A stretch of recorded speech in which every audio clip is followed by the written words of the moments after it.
Excellent. Thank you, Mr. Chair.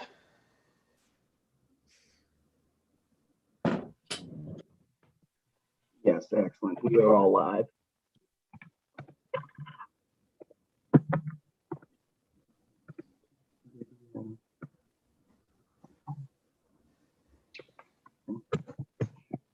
All right. Mr. Chair, we are live on YouTube, and I see Senator Haskell has just joined us. Great. Good morning, everyone. Welcome to the Transportation Committee's public hearing for March 8th.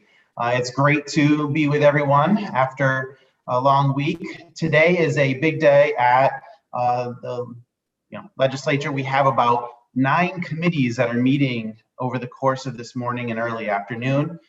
That will likely have a lot of our members in and out of a variety of different meetings. And the public testimony that has been received will be available on our website. The recording of this public hearing will be available and searchable for all of our members and the public as we move forward. So anyone who may find themselves in any one of the other committees can certainly go back and review the testimony that we receive here today. I would like to welcome Senator Will Haskell as the new co-chair of the Transportation Committee. The General Assembly finally has its full complement of state senators, and with that, Senator Cassano will no longer have to do double duty chairing multiple committees. And so now we have in this committee our full complement of senators. Senator Haskell takes over. He's got experience on this committee. He's been before this committee as someone who's testified before us earlier this year as well. So he is certainly familiar with a number of the issues that are before us this session, and we welcome him to our team. And as a hazing ritual I will establish for this session, we will make him take over the entirety of this public hearing today and not allow him any break. It will be all of his, and I would suggest that we put all the question and answer process onto him as well, and make sure we give him a round welcome to the Transportation Committee.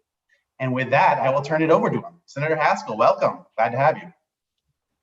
Thank you so much, Representative Lamar, and it's great to see so many friendly and familiar faces on this Zoom. I am so tremendously honored and excited to be joining this committee and to pick up the mantle where my good friend and colleague, Senator Cassano, left off. I've taken the weekend to review the bills that this committee has been working hard on, and each of them are so exciting and interesting. I look forward to learning more over the course of this public hearing, and of course, getting to know each of you. So, sorry this is so last minute. I haven't had a chance to touch base with very many committee members about their various priorities, but I look forward to doing so in the days to come. And thank you so much, Mr. Chair. Should we proceed? Oh, I guess should I turn it back over to you, Representative Lamar? No, I think we'll turn it over to you. We'll have Representative Carney, and if Senator Summers jumps on, go, and then we'll turn it over to you to lead the public hearing today. Sounds good. Thanks so much, Representative. Representative Carney, good to see you. All right, nice to see you too, Senator. Thank you both so much. I was kind of hoping we could go one legislative session without a chair from Fairfield County, but no, I'm just kidding. I'm kidding. So it's great to have you, Senator. I'm looking forward to having a lot of discussions with you. I'm sure you know we work really well on this committee together in a bipartisan way, always have. And Representative Lamar and I have worked very well together, so I'm sure you and I will work very well together, and good luck on running your first transportation meeting. So thanks. Thanks so much, Representative. And by the way, Representative Lamar, thanks so much for the honor of running this meeting. I appreciate it. I'm excited to work with you both. I don't see Senator Summers on the call, but I do want to give her a chance to say a few words if she is. All right, seeing no, the vice chairs, would any of the vice chairs like to make any remarks before we get started? Representative Sims. Good morning, everyone. I just want to say, Representative, I'm sorry, you went back on mute. okay, there we go. I apologize. I'm in 3 different public hearings going on at the same time, but Senator Haskell, I just want to say congratulations. Welcome to the committee. I have full confidence that you're going to do a phenomenal job, and working with Representative Chairman Lamar Representative Carney and Representative Summers to make sure that the Transportation Committee continues to run smooth as it always has. And I have full confidence that you're going to lead us going forward. So thank you for having another colleague from Fairfield County that joined me up on the Transportation Committee. I look forward to doing some great things here. Thanks so much, sir. Thank you, Representative. It's great to see you and looking forward to working with you as well. Would the Senate Vice Chairman like to say a few words? Okay, seeing none. Let's move on to the public hearing. We know we've got a lot of people signed up to testify, and we are looking forward to hearing their insights on the legislation before us. Up first on my list is Jack Doyle from the Division of Criminal Justice. Mr. Doyle, are you with us today? Yes, Senator, I'm right here. Thank you. Good to see you. Take it away. You too. Thank you. Chairman Lamar, Chairman Haskell, ranking members Carney and Summers, distinguished members of the Transportation Committee. My name is Jack Doyle. I am an Executive Assistant State's Attorney for the State Division of Criminal Justice. On behalf of the Division of Criminal Justice, I thank you for allowing me this opportunity to testify today in regards to House Bill 6569. I know you have quite a list of speakers today, so I will attempt to keep this very brief. The Division of Criminal Justice supports House Bill 6569, an act concerning motor vehicle registration, and respectfully requests the committee's joint favorable report for this bill. Specifically, the division supports Section 2 and 3 of the bill, which seeks to remedy the problem of residents failing to register their motor vehicles here in the state of Connecticut. Currently, the penalty for failing to register a motor vehicle is a $1,000 fine, regardless of how long the owner has maintained residency in the state of Connecticut. This proposal seeks to revise this structure in three meaningful ways. The proposal provides that the owner of the vehicle would not have a hard deadline in which to complete registration after establishing residency. Rather, an owner would not be in violation so long as they have scheduled an appointment with the Department of Motor Vehicles within the first 30 days of residency. It would not require the date of the actual appointment to be within those 30 days as long as the appointment has been made. This provides some leeway for new residents, especially in current times, that perhaps through scheduling issues cannot register the vehicle within their first month of residency. Second, it creates a tiered infraction system so that if the owner fails to schedule an appointment to register the vehicle between 30 and 60 days of establishing residency, it would be a $50 fine. If the owner fails to schedule an appointment between 60 and 90 days after residency, it would be a $250 fine. And lastly, if more than 90 days have passed and the resident is not scheduled an appointment to register the vehicle, only then would the $1,000 fine be imposed. So it creates that structured tier for the violator. Finally, this bill seeks to allow, although not require, a law enforcement officer to have a vehicle towed in that circumstance, where the owner has established residency within the state and failed to even schedule an appointment for registering after 3 months. The division is supportive of the balance contained within this proposal to ensure that vehicles are properly registered in the state of Connecticut. Also, so that our municipalities may receive the property taxes and the vehicles comply with our emission requirements while lowering the initial fines for owner who fails to comply under this statute or who fails to register or fails to make an appointment within their first 2 days of residency. In conclusion, the Division of Criminal Justice supports this bill and respectfully renders the committee's joint favorable report. We thank the committee for affording us this opportunity to provide input on this matter, and we'd be happy to provide any additional information the committee might require or to answer any questions that you may have. Thank you. For tenure here, and we look Thank forward you to so much, Mr. Doyle, for your time and for your testimony today. If committee members, just because we do have multiple pages, could use the virtual raised hand function as is the practice in most other committees, that would be helpful. In the meantime, while committee members may be raising their hands, I have just one question for you, and that's, is there any sort of, I did have a chance to review the legislation. It doesn't seem that there's any sort of public information campaign associated with the change. Do you feel that that would be a necessary component of the bill to let residents know about the changes that we're contemplating here? We would recommend that, Senator, just to give people the idea that it is important to register their motor vehicles. I think this body is entirely aware that, one of the job of prosecutors is not only just to enforce these infraction laws, but to encourage people to register motor vehicles. I mean, that is part of the process when people go through and receive these infractions. In the current, I'm sure you're aware, in the current state of affairs, a lot of this is being addressed remotely as the judicial branch is operating kind of on a limited basis. So we're not exactly bringing a lot of people into courthouses to address this. But I think a campaign such as that would be appropriate, because especially if, and I believe it would be the intention of this body, if you pass this bill, to encourage prosecutors, when you get to the person in that third stage who's just not registering that motor vehicle, to enforce that heavy fine.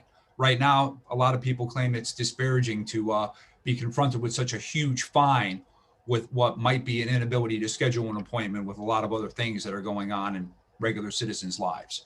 So I do think it would be important to have some kind of a campaign to let people know that, yes. Thank you so much for that answer. I see that Representative Carney has his hand raised. Representative. Thank you very much, Mr. Chairman. Thank you, Jack, for your testimony. I guess my one question is, this bill is pretty much a result of some of the issues we've been hearing, really in the Waterbury area predominantly. I've heard from the Waterbury legislators about this issue.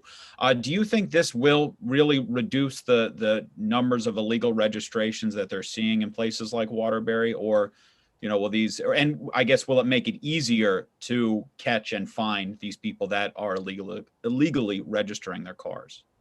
Well, in addition to a public relations campaign to the public there, I think that if this bill was to be passed as intended here, I think it also would involve us educating police officers and motor vehicle enforcement officers to understand the tiered level of the situation there. So if they're facing somebody, a citizen, okay, a resident, who obviously after the 90-day period hasn't made any efforts or any appointments to do this, we're now at the situation where that fine is going to be imposed. And if there's, for lack of a better term, a message between DMV and the DCJ and police agencies that those are the severe violators that we have to follow, then I do think it would properly enforce that. But it would also put notice to people that they need to get compliance, or at least make that appointment within the first 90 days. I do think that is important to have that message out there. But it's also going to be important, to educate officers when they do this, that they have to really watch out for that person beyond that 90-day period. And we are aware, this was Representative D. Giancarlo did bring this to our attention. I think he was one of the sponsors, or at least the promoters of this particular bill. And we do realize it is a bigger situation in that greater Waterbury area as well. Okay, I appreciate that. Like I said, this issue, I think I've been here 7 years. I think it's come up every year. So I'd really like to try to push something that will at least solve the problem to a degree. So I appreciate your testimony. It means a lot to the committee and was very helpful to us as we move this bill forward. Thank you. Thanks so much, Representative Carney. I see that Representative Meskers has his hand raised as well. Representative. Thank you. Sorry, I've been jumping between committee meetings, so thank you and welcome to our new co-chair. And as also a Fairfield resident, I might muscle in on that. I have a question for Mr. Doyle. I've heard the issues. I'm newer to the legislature. This is my second term. I do believe that there is an outstanding issue, and I don't think that we've done enough in public service announcements related to insurance and your liability. And I think if you're misrepresenting your residency to avoid the car tax, I'm assuming your insurance registration reflects the exact same misrepresentation.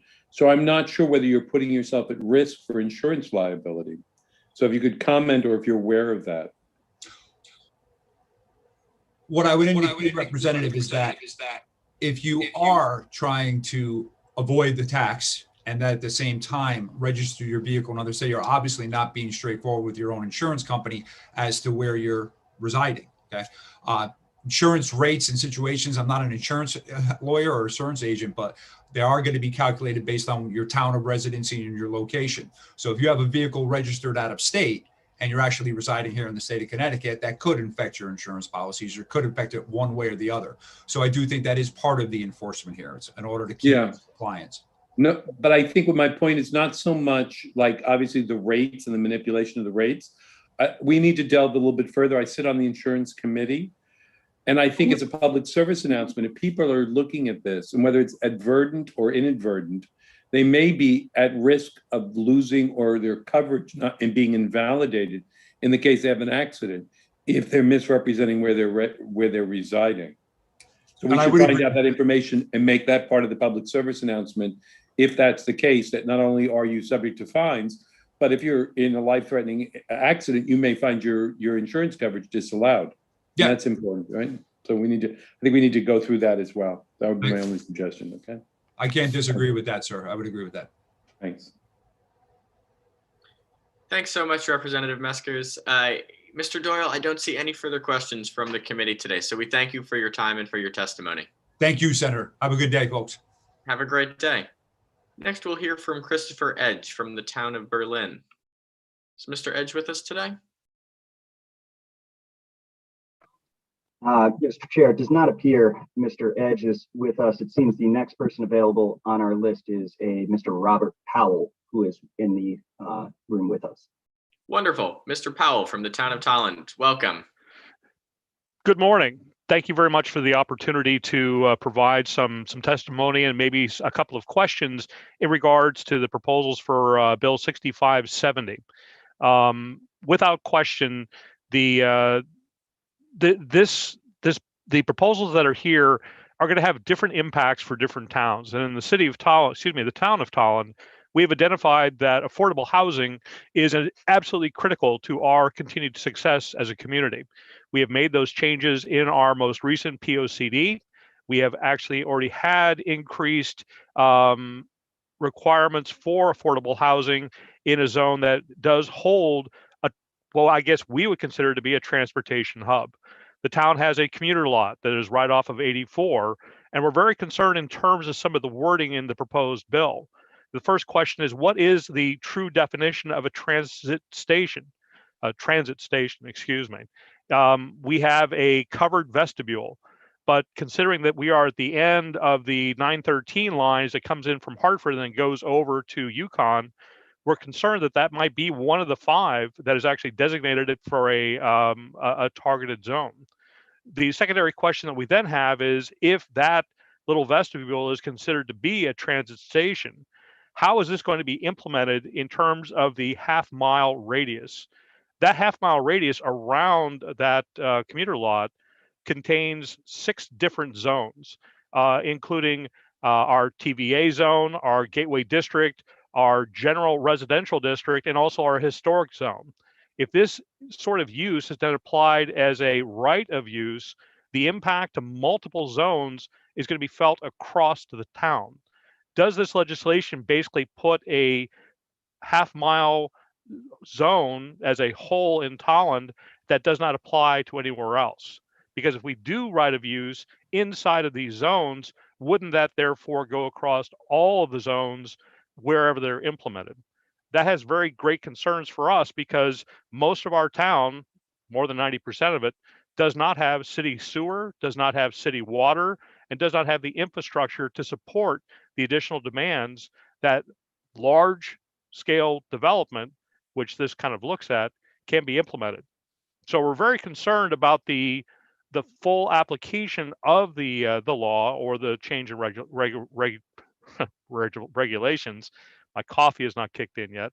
And we're very concerned that now this control is out of our area. By making it right of use, the public hearing option is now gone.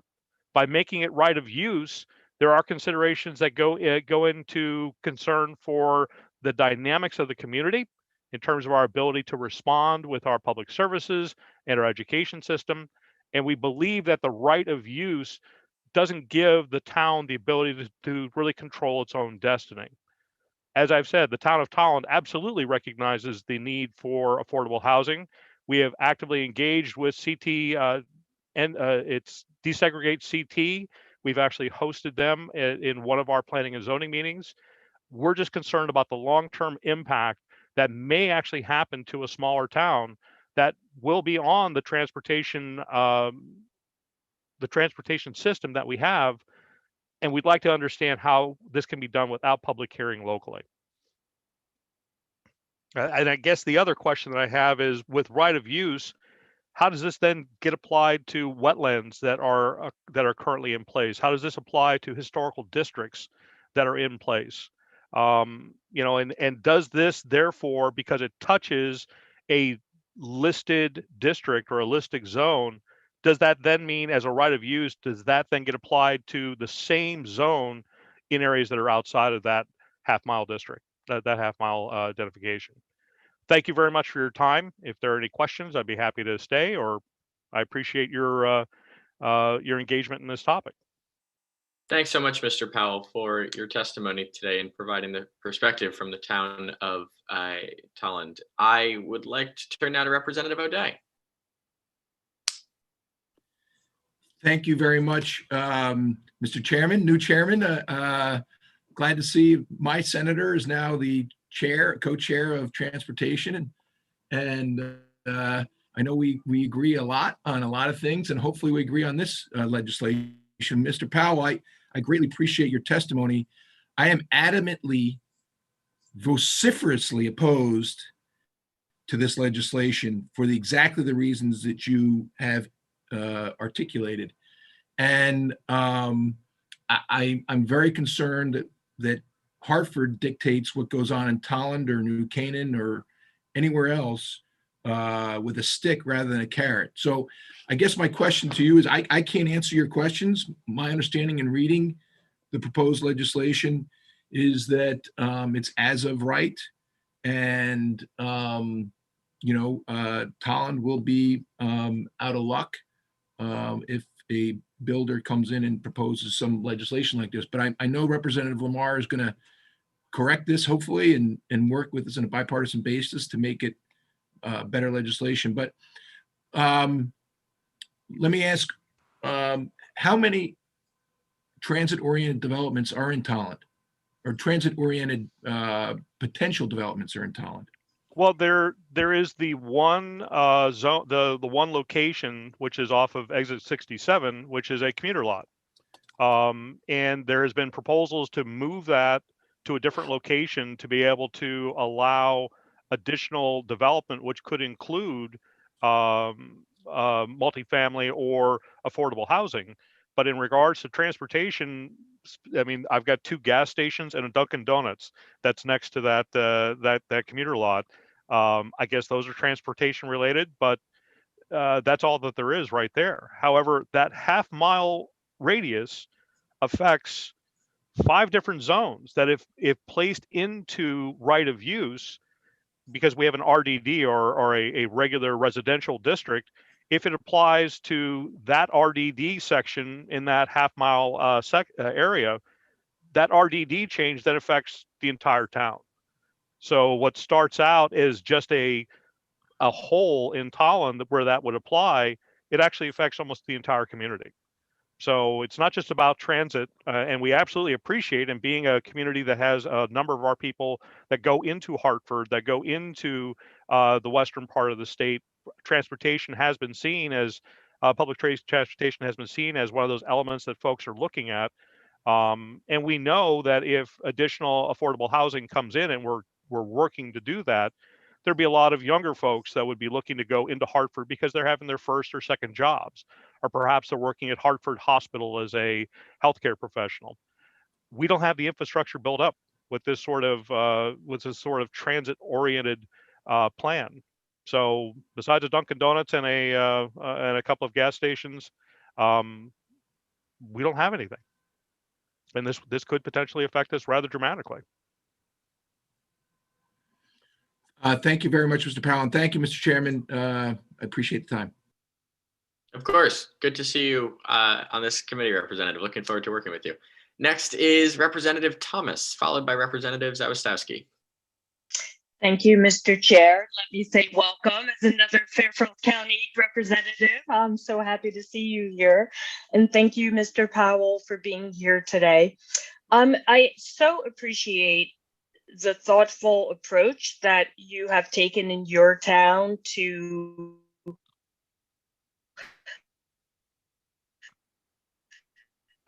recognizing that makes it work for Tolland specifically. And you touched upon something that raised concern for me when I read this bill, and that's your POCD, your Plan of Conservation and Development. This bill references the state's plan, and I know in my district, each of the towns in my district have spent years with community focus groups and writing their own POCD, something that the entire community had a chance to weigh in on over like a 3 and 4 year period. And I'm just curious if you have any thoughts, if you've had the opportunity to compare your POCD to the state's POCD. My personal fear is that it's more outdated and less focused on thoughtful growth locally and conservation needs that may be specific to the locality. Do you have any thoughts about how that requirement might run afoul of your own plan? In terms of looking at, and Representative, thank you very much for your question. In looking at the POCD, and you're absolutely right, they do go through phases. The previous one, which was dated in 2009, had envisioned a development that was really village oriented. It looked at the development of small commercial and small areas that people could go to, trying to capture some of the traffic that was coming through 84. And then the economic downturn happened, and things that really came into play that caused the real change of commercial, especially retail commercial, in smaller communities. And as we got to 2019, we recognized that this idyllic vision was not the economic reality. I'll be very honest and say we are so tied and so committed to our community that in many cases we don't look up to see what the state is doing, because we're really responsible to our to the folks that are in our towns and also in our region, because we do talk to the other planning and zoning regions to figure out how can we work together. Being a Northeast, town, it's much more difficult to attract folks to come to the town, not only from a tourism standpoint, but from a commercial standpoint and also a residential standpoint. But going to your point in terms of timeliness, we recognize that our plans were woefully inadequate in terms of the new realities.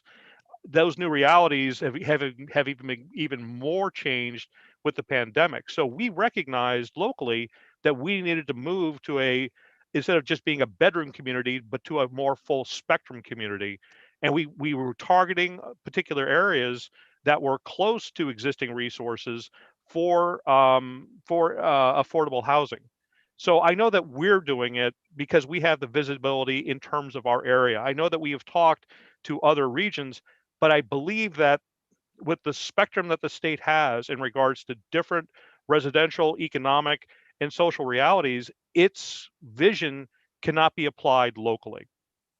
Perhaps regionally, perhaps in a county, there may be some real vision given down to the realities in the town, but there's just no way that from Hartford you can be able to apply something that would be equitable to Tolland as it would be equitable to Berlin or Fairfield or East Hartford or even Willimantic.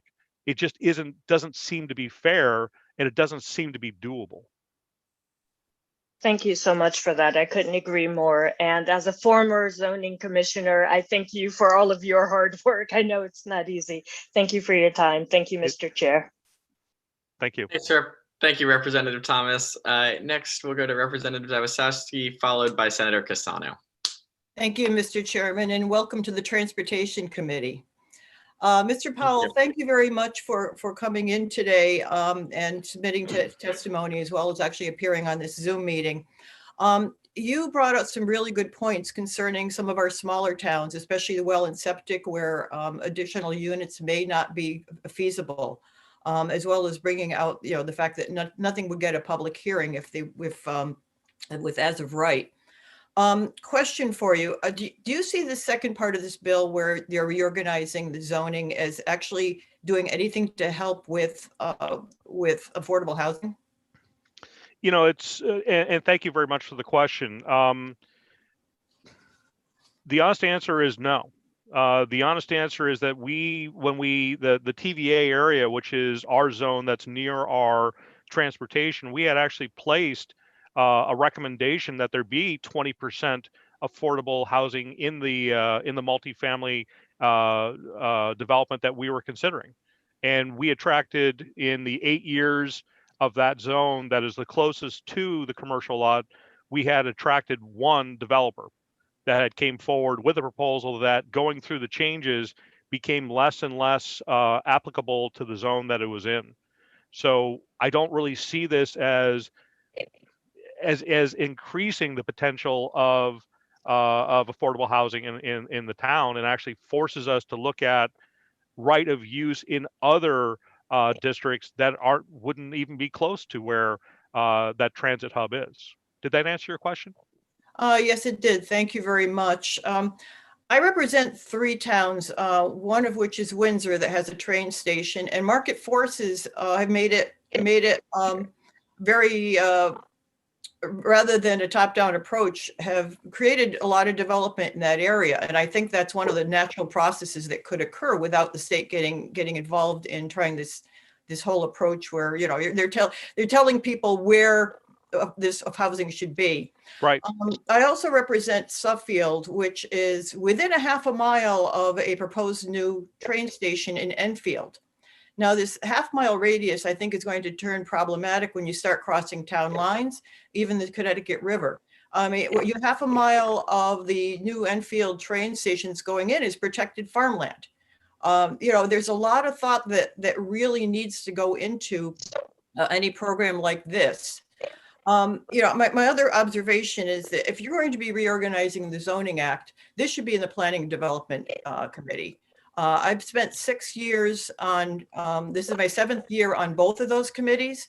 We have heard 8-2 reorganization in Planning and Development for most of those years. This bill does not belong here. And I really think that a lot more thought should be given to this versus just trying to cram as of right zoning into a cookie cutter radius. Would you tend to agree, Mr. Powell?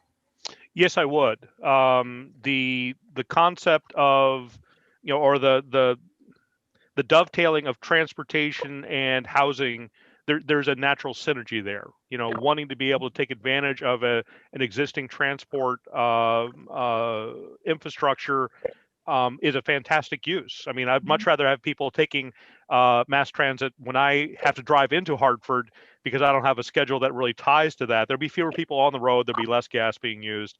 You know, mass transit does absolutely have its benefits. However, it's the consideration of right of use inside of districts that do not apply to that half-mile radius that is very, very concerning. And I think your point is exactly right. Because of this rezoning, or this change in how we can use land, the impact goes much farther away than just transportation, and it should be part of that POCD process that you had mentioned. We would be wholeheartedly involved in that, and we'd like to be involved in that to be able to give a perspective that is of the Northeast, but also of the smaller towns that really aren't part of the main mass transit infrastructure, even though we have a small element of it. Thank you for that. And, you know, I mean, my personal feeling is, rather than this top-down approach, the market should be able to take care of housing when it makes sense to do so. You know, you just don't want to force this town's throat. It removes the local control. You can't, you know, if you're not having public hearings. Right. I have many issues with this. And Mr. Powell, I want to thank you very much for coming in today. Holland is a wonderful town. I grew up in Stafford, so Right. familiar with it, and appreciate that. And Mr. Chairman, thank you very much. Actually, Mr. Chairman, if I can make just a quick comment to the No problem at all. representative's question. We are one of 169 wonderful towns in the state of Connecticut, but we do appreciate the call out. I would like to look at this as an opportunity, instead of having a top-down command and control model, is to actually have an incentive model. If you are able to do this, then X, Y, Z, rather than you must do this without regard to the elements that come into the town. So perhaps an incentive model would be more appropriate, and that would actually help the economic model that would then drive the development of multifamily and potentially mixed use, because that will come along with that. As you have more families living in a community, that increases the economic benefit of having that small commercial, giving more jobs to local folks as well. So I would like to take a look at incentive rather than directive coming from the state. Thank you again, Mr. Powell, and thank you, Mr. Chairman. Of course. Thank you so much, Representative, and thank you, Mr. Powell. Don't go anywhere. You're a popular guy this morning. Next, we'll hear from Senator Cassano, followed by Representative Devlin. Thank you.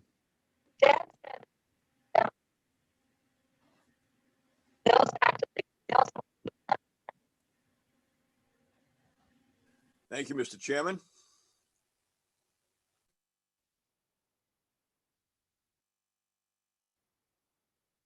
I can't hear.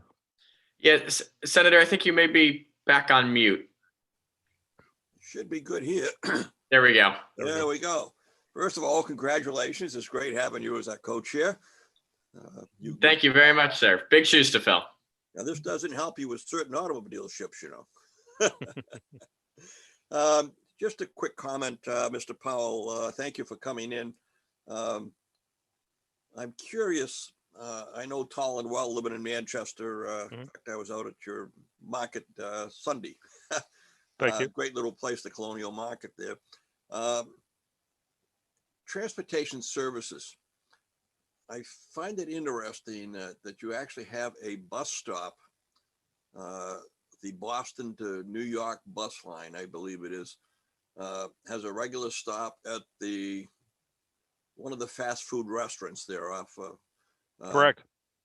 Is that listed as as a transportation spot? How is that listed? Because you do have a commute of, I don't know how you defined it, but I found it was interesting.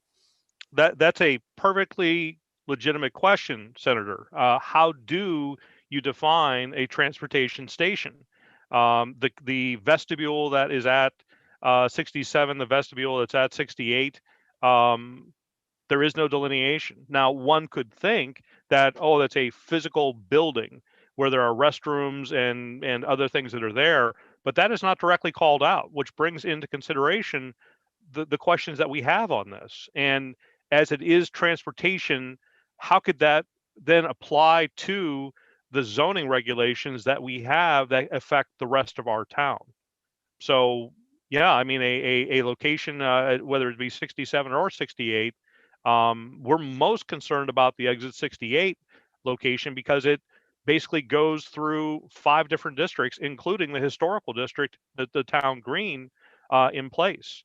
So there's not a lot of clarity here that we would like to have called out so that there can be a better conversation about the impact, both negative and positive, for the communities that will come into play. And that is why I raised the question. I think Representative Zawistowski was absolutely correct. As much as I don't need another controversial issue in P&D, it belongs in plan and development. It belongs in part of a comprehensive zoning package, a review of not just Tomlin to the situation at Tomlin, but a review of zoning and how these situations fill in. So thank you for coming in. I appreciate it. Thank you. Thanks so much, Senator Cassano. Very briefly, we're going to go to Representative Lamar and then Representative Devlin. Thank you, Mr. Chairman, and thank you, Mr. Powell, for your testimony today. I just want to make sure we're clearing up a few things with what the bill language says and what the representation of what the bill language says. One, the first section, section 1, I think that's what you're concerned about, the identification of 5 transit stations where the associated parking lot is owned by the state and would require the Commissioner of Transportation to issue a request for information for the construction of a transit-oriented development on such parking lots. That does not have anything to do with your concern about underlying local zoning and changes to that is contained in a follow-up section. That requiring 50% of the area within a half-mile radius of a bus rapid transit station or passenger railroad station those are separate considerations. And so you would not have to worry about the vestibule in Tolland being the site for the RFP.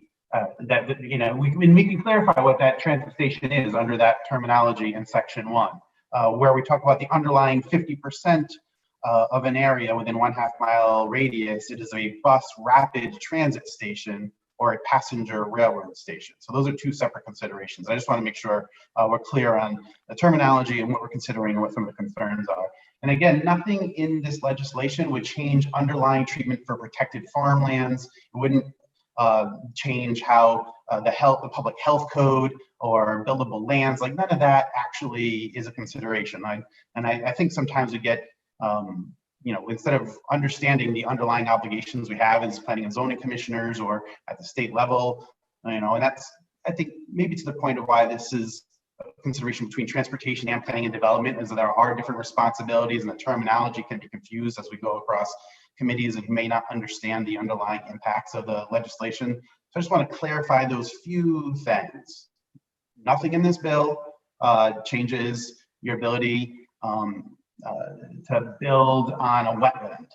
Nothing in this bill changes your ability to regulate the scale and scope of uses within your community. If you wanted to do 50% of the area or 1/2 mile within a bus rapid transit station, which you don't have in Tolland, or a railroad station, which you don't have in Tolland, you could simply just do ADUs and a couple 2-family homes, and you'd be fully compliant with that section. This isn't a dramatic changing of the world that I think people are reading into it. It's really small scale.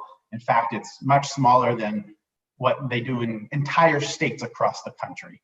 This would be really small pilot programs in and around transit stations, and we can define that for you so your vestibule in Tolland is appropriately defined rather than a source of major concern that the underlying zoning in your town is dramatically changed. With that, I just want to make sure we're talking about the same things, and I thank you for your testimony and look forward to moving as we go forward. Representative, I greatly appreciate the attempt at clarification, and it is a concern for ours because the definitions are not very clear, and I appreciate your willingness to provide us with some sense of calm, that this is something that's not going to happen to all places at all points. And you're absolutely right. If it is a wetland, there are federal protections that do come into play. It is just our concern that when you add as of right to zoning, that changes our ability to do things, and not just today, but in the future. Tolland had been considered as the final point for the FAST program, or the new bus lines that were being considered east and west from Hartford.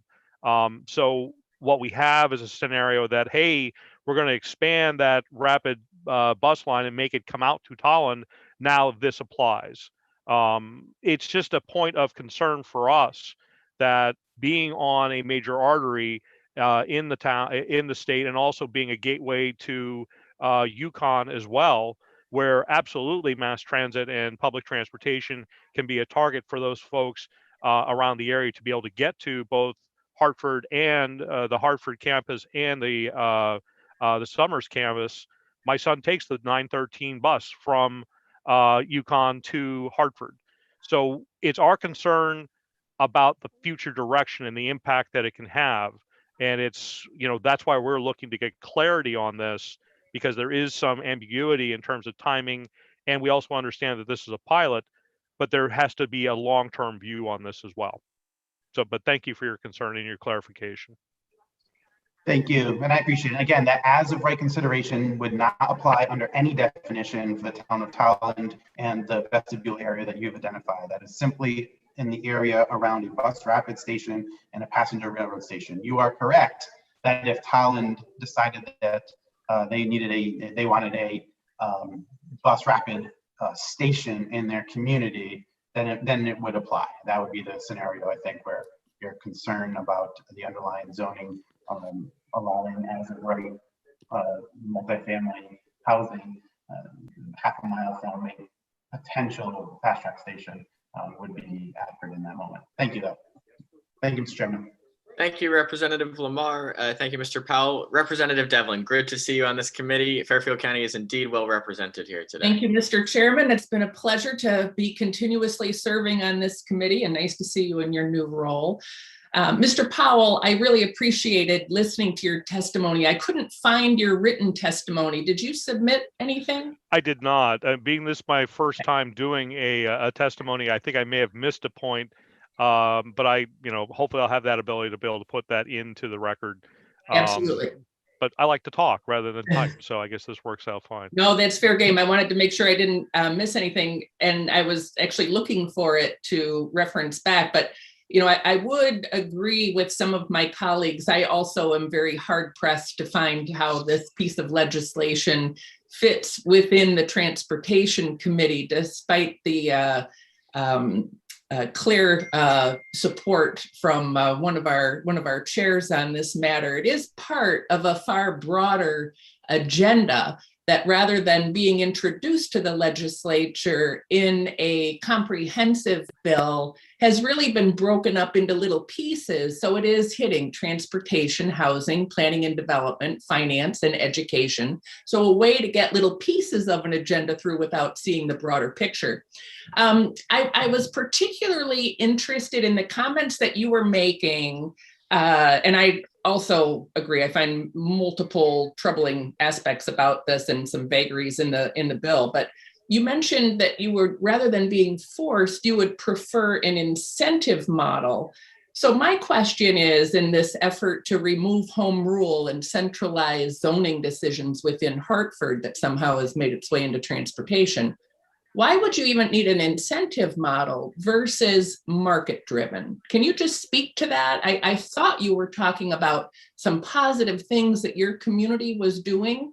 Maybe Hartford doesn't feel that that's enough, but what kind of incentive do you need, and to do what, if you're not already operating based on what the market demands? That there's a good question there, and I appreciate your engagement, and also it's awesome to see the different parts of Connecticut working in conjunction. Being in the southwest part, hearing the concerns of the northeast part of the state, we appreciate your engagement and really looking to team on this to getting to the right point. The question of incentives could be either incentives for a developer. They could be incentives that could be applied for a community. They could be incentives towards the application of other elements. And you brought this up in terms of affordable housing being moved and addressed in numerous departments. There's a proposal there that talks about a mill rate increase if a community does not have a certain amount of affordable housing, which is in a town like Tolland, beyond damaging, beyond punitive, beyond regressive. The data that we've seen that was on the desegregate CT site showed that for Tolland to achieve a 10% affordable housing level, that we would have to build 1,000 affordable housing units. And even in our greatest growth period back in the 90s and early 2000s, where Tolland was building 285, 300 units a year, we were the fastest growing community in Connecticut. It would take us decades to do this. And in the meantime, that 1.2% mill rate increase that was being proposed would be punitive on us going forward. So you're absolutely right in terms of looking at affordable housing going across multiple areas. Perhaps that incentive could be used to mitigate that sort of tax increase that comes into play. But going back to the main point, market forces absolutely will drive availability and success, because it's one thing to build something, it's another to have it being an integrated part of the community, the expanding community, so that it can be very seriously taken advantage of. We have a new development that may come into town that does include affordable housing that is actually even more responsible to the community, because it's within walking distances of our main economic sources like grocery stores and cleaners and banks and and doctors' offices. So I think that the concept of incentives does need to be looked at, but I still think that the idea of encouraging affordable housing is something that we absolutely want to do. But in some cases, the affordability or the efficacy of the economics for a developer, it just doesn't happen for them. And maybe that incentive could be applied to encourage that developer to be able to take that extra step, to take that risk to actually put it there. So, if you're going to look at incentives, let's look at incentives in a holistic standpoint. And let's also take a look at that the point about all these changes being really moved back to the planning and the P&D cycle that the state really needs to go through. Did I answer your question? You did. Thank you. I appreciate your explanation very much. And I couldn't agree more that this should not be in front of this committee. But thank you so much for your time and engagement today. I appreciate it. Thank you, Representative Devlin. And Mr. Powell, thank you for your time and for your testimony today. We greatly appreciate it. I don't see any further questions from committee members, but I hope that you stay healthy. Well, thank you very much, and thank you for all that all of you that you've done as a fellow elected official. There's a weight and a burden that we didn't expect, and I think that Connecticut has done an exceptional job, and we look forward to being part of this discussion going forward. Thank you very much for your time and efforts. Thank you very much, sir. Next, we will return to somebody who I think might have been having technical difficulties earlier. That's Christopher Edge from the town of Berlin. Thank you so very much. I appreciate it. Senator Casano, Representative Amar, Senator Summers, Representative Sims, Senator Minor, Representative Carney, and esteemed members of the Transportation Committee. My name is Chris Edge. I'm the Economic Development Director in the town of Berlin and an advocate for creative reuse of properties as well as non-traditional solutions to move communities ahead. I'm concerned with some of the bill and language in 6570. It requires 50% of the area within a half-mile of bus, rapid transit, or passenger railroad station to allow for as of right accessory apartments, residential buildings with at least 4 units, or mixed-use buildings that allow dwelling units. Conditions at each station in every community are different depending upon where they lie. Creating the 50% rule for multifamily with at least 4 units seems to be arbitrary. In Berlin, much of the land within a half-mile of the train station is zoned and used for industrial purposes. The half-mile radius also bleeds into existing single-family neighborhoods. Our development strategy in the town of Berlin around the train station has been to allow multifamily and mixed-use development in a more compact area. The town has approved a mixed-use project with 72 apartments adjacent to the station, as well as recently a 16-unit property. Permitted density was increased from 26 units an acre from less than 10 units an acre around our train station. Berlin will be updating its plan of conservation and development in mid-2023, and we anticipate that the process will offer other zoning changes to permit more multifamily uses in the vicinity of the train station. Berlin is an advocate of multifamily housing near transit hubs, but we do not believe it is appropriate for this to be accomplished by state mandate that does not consider the local conditions. At present, Berlin has approximately 9.3% of its units that are qualified affordable housing and is currently 62 units short of achieving the 10% threshold after obtaining 2 certificates of housing completion, including 2% progress each toward the 10% goal. Berlin also recently approved an 88 mixed-use, mixed-income project from the Berlin Housing Authority is now securing approval for a 50-unit senior affordable housing projects. We expect these projects will help Berlin achieve the 10% affordable housing goal in the near future. I ask your assistance into reevaluating this bill as written because it doesn't take into account the various land use conditions that exist in the vicinity of transit hubs, and to some degree, it takes away local planning authority and discretion regarding the best ways to create additional housing in transit-oriented development areas. Thank you very much for your time and consideration and for everything you do. Thanks so much, Mr. Edge. I have just a very quick question for you. Oh, I see other members of the committee do as well, so I will beg their indulgence briefly and just say we heard the previous speaker mention incentives. What sort of incentive, is there any sort of incentive that would entice Berlin to move in this direction? And is that a direction that you'd prefer to see the bill go? I guess I'm asking, if so, what would that look like?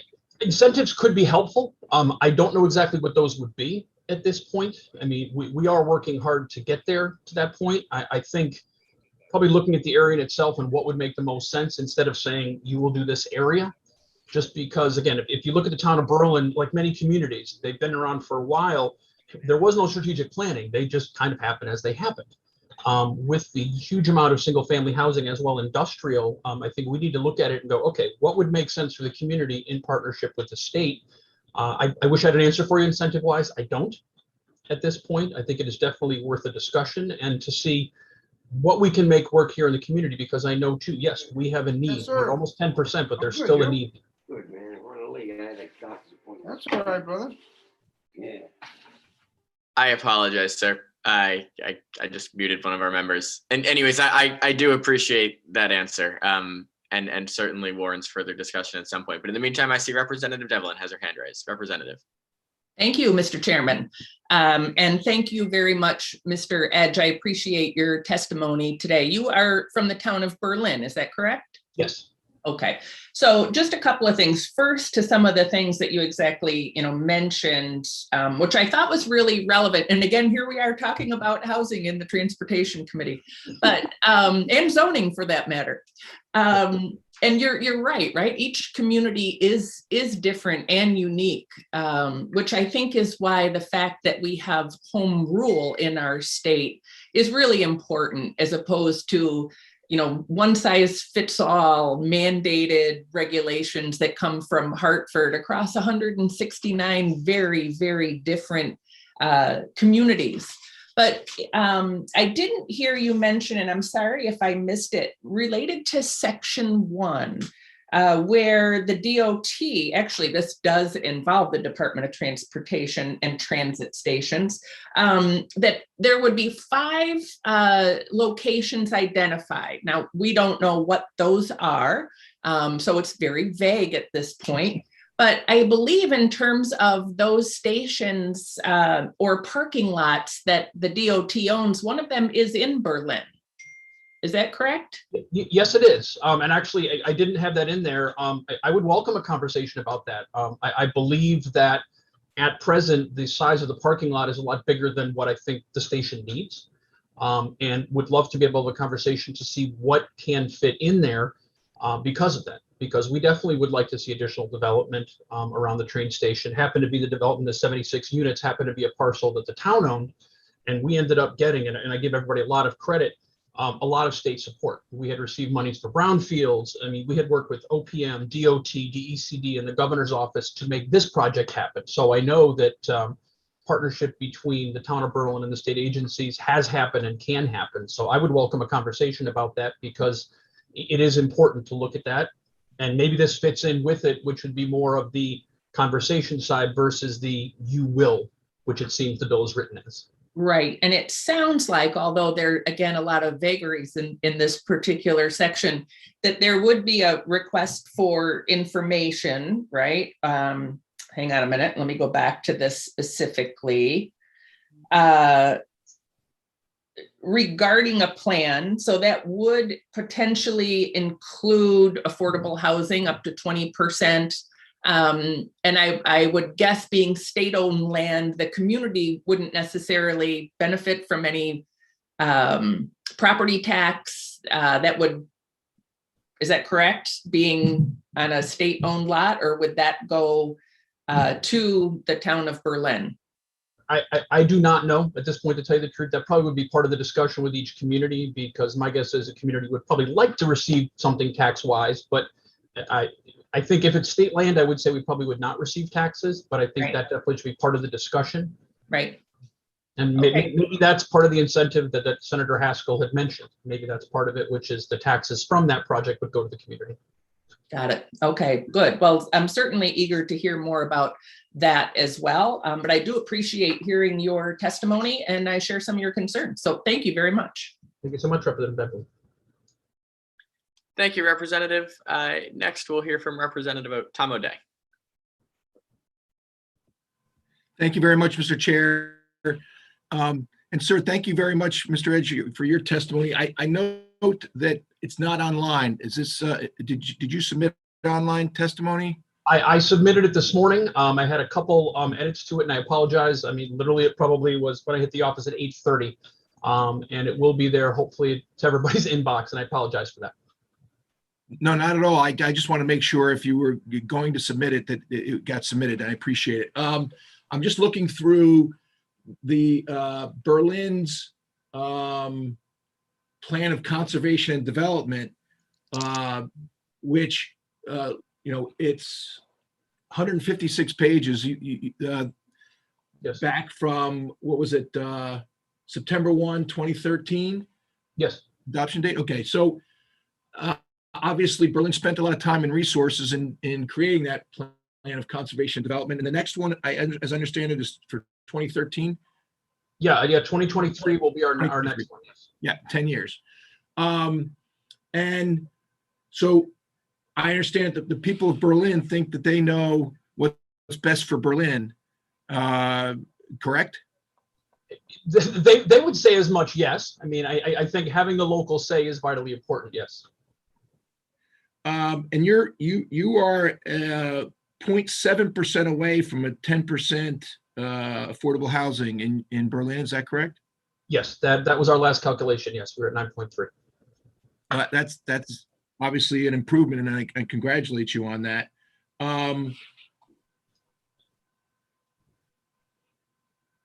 How much does Berlin, now your role as your role is as the economic development director? Yes, it is.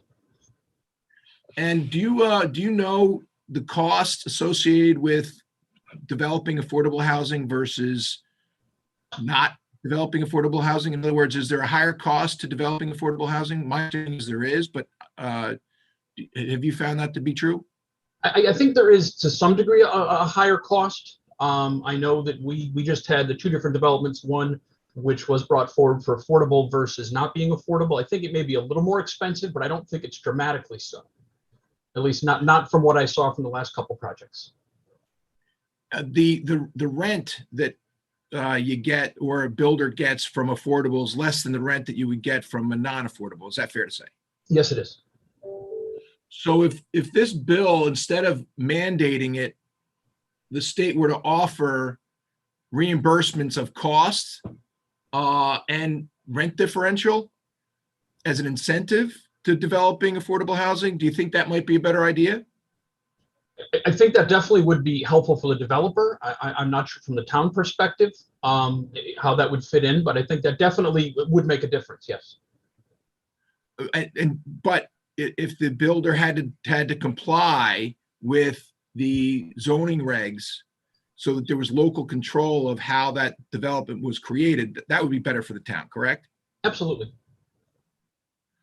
So I guess my offer to my good friend and proponent of the bill would be if I were advising or had any input, I would make this a voluntary program that had state reimbursement for increased cost of build and loss of rents for a period of time, but require input from the local town zoning agencies. And if it ultimately was a collaboration as opposed to as of right, is that something that you believe you and many in town of Berlin could support? Yes, I think that collaboration piece is important, and we are looking to get to the 10% or above it.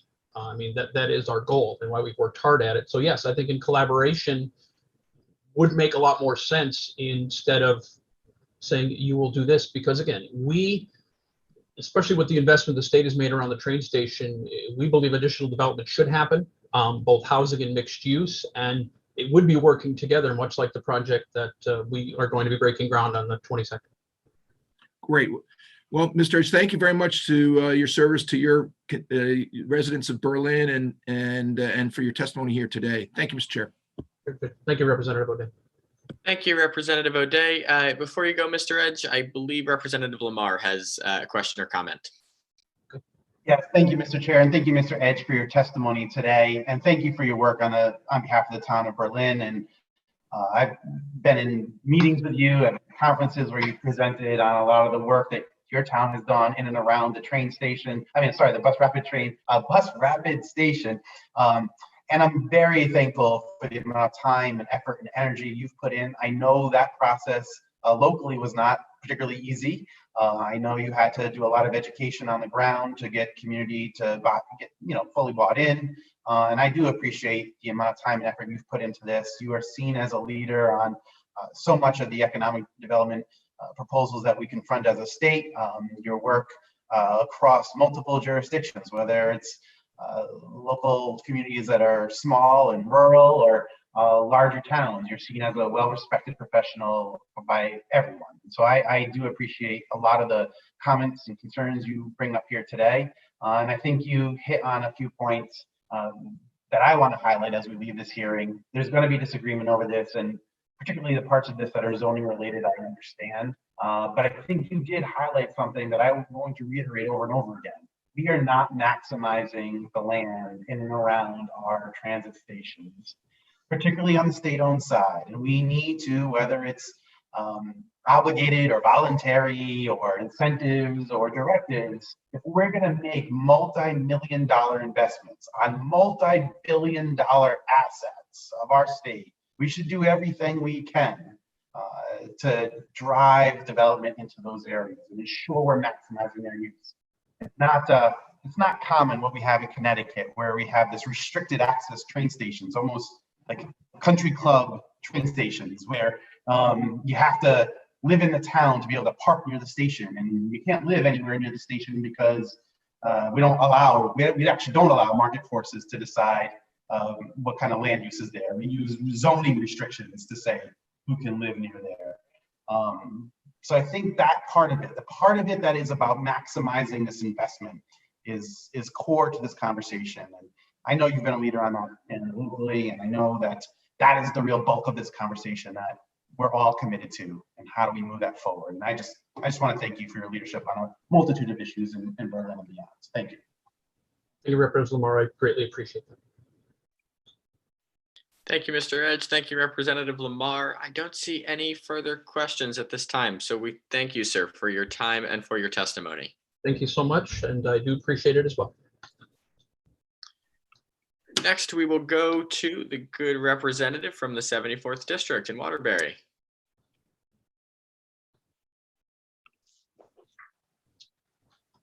Chairman Lamar, Chairman Haskell, Vice Chair Sims, Vice Chair Casano, and esteemed members of the Transportation Committee. I am State Representative Michael DiGiovanni Carlo, and I am here today to kindly urge your strong consideration and support of House Bill 6569, an act concerning motor vehicle registration.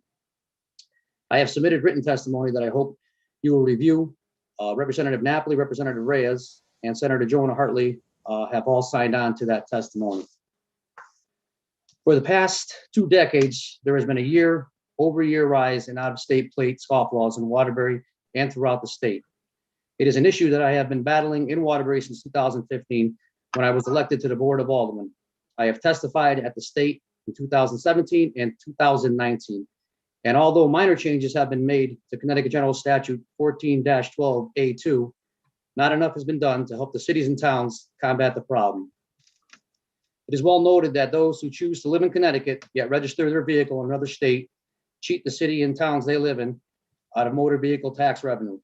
These scofflaws also cheat the state of Connecticut out of registration fees, but those cheated most are the taxpayers of our cities and towns that choose to do the right thing year after year. I know for a fact that over the past 2 decades, the Waterbury taxpayer has been cheated out of millions of much needed revenue. Aside from the revenue loss for cities and towns, there is also a public safety concern. The Waterbury Police Department Traffic Unit is finding that these operating a motor vehicle with out-of-state plates and out-of-state temporary plates are more likely to not have proper insurance coverage. Connecticut DMV provides real-time insurance data, and when a registration is canceled due to lack of insurance, the license plate reader on the police cruiser is able to scan that Connecticut registration, and the uninsured operator can be removed from the road. There is no system in place for out-of-state plates, leaving a danger to our residents on the road. With no help available from the DMV, cities and towns are faced with battling the problem alone. Further curtailing the effort is a 60-day grace period that is twice as long as most of our neighboring states, and an initial fine of $1,000 that seems expensive and usually not upheld by the courts. Over the past 10 years, 912 $1,000 fines have been issued. The courts have dismissed 865 of them. House Bill 6569 addresses the above concerns and will give the cities and towns more help in the fight against scofflaws by 1, Moving the grace period from 60 days to 30 days will put us in the same periods as Maine, New York, Rhode Island. It should be noted that Massachusetts does not have a grace period. 2, a 3-step fine approach that starts low but punishes the repeat offender. The fine schedule would follow: $50 for a 30 to 60-day fine, $250 for a 60 to 90-day fine, $1,000 over the 90 days, and the vehicle may be taken by the police officer. All fines and money should go to the cities and towns that executed. The smaller fines at $50 and $250 would likely be more enforced by the courts. $1,000 fine, you are now at your 3rd violation, and a $1,000 fine now seems more adequate. I want to thank you all for taking the time to listen to my testimony. I truly believe this bill will help the cities and towns in our state, and I will take any questions that you may have. Thank you so much. I appreciate your testimony, and I agree wholeheartedly. This is a problem across the state. I'm sure the good city of Waterbury is struggling, but in the 26th district, we see this all too often as well. So I thank you for your time, and I see that Representative O'Day has his hand raised. Thank you, Mr. Chairman.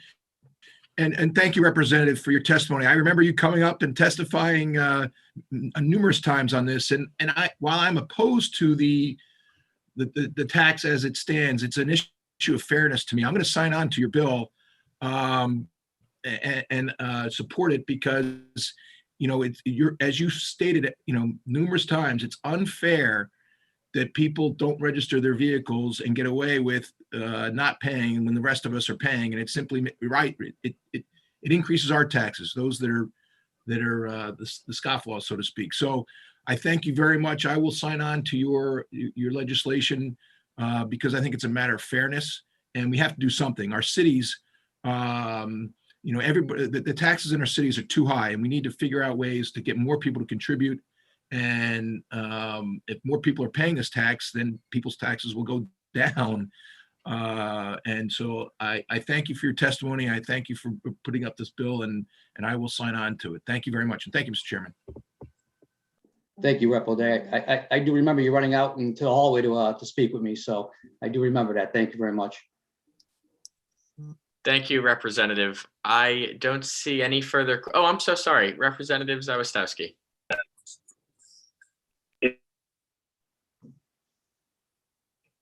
Representative, I'm sorry, you're muted. You think I'd know by now. Thank you, Mr. Chairman, and thank you, Representative, to come in and speak on this bill. I just wanted to mention that this is another one of those crossovers between transportation and planning and development. There is actually a planning and development bill on this exact topic that had a hearing, I believe, last week that you just may want to check into. But it covers the same material, and I believe we have some people from the assessors organization coming in today. They were supporting that bill as well. Maybe we can just, one way or the other, maybe we can take a look and at least get one of these through. So you may want to check into that. I don't have a bill number for you. I'll tell you what, I will email you the bill number. I would appreciate that. Thank you. Yeah, thank you for this. This is an important topic. It's a fairness issue. I mean, that's really what it is. So again, thank you, and thank you, Mr. Chairman. Thank you, Representative. I see that Senator Cassano has his hand raised. Yes, thank you, Mr. Chair.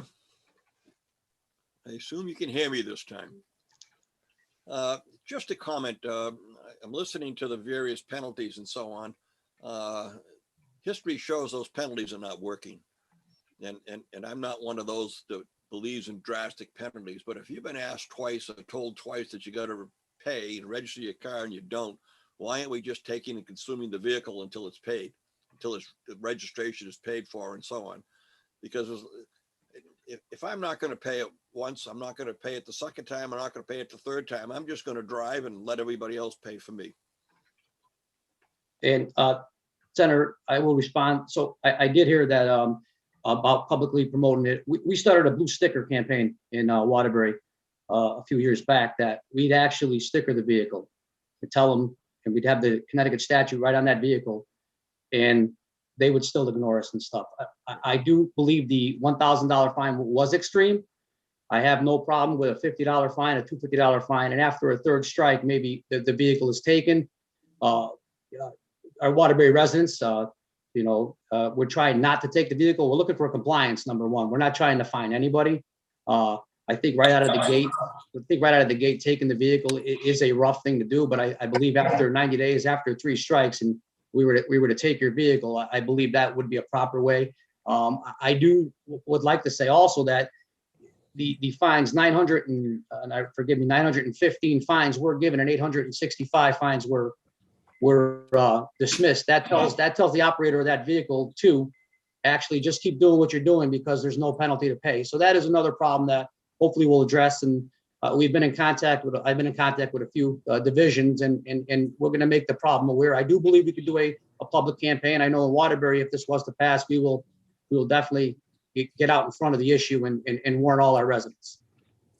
Thank you. I think it's great to go 90 days, but if you go 90 days and you still don't have a response, in fairness to everybody that pays their fair share, I would take the vehicle. Thank you. Thank you, Senator. Thank you, Senator Casano. Next, Representative Reyes. Good to see you, sir.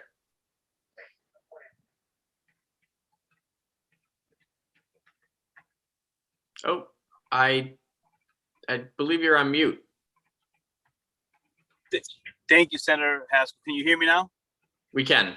The famous mountain. Okay, so here we go. So thank you very much. I'd like to thank all my colleagues on transportation, and I'd like to first of all compliment my colleague from Waterbury, Representative Giancarlo, who's pretty much been talking about this for a long time, and we've had several pieces of legislation that we put in addressing the out-of-state plate issue.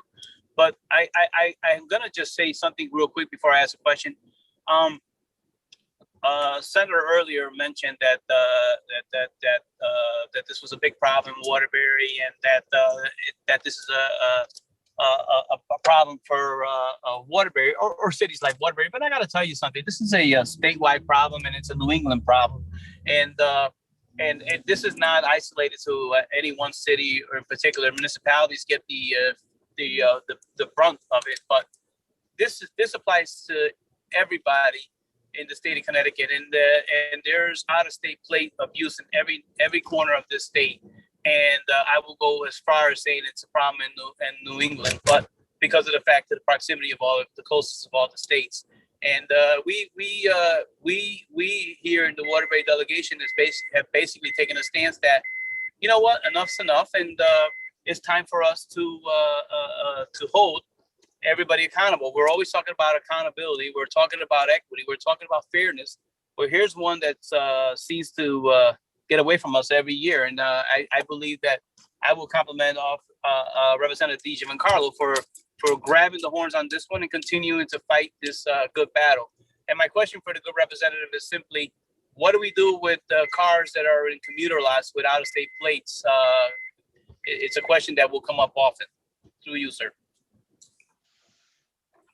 Well, situations like cars in commuter lots, colleges, snowbirds, those are ones you won't. I don't believe you will be addressing. If that car is in that commuter lot and that car is there daily, now we can absolutely make sure that is not a Connecticut resident or Waterbury resident in that commuter lot daily parking there to take another ride. That's easy to observe. But we're looking for those that are blatantly abusing the system, have multiple kids in our school system, using our roads, using all our services, yet they just won't pitch in their little part about the car taxes. So that can be addressed. We can obviously find where that car is going. We have a great traffic unit in Waterbury that would definitely address that problem. Again, we're looking for compliance. We're not looking to punish, but as Senator Casano has said, the abuse, when you're really abusing it, you have to pay the price at some point. Well, again, thank you for your leadership on this particular issue. It's an important issue for the state of Connecticut, and I will be supporting this piece of legislation. Thank you, Representative Giancarlo, and thank you, Mr. Chair. Thank you, Representative, and also that it shouldn't go unnoticed that you were on the forefront of this also. You brought it to the state for me, so I appreciate it. Thank you, Rep. Thank you, Representative Reyes. Next, we will go to Representative Gopil. I'm so sorry if I mispronounced your name, Representative. That's all right. It's Gopil. Gopil, thank you. A lot of people do as well. Nice to see you there in the position. Thank you. I just wanted to bring attention that on Friday, Planning and Development did hear Bill 6545, very similar to this this bill, and we had some testimony. So do please go to the Planning and Development page testimony for that. Specifically, there was testimony from the CCMA, CAAO, AAC on the unregistered vehicles, and a couple of the assessors around the state to testify as well. So I think, you know, as if somebody else had mentioned earlier that there was a similar bill, just want to bring it to everybody's attention. Thank you. Thank you, Representative. And lastly, Representative O'Day for the second time. Thank you, Mr. Chair, and I apologize. Representative, I forgot to ask the question. So I live on a border district. You know, New Canaan is on the border of New York, and some of my constituents do have property in upstate New York and have cars in both Connecticut and New York. How would they be impacted by this? I assume if you get a ticket and you go and you show that you've got residency elsewhere in New York, for example, you wouldn't, that ticket you could fight, or how would that work practically speaking? So the state statute basically says it's where that, and you have, if you ask any assessor, they will tell you it's where that car is housed. That car is housed, you know, 9 months out of the year in Connecticut. That's considered a Connecticut a vehicle. They'll say 6 months, but it's really, I believe it's really a 60-day period that you're consistently there. You are a resident. Again, I mean, maybe each town will enforce it differently. I know in Waterbury, we're gonna definitely enforce it very hard if the bill was to pass. But again, I know of people that have New York plates. They have New York post office boxes, so their checks go to a New York Post PO box to avoid other issues with Connecticut taxes. So again, the border towns, you're gonna find this obviously very tough to enforce. They may fight it, but I think that you'll set a precedent once you start finding. Once word gets around, once you do a public relations, you know, in the beginning, I truly believe you're going to see a lot of people switch over very, very quick. Thank you. And I see parents dropping off kids at school with the New York plates, and I have to admit it drives me crazy because it's unfair. But at the end of the day, I'm going to have to answer to some constituents who have property elsewhere. And just tell them, well, look, if your car is, you know, in Florida or New York 6 months in a day or more, then that's one thing. But if your kid's driving it to and from school every day, that's just not right. So thank you very much, Representative, for pushing this forward. And thank you very much, Mr. Chair, for allowing me a second time. No problem at all, Representative. Mr. Chair, can I just answer to that too? Of course. I also wanted to point out that this is not just a New York problem. This is a Massachusetts and New Jersey. We have more Texas plates in the city of Waterbury than you can imagine. We're having dealers set up. They're going down to Texas to get a dealership. They're coming back using that dealership to have plates mailed to Connecticut. Temporary registrations from Texas, regular registrations from Texas, repair shop plates from Texas. We are battling not just, I don't want to think it's just a New York thing. Maine, who uses a third-party issuer of registrations. That's how these tractor trailers get around much of the state taxes. They are a third-party. They use a third-party vendor to issue their registration. So, I do want to say it's and trust me, I hear your pain, Representative, because it may not be popular with me. I may lose some votes over this. I don't care. It's a right or wrong thing. So to me, it's a right or wrong thing, and it's about fairness there. It's to that 80-year-old couple that sit in Waterbury with a 60.21 mill rate and have been paying their taxes their whole life. I think it's they deserve some fairness. Thank you, Representative, for those comments. I would agree. Next, Representative Zawistowski. Thank you, Mr. Chairman, for the second time. I want to thank Representative Goupil for mentioning the bill number in planning and development. And I just wanted to bring up one more thing that came up in testimony there. Is that we need to be careful if this bill proceeds to make sure that we have a carve out for farm vehicles that do not leave the premises of the farms.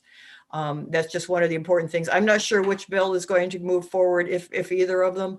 But I wanted to make sure that is a major consideration because a lot of farms do use old vehicles that would never pass inspection just on their own premises to move things around. So Again, Representative, I will not be sending you the email with the number now. You have it now. So we'll watch both of these as they go forward. And thank you, Mr. Chairman, for the indulgence of the second time.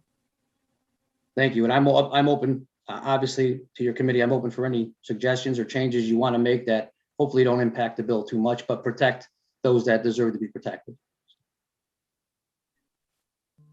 Thank you, Representative, and thank you, Representative Zawistowski. I don't see any further questions for you, sir, so we appreciate your time and your testimony this afternoon, this Thank you. morning. Everybody have a great day. Thank you. I should have mentioned this quite some time ago, and I apologize. We are now past the first hour of the public hearing, meaning we will be alternating between members of the public and elected officials. That also means that our wonderful clerk Phil is going to be timing folks on a 3-minute basis, just so we can move quickly through the public hearing testimony. We're going to hear next from, let me just take a look, Joe Paletta. Thank you, Mr. Chairman. Can you hear me okay? Yes, good afternoon, Representative. Great, thank you. Good afternoon.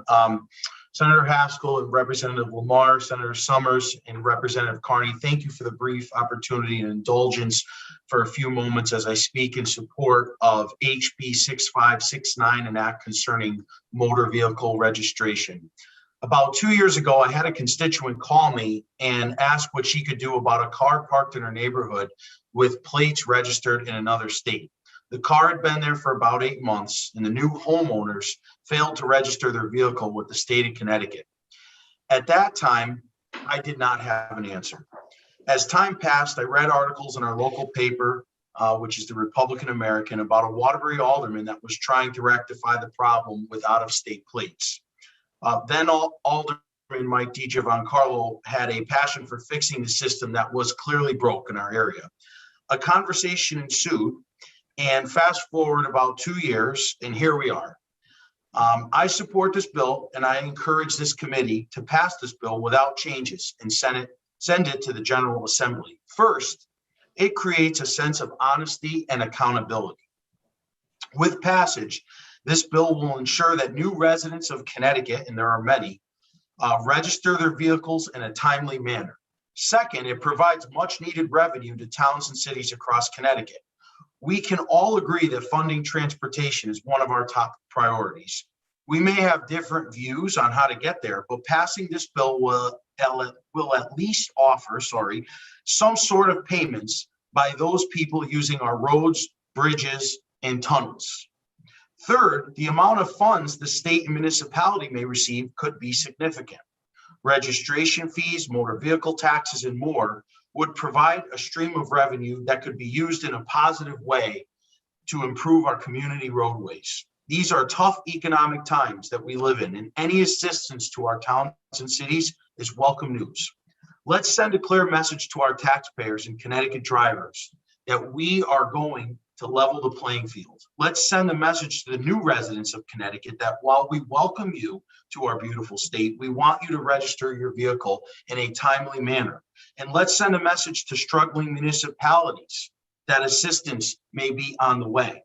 Let's send a message to Connecticut businesses that those using our roadways are paying for them the same way that you are. Let's pass HB 6569 and send it to Governor Lamont for signage. Thank you for your time. Thank you, Representative Paletta, for your time and for your testimony, and also for your patience this morning. I see Representative O'Day has his hand raised. Thank you, Mr. Chair. Just real quick, Representative, thank you for your testimony. One of the things I brought up in past years was for any business or residents, multi-housing project type residency where you have to have a placard or a sticker for parking, have it the business not allowed to give parking stickers to, or apartment complexes, stickers to out-of-state registered vehicles, and fine them for if that comes out to happen. Is that something that, I know I'm just hitting this to you, has that been a thought? I had thought about adding that to the last time this came before us, but any thoughts on that? Absolutely, Representative O'Day. And, you know, I did say in my testimony without changes, and I guess I meant negative changes. I think that that would be a positive change. If you are here, and particularly in the city of Waterbury, I represent Watertown, which borders Waterbury. But if you are here and you are in a larger housing complex for more than X amount of months, whatever this bill may say, then yes, you should have a placard and you should be responsible for your vehicle because you're using the roads, you're using the bridges, you're traveling around town, and everyone knows when they've hit a pothole, or like you said, when you're dropping your kids off at school, you think, who's going to pay? Like, who's going to pay for that pothole that needs to be fixed? We all pay for it collectively. So if they share in this with us, then I think it's fair. It levels the playing field. So yes, if you're living here, you've been in an apartment complex, you're using our roads, you have a car, then yes, you should pay the Connecticut fees and so on and so forth to the state and to your local municipality. Thank you very much, Representative. Appreciate your testimony. Thank you, Mr. Chair. Thank you. Thank you, Representative O'Day, and thank you, Representative Paletta. I don't see any other hands raised, so we thank you for your time and for your testimony this morning. Thank you. Next, we will hear from Ms. Christy Carano, who I believe will be joined by State Representative Craig Fishbein. Yes, good morning, Mr. Chairman. I didn't know if you wanted me to start and hand it off to Ms. Carano. That's the way we had set it up. That works well for me. Okay, thank you. Good morning, Chairman Haskell and Chair Lamar, Vice Chairs Casano and Sims, Ranking Members Carney and Summers, and distinguished members of the Transportation Committee. We have submitted written testimony. I don't see it on the system yet, but that is submitted on behalf of myself and Senator Ciccarella. And we are writing to you, and I am appearing before you today in support of Senate Bill 608, which is titled An Act Concerning the Safety of Children When Buying Ice Cream from a Frozen Dessert Truck. And I must stress that I think we all recognize that not just children buy ice cream from dessert trucks. We do as well. And this bill has to do with safety. And, you know, it's something that was brought to my attention that there's been quite a few incidents involving particularly children being injured after doing a transaction at an ice cream truck or dessert truck. One such incident happened in my district, and I know you're going to hear from Christy in a bit. You know, unfortunately, she lost her son. Christy's been a friend and a colleague for many years. She's going to tell you, you know, what happened in that situation, but her situation doesn't just sit there alone. Our written testimony references an incident in Hamden, and you'll notice that if you do a search on OLR over the summer, I did ask them to put a report together with regard to, you know, these things happening across the country. The language is before you, I do have some concerns about, though. You know, it asks for ice cream trucks to register, and it goes into effect October 1 of 2021. I would have a grace period of, let's say, a year for those that are currently in that business, but to adopt the Hartford ordinance. Hartford has an ordinance that says if you don't have certain safety accoutrements, that you can't vend in a way that would cause a child to cross the street to get to the truck, unless they are, their law says accompanied by an adult. I would urge you to have something that says escorted by an adult, because accompanied could be far away. We want to make sure that this transportation across our roadway is happening safely. Also, one may say, well, Representative Fishbein, you know, you're the smaller government guy. Why are you here on this, you know, more laws and that kind of stuff? You know, utilizing our roadways is a license. We are given permission to transfer ourselves from one place to another. And when a business uses our roadways, they have a duty to do so in a safe manner. And what this law calls for is certain safety requirements similar to those that are on buses, flashing lights, bars, that kind of stuff. And obviously, because buses attract children, similarly here, ice cream trucks do as well. So with that, oh, there's one other portion of the bill that I question, and that's at lines 116 to 117.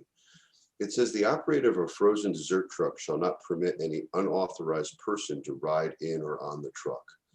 And I don't know who or why that language is there, but quite frankly, the language doesn't deal with who is an authorized person. So I would have to assume that if one owns a truck, anybody that is not there by permission is unauthorized under the simple language of how we operate. So I don't know why that language is there, other than to, I can't go into why somebody would put that language in there. But with that, Mr. Chairman, I would like to turn it over to my friend, constituent, and colleague, Christy Carano. And I believe her husband's here also, Tyler Barhurst. He's on the list next. Thank you. Thank you, Representative, for your testimony. Christy, are you with us today? Yes, Senator, I am. Thank you. Good to see you. Go right ahead. Great to see you as well. Representative Fishbein, I'd first like to speak to your question about the riding on the truck, and I've researched the case law quite a bit on this issue, and I think that language may be present because especially in the early 60s and 70s, children would jump on the back of the truck and try to ride the ice cream truck. And that created a whole new set of safety issues. So that may be in part why that's added. And an additional issue was the sex offender registry and making sure that everyone that was licensed to operate an ice cream truck was registered on the or that was not on the sex offender registry. So just speaking to those 2 points. If I go over, please stop me. I'm so sorry. I did submit written testimony. I don't see it uploaded yet, but I did submit it. As some of you may know, I reached out a lot. We lost our son, Tristan, on June 12th, and I'm so sorry. This past year, it was his dad's birthday, and our friends graciously decided to host a birthday celebration in the backyard for his dad. It was also the kid's last day of school. And despite all of the cakes and desserts and brownies and everything that we had there, when the kids heard the jingle of the ice cream truck, they went wild, as all kids do. And no dessert that was on the table was comparable to getting that ice cream from the ice cream truck, especially my son, who is a lover of all food, lots of pictures of food hanging out of his mouth, but ice cream for sure to be the most important.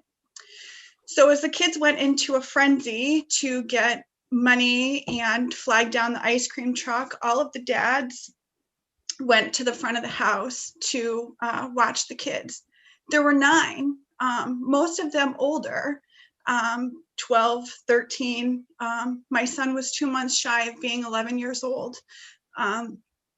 Most of the children being older, they crossed in a group as the dads rounded the front of the house.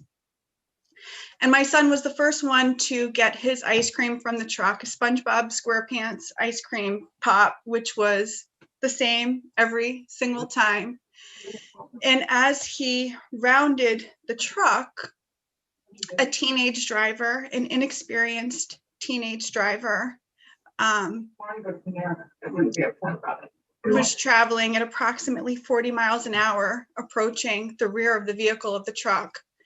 My husband screamed out to our son, as well as our friend, Tristan, stop. But as he hit the double yellow lines and the car simultaneously came around the truck, it violently struck our son. And by the time I ran to the front of the house, he was gone. And I just held him as his life, and life as I knew it, came to an abrupt end that day. The legislation before you is common sense. Since the 70s, these recommendations have been made by the National Highway Association, And New Jersey has adopted all of the laws oh my God, I'm so sorry, I can't think or speak, in connection with those recommendations. Since the 1970s, 50 years, New Jersey has had this law and these recommendations have been in place. It's common sense to alert drivers that children are going to be in the area and to have a stop arm that extends from the vehicle. And many vehicles, including the one that sold ice cream to my son, had this stop arm in place already, but the driver chose not to use it because it was light out. And he had indicated that because it was light out, he didn't think that it was important. And the driver that passed the vehicle at 40 miles an hour and hit my son was a teenager who was inexperienced and just didn't recognize that children would be passing by the vehicle. It's common sense to have this equipment on these vehicles. And I agree with Representative Fishbein, who has been very supportive in all of this, that there should be some sort of grace period. Of course, the trucks have to get equipped with this equipment. And I think a year is very a reasonable amount of time to allow them to do so. And it's my understanding, especially the recommendations that have come out from the National Highway Safety Administration have said that the cost is low with equipping these vehicles with this. I've done some research on my own that has shown, in contacting the school buses and some of their, some of their providers, that it's about between $500 and $700 to equip the vehicles with all of the safety equipment that we are advocating for. So the cost is low, the protection is great, and a year's time in order to implement this law, I think is very reasonable. And hopefully, as Representative Fishbein had said, we can also include the language from the Hartford ordinance that's been in existence, again, since the 1970s, that provides that ice cream truck vendors cannot vend ice cream to children that they know must cross the street. In our case, again, there were 9 children that had to cross the street in order to purchase an ice cream from this truck, and 0 children on the side of the street that the ice cream truck parked. I'm ashamed that as a mom sitting in the backyard, it never occurred to me that my child would be crossing the street, even though he wasn't an impulsive little boy. He was a very well-mannered, well-disciplined, responsible, almost 11-year-old child. Regardless, it never even occurred to me that the ice cream truck would be on the opposite side of the street. I know I'm all over the place. I'm sorry, this is very difficult. I just ask that you please help us to pass this common sense legislation in a bipartisan fashion. This is not a political issue. I appreciate any and all support in getting something meaningful passed. Thank you. Mr. Chairman, I just want to point out that the bill was introduced by both Republicans and Democrats in both the House and Senate. So we do have bipartisan strong support on this bill. And Mr. Chairman, I also point out to you that I believe next on your list is Christie's husband, Tyler Barhurst. I didn't know if he wanted to add anything. Thank you. Thank you so much, Representative Fishbein, and thank you, Ms. Carano. How do I pronounce your last name, ma'am? Carano, you have it. And I'm also happy, I'm not going to be super emotional, I'm sorry. I'm also happy to address. You have no need to apologize before this committee. We are so grateful that you are here sharing your story, and so grateful that you've channeled your grief into advocacy. So please, there's no need to apologize. Thank you. And I'm happy to address any questions. Thank you. I did want to give an opportunity at the good representative's request for your husband to say a few words if he's on the line as well. Would he like to jump in before we move to questions? Yes, thank you. And again, for those of you who I've never met, I'm Tyler Barhorst. I'm Tristan's father. And I want to thank you all for taking the time to discuss this important bill. You cannot imagine how important this issue is to all of Tristan's family and his friends. I could spend years explaining to you all what a gift my son was to this world. He was bright, he was kind, he was brave. But since we have such limited time here, I'll simply say that he was a perfect soul and he always stood for what he believed was right. And that I wish I had the strength to be half the person that he was every day. Since June 12th, everyone who knew Tristan has basically passed their days thinking of 1,000 little things that would have prevented this tragedy had they been even just a little bit different. Every day we ask ourselves, what if the ice cream truck was facing the other way? What if the stop sign had been out and flashing? What if that Jeep had been going just a few miles an hour slower? And I asked myself, what if I had yelled out his name just 1 second earlier? Allowed us to better grieving monitor. Parents and family and friends, these are the questions that we struggle to answer every day.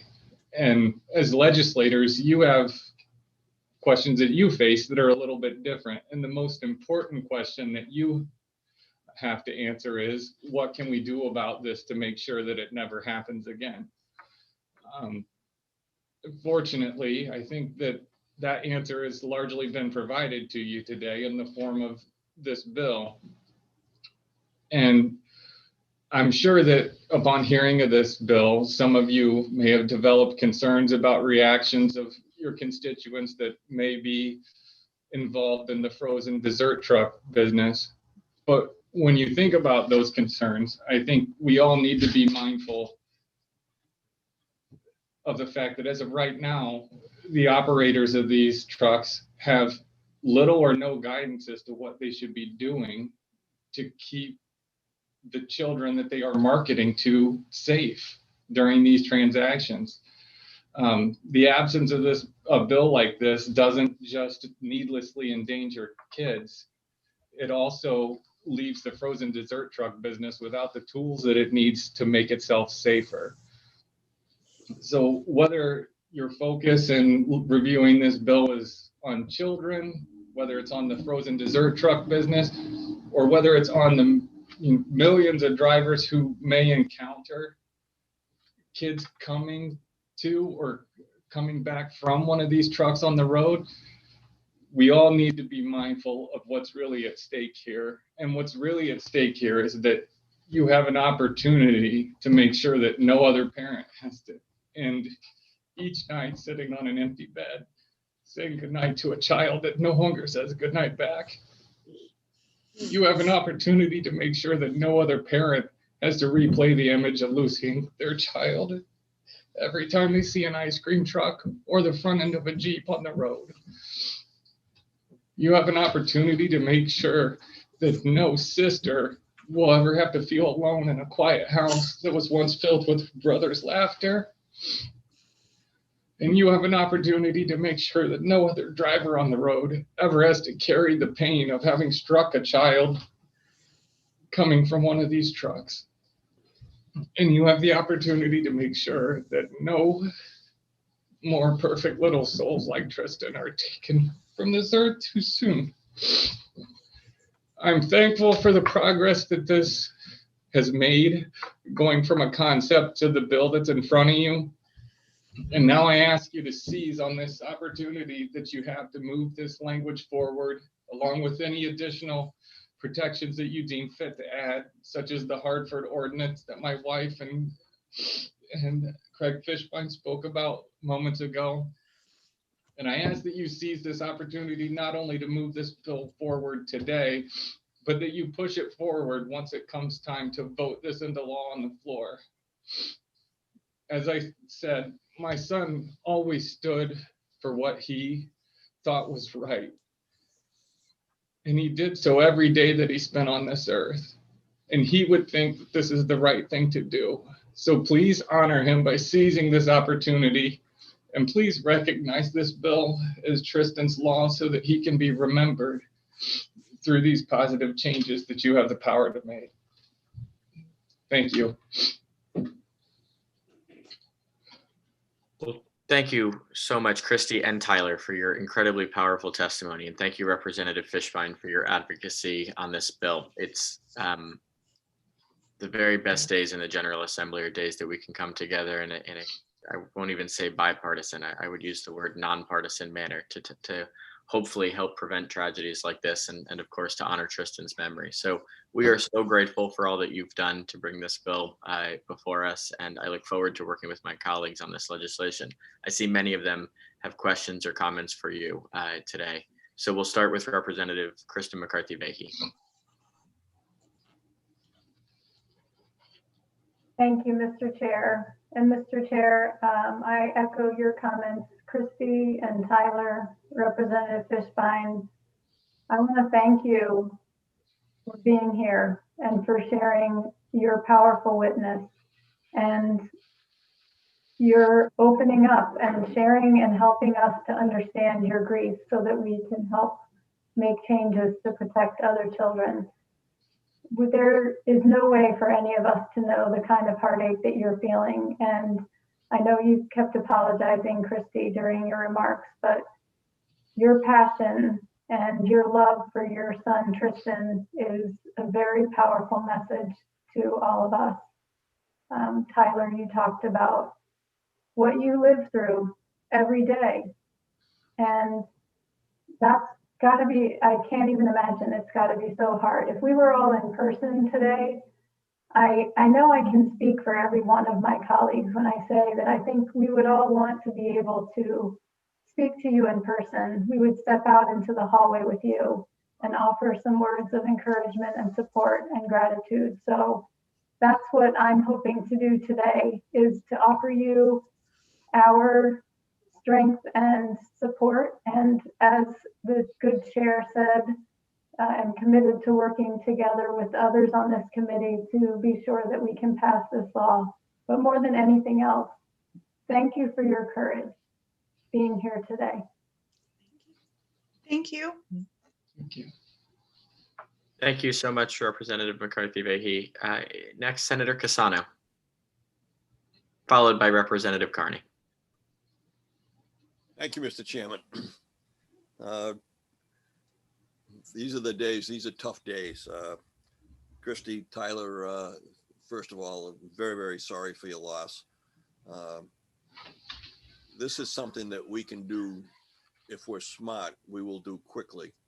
Naming the bill makes tremendous sense, but it's becoming, in another month, those trucks are going to be back out on the road.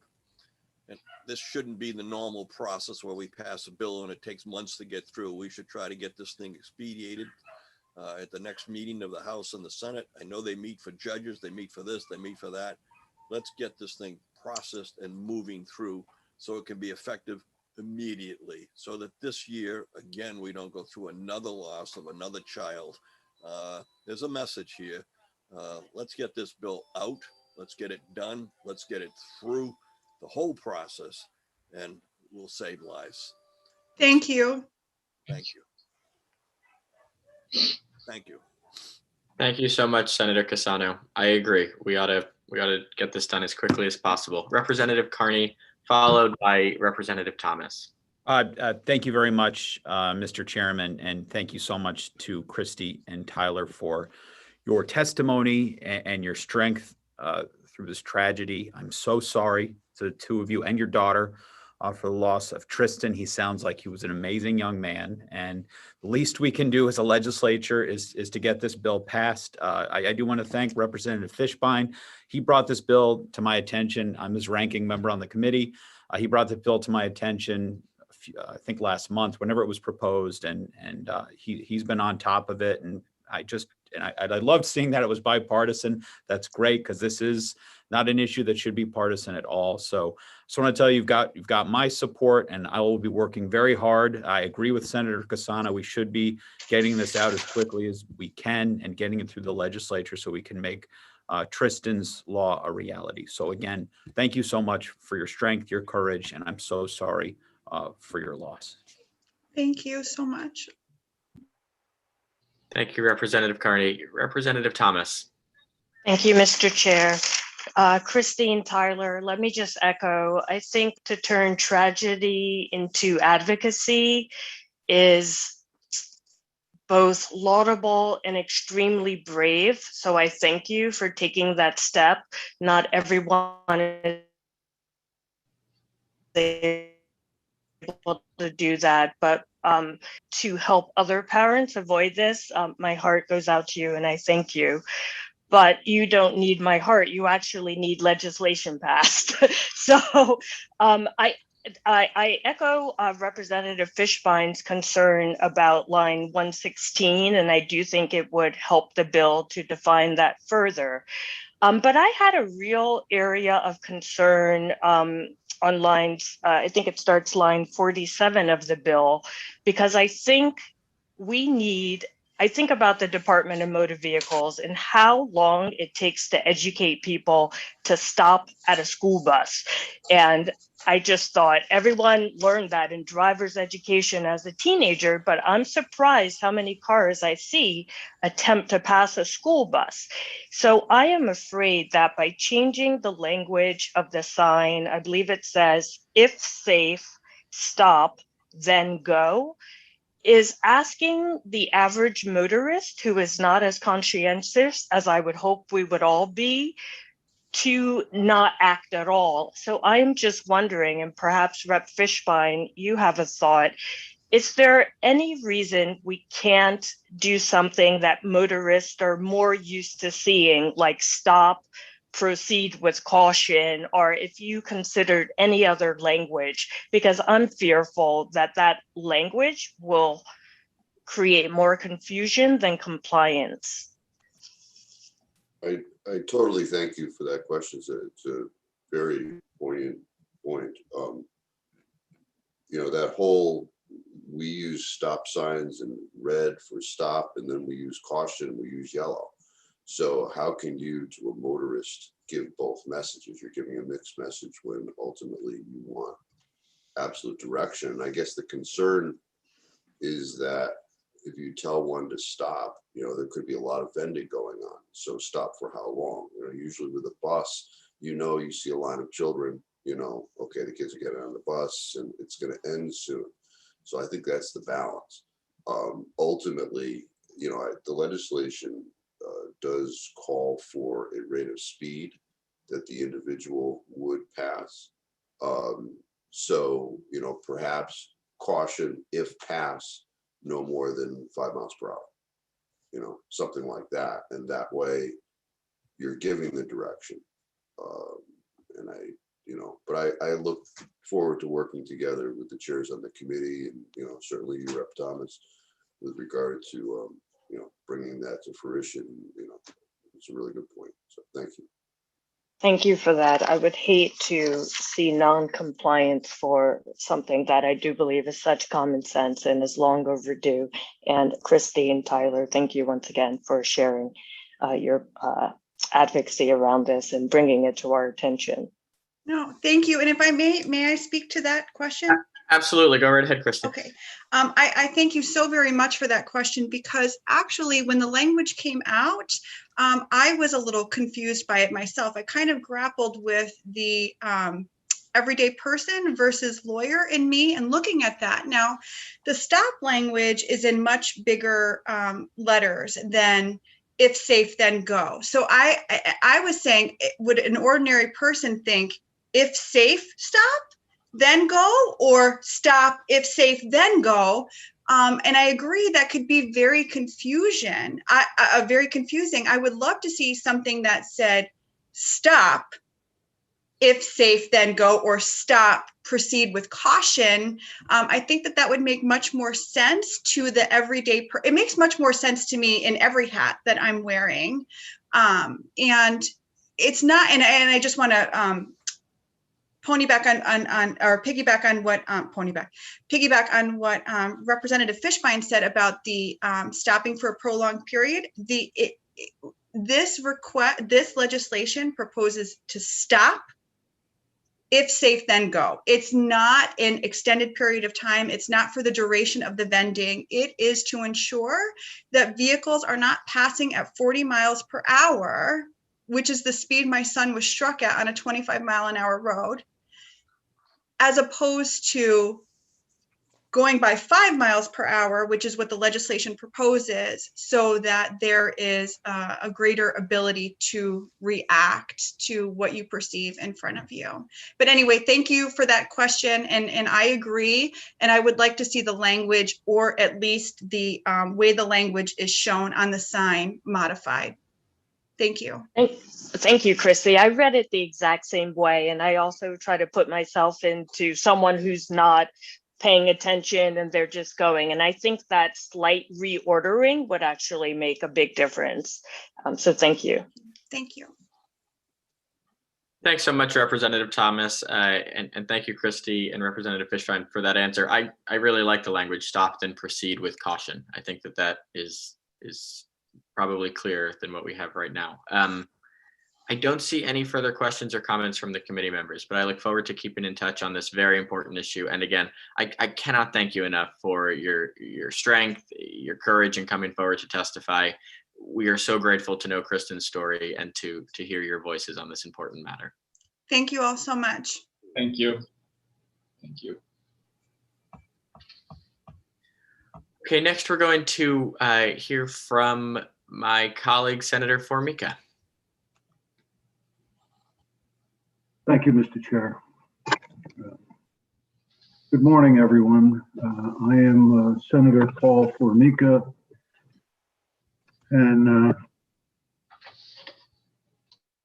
I'm just so taken aback by the previous testimony that I just want to say that we deal with a lot of things in this General Assembly, and nothing more important than what we've just heard. So please lend my support to Tristan's Law, Bill 608, and extend my heartbreaking feelings to Representative Fishbein and to the family for that. And I commend the good chair for his compassionate remarks to the speakers. Chairman Haskell and Lamar and ranking members Summers and Carney, I'm here to testify in support of Raise Bill 982, an act revising the motor vehicle statutes, specifically speaking to sections 2 and 7. Sections 2, line 82 to 86 would update the statutes to allow for a motorhome owner to register the motorhome in Connecticut using a post office box as an address.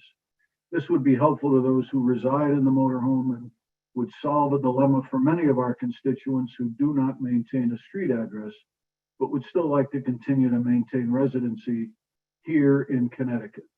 As we all know, our lives are becoming increasingly more mobile. The change in section 7, beginning at lines 258, would provide parents of a blind or disabled child one handicap placard per parent instead of the current allowance of one placard per child. This change would be particularly helpful for those parents with shared custody as a result of separation or divorce.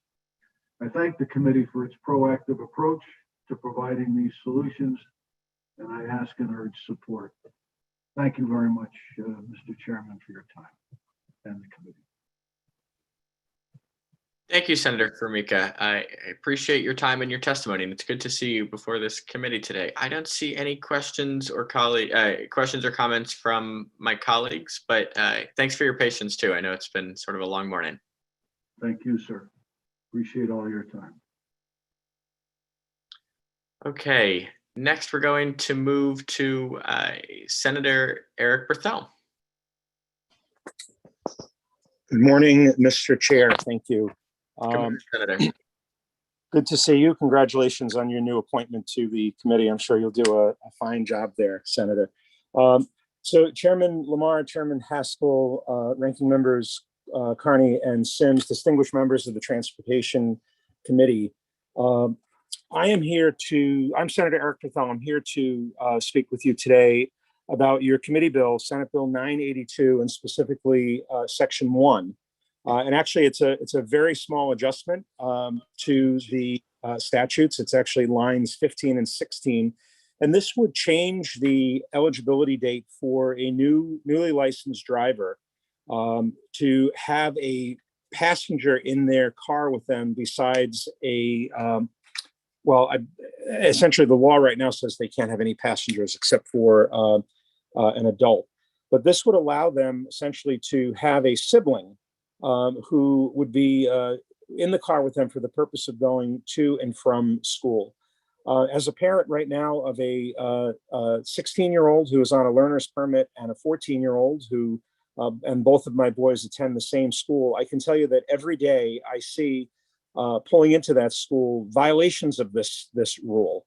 And I think that it's a simple enough adjustment. I think that there could be some additional training and some responsibility that is bestowed upon this young driver in having their sibling in the car, and it eliminates them necessarily doing this illegally now.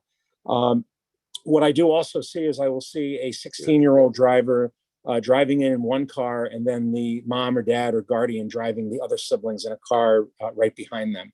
So we end up with more cars on the road going into very busy school environments. So I thank you for including this language. This was originally a standalone bill. I thank you for including this in your committee bill, Senate Bill 982, and I would welcome and encourage your support on this measure.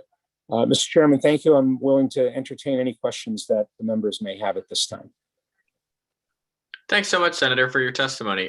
I would agree there is flagrant violation of this in my neck of the woods as well. Representative Thomas, I see, has her hand raised. Go right ahead. Thank you, Mr. Chair. I'm sorry, Representative, you've been muted. I think someone did that on purpose. No, I'm just kidding. Thank you, Senator. I agree. This feels like one of those common sense situations that everyone is doing anyway. One thought did occur to me, and I just wonder, right now, the way the bill is written, any child could drive a sibling, but do you think it's important to somehow safeguard this so that parental permission would need to be required?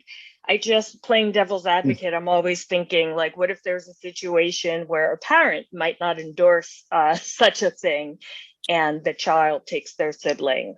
Representative, thank you. That's a really great question. I had not thought about that, and I think that parental consent for things like this would actually add another layer of security and reassurance to the legislation. And right now we allow this after 6 months of the new driver holding their license, those that are under the age of 18. So to your point, it does eventually happen, but.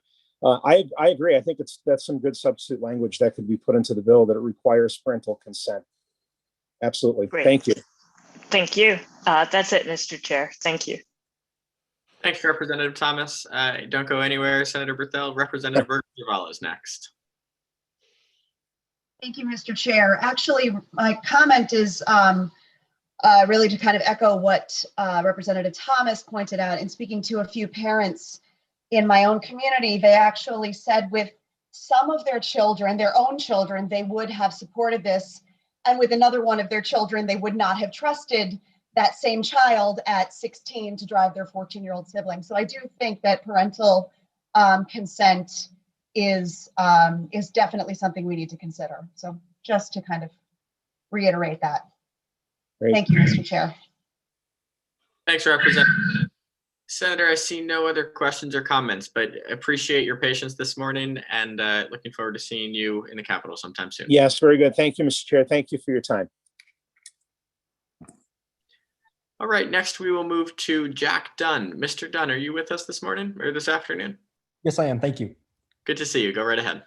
Well, good afternoon, Chair, Representatives, and Senators. Thank you for inviting me for a chance to speak. My name is Jack Dunn. I'm speaking on behalf of Senate Bill 982, specifically Section 18, subsection C, which allows for members of volunteer ambulance associations to use flashing blue lights. I personally have been a volunteer EMT and firefighter in Middlesex County for a little over 4 years. In Connecticut, most towns are served by volunteer fire and EMS organizations. And in most cases, those volunteer firefighters or EMTs are responding directly from their homes or work to their respective fire or EMS departments or directly to emergencies. In order to facilitate this, Connecticut has courtesy light laws allowing for members of fire departments to use blue lights and members of volunteer ambulance agencies to use green lights. Blue lights are widely recognized as emergency lights throughout our nation, but since many EMS agencies in Connecticut are also a part of their local fire departments, the volunteer EMTs in those departments are also able to use blue lights. Green lights are not as common as blue lights in the state. However, in Middlesex County, where most fire and EMS departments are separate organizations, they are more common. Unfortunately, green lights are not effective in allowing members of volunteer ambulance associations to get to emergencies. And quite frankly, they cause a lot of confusion on the road. Most people I've come across have absolutely no clue what a flashing green light signifies. I've had people pull up alongside me on numerous occasions while I'm responding to emergencies and actually ask me what they're for. Furthermore, I've even been pulled over by some members of law enforcement who also had no clue what a flashing green light signifies. On numerous occasions, I've been told by dispatchers that people have called 911 reporting me or other people driving with green lights, thinking they were doing something illegal because they were not sure what it signifies. If the intent of the courtesy light law in Connecticut is to allow for volunteer ambulance association members to get to emergencies in a faster and safer manner by requesting the right of way, current statute allowing for volunteer EMTs to only use green lights does not serve that purpose. Furthermore, with the Department of Transportation putting green lights on all their new trucks, it diminishes the importance of them further and creates further opportunity for confusion on the road. I have talked about this issue with numerous chiefs of public safety organizations, and everyone has been in agreement that allowing members of volunteer ambulance agencies to use blue lights would not only allow for those members to get to emergencies faster, thus expediting care, but would also reduce confusion on the road, making it safer for everyone. Additionally, by allowing both volunteer firefighters and volunteer ambulance agency members to use the same color light, we would relieve a financial burden by no longer requiring those who serve in both agencies to need to purchase 2 separate lights. Thank you. Thank you so much, Mr. Dunn. I really appreciate your testimony and appreciate your service, of course, in that capacity. A very quick question for you. You mentioned expense. Is it an expense borne by the municipality or borne by the individual volunteer? It's an expense borne by the individual volunteer. So currently the way the law is written is not a problem in most areas of the state because, as I expressed before, both the EMS agencies and fire departments are normally one agency. However, in some parts of the state, especially in Middlesex County, where they're separate agencies, it's against the law for someone to use a green light when going to a fire call or to use a blue light when going to an ambulance call, despite the fact that a green light is not at all as effective as a blue light is. Understood. Well, all the more reason I think we ought to provide that relief and consistency. One last question before I turn it over to the good ranking member. Did you submit written testimony? I was just looking through to see if that's in our system. I did not, but I would be more than willing to send this over as well as a written testimony. If you happen to have time and have something written down, that would be helpful. Obviously, I appreciate your testimony and the words you said today, but it's always good to make sure that my notes match with the written testimony that folks submit. So I really appreciate your comments today, and I'll turn it over now to Representative Carney.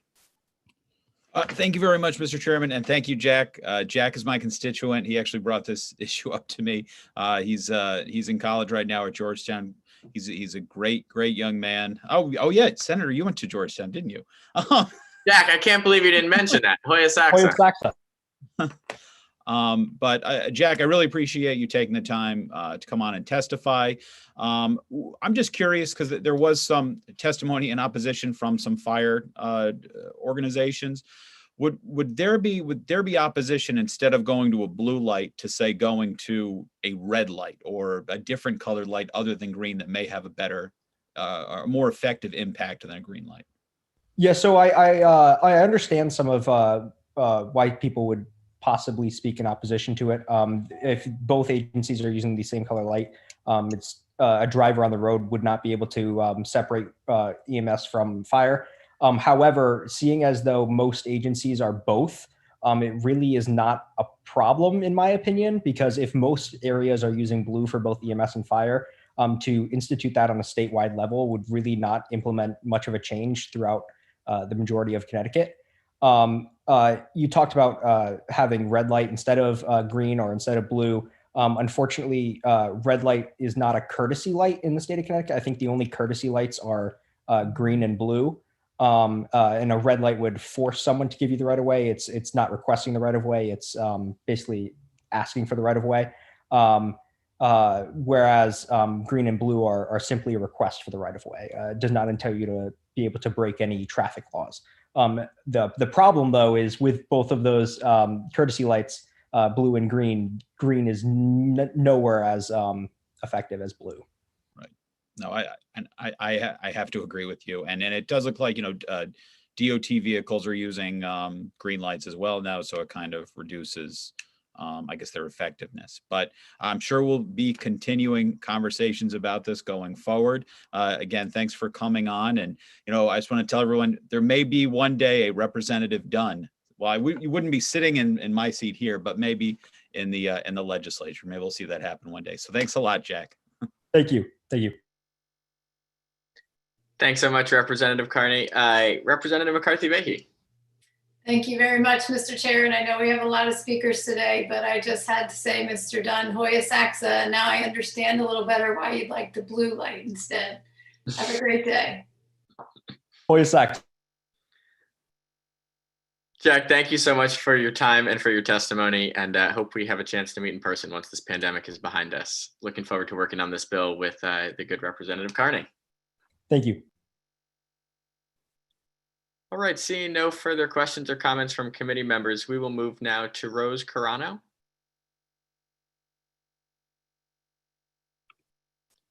Is Rose with us today? We will provide, oh. Yes, I am. Hi, how are you? Sorry, I was in mute. Good. So I'm Rose Carano. I'm Tristan's aunt. And I'm here to support the bill number 68608. And you heard from Christy and Tyler. And that's the call you never want to get at 10 p.m. that a loved one is at the hospital and you have only a half hour to go and say goodbye if you would like to. And we've been going through a lot since June. And my son is 6 and he loves ice cream from the ice cream truck. Every time he hears the music, he runs outside. And for me, last year was really hard to look at him going to the ice cream truck and thinking that Tristan was not there and they could not do that together anymore. And we really want you guys to look into this bill and make sure that the ice cream trucks are equipped to not only provide joy for these kids, but safety. And also I would like to add that the impact that an accident in those circumstances can cause, it's lifetime change, it's everlasting. And not only for Tristan's family and friends, but for that teenager and for the ice cream truck driver. So we appreciate your time and thank you. Well, thank you so much, Ms. Carano. And I'll echo what I mentioned to Tristan's parents, which is we are just so grateful for the bravery and the strength of your family in coming forward to tell Tristan's story. And I think Senator Cassano made an especially important point that there's a real urgency to get this bill done before the summer months. So we so appreciate your testimony. I see that Representative McCarthy-Vahey has her hand raised. Thank you very much, Mr. Chair. And Ms. Carano, I would echo the sentiments of our chair. Your bravery and courage, as with that of the rest of your family, is tremendous. But I also wanted to note something that I don't think we talked about earlier in testimony, was the compassion with which you have spoken of the driver of the vehicle has been very overwhelming to me. And I think that that's just something that really speaks volumes to all of you, that as you face your own grief, that you are trying to turn this into something so positive while being so compassionate. Thank you.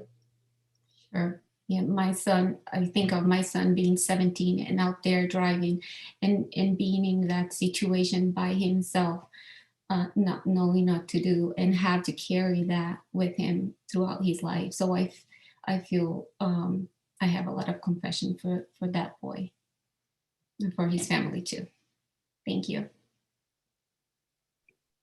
Thank you so much, Representative McCarthy-Vahey and Ms. Carano.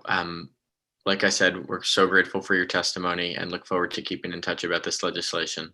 Have a great rest of your day. Thank you. Next, we're going to hear from Kim Salib, who I believe is joining us via phone. Is that right, Mr. Clerk?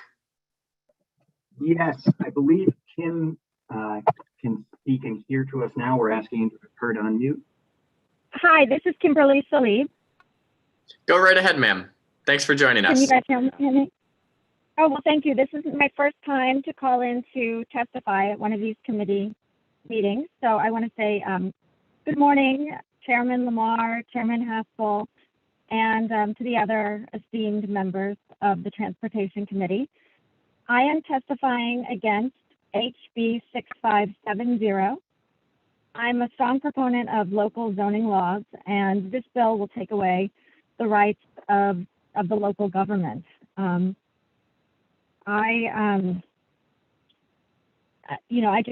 just wanted to let you know my testimony against this bill, and I also want to send out my thoughts and prayers to Tristan's family. Thank you. Thank you very much, Ms. Salib, for your testimony. I see that Representative O'Day has his hand raised. Thank you very much, Mr. Chairman. And Ms. Salib, I'm sorry, I've got multiple hearings going on in this new world as it is. Literally, I testified in one and I've got two others, so three going on. So I missed the beginning of your testimony. Can you just tell me where you're from? I'm calling from Greenwich, Connecticut. Okay. And what do you work for the town of Greenwich? Or are you just a concerned citizen? I chair the Transportation Committee for the RTM. Okay, I'm sorry I missed that. I apologize. And just generally, I'm still learning more about HB 6570. But I know the area around the Greenwich train station is very, it should be governed by the town of Greenwich, not by the state. The zoning laws, the area, there's a lot of private residences and, and businesses. And we just want to keep local control around, our state or around our train station. If that bill 6570 were changed, rather than having it as of right, but rather an incentive-driven proposal whereby the state would, for example, help pay for the increased costs that are associated with affordable housing and potentially. No. I'm sorry? No. My tax dollars are my tax dollars. Why is the state paying for affordable housing? Everyone's leaving and moving to Texas. In Texas, capitalists, businessmen create affordable housing because people want to live in Texas. Nobody wants to pay more money to the state of Connecticut. We pay too much in taxes. Did you not hear in Waterbury, all of their cars are being licensed, in the state of Texas, because the government is much more business savvy there. They leave people alone. Let's stop increasing taxes to pay for things that we don't need. And right? Our taxes are too high here. I do not want to spend, I don't want to Mr. pay for affordable housing. Ms. Salib, I'm going to jump in. I need you to allow the Sorry. good representative from New Canaan to finish before you respond to his questions. Yes, thank you. And I'm sorry, but I'm passionate about the That's need fine. Go to right live in ahead, Mr. Connecticut. And Ms. Salib, just to clarify and alleviate some of your concerns, I agree with you that Hartford should not be mandating an as of right legislation that creates that has Hartford deciding what can and can't be built in Greenwich. I am 100% with you on that. And so Greenwich knows what's best for Greenwich, just like New Canaan knows what's best for New Canaan, and Hartford knows what's best for Hartford. So can I add one more thing? I know, and I'm sorry to interrupt, I know I'm not supposed to, but I know what's best for me and my family. And giving more of my hard-earned tax dollars to Hartford is not good for my family. So I just wanted to add that in. If we could please, I mean, I just feel like the taxes are going up and up and up, and we keep finding new ways, new things for the government in Connecticut to spend money on. And it has to end because everyone's moving out of Connecticut. I've lost so many great friends and so many great businesses. Has anybody noticed that we have no small business in Connecticut? And small business is really cool. It's great to have, you know, it's wonderful to have new businesses pop up, but people don't move to Connecticut to open new businesses. And that's unfortunate because the taxes are just getting out of hand here. So I just want to say, I think that local zoning laws need to stay local. And I don't want to send any tax dollars to Hartford to pay for affordable housing, because if we just need to keep local zoning laws in the hands of local officials because they know best about their area. And Ms. Lee, you're very welcome. And on that last sentence, I totally agree with you 100%. I also, just to let you know, when I first ran in 2012, that was my main campaign, was to grow small business. That's the only way we get out of the fiscal Grand Canyon we've been put into over years of decades of mismanagement. So you and I are in agreement on that, growing small business, and an agreement on local control. And I thank you very much for your testimony here today. Can I testify? Can I just make one more quick comment about affordable housing? And that families want homes with yards and pools. That's what they aspire to. They don't aspire to an apartment over a train station. And, that's transient. That's transient housing. It's not affordable housing. Everyone's moving to to areas like San Antonio, Texas, where they're given a parcel of land with a nice home, a new home, with a new school in the area, and with they want a pool. Like, they aspire to something bigger and better than an apartment over a train station. So I just wanted to throw that out there as well.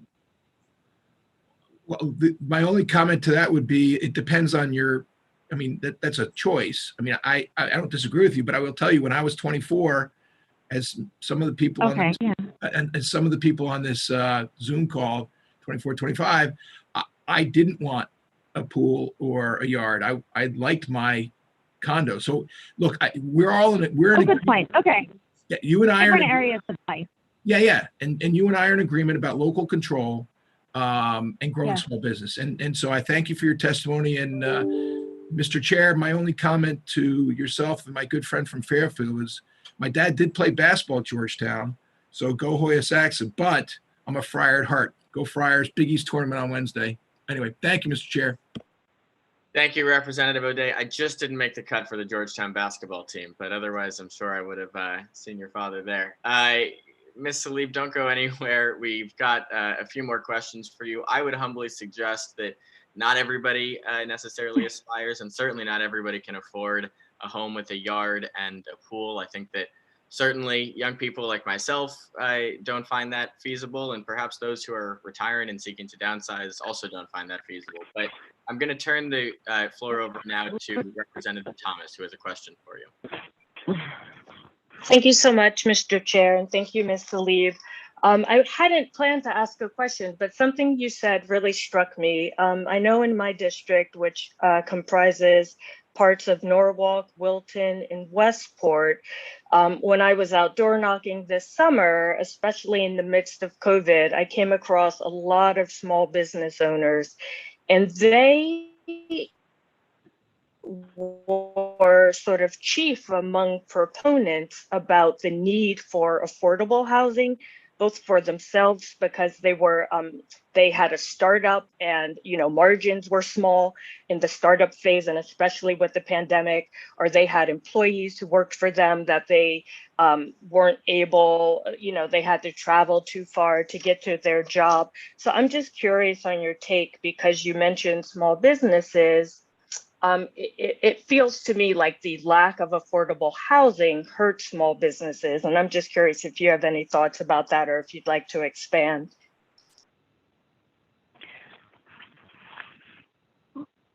Do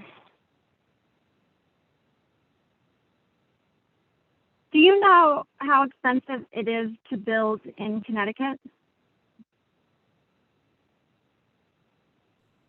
Ms. Salib, generally speaking, it is the practice in the General Assembly that members of the committee may ask questions, but members who are here to testify. Okay, yeah, that's fine. Okay.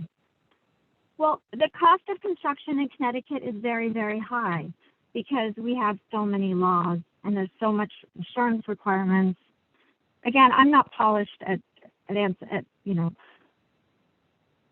It's unfortunate that we don't have a free market. Why aren't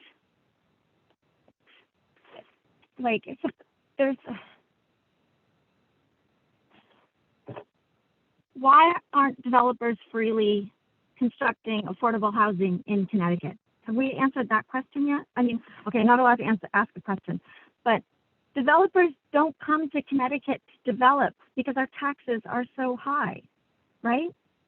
We can't keep increasing laws and regulations and force businesses to create housing. It's going against the free market system. So, okay, these business people need affordable housing. Well, why are they starting a business in Connecticut if they can't afford the housing here? Thank you so much for your comments. I'm not a developer, so I won't try to answer on behalf of one, but I am a small business owner, and I chose to incorporate in New York City, and that is quite a loss for the state of Connecticut in terms of tax revenues for my business, but also my employees. So that's just another side of the coin. But thank you for your time, and thank you, Mr. Chair. Thank you, Representative Thomas. Next, we'll move to Senator Cassano, followed by Representative Smith. Thank you, Mr. Chair. I'm not looking for a debate, but I do want to make a comment. If we really want to see small business growth and they're going to be able to hire people, we need affordable housing so people can be here to fill those jobs. That's how it starts.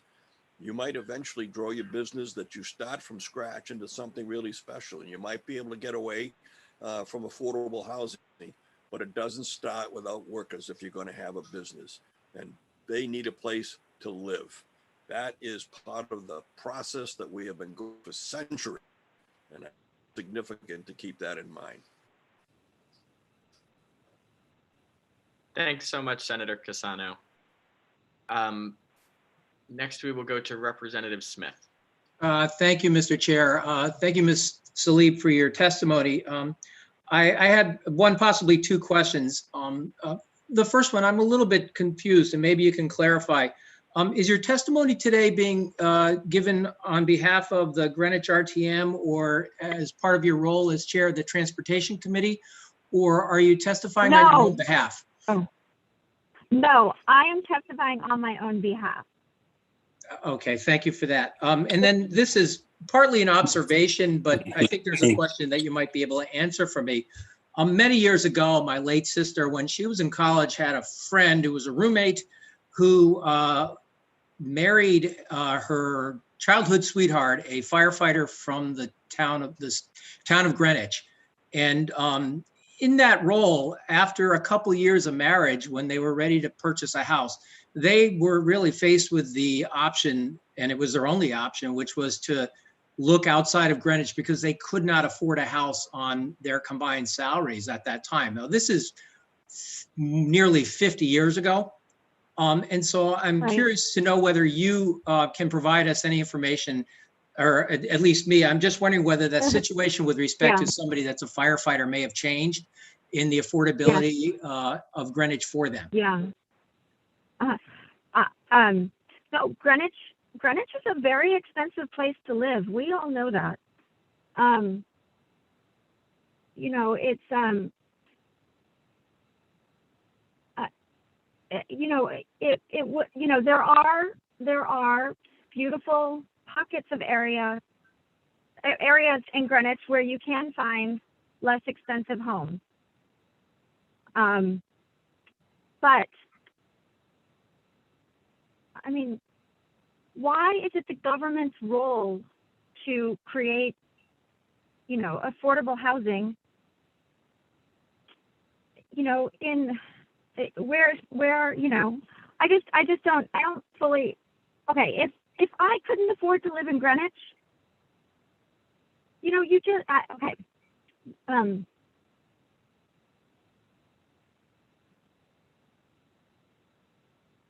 Well, I apologize. I think that was probably an unanswerable question. I mean, no. The thing is I just don't believe the government has a right to take taxpayer money to basically be a bank for businessmen who are creating affordable housing and making money.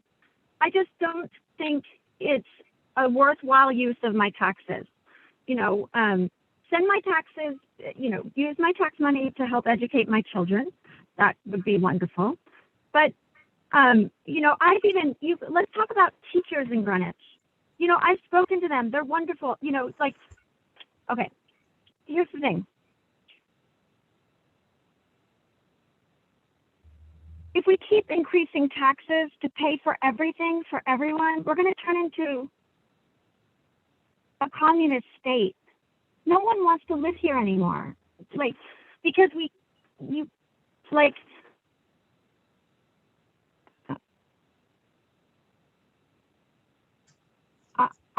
I don't think that it's the government's place to override local zoning laws. Well, okay. Well, thank you for that answer. I appreciate your sharing your views with us today. Thank you, Mr. Chair. Thank you very much, Representative Smith. Ms. Salib, there's one more question or comment from Representative Lamar. I do just want to take a moment, though, to clarify for those who may be watching at home. Obviously, I am new to the Transportation Committee and have only had a chance to read this bill over the weekend. But for the purposes of clarity, because you mentioned, you know, aside from the zoning implications, that there may be some sort of tax increase contemplated in the legislation, that is just not contained in the bill. There's nothing in this bill that increases tax rates, and I want that to be abundantly clear. But now I'll hand it over to Representative Lamar. Thank you, Chairman Haskell, and thank you, Ms. Salib, for your testimony today on behalf of the Greenwich RTM. I had a quick point of clarification. The restrictions on the free market are actually not imposed by this legislation. The restrictions on the free market are already imposed, and this actually lessens the restrictions on the free market. In fact, the testimony that has been submitted to this committee. Because, wait, I'm so sorry to interrupt. Ms. Salib, I'm sorry, that's not how it works. I'm going to have to mute you if you interrupt a good representative. Unfortunately, he is going to finish his remarks, and then you'll have an opportunity to respond. Thank you, Mr. Chairman.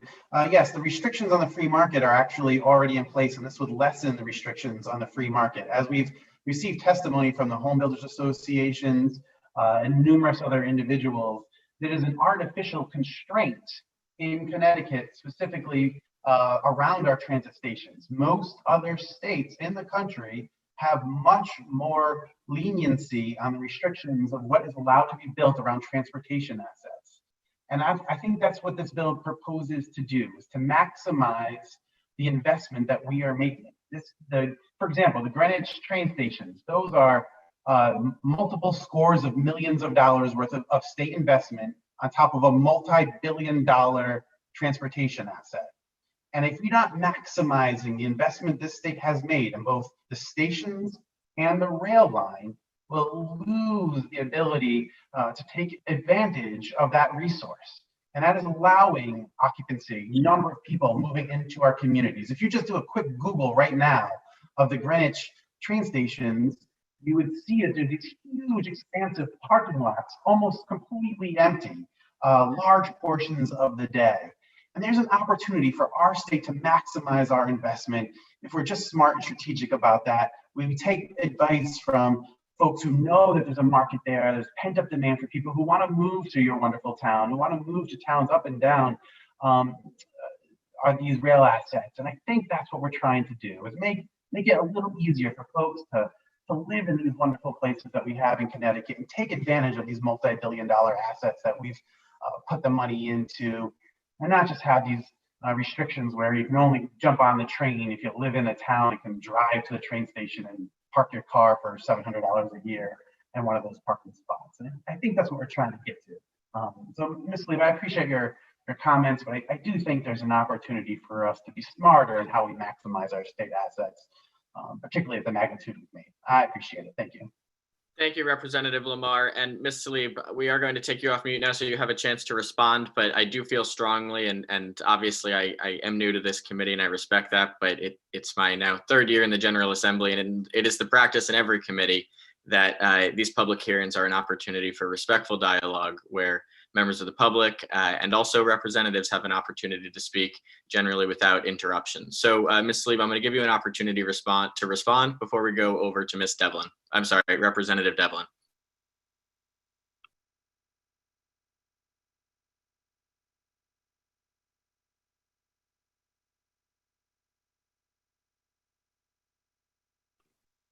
Mr. Clerk, are we having technical difficulties getting Ms. Salib off mute? Having called into one of these, Ms. Salib, you may have to press *6 to get yourself off mute, if you wouldn't mind doing that for us.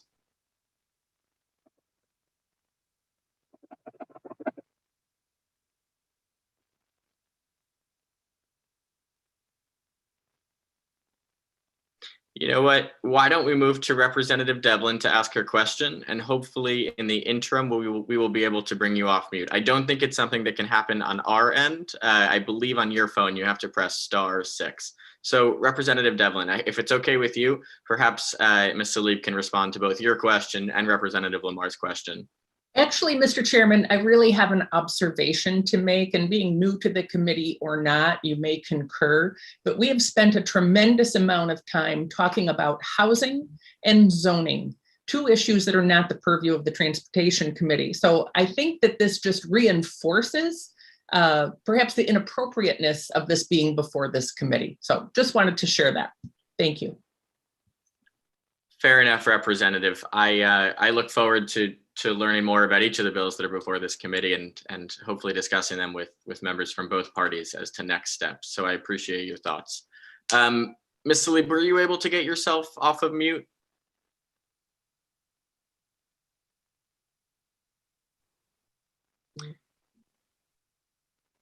It looks as though you are still muted, and I really apologize. So we're going to allow you to stay in the meeting as we move on to the next witness in case you would like an opportunity to respond. I don't in any way want you to feel as though you don't have a chance to voice your opinion to this committee. Mr. Clerk, any technical update for us? She still appears to be in the meeting. I think she's having some trouble with unmuting. So as we move to the next speaker, I will try and call her myself and work through some issues with it. I appreciate that. Thank you very much. So next we will move to Steve Landa. Mr. Landa, are you with us today?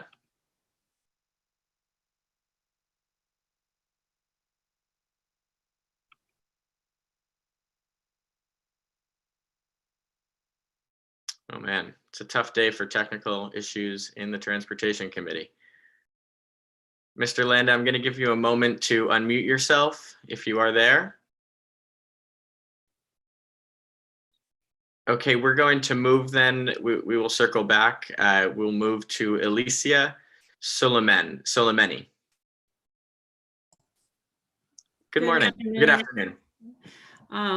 I am speaking in support of Senate Bill 608, Tristan's Law. I am a small business owner in the state of Connecticut. I'm also an attorney and a mother of 4.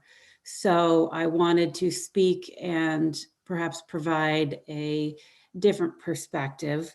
I am a insurance defense attorney, so the nature of my law firm is to defend businesses, small businesses, and protect their interests. However, one of my clients is a bus company who services hundreds of kids throughout the state. And in representing them, I've been privy to see the diligence that their business operates under when it concerns the safety of children. Now, obviously, the area of buses and the stop signs is heavily regulated, and it should be so, because we're obviously talking about the transportation of our children.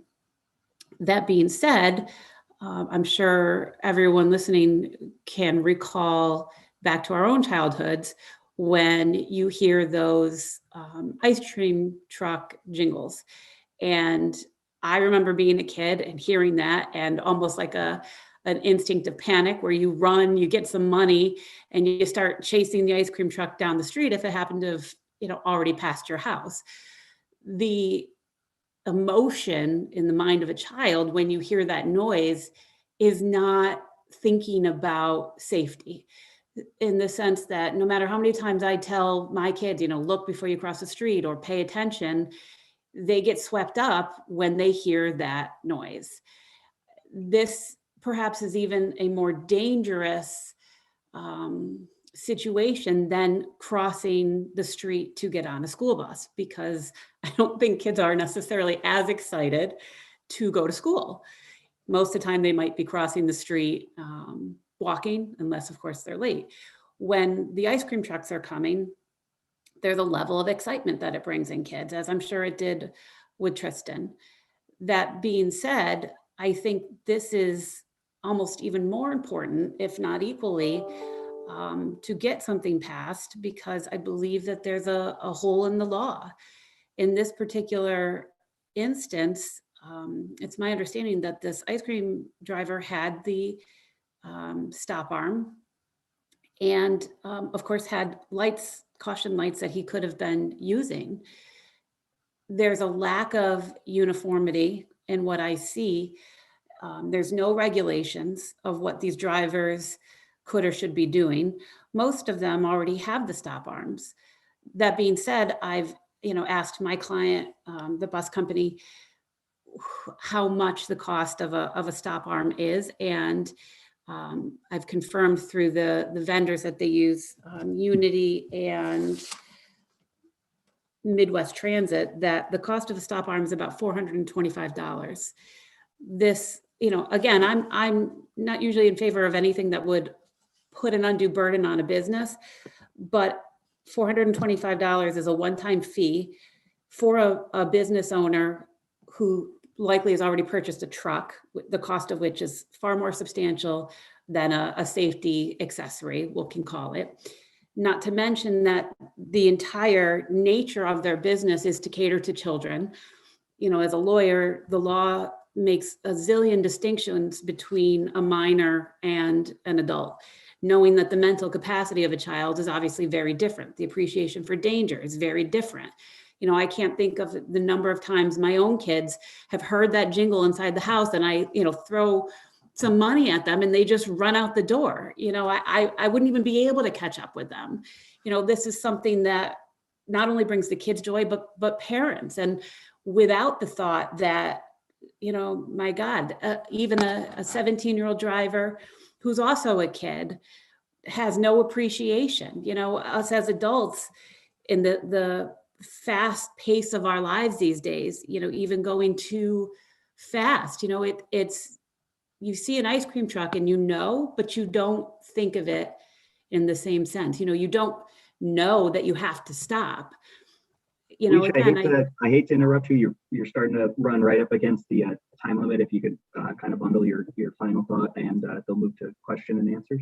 That's it, basically. I just, you know, I feel that this is a void in the law, and I support it as a mother, as an attorney, and a small business owner, that if you're going to run a business that specifically markets to children, that you have to take extra precautions to make sure that they are protected, basically. So whether it's a regulation of using the stop arm if you have it, or at least putting caution signs on to alert oncoming traffic, and anything else in the bill. So that's all. I just wanted to add my perspective in support of Tyler and Christy and the bill.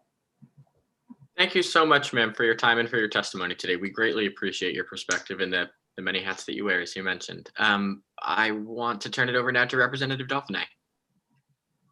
Thank you, Senator, and thank you for your testimony today. I've been in and out of another committee as well, and I may have missed this information. Obviously, this was a devastating situation that happened to this family, and nobody wants to see that happen again. You may not be able to answer this, but because I've missed some of it, do you have any idea how many other times this may have happened in Connecticut with regard to ice cream trucks in, say, maybe the last 50 years? I was just curious if you knew that. I personally don't know, but I know that Congressman Fishbein and Senator Ciccarella had been researching the issue. I was aware of one other instance in Hamden not too long ago, and this obviously happened in Cheshire. So, and I live in North Haven, so aside from, you know, the local ones, I don't have personal knowledge of that. Okay, thank you. That was it. I was just wanting to kind of ascertain that information. But thank you for your testimony, and thank you, Senator. Thank you, Representative Dauphiné. I see no other questions or comments from committee members, so I thank you again, ma'am, for your time today. And next we will hear from John Chaponis. I apologize if I mispronounced your last name, sir. Good afternoon. No, that was perfect. John Chaponis. And dear members of the Transportation Committee, CWO wishes to thank your committee for raising 6569, an act concerning motor vehicle registration. One of the largest growing forms of tax evasion in the state of Connecticut is the local motor vehicle tax. We heard a lot of testimony today about people who might have moved into town and hadn't registered right away. But we've actually seen cases where people have walked into our office and said, can you take this motor vehicle off of the tax rolls? It's no longer registered in Connecticut, and they're handing us a registration from another state, but they still reside in Connecticut. They still own the real property. I've gathered from the testimony that took place already that your committee supports addressing this issue. And I'm going to change my testimony and just talk about some of the other comments. This is not just a Waterbury issue, but Waterbury should be commended on their efforts to try and address the motor vehicle fraud. This is simply a taxation enforcement issue statewide in Connecticut, as well as other states who tax motor vehicles and have experienced similar problems. The Boston Globe did a 3-part story on this problem in the state of Rhode Island, where the city of Providence found they had 4,900 vehicles registered in Maine with Providence addresses. They also found more than 200 motor vehicles registered to an address in a vacant piece of land in Maine, in a town with a population of only 2,400 people. There are companies who will do all the paperwork for you through over the internet and through the mail. They advertise it as a way to avoid taxation in your state. You never even have to step foot in Maine to register your vehicle in the state of Maine. Maine has shown that their registrations with out-of-state addresses have more than doubled. They're up 122% in the last 5 years. They've actually been quoted in the newspaper as calling it economic development. And it's not just the revenue loss for taxation. The state's losing out on registration fees, admissions fees, parking tickets that go unenforced. Local insurance agents are losing business to out-of-state insurance companies because the policies are sometimes being issued in Maine where they might be cheaper. And in some instances, car dealers in Connecticut are losing sales. There's millions of dollars leaving the state of Connecticut, and Waterbury has done a great job. They brought in over $5 million, I heard, in the last 3 years by hiring an outside company with plate readers who drives around in the middle of the night trying to find those vehicles, and then trying to enforce that they pay taxes here. So of the $5 million they brought in, they paid out 1/3, $1.5 million of taxpayer dollars had to go to a company to try to address the enforcement. And the last thing I would say was there's been some comments about farm vehicles.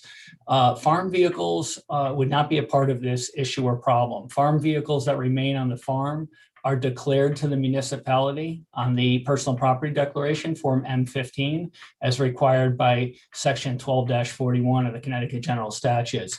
So simple language could be added to say that this would not be applicable to any unregistered motor vehicle where the owner has already declared it to the municipality pursuant to 12-41.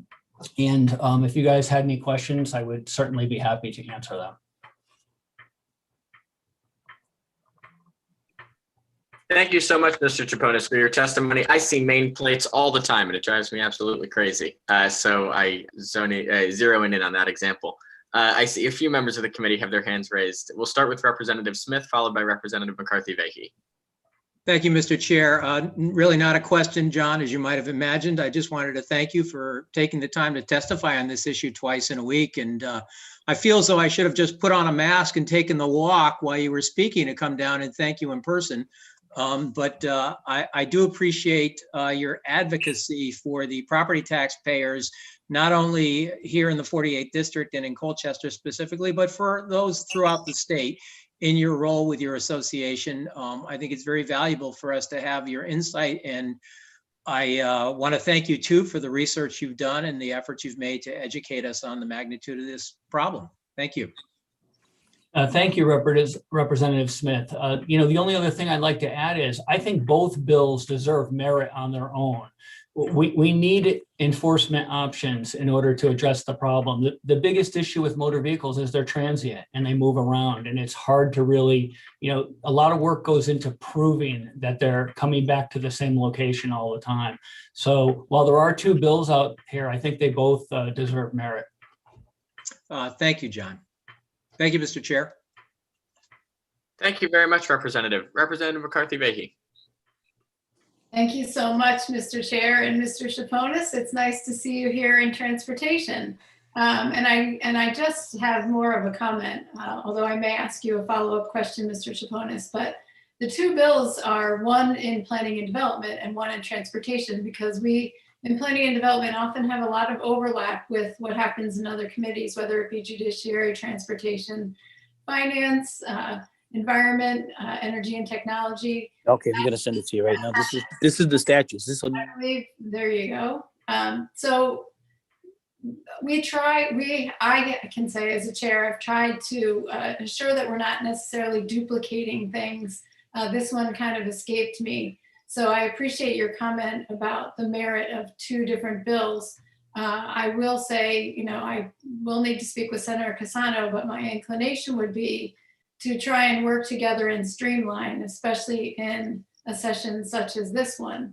I wondered if you wanted to speak to, some of the differences and if you thought it made sense to combine those efforts here. Sure, I guess that's probably the way I should have worded it, is that they could have been combined. So the bill that was in front of Planning and Development on Friday would allow the municipality to issue a fine of their own. The bill that's here today deals a lot more with law enforcement, and there's plenty of small towns out there that don't have a local police department or may have a resident trooper, or some don't even have a resident trooper. So it would at least allow the municipality itself to address the issue. And that bill would be handled a little differently. I would see it working as the town would send out a letter that says, we have proof that this vehicle most commonly leaves from and returns to, your location in our town. You've got 60 days to register the vehicle in Connecticut. Otherwise, we're going to issue a fine in the amount of X dollars, whatever it may be. And that's designed to bring that person into the office or have them call or have them start talking to us. And that's the bill that was there last Friday. This one has Part A and Part B, or Section 1 and 2. One would put together a task force, which I would still be supportive of, because I think that this issue needs to be talked about between law enforcement, Department of Motor Vehicles, and assessors to get our head around, what we can do better to enforce it. I testified on Friday, and I mentioned that years ago there used to be a registration compliance unit from the Department of Motor Vehicles, and they used to send out a letter to the taxpayer and the assessor and say that they're now aware of a vehicle that's bearing out of state plates, and they would give them 30 days to register it. They would let us know so we could address the taxation portion of it. And I was told that unit got disbanded about 20 years ago. So registration compliance has really gone unchecked for about 20 years. And it's growing and growing, and people see a neighbor do it for 3 years and no one's stopping them. And then they say, well, then I should do it too. And we just don't have enough boots on the ground to be chasing motor vehicles that are moving all over the place. So I like the task force option, but that's slower and it's going to take time. And the second part of the bill before you today really is all put on law enforcement. And I don't, unless they actually get a little bit more aggressive, there was already a existing language that would allow them to issue tickets for people running out of state plates. Mr. Chaponis, I really appreciate your answer and your taking time to differentiate between the two. And I think that's the value of sometimes hearing things in different committees. We get to look at it from a certain frame. And in this case, the way you just articulated that, I think was very helpful. I will say, again, I will be talking with Senator Cassano. I would love to speak with Chairman Lamar and Chairman Haskell about how we can work together on this, because it does seem to make sense to combine efforts, which I think happens in a lot of the bills that we hear in committee. We move through committee and then continue to combine efforts. Thank you so much, Mr. Chair. Thank you, Representative McCarthy-Vahey, and looking forward to having that conversation with you. Senator Cassano, I'm sorry, Representative Dauphiné, followed by Senator Cassano. Thank you, Senator, and thank you, John, for your testimony. And I may have missed this information, and I don't know if you know it or not. I was just looking to see, do you know how we compare to how the other 49 states handle registration with regard to requiring them to register in their states and with regard to timelines and the like? I don't know if you can speak to that. I've heard that the most common is they give them 30 days upon moving to a new state to register the vehicle. But you have to remember, I think it's a bigger problem for the states that tax the vehicles, because I think we're only around maybe a dozen municipalities throughout the states that actually tax the motor vehicle. And in a lot of towns, the tax is really more of like an additional charge at DMV when you register the vehicle. It isn't actually done through the host municipality. And it's substantial. When you look at the cost of new cars and how expensive they are today, a $70,000 car pays a $1,500 per year annual tax bill. So if they feel by, running an out-of-state plate, they can avoid that bill, I think that's the reason that we're struggling here in Connecticut. We're not really talking about people who've moved to Connecticut and have been slow in registering. We're talking about people who are intentionally trying to avoid the taxation and going elsewhere, which is why I think, Maine's registrations to out-of-state addresses has more than doubled, up 122% in the last 5 years. And that doesn't include the vehicles that have been registered to a Maine address, because some of the companies that are willing to register your vehicle for you are registering them to their address. So we don't even know the true dollar amount on the revenue loss, but we do know we collect $950 million a year across the entire state on motor vehicle taxation. So even if you were to pick a small number and say 3% of the people were trying to avoid it, that's 30 million a year before you get into registrations and emissions and all the other loss that goes along with it. It's substantial. Thank you for that answer. And I may have missed it, but are people doing this in Maine because you're not required to be a resident there to register a vehicle? That's absolutely correct. Maine definitely makes it the easiest. They advertise it. They have actually boasted and called it economic development. Their fees are very cheap, even for registration. I don't remember the number, but it might be like $38 a year, whereas Connecticut might be around $140 for 2 years. So even the registration fee itself is cheap. But there's a company in Montana that advertises specifically for RVs, and creates a limited liability company that owns the RV and makes the LLC in Montana, and they work around it that way. There are companies that actually advertise this as a way to avoid local taxation. So can you tell me, I know I asked you in the beginning and maybe I didn't get the answer, but do you know how many states don't require you to live there and allow you to register a vehicle there?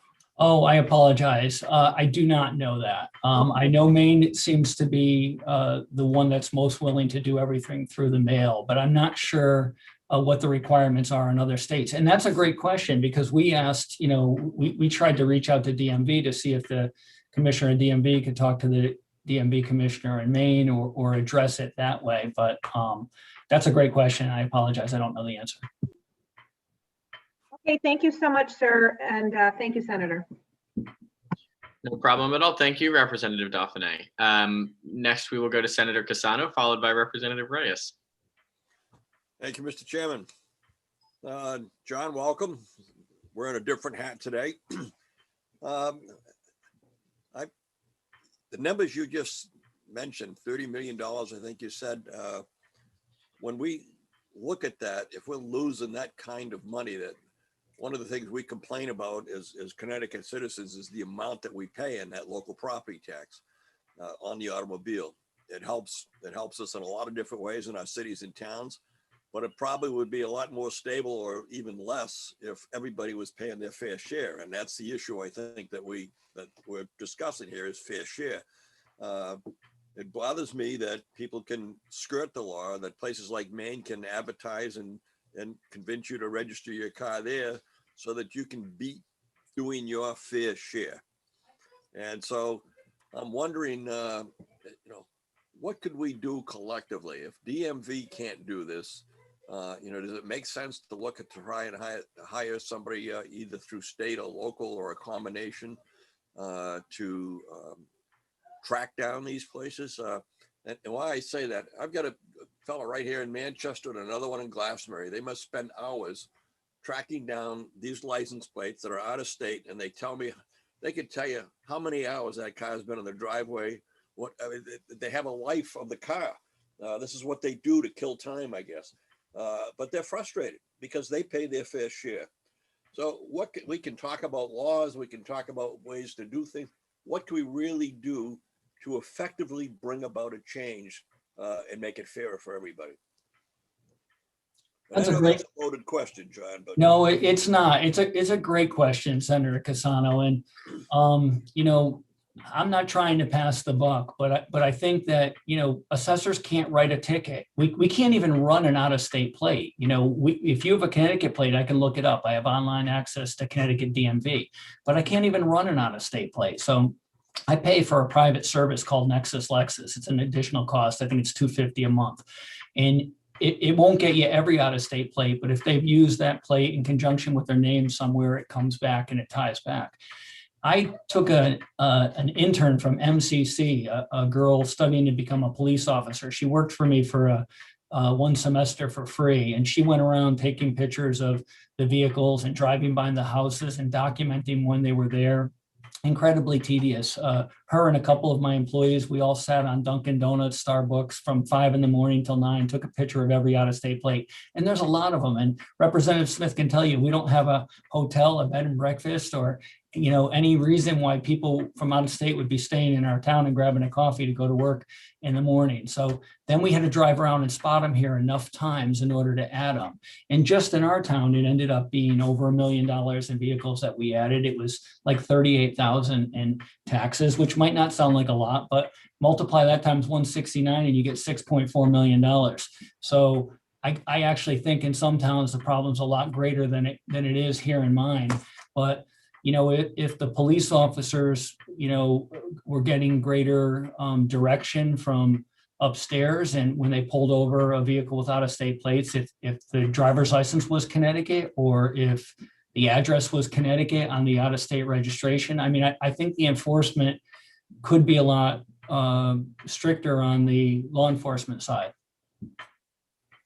Thank you. And John, I know you got lots of meetings, but with P&D and with this committee, I'd love to have you and a couple of the assessors come in and maybe get some of the police chief or leaders of the Police Chiefs Association. And why don't we have a discussion and see if we can move something forward that involves 169, all of the cities and towns, so that we're on the same page and doing the same thing, and maybe we can make something happen. Appreciate your help. Thank you, sir. Thank you, Senator Cassano. Next, we'll go to Representative Reyes, followed by Representative Meskers. Mr. Chaponis, you're a popular guy today. Good to see you, sir. Thank you, Mr. Chair. Just want to ask a quick question to Mr. John, and it has to do with a city of Waterbury, for instance, has a large population of renters. How would this be handled? How will renters be handled? And what does he think we could do different to address the renters that are abusing this situation? Thank you. Renters are certainly, even more transit because they do move around.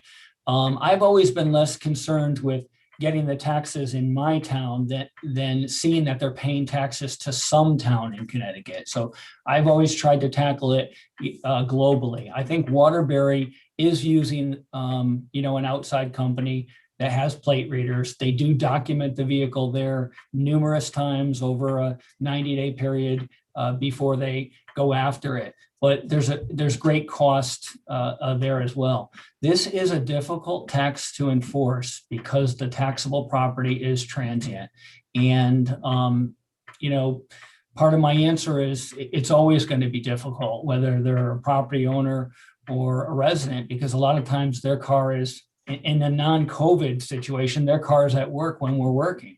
A lot of times, me and one of my employees, we work nights and weekends, sometimes and flex the hours just to be able to chase it all. So, Senator Cassano mentioned putting everybody in the same room. The first part of this bill that we're talking about today before your committee does talk about a task force.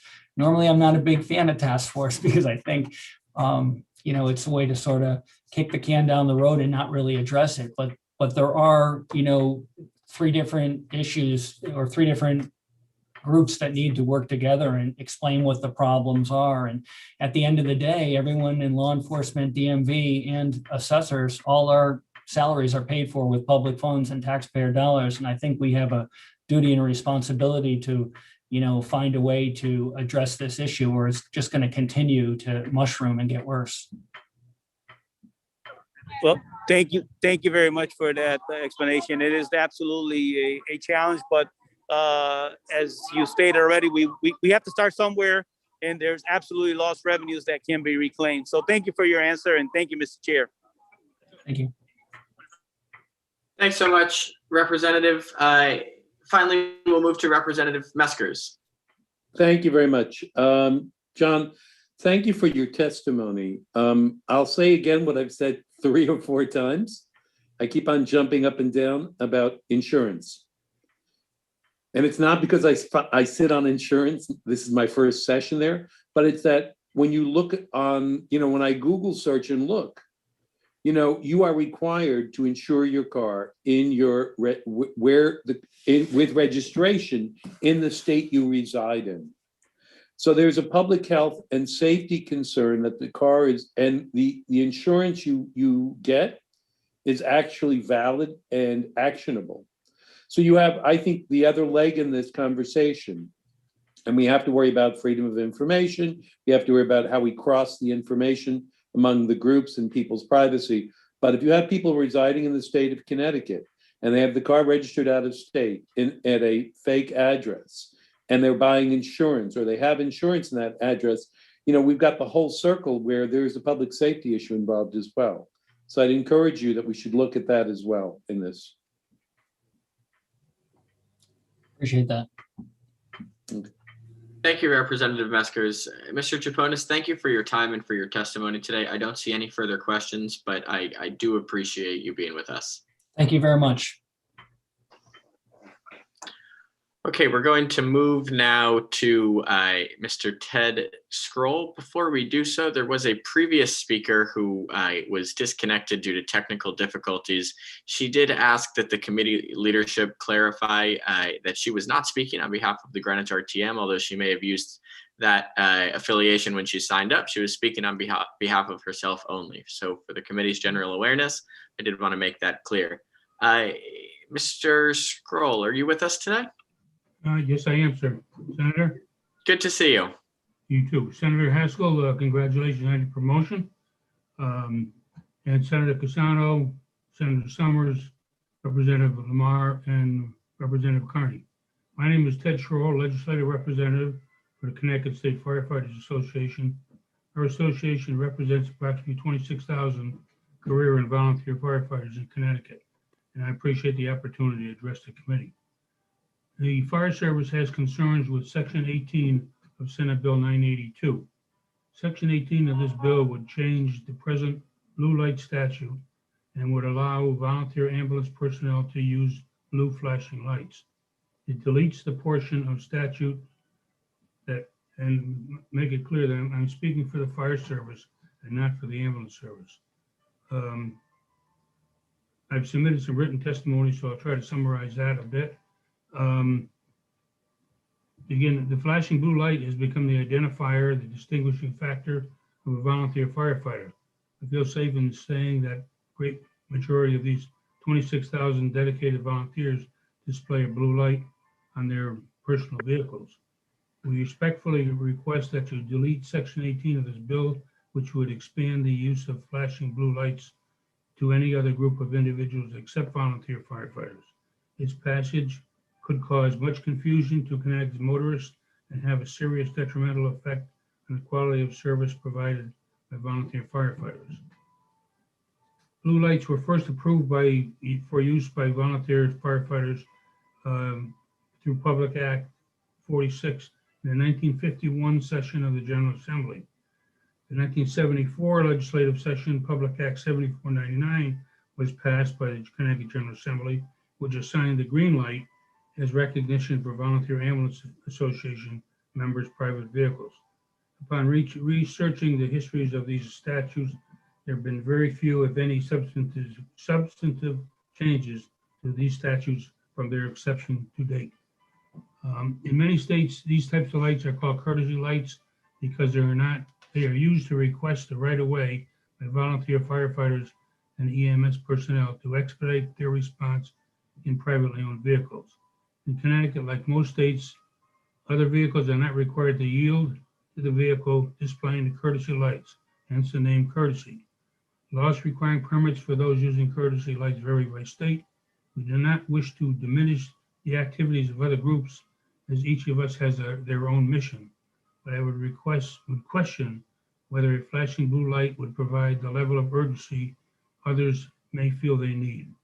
Most chief officers, fire officers will tell you that there are a number of motorists that will not even move to the side of the road for a large fire truck with red lights.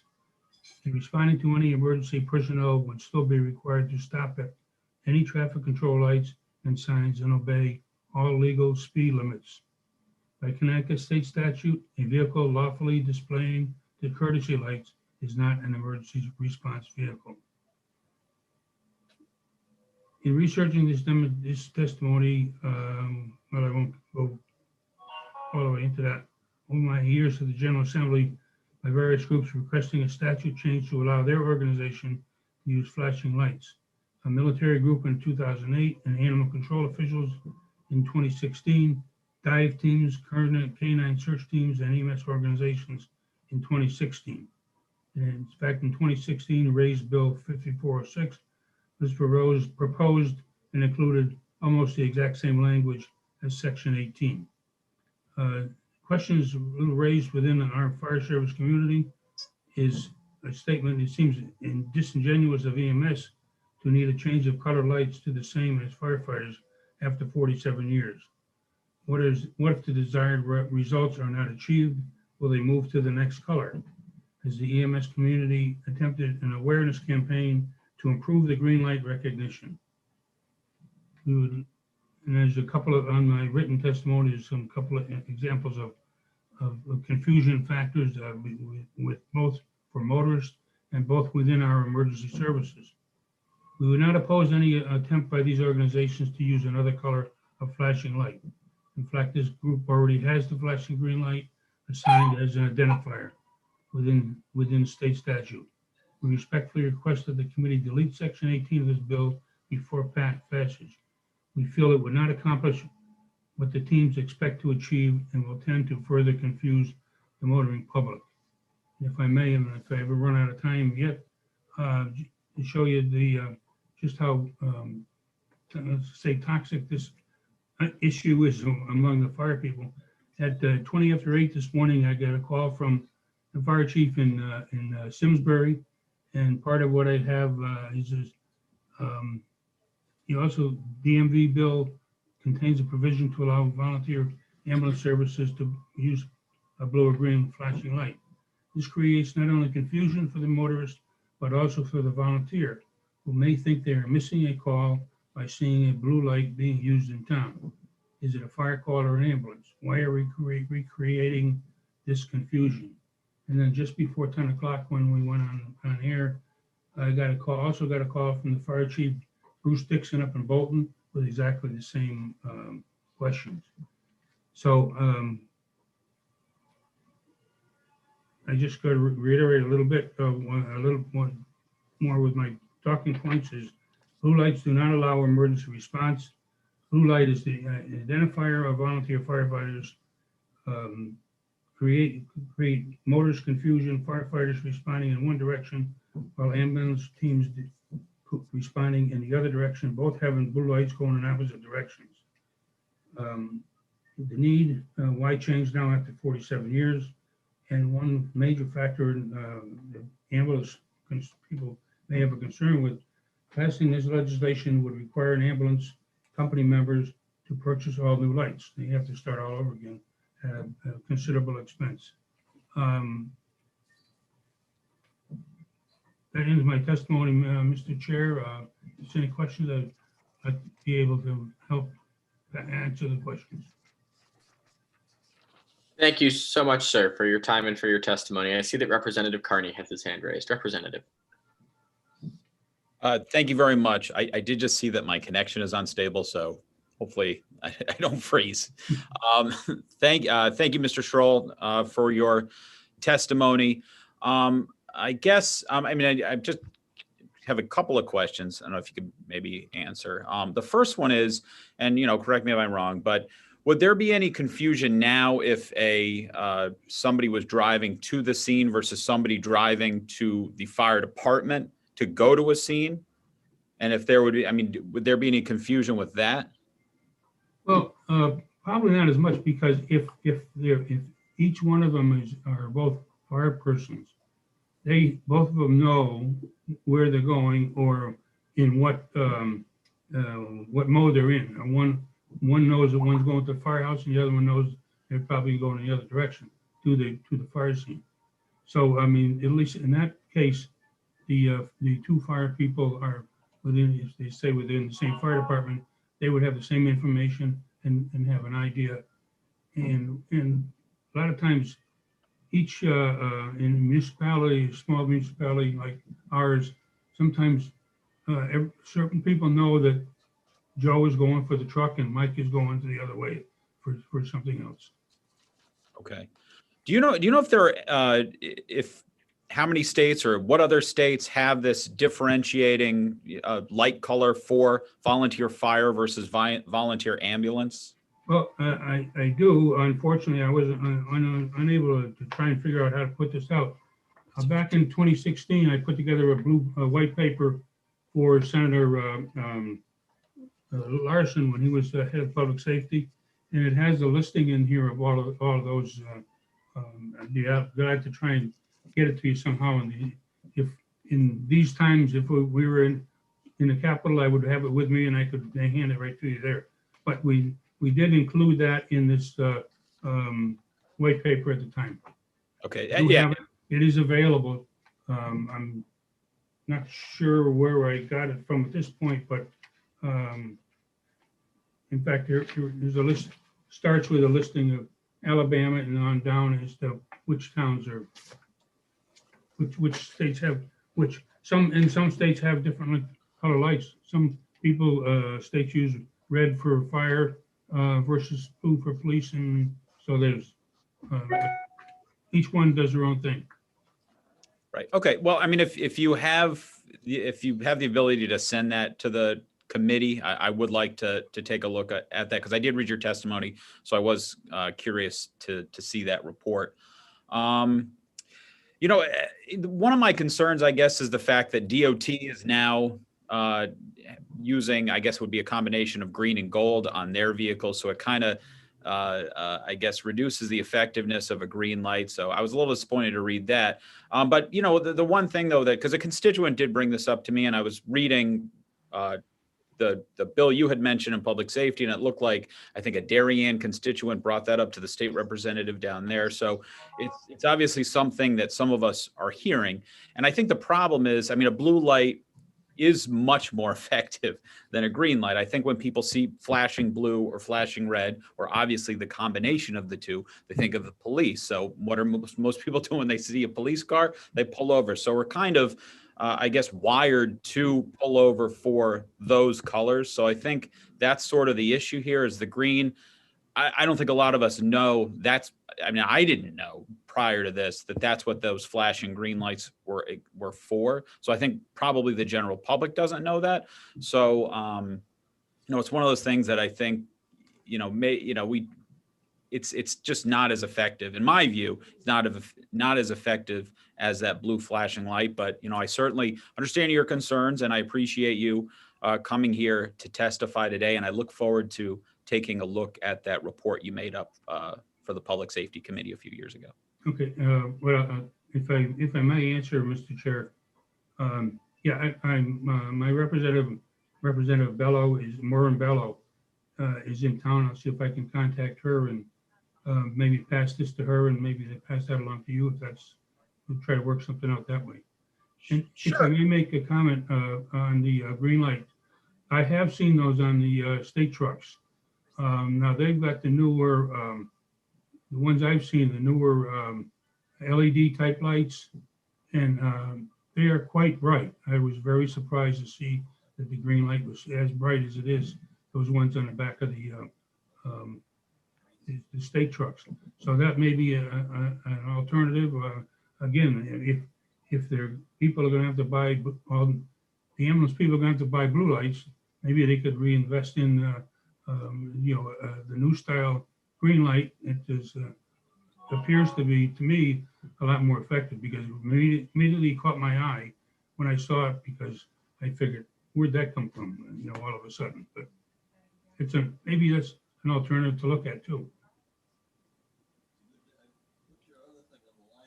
All right. Well, again, Mr. Troll, thank you for coming here to testify today. And, again, I'm sure we'll have additional conversations in the future. Thank you, Mr. Stroll. Thank you, Representative Carney. I look forward to working with you on this legislation. I don't see any further questions or comments. So again, we appreciate your time and your testimony, Mr. Scroll. Thanks so much. Thank you, Mr. Chairman. Next, we will move to Janet Kling. Good afternoon, ma'am. Hi, sorry, I was wondering if the committee could just come back to me in 5 minutes. I have to go pick up my kid, and I'm just on the road right now, but I will be parked in 5 minutes. Absolutely. That's Thank no you. problem. We don't want to force anyone into a situation with distracted driving. So let's move to Jamie Cizinska. I am so sorry if I mispronounced your last name, ma'am.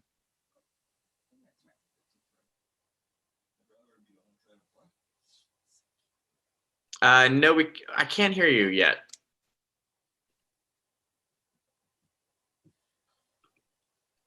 Nothing yet. It could be a problem on my end. Are other members of the committee able to hear Jamie? No. I'm sorry about that. Do you want to touch base with our clerk about the technical issues, and we can circle back to you as well?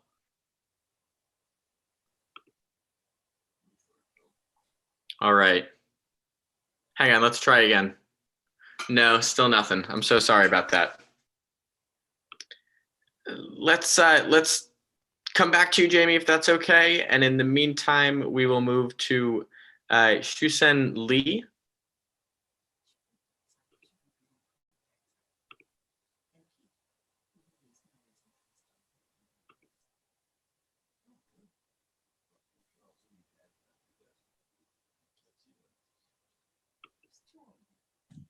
Hi. Hi, how are you? I'm so sorry. We had a few technical difficulties. So we can see you, we can hear you. Go right ahead. You can hear me, you can see me. I'm sorry, I'm a little under the weather, so my voice is a little raspy. Hi, everyone.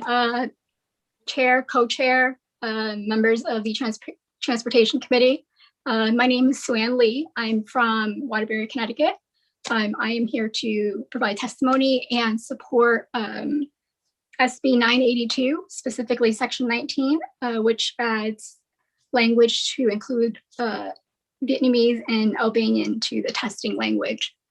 So I originally had, as I said, I'm from Waterbury. I've lived here pretty much my whole life. My family came here in 1990, probably 31 years. I've been here ever since. I went to school here, college, lived here, everything.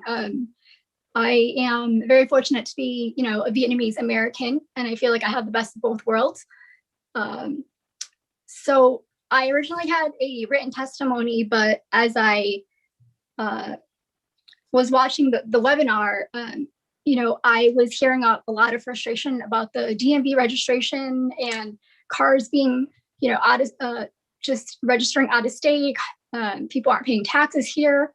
And I would like to provide a little bit of my perspective on that. I've been hearing the word fraud, abuse, tax evasion, or like tax avoidance, but I think there's maybe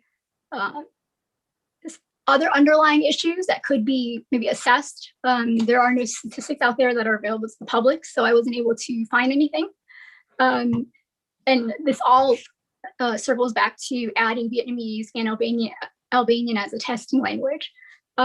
So every 10 years, we provide the census. Well, the census comes out with a survey, and then the population and the minority groups percentages are determined.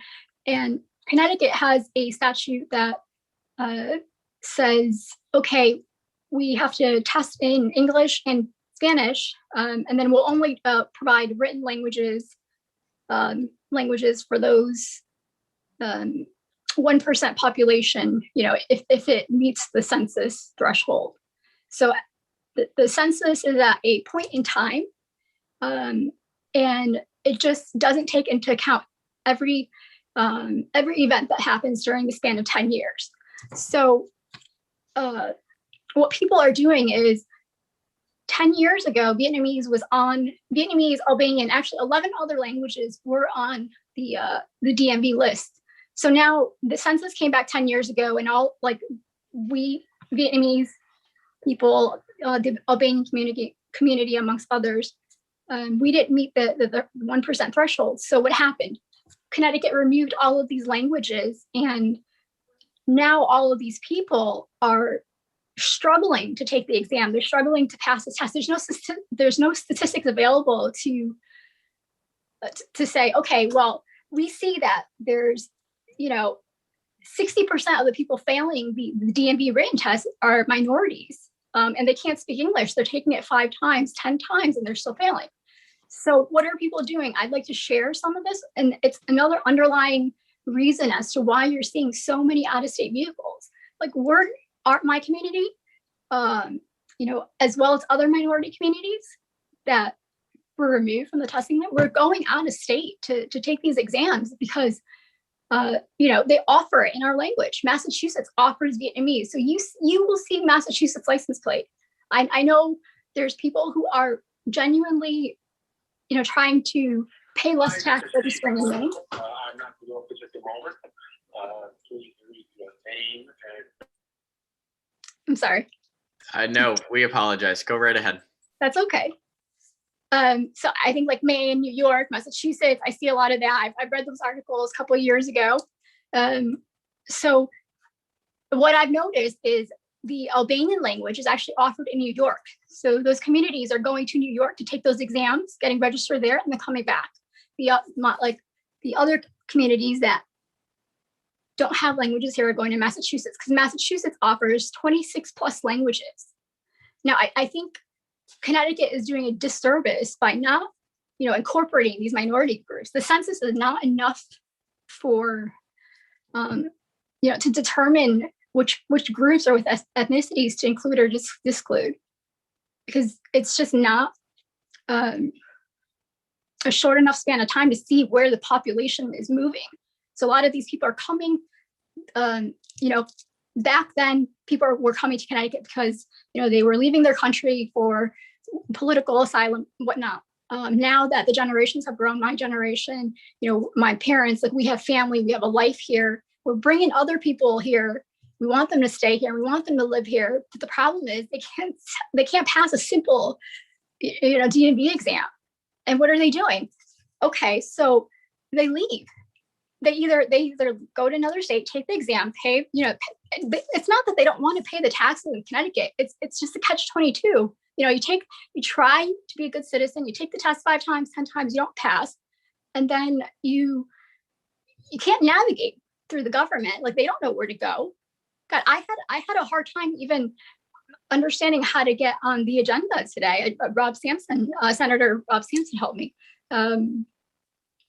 So, I think that there's language. I think that our statutes could be maybe updated, revised to be with the times, take into account the minorities that aren't being included in the, the census. It's just doesn't depict the minorities. It really doesn't. A lot of the times, and I think maybe a lot of people take for granted that they understand English. And for example, my parents don't understand the significance of the census. They don't understand that, funding comes from filling it out. Ms. Lee, I hate to interrupt you. We're actually excited about the time limit that's afforded to everybody. So if you could finalize your thoughts and members can move to question and answers. Sure. I want to thank you everyone for listening. And I hope that you take, everything I've said into consideration and include us in your talks, or at least take this into perspective when you are discussing the vehicle registration. It's not a simple, clear cut. The root cause is everyone is trying to, not pay taxes. So thank you again. And I'm happy to answer any questions. Thank you so much, Ms. Lee. Really appreciate your time and your testimony today. I see that Representative Thomas has her hand raised. Thank you so much. Sorry, had to unmute. And thank you for your testimony. I'm so glad you brought this up, because when I was reading the bill and I saw the languages for the written test, I was actually shocked, because I remember when I took my driver's test many, many decades ago, even then there were more languages available. And but I had not thought of the crossover issue, like what happens if you fail that test a few times, what lengths you might go to. And you hit upon another concern I had, which was tying it to census data, because we know that that can often be unreliable, especially in communities that are traditionally undercounted. So I'm just curious, because it sounds like you've been very thoughtful about this. if you have any ideas about what else or what other data the languages could be tied to, or any thoughts about what Connecticut should look at? I haven't thought about another way to assess the population here. But I will say something that that may sound stereotypical, at least for the Vietnamese people. We are a bigger community than people think. I mean, you look around and we own most of the nail salons in Connecticut. I mean, we don't, not all of them, but most of them. I mean, you may not see us around walking, on the street, but we're there. I mean, it's just maybe you take into consideration some of the businesses that are registered with the Secretary of State. That maybe that's one way of accounting for the minorities. I don't know, but I'm confident that Connecticut will come up with something, maybe not in the short term, but pretty close, because I mean, we've adapted to COVID so well. I mean, the DMV got everyone online. I got my license mailed to me. I didn't have to go to the DMV. And, just a lot of the times throughout the years, we hear people complain about the DMV or this and that, but I thought they turned everything around so fast. And I was amazed, my process to getting everything online was so easy, and there's no confusion, and the web looks good. So there's ways. I mean, there's a lot of smart people. I mean, that's just, I think the first thing that maybe comes to mind is, looking at the businesses and Yeah, no, I thank you for that. And I certainly did not want to put you on the spot. I just thought, wow, she's thought about this a lot. So I appreciate that idea. And I, for one, would love to see Section 19 amended to address this issue. So thank you for coming today, and thank you, Mr. Chair. Thank you, Representative Thomas. And Ms. Lee, I don't see any other questions or comments from committee members, but we are really grateful for your insights and for your patience over the course of this hearing. Thank you. Okay, next we're going to circle back to Jamie. Jamie, is your sound working now? Can you hear me? Yes, we can hear you. Oh, yay, it worked. All right, go right ahead, ma'am. Okay, thank you. Good afternoon. My name is Jamie Shishka, and I want to thank you for allowing me to speak today in regards to Bill 608, the Tristan's Law. As a mother, you start early. As a new parent, safe-proofing things for your child. We buy baby gates, fitted breathable crib sheets, door guards, bike helmets, and as they grow older, we utilize social media screening tools and apps that monitor their usage. Why? Because they're available to us. I believe when resources and tools are available to us, we should use them.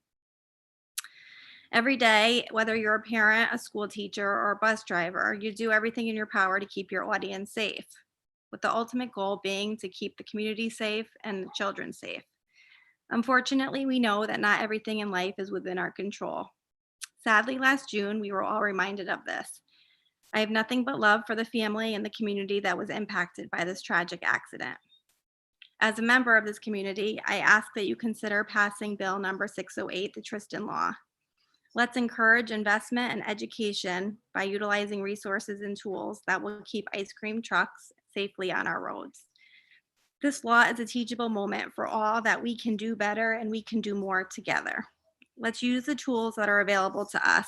We all have an opportunity that can prevent this tragedy from happening again. No parent should lose a child, and no parent should have to explain to their children the loss of their childhood friend. We unfortunately can't take back what happened to our little friend, but together we can make sure in Tristan's memory that some accidents in life do not occur. Thank you for listening. Thank you so much, ma'am, for your testimony. And we've been so grateful for all the folks who spoke up in the wake of Tristan's passing to get this bill on the committee's agenda. I really appreciate you being with us today to voice your support. I don't see any questions or comments from committee members, but thanks for circling back and resolving those technical issues. Thank you very much. Ms. Kling, are you ready for us? Hi, yes, I'm parked, but I just have bad reception here, so I hope you guys don't lose me. No worries. There's a broadband bill in another committee that might fix that. But in the meantime, go right ahead. Thank you. Chairman, dear Chairman Lamar and Haskell, ranking members and esteemed committee members of the Transportation Committee, I am Janet Kling of Darien, and I am mother of 4. I am testifying today in opposition of Bill HB 6570. I am supportive of affordable housing, but which is why I feel that this bill will not achieve the goal of increasing affordable housing, but will lead to the cancellation of residents' voice completely. I have familiarized myself with desegregated TEADS platforms and actually support their ADU and training of planning and zoning commission ideas. But the idea of by right permitting, which is allowing developers to build multifamily homes while bypassing local planning and zoning commission hearings of commissions that we have elected to represent us is a major problem for me. I want to explain why I think it's both dangerous and ineffective in addressing the affordable housing inventory issue. The argument that developers should follow a less onerous process than the one currently in use is misguided. Some of CT's towns don't even have zoning regulations, but this hasn't spurred development in these locations when they could have built under 830G. These developers have actively chosen not to build because there is less or sometimes zero profit to be made in affordable housing. From what I understand from friends in the building industry, builders, in fact, could lose a lot of money building affordable housing, and it is expensive to build because return on investment is so low that it's rarely economically viable. And a question I think was asked earlier by maybe Representative Odea about state providing incentives. That's already happening now, and because affordable housing is already in a forever state of subsidy by the state. Here in Darien, where I live, we've implemented inclusionary zoning where developers are required to build 12% below market rate units, also known as affordable, when they build more than 5 units. However, I do not see such affordability requirement in this bill for developers. This is at the fact that the authors of this bill, as well as Desegregate CT movement and their website, understand that developers are driven by profit margin, and they're themselves worried about scaring off developers from actually pursuing these projects.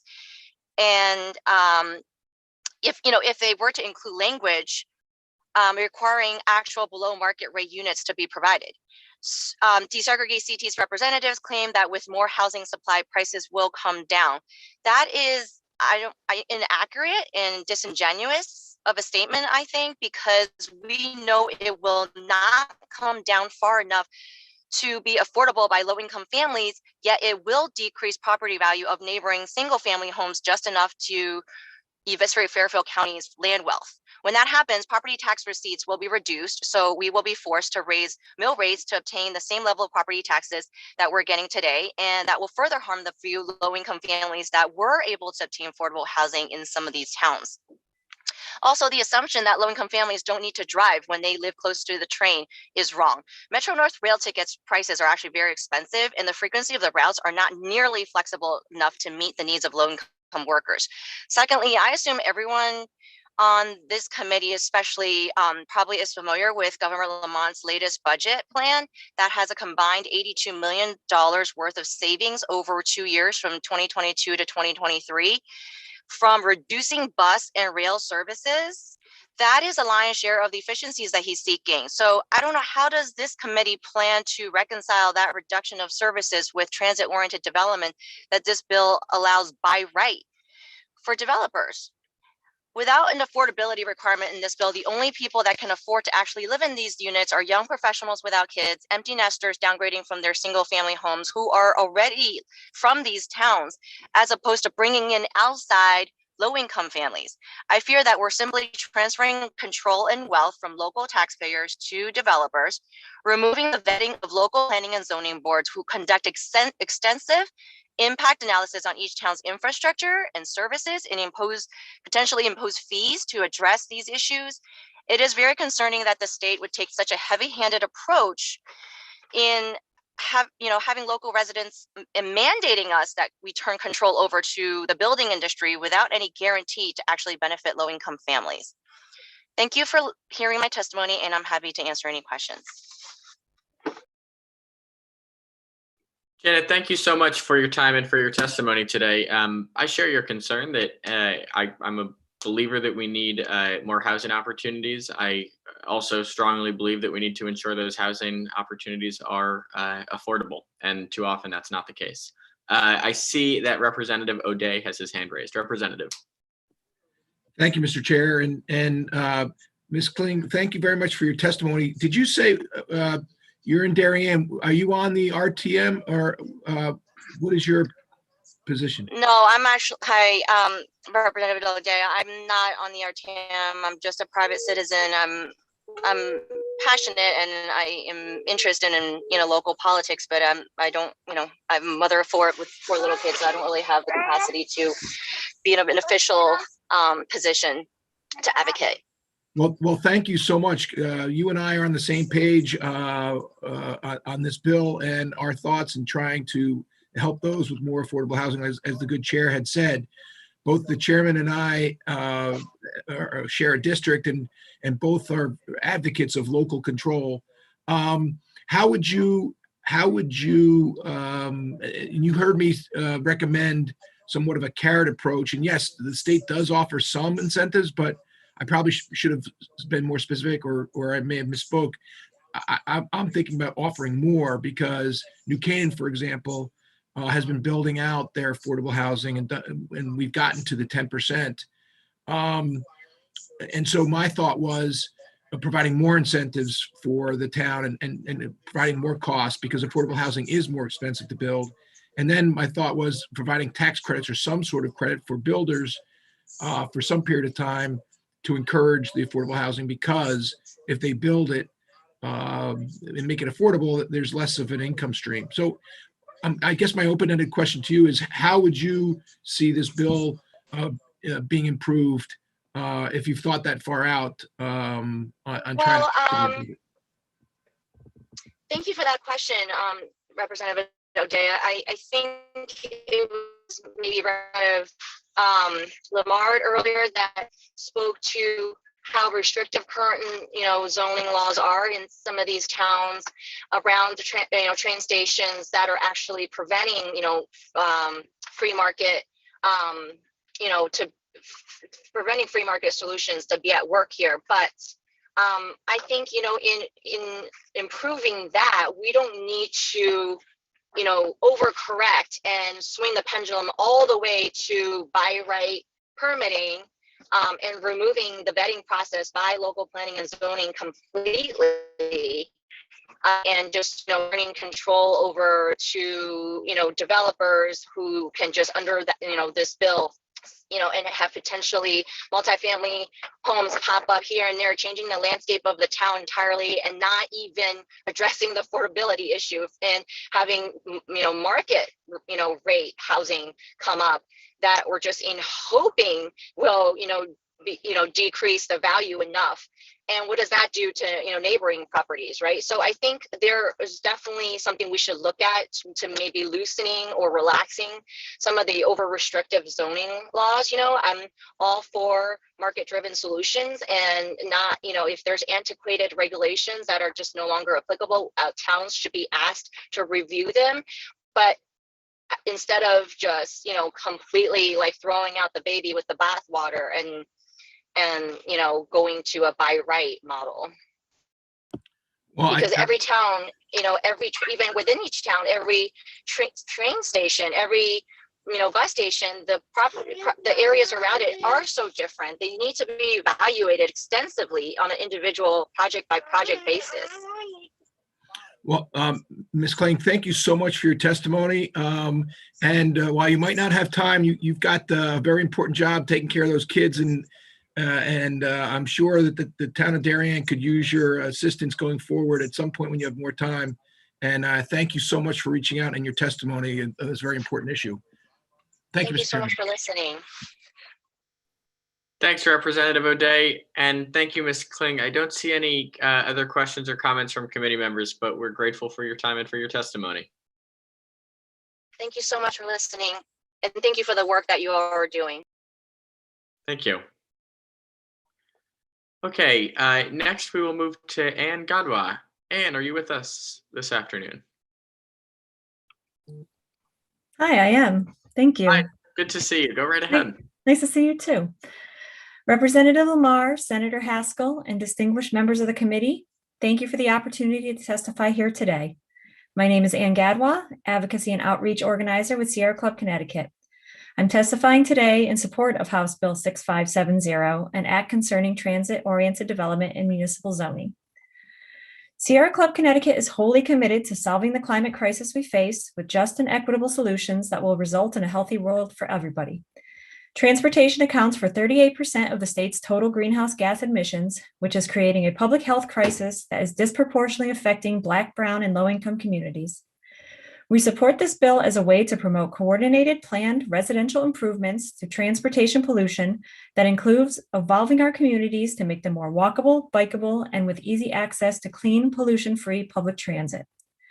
Ideally, highest density development would be located either near existing transit or built so it can support future transit options so that every resident has ready access to employment, food, education, and healthcare. We support affordable housing as a human right and believe that every neighborhood should be open to people of all income levels and backgrounds. This can be achieved through equitable zoning, regulation, and investment so more people can benefit from sustainable, smart development and enjoy improved public health, enhanced quality of life, and reduced greenhouse gas emissions and other pollutants. We believe HB 6570 supports our goal of a clean, equitable, and just Connecticut. Although there is some language to incentivize clean building standards and renewable energy in these proposed new developments, we would like to see all new buildings in Connecticut to be held to the highest standards to improve health, economic, and climate resiliency within our communities. We respectfully recommend this bill include building standards that allow for only energy efficient, net zero, all electric, and zero embodied carbon designs. Homes and infrastructure built now will last many decades. If we ensure buildings constructed now are prepared to comply with meeting our Global Warming Solutions Act, we will avoid costly retrofits later on. Thank you for your consideration of our testimony, and I'm happy to answer any questions. Thank you so much, Ann, for your time and your testimony and the perspective that you bring to this conversation. I really appreciate it. I see that Representative O'Day has his hand raised. Thank you, Mr. Chair, and thank you very much, Ms. Gadwa, for your testimony. What town are you in? Where are you from? I live in New Hartford. And is there any potential transit-oriented development projects that are available in New Hartford? In other words, do you have a bus station or a train station? I believe we have one bus stop in the middle of town that comes once a day. Okay, so how do you now get to and from where you're going? I have to drive my car. So your goal is to be able to move to a place where you can access the public transportation. Is that a fair statement? I guess I would consider it. Yeah, I'm not sure what you're getting at. My question is, your testimony was about increasing affordable housing around transit-oriented developments, so you use your car less. So I guess my point is, if that happens, you would, in order to avoid getting rid of your car, you would move towards, you want more TOD, transit-oriented development. Right. All right. Now, do you have any reservations about an as-of-right building in New Hartford? Suppose that your train stop is turned into a bus stop is turned into a bus station. The character of New Hartford could be impacted dramatically. Would you agree with that statement? I suppose I would, but yeah, I suppose it would affect some of it. I mean, how long have you lived in New Hartford? 12 years. And you chose to live there because of the character of the town, presumably? Or why did you choose to live in New Hartford? It was close to where I was working at the time, and I chose to live here because this is where my husband is. Okay. Owned a house. Yeah, but certainly the character of New Hartford is important to you, presumably. It is, but so is just and equitable solutions and desegregating the state and making it more affordable for people to live in different towns in the state. So I also consider those kinds of things and advocate for them on my local level. Gotcha. So you do a balancing test of your local character versus those other issues that you find important, including reducing emissions and whatnot. Is that fair to say? Yes, and I have advocated for more public transit from New Hartford. We have one bus line that comes by twice a day that is not really accessible to most people. So I'm open to any solutions that would make it more available to people that live in New Hartford and the surrounding areas. And how big is New Hartford? About 6,000 people. Okay. So I guess my point with this legislation is, I assume in New Hartford, you don't believe Tom O'Day from New Canaan should be telling New Hartford how to control their zoning and building up their community. Is that a fair assessment or comment?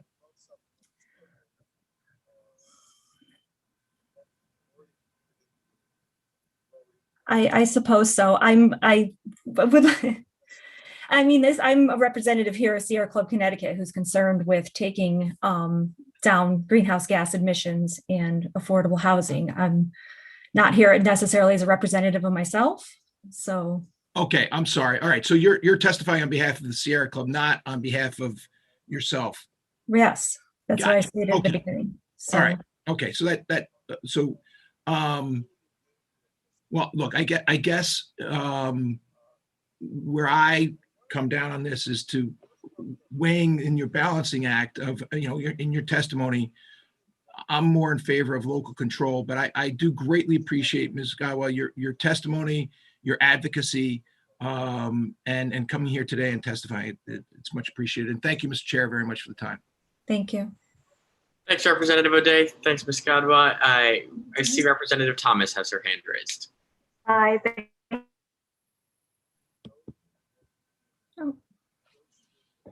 you, Mr. Chair. Hello, Anne. I hope you're well. I definitely recognize, and I'm sure, or maybe you can tell me if you do as well, I think transit-oriented development as a whole is a nationwide trend for the climate change goals that you mentioned, for the changing demographics of many communities to foster walkability over fossil fuel, driven technologies. I assume that's true, right? This is not just a Connecticut thing. And I also assume, just based on readings that I have done, that, affordable housing is also a national crisis. And I believe both of those things to be true. Transit-oriented development is a great tool in some instances, and I believe that Connecticut, much like the rest of the nation, is involved in an affordable housing crisis. Mm-hmm. Where I have concern, this body, we have about 20 or 30 bills that someone alluded to earlier in housing issues, whether it's in this committee, planning and development, housing, etc. And I'm just curious for your take, if you're comfortable speaking on behalf of the Sierra Club. For example, there is another bill that talks about as of right development around a Main Street area versus around a train station or transit hub. And there are other solutions that have been recommended. And I'm curious if you feel comfortable speaking, if you think TOD is the only strategy we should be using to foster these goals, or are there, should we open up discussion around some of these other bills as well? Sorry, it was a muddled question. But that's okay. That's okay. I'm not familiar with some of the other, I haven't had a chance to look at some of the other bills that you were talking about. Sierra Club Connecticut is certainly open to any discussions of solutions to, like I said, reduce greenhouse gas emissions and to,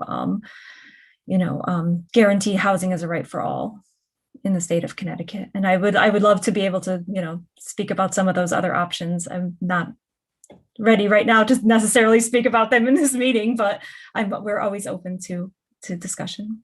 No problem. I appreciate that. I feel I often put people on the spot, but yeah, I appreciate working toward a solution. I think it's clear we need a solution, although I don't agree with some of the language in this bill.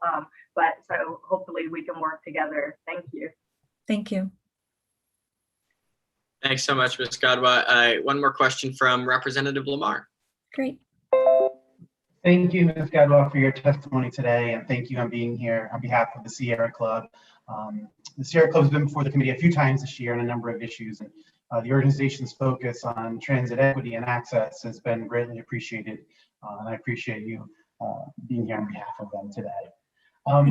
The number of questions with respect to access and equity, I think you are positioned well to speak about. One of them is, if I were, for example, to put a multi-scored $1 million, if I put like a $60 million transportation asset in the center of New Hartford or wherever, and then connect it to a multi-billion-dollar state-supported asset that connects you to the largest job center in North America, would you think it would be responsible from an equity and access standpoint for me to only allow people to get on to that train station if they could afford to buy a average home price $700,000 home on a 2-acre lot, or only park their car at that train station if they could pay $700 a year in annual fees? Would that fit in what Sierra Club is thinking of when they think of transportation access and equity? No, Representative, it does not. Seems to limit the amount of people that would be able to take advantage of transit. And when we talk about access and equity, as your organization has done on numerous bills before us, we have to think both about the past investments we've made and the current ones we continue to have to make, right? Like it's about solving for the inequities that we've allowed in our communities. And oftentimes words like local control and neighborhood character are touch points because it stirs something deep in somebody to say that I'm losing control over something that is mine. But Sierra Club has also been really active in talking about like what those words mean when it comes to land use, particularly around transit stations. The very communities that oftentimes have a significant investment, significant transit investments, have purposefully ensured that no one could live near them. And I think that's what we're trying to get at, is like, how do you open up the doors towards these multi-billion-dollar state assets that connect to the largest economy in North America with easy, quick, reliable transit service? But the nature of these stations, the access points themselves, are deeply restricted. They're deeply restricted to the point that I couldn't buy a property near that train station if I wasn't a white male Christian in a number of these communities up until the passage of the Fair Housing Act. That there's still racially restrictive land covenants on the books in some of these communities. Like, I mean, we're trying to open the door to this access point. And I think that's where the transit equity and transit access and responsibility comes into this. It's like, how do we get more people able to take advantage and fully utilize this multi-billion-dollar state investment? And I appreciate Sierra Club's willingness to continuously focus us on that issue, access and equity. You've been before us on the organization's been before us on 4 or 5 issues in transportation this year. And I always appreciate your consistency and how you speak of those issues. So thank you, man. Thank you, Representative. Thanks, Representative Lamar. I see that Representative Zawistowski has her hand raised. Thank you, Mr. Chairman, and thank you for being here today, Ms. Gadwa. Is that how you pronounce it? Yes, Gadwa. Gadwa. Thank you for being here. I really appreciate your advocacy on for just and equitable solutions. I got a question for you. Affordable housing is a great thing. We need housing to be able to house our workforce. We should be able to have the people who work in our towns afford to live there. Unfortunately, the second section of this bill actually does nothing for affordable housing, but that's besides the point. It has to do with transit-oriented development, doesn't say anything about affordable housing. Would you agree, Ms. Gadwa, that just and equitable solutions would also include lower taxes and lower utility bills? You mentioned affordability. Yes, well, of course, yes. I know that Representative Lamar has brought up the multi-million dollar infrastructure that's being put in at this point, which will of course raise taxes. But would you think it's a safe assumption that if you have a new facility that would connect to other areas like New York City or wherever, I mean, it maybe for you, it would connect to, to Hartford or Waterbury, that an individual property owner would be interested in making the most of the property that they currently own? Do you think that would be, they would take advantage of it? They wouldn't just let it sit there. You think that's a safe assumption? Yeah, I would assume so. I mean, I'm not necessarily qualified to talk to all the, all these. No, I appreciate it. I points appreciate that you're making. I mean, Sierra Club is concerned with Mhm. climate solutions and equitable access to public transportation. Yeah, and I, and I get it, absolutely. I think it's great, but I think this particular bill has a lot of overreach to it. And you mentioned that affordable housing being a human right. How do you feel that how that actually works together or against individual property rights? I think there's room in the conversation to be able to accommodate both those views. I don't think it's an either or question. Okay. Transit-oriented development, the proposal here really does take away personal property, private property rights when it comes to what you can actually use your land for. I just have some serious concerns about that. But either way, no, I appreciate a lot of things that you bring up. I absolutely support the importance of affordable housing. I just think that this bill goes too far. Do you have any other comments that you'd like to make? No, I'm okay. Well, I thank you for your questions, though. Oh, absolutely. And thank you very much for being here. Thank you very much, Mr. Chairman. Thank you, Representative. Thank you so much, Representative. I don't see any other questions or comments. Ms. Gadwa, I did just want to give you and the Sierra Club one moment to respond to something we heard earlier in the hearing. I'm not sure if you've been able to tune in all day, but there was one member of the public who testified that everybody in Connecticut ought to aspire to a yard and a swimming pool. From a sustainability standpoint, would the Sierra Club have any concerns about that? I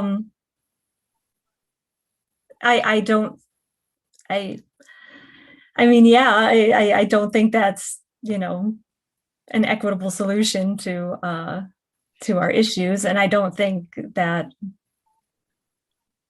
a yard and a swimming pool is sustainable for everybody in the long run. So, yeah. I would agree. It probably falls outside of our committee's cognizance and even the pertinence of the bill today, but I just did want to give the Sierra Club an opportunity to weigh in. I don't see any further questions, so thanks so much, ma'am, for your time today. Thank you. I appreciate everybody's questions and opportunity to testify. Thank you. Next, we'll hear from Erin McCleary. Hello, can you hear me? Yes, hi All there. right, excellent. Good afternoon. Hello, Senators Cassano, Summers, Representatives Lamar, Sims, Carney, and Senator Haskell. Thank you for having me today. I'd like to thank you. I've spoken before on one of our public hearings earlier in January, so I appreciate the opportunity to do this again. I'm speaking specifically to the raised Senate Bill 982 with regard to modifications to the current DMV statutes. As you said, I'm Erin McCleary. I'm currently the immediate past president of the Connecticut Association of Optometrists and currently own and practice at Clear Horizon Eye Care in Plainville, Connecticut. First of all, I would like to applaud the committee for continuing to support vision screening as a requirement for licensure. In addition, I wanted to voice my support for the amended language in sections 19 and 20 regarding how these vision screenings may be obtained. The newly revised language specifically adds back a vision screening assessment provided by DMV services or allows the applicant to obtain said vision screening verification from a medical professional. Previous renditions removed the option of having an applicant obtain the needed vision screening from the DMV offered services and instead required the vision assessment to be completed by a medical professional. This move would have had an impact on both drivers and physicians alike. First of all, licensed applicants would have carried the burden of obtaining the appropriate vision screening at a physician's office at a cost, possibly not covered by their insurance. Secondly, if a licensed applicant requested only a vision screening for DMV purposes, there became a question of medical and professional liability on the behalf of the medical professional. By amending the language to include actual vision screenings at the DMV or submitted vision assessment results from the medical professional, eye care providers are now able to provide the vision assessment requirements without concern over liability. They may complete their comprehensive exams and submit the necessary data, or the patient may obtain a simpler screening at the DMV. In closing, I feel very strongly as an eye doctor in Connecticut that vision assessment is truly needed prior to granting a driver's license. I am immensely pleased that the committee took my suggestions from back in January to heart and has amended the language to now allow either a free DMV screening or a visual assessment certification by the appropriate medical professional. This gives back the benefit of choice to the constituent and providers can perform eye examinations without concern for liability. For those applicants concerned about COVID and who don't want to have potential increased exposure or risk at the DMV, they can choose to see their own professional, healthcare professional of their choice. In addition, this will help spread the number of vision screenings between the DMV as well as already busy doctors' offices. Ultimately, this is about safety of our Connecticut residents, and this language ensures that licensed applicants have access to the rightfully required vision screening, but on their terms. So again, thank you for your thoughtful revisions. This language has my and the CAO, which is the Connecticut Association of Optometrists, full support of Senate Bill 982. Thank you. Thanks so much, Ms. McCleary. I'm sorry, is it Dr. McCleary? Dr. McCleary, yes. Dr. McCleary, thank you so much for your testimony today. One very quick question, and I apologize. I'm a little bit new to I am very new to the committee and a little bit behind on this section of the bill. Is there a difference, a significant difference in the cost between this DMV screening and at a local doctor's office? Well, that was part of the concern was that a vision screening is done as standard care at the DMV, right? And so there's no really cost associated with that. If a patient or potentially a non-patient were to schedule an exam, they might say a vision screening. There may not be a set screening fee for that.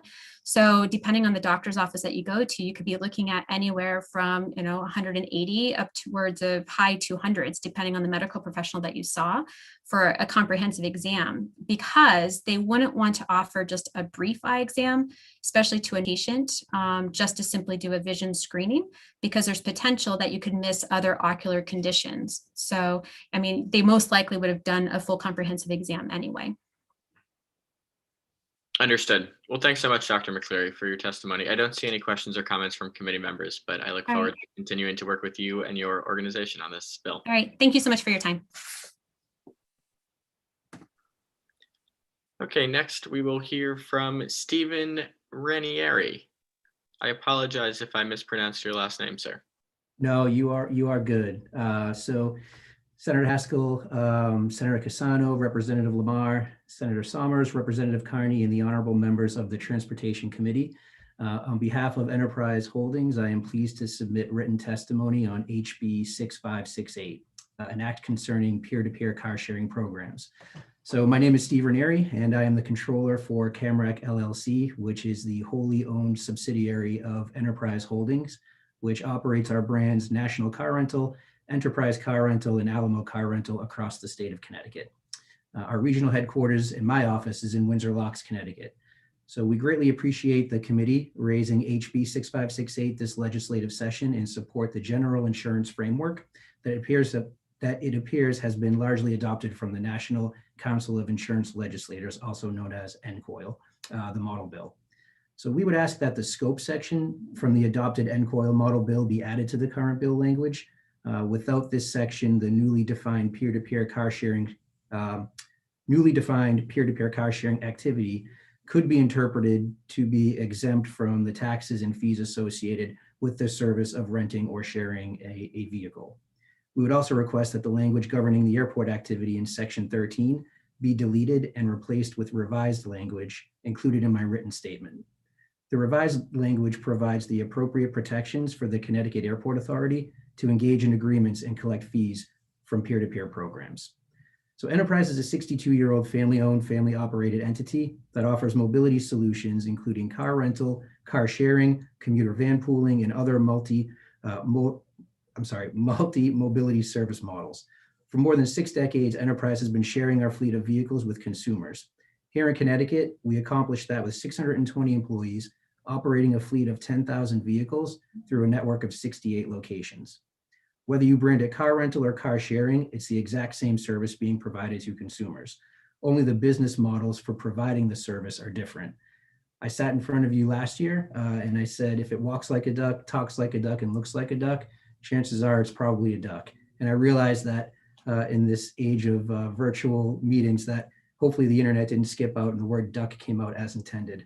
But anyways, so in many ways, this is the Airbnb of car rental.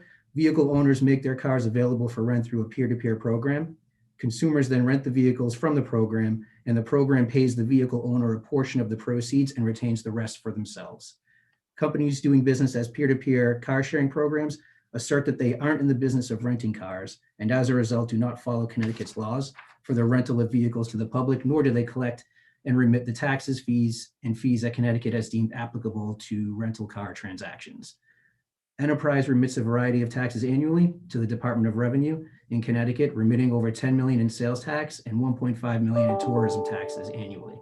So in summary, Enterprise supports modernizing Connecticut's existing laws, to ensure that there are no barriers to rental or privately owned vehicles from peer-to-peer car rental company, while also ensuring that our residents are getting the same consumer protections, regardless of what company they use to rent a car, which includes a properly maintained and sanitized vehicle.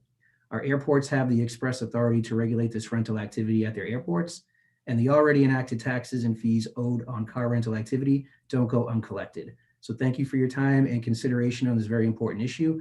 Enterprise respectfully requests that you add scope language to the bill and replace the language in section 13 with the language we provided today in my submitted testimony.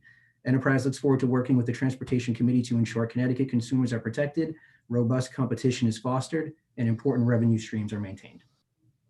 Thank you. Thank you so much, sir, for your testimony. I think I have some questions, but first I will turn to Representative Meskers, followed by Representative Carney. Luckily, I'm prepared, so you didn't catch me off guard. Thank you, Senator Haskell and our chair. So the statements you made, let me start with the background. Today I was sitting concomitantly with 2 committees, with Transportation, Bonding, Revenue, and Finance. And Bonding, Revenue, and Finance, one of the, Representative Cheeseman, I believe, was presenting or introducing legislation regarding Google and Facebook and taxation. So here, I want to back you up on your statement and commentary.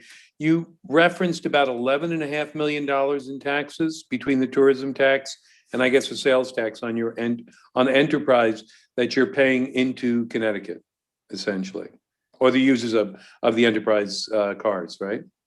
That is correct. That is correct. That we pass on. And from the industry, do you have an estimate of where you stand vis-a-vis these internet providers and what kind of competition or market share you think they're at? Have you guys looked at that and thought? Yeah, I have some pre-COVID numbers, and there were more than a couple hundred vehicles that were made available in the state for this car sharing platform. But unfortunately, I don't know currently. I mean, I could probably do a quick Google search for the few companies that I know of, but I couldn't speak to how much.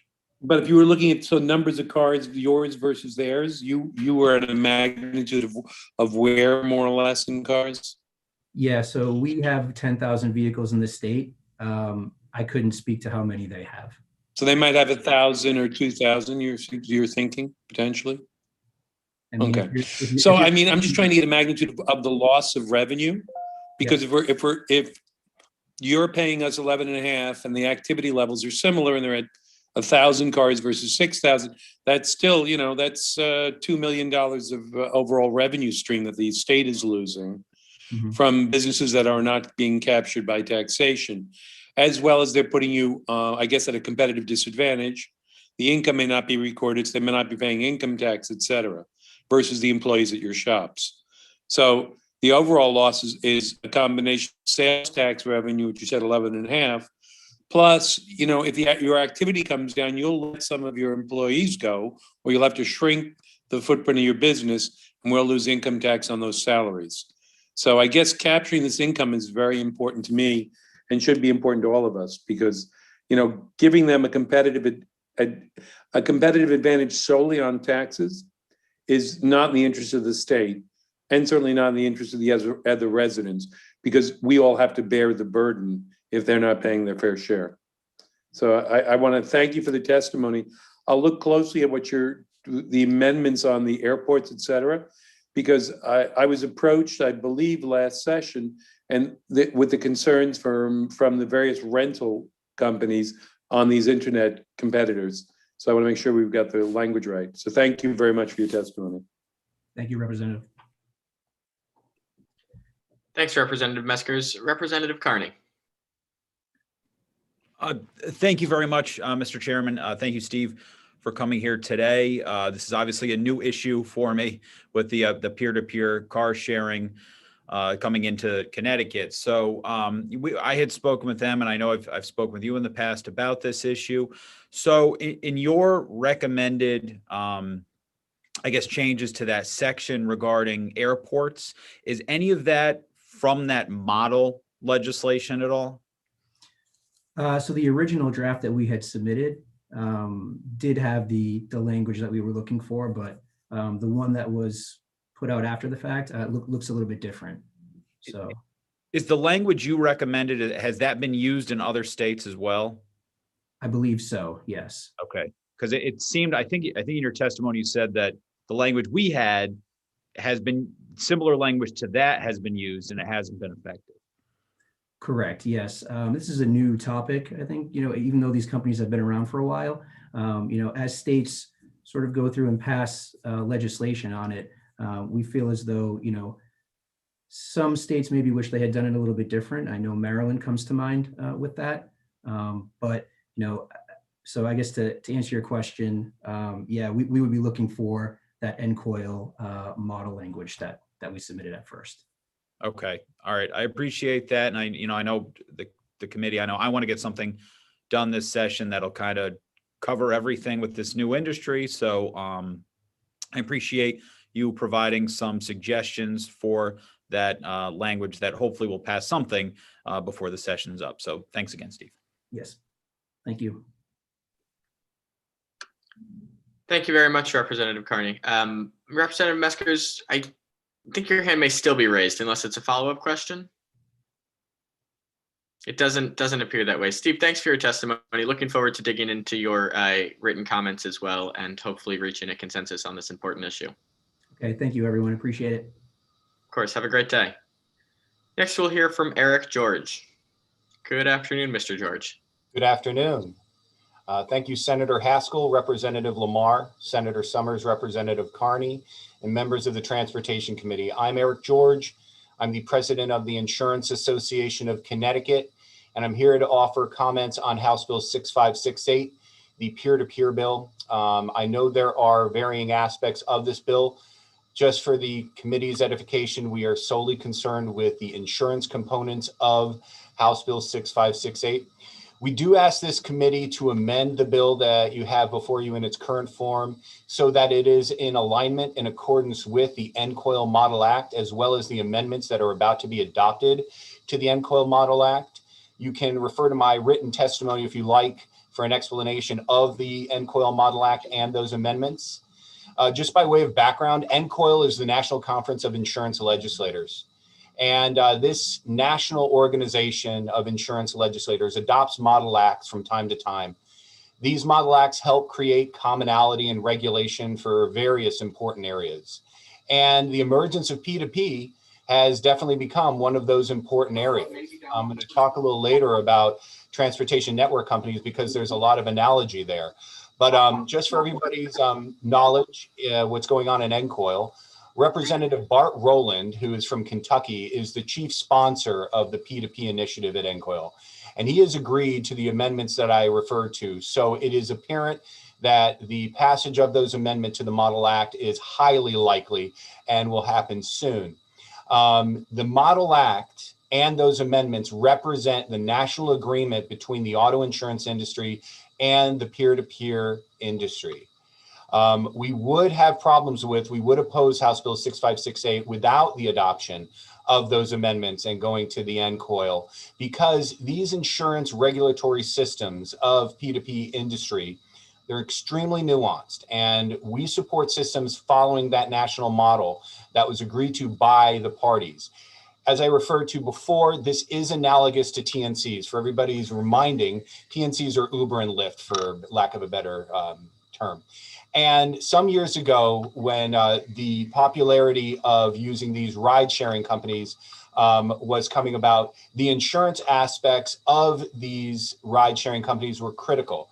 And a national agreement was reached in that instance, just like it has been done here in the P2P.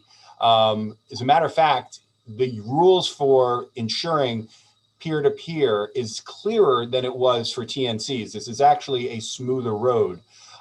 So as I understand it from all parties, and I'm very happy to have heard the speaker before me, there doesn't appear to be any disagreement about the insurance components. To those components that there might be disagreements amongst parties, again, that's not something that we're offering comment on. But those are my spoken comments. You have my written comments, which go much farther. We did jointly file those with the APCIA. So I'd like to thank you for your time, and I'm here to answer any questions that you have. Thank you very much, Mr. George. I look forward to digging into that written testimony. This is obviously a complex issue, and looking forward to learning more. I see Representative Lamar, who will be followed by Representative Carney. Thank you for your testimony, Eric. And yes, you're exactly right. We attempted to model the end coil language and the other model language that existed on this issue. We're working closely both with representatives from Enterprise, language that was submitted by the P2P companies themselves, and we are trying to do a best practice version of this. And I greatly appreciate your willingness to engage on this issue, particularly if we can be ahead of the movement and the amendments level. So your willingness to share with us those amendments, those proposed amendments, to give us an idea of where model language may be going in the next year or two, will ensure that when we hopefully pass this by the end of session, we are where we need to be. We don't have to revisit this immediately after passage next year. So I greatly appreciate your willingness to work with us on it, and I look forward to seeing those amendments. Thank you, Representative Lamar. And in addition to our testimony, we can provide you with any other background documentations that you require. Thank you. And as you know, this has been a few years we've been working with some of the folks to try to get us to this point. So hopefully when we do pass it, it's not the 2019 version that we're passing, but instead the 2021 best practice version. Exactly. Thanks, Representative Lamar. Representative Carney, followed by Representative O'Day. Thank you very much, Mr. Chairman. I think I had the same idea as Chairman Lamar. Eric, thanks for testifying. So do you know, I guess two things. You said these amendments will probably gain widespread support soon. Do you have any idea when they're actually going to take action on that? So they were laid out in February, early February, and I have to say that I will have to find out what their schedule is. I can find that out relatively easily, but I need to find out what their schedule is for the Kentucky representative to offer those amendments and have them adopted to the Model Act. I understand the pertinence and the critical nature of that, so we will follow up, and I will follow up with you about what the timing of that looks like. It is my understanding that to say that the skids have been greased is probably the term that I've heard the most about this, that it's not a matter of if, it's a matter of when. Okay. And has there been any pushback to those proposed amendments at all? Not on the insurance pieces that I'm aware of at all. Again, if there are components of disagreement, they're not components that I am engaged on. Okay. Well, I appreciate that, Eric. I appreciate the testimony, and I agree with Chairman Lamar. I'd like to pass something that's as up to date as possible, so we don't have to come back next year and do this all over again. So thank you very much for that. Thank you, Representative Carney. Thanks, Representative. Next will be Representative Tom O'Day. Thank you very much, Mr. Chair, and thank you, Mr. George, for your testimony. Representative Carney kind of went over this, and you had said it earlier. as I understand, and looking at your testimony, there's nobody in disputing or disagreeing with any of the testimony you all have submitted, correct? In other words, That is my understanding, sir. Yes. there's consensus to what you're saying there. So that's great. I just wanted to confirm that and ask that you keep us updated if you hear of anything, but appreciate your advocacy. And unfortunately, we don't get to see you up in the Capitol building like we usually do, but please do keep us apprised. I value your input. Thank you. Thank you, Mr. Very Chairman. much appreciate that. Once we get shots in the arm, once you open up the doors, I'll be back there right away. All right, I don't see any further questions or comments. I'm hearing a little bit of feedback from one of our members. Hang on, there we go. Thank you so much for your time and for your testimony, Mr. George. It makes our job so much easier when folks come forward with an amendment that is universally agreed upon. So thank you for that. Thank you, sir. All right, next we will move to Father Romans. Thank you, Mr. Chairman and ranking members of the committee, as well as members of the Transportation Committee. Thank you for this opportunity to address you. My name is Father Jeffrey Romans. I'm the pastor of St. Bridget of Sweden Parish in Cheshire, with some 3,000 plus families. And I've been privileged to serve there for the past 6 years, but I also serve as the priest director of St. Bridget School, which has just over 300 students from 200 plus families. I'm writing and speaking to you today to request your support for Senate Bill number 608 to enact safety protocols concerning the use and operation of ice cream trucks and frozen dessert vending trucks. On June 12th of this past year, our school and parish family experienced a tragic loss when one of our students' very young life, Tristan Barhorst, age 10, suddenly came to an end after a tragic incident involving an ice cream truck and another vehicle on Weiss Road here in Cheshire. What was to be the last day of school, normally a time of joy, in an instant became a horrible experience for many of us. I was not at the scene at the time, but was contacted by the police chief and notified of what had happened and that a number of my students were present and witnessed that horrific event. I immediately responded to the scene to be with those that witnessed this tragic incident and then rushed down to the hospital in New Haven to simply be with Tristan's family. You see, they are my personal friends as well as my parishioners, and this loss was real for me as well. The Barhorst family lost their son and brother. My parish and my school family lost not only a member of our community, but a dear friend to so many, a smile that truly illuminated our halls each day. As we continue to work through this tremendous loss and the pain associated with it, and to do our best to honor Tristan's memory while we continue on each day without his smile and presence among us, I implore you, the members of the Transportation Committee, to act and pass this legislation, Senate Bill number 608, so no other community ever has to experience the horrific event that we did in the future. This is not a political issue. This is not a party issue. This is common sense legislation that could save communities from experiencing tragic losses in the future.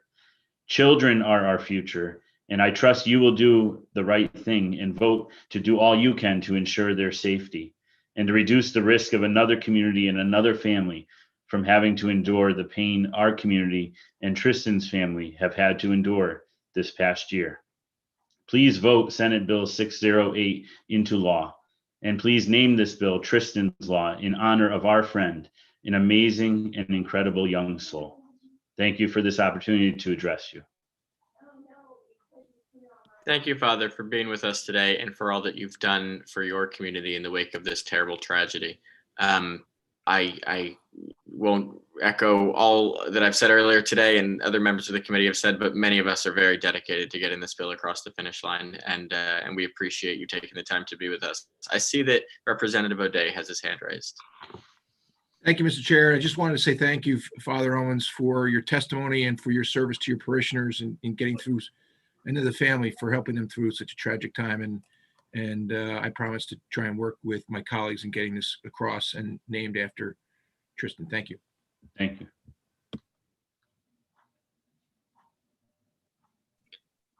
Representative Zubkis. Thank you, Mr. Chair. And I too just wanted to say thank you, Father Romans. It is nice to see you. I hate that it's because of this, but thank you for coming up and thank you for serving all of Cheshire and everybody, because we need you, especially in times like this. So thank you. Thank you, Representative. It's good to know we have a friend up there. Father, I don't see any additional questions or comments from committee members, but we are really grateful for your time today. Thank you again, Mr. Chairman. Have a great day. We will now move to Senator Ciccarella. Are you here, Senator? I am. Thank you, Vice Chair Haskell, and thank you, Chair Lamar and Vice Chair Sims, as well as ranking members Carney and Summers. I'm speaking today in favor of Senate Bill 608. It was my honor and true privilege to put this forward, this common sense legislation.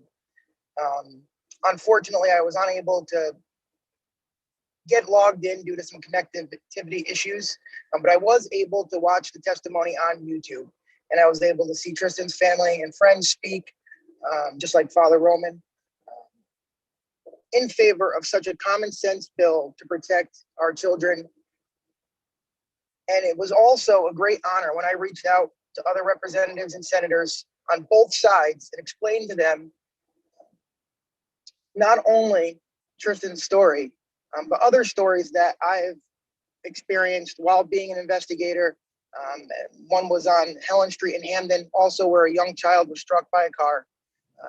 And that truck, ice cream truck, also had the safety features. They were just not being used. And this is not an isolated incident. There was also a few other incidents in Connecticut last year. When doing the research for the case out of Hamden, it blew my mind to realize that there was no legislation or anything to protect not only the children and the ice cream truck patrons, but the other cars driving in those areas, as well as these ice cream truck owners who operate these businesses. And I truly believe with this bipartisan support that we will be able to push this forward in Tristan's name. I do know some people had some questions I noticed on YouTube. If anybody has any questions for me, I'd love to answer them. And I also did submit written testimony as well. Thank you. Thank you, Senator. Appreciate you circling back, and apologies for any connectivity issues this morning, but we are grateful for your testimony. I don't see any questions or comments from my colleagues, but have a great rest of your day. Thank you very much.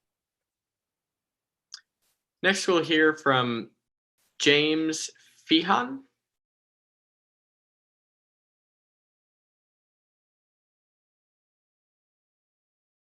Are you with us, sir? I think you have me now, Senator. Yes, I can hear you now. Go right ahead. Sorry, dropped out somehow. Thank you, sir. Senator Haskell, thank you very much for allowing me to address your committee, the members of the Transportation Committee. Mr. Chairman, my name is Jim Feehan, President of New England Fire Equipment and Apparatus. I'm a firefighter, both professional and volunteer, actually from, I believe, down your way, sir. I don't know if you cover, you cover the Stanford district, sir? Or you're close to it? I don't, but close by. Yes, sir. Thank you. As I said, I'm a 35-year firefighter. I've also been involved in the sales and service of fire apparatus since 1986. I'm rising in support today for Senate Bill 982, Section 26. Also in favor of House Bill 5428. What 982 and 5428 are addressing is that I believe that we're putting firefighter lives in jeopardy and all of our first responders. Currently, we have unlicensed persons and business entities selling new and used emergency apparatus in Connecticut without proper licensure. Emergency vehicles being that fire apparatus and ambulances.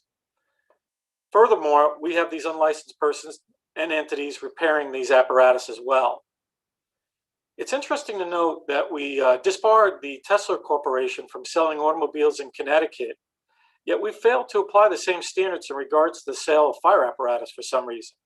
Over the years, our regulators in the state have either refused or ignored the issue for some unknown reason of addressing selling to this very small market segment. However, this licensing or lack of licensing, if you would, affects every town because we all have fire apparatus and we all have ambulances in every town.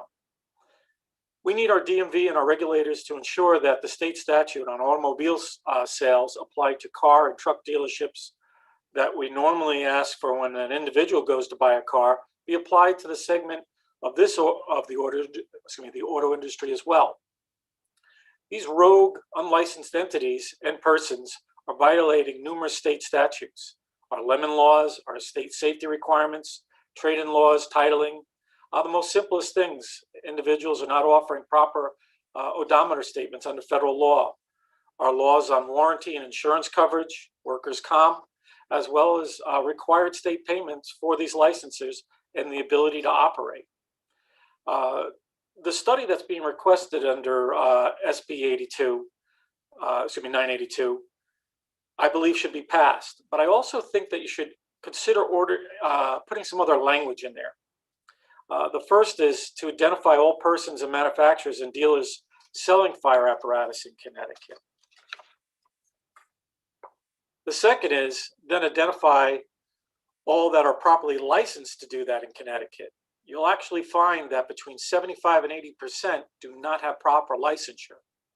I'd also suggest respectfully that we put in the study that we look at who's repairing fire apparatus and ambulances, and then again ask the similar question, do they have proper licensure? In conclusion, Mr. Chairman, I asked the members, how much is one first responder life worth? We need to ensure that the businesses that are selling fire apparatus in our state, that they adhere to our rules. And by the same token, protect our first responders and make sure that when they get the apparatus, that has been sold through a proper firm that is licensed. Thank you, sir. And I'm here to answer any questions. Well, thank you very much for your testimony, sir, and thank you for your service to the Stamford area. I see that Representative Carney has his hand raised. Representative. Thank you very much, Mr. Chairman, and thank you, Jim, for coming on today. You have a lot of friends in the legislature, because I think I heard from about 3 or 4 of my colleagues about this issue. So I'm glad we're able to finally talk about it, because I know it created a lot of conversation amongst myself and the chairs and nonpartisan staff about what's going on. So if you can you just explain a little about how one becomes licensed to sell or repair an emergency apparatus? Well, it's a very lengthy process, Representative. And I think that's why there's curtailing or skirting of our laws going on. In our firm's case, you have to go to your local zoning boards. You have to get property that is licensed, or if you would, zoned properly to do that type of service. Then from there, you need to, after that's approved, you have to go through the DMV, has a very stringent as well as particular things that have to be met. After meeting all those items, you then have to pass certain tests, insurance requirements, as well as have certified mechanics. And then after all that, you have to pass an on-site inspection. At any point, should you not meet something, they do allow you to fix those items, but it is a very rigorous process to go through.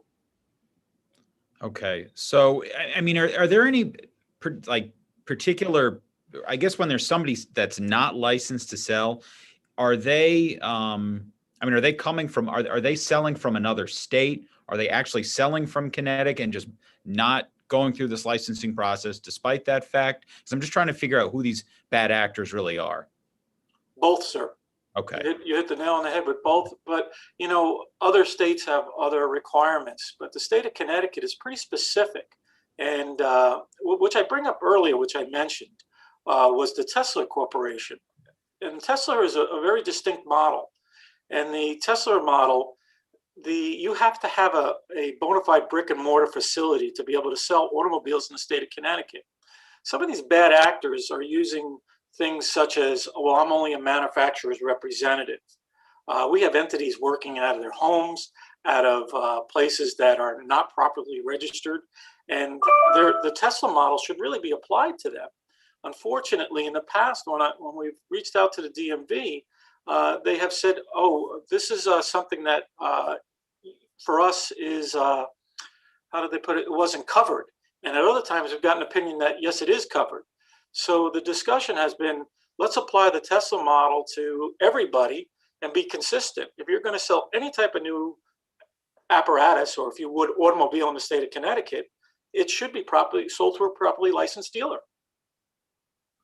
Yeah, that's one of the issues we were kind of dealing with in our conversations about this legislation. Is it seemed like there were, or we've been told that there are laws on the books, but it's possible DMV's just not enforcing them, or they're not enforcing them to the full extent they could be. I don't know what your thoughts are on that. Well, sir, I have a letter. We applied 10 years ago to bring this problem up to DMV, and they issued a letter stating that fire apparatus were exempt, that it was under Connecticut state statute, but we were unable to support that claim. Then later on, another letter came and said, hey, you should have a proper license to be able to sell fire apparatus and ambulances in Connecticut. So it kind of depends on what administration I think was working at the time. My fear here is for the members of the committee. If you recall, a number of years ago, the tragedy that happened in Waterbury. I don't want to see another one of those occur. We protect the public by making sure that our dealerships, both selling and servicing automobiles, have a license for a reason. I don't know why we don't do the same here. It's a very simple code change, but I think it's right to protect our first responders. Yeah. No, I agree with you. And I think this, certainly this issue needs, if not for legislation, definitely some conversations with the DMV to try to figure this problem out, or to have them enforce it. Any other information you can provide the committee would be really helpful, because I know this is a new issue for me. I think it was a new issue for the chairs and my fellow ranking member as well. So, any help you can be to us to try to move this in the right direction and get the, and make sure things change for the better in this regard would be very helpful. That's our goal as well. Thank you very much, Jim. Thank you, Jim. I don't see any questions or comments, any additional questions or comments from committee members. So grateful for your time today, and I hope you have a great rest of your day. Thank you, Mr. Chairman. Thank you, members. Okay, next we will move to Gaston Kelly. Are you with us, Mr. Kelly? I am here. Can you hear me okay? Yes, go right ahead. Beautiful. Okay. Chair Haskell, Chair Lamar, and distinguished members of the Transportation Committee, thank you for the opportunity to provide our perspective on House Bill 6568. My name is Gaston Kelly. I am the Public Policy Manager for GetAround, and we are a connected and contactless car sharing marketplace. Mr. George did an excellent job covering the insurance piece, and we share the position that the bill would greatly benefit from adopting the latest and greatest from NCOIL. So I will instead use my testimony to talk a little bit more generally about car sharing and some of the benefits of this innovative model. So at GetAround, we use technology, a device we call the GetAround Connect, which is installed in the car, and a smartphone app to power a marketplace that can help people share a car with others nearby without ever having to meet up or exchange keys. We're in the process of launching in Connecticut. We're excited of growing our operations in the state, but we are not there in full force yet. Our platform helps car owners monetize this obviously very expensive asset. On average, it sits idle 22 hours a day. And the extra money obviously means a lot, especially during times like these. Of course, not everybody can afford to own a car or even aspires to own one, and that's okay. Through our platform, people can get access to a car when they need one, by the hour or the day. We strongly believe that for some trips, for some tasks, a car is really the best option. Our technology, the GetAround Connect, which I mentioned, is compatible with over 3,000 makes and models that are already on the street. So we partner with small local businesses to get those devices installed. And we certainly enjoy becoming part of the community that way and helping to facilitate some of that economic activity. In short, we can turn any car into a connected car. I did want to point out, and this is very important, we do not own any cars.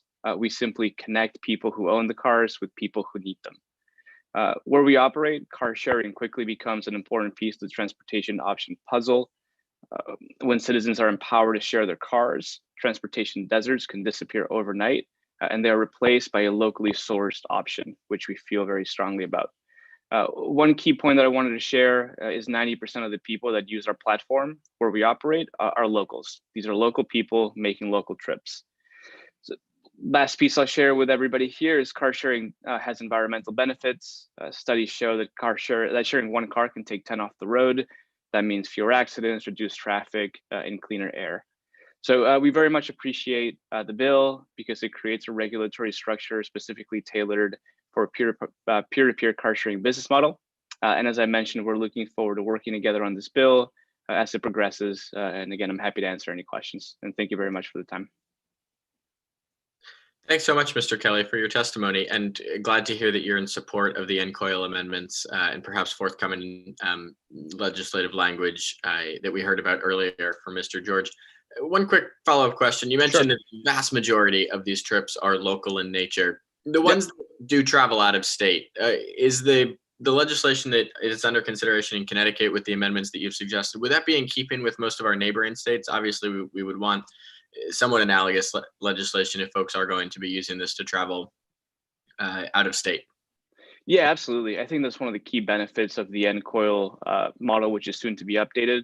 That bill has been considered by so many states last session, even COVID shortened, and it's already being considered by 20, 30 states this year. So for us as a startup growing company, we really need, we benefit from the consistent regulatory structure that can allow us to operate and protect consumers on both sides of the marketplace. So directly around Connecticut, there hasn't been a ton of activity so that everybody's aligned, but there is a lot of progress in each of the states. Absolutely.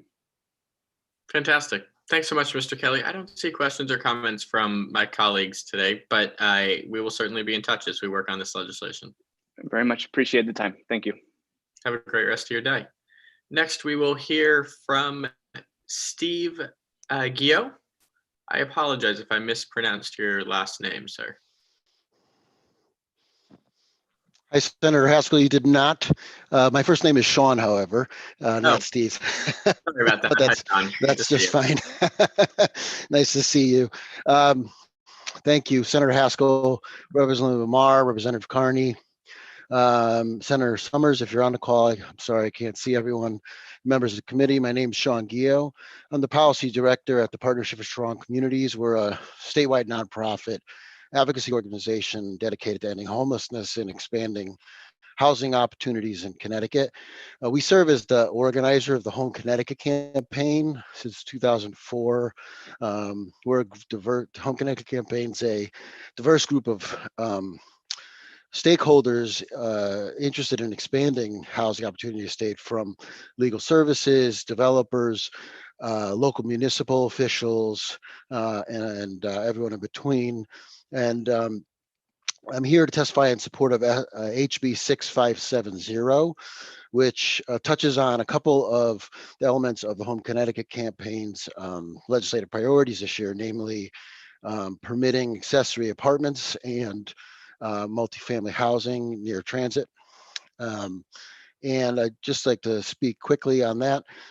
Permitting accessory dwelling units and small multifamily housing more broadly and without undue restrictions will allow for an incremental growth of our lower cost housing supply, but it's not the entire solution to our affordable housing crisis.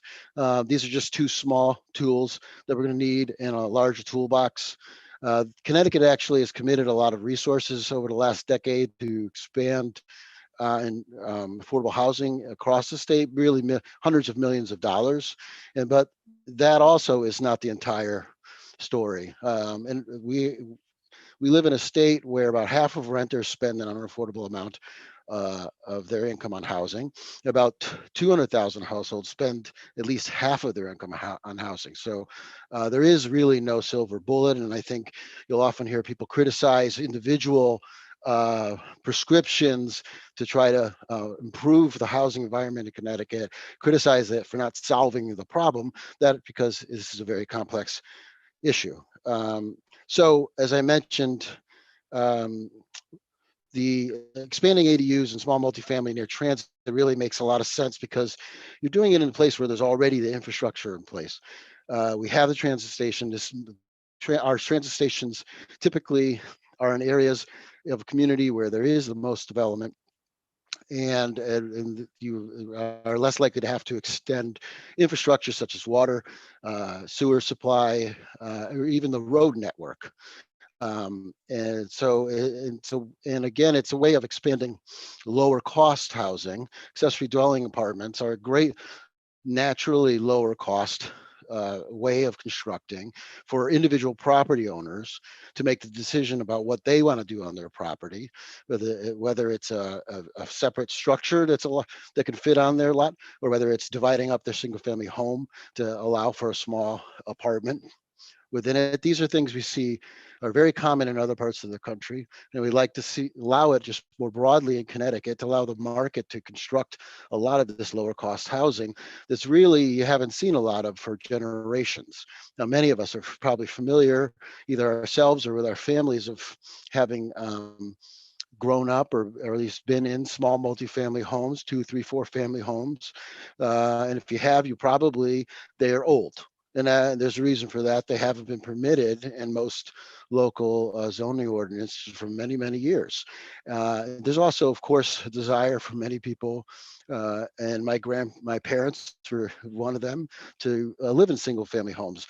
Nothing that this bill or any other proposal I've seen does anything to say that that's not going to continue to be within anyone's right to maintain their single family home. What this bill says is, if I want to create an accessory dwelling apartment, a small apartment on my single family home, that I should be able to do that.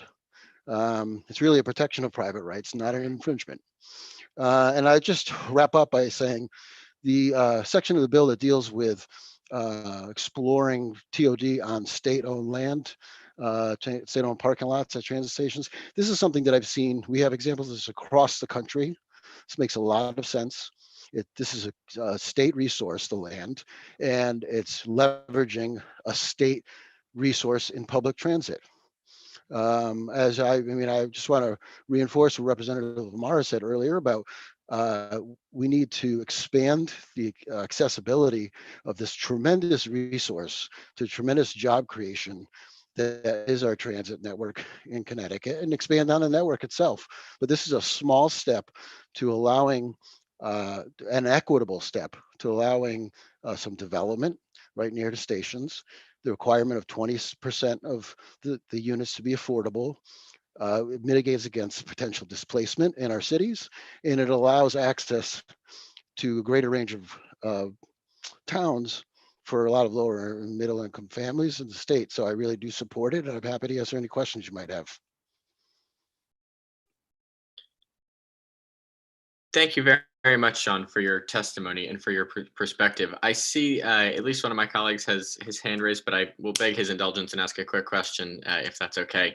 You mentioned that in other states, state-owned land has been leveraged to create more affordable housing opportunities. I wondered, A, if you could provide the committee with some examples of what that has looked like elsewhere, but also provide your perspective as to whether or not you think this ought to be limited only to parking lots near train stations, or also perhaps other state-owned land along bus routes. In my community, for example, some feedback that I often receive about bills of this nature is that, well, some folks who might qualify for affordable housing actually don't rely on the train as their method of public transport. They rely on the bus line.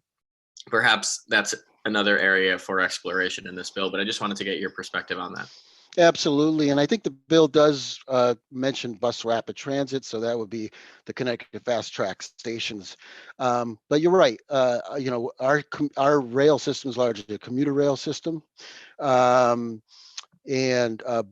lower income families definitely. I think DOT could verify this. Transportation by bus is critical. So there's absolutely, I think you're right, state lands that are adjacent to great bus infrastructure, that makes a lot of sense too. I think as far as examples, the one that comes instantly to mind is the Bay Area, with the BART system, which some of us are familiar with if you've been out there. BART owns a lot of its own land. Now in Connecticut, it's my understanding, the Metro North itself doesn't own land in Connecticut, but the BART system does own a lot of land, and they've taken steps to put out proposals just as this bill requests for information from developers and others to see what's feasible in on these town-owned lands. They've done this out in BART. I'm not sure if anything's been developed yet, but BART is a much bigger network than anything we have in Connecticut, of course. But I do think the bus systems, as you mentioned, the bus systems are really critical, and they're not necessarily what am I trying to say, the increasing density where we already have existing systems in place, transit systems in place. It's a virtuous cycle, because if you put more riders where there's already service, then you'll have more demand for that service. And so anyway, I hope I answered your question. You did, sir. Thank you very much. I appreciate that and look forward to following up on some of what's happening in California to learn more. I see that Representative O'Day has his hand raised. Thank you very much, Mr. Chairman, and thank you, Mr. Gio, for your testimony. I see that you were a local planner in Cape Cod. What town was that? A variety of towns. Most of it was in Barnstable. I worked as downtown planner, primarily in Hyannis, which is part of the town of Barnstable. Does Massachusetts have a similar law to what's being proposed? That's what this legislation is? Do you know? Massachusetts just recently passed. Now, I haven't been a planner in Massachusetts for many years, so any information I have is from reading the newspaper, or online, I should say. So Massachusetts has recently passed some zoning reforms, particularly around their transit stations. And I cannot speak to the specifics of it, but this has just recently happened, signed into law by Governor Baker within the last few months. My understanding is the Cape does not have any as of right development on the Cape, or at least I haven't seen any. Are you aware of any as of right development allowed? As of right, what type of development? Of any type? What's the as of the type that we're looking at here today?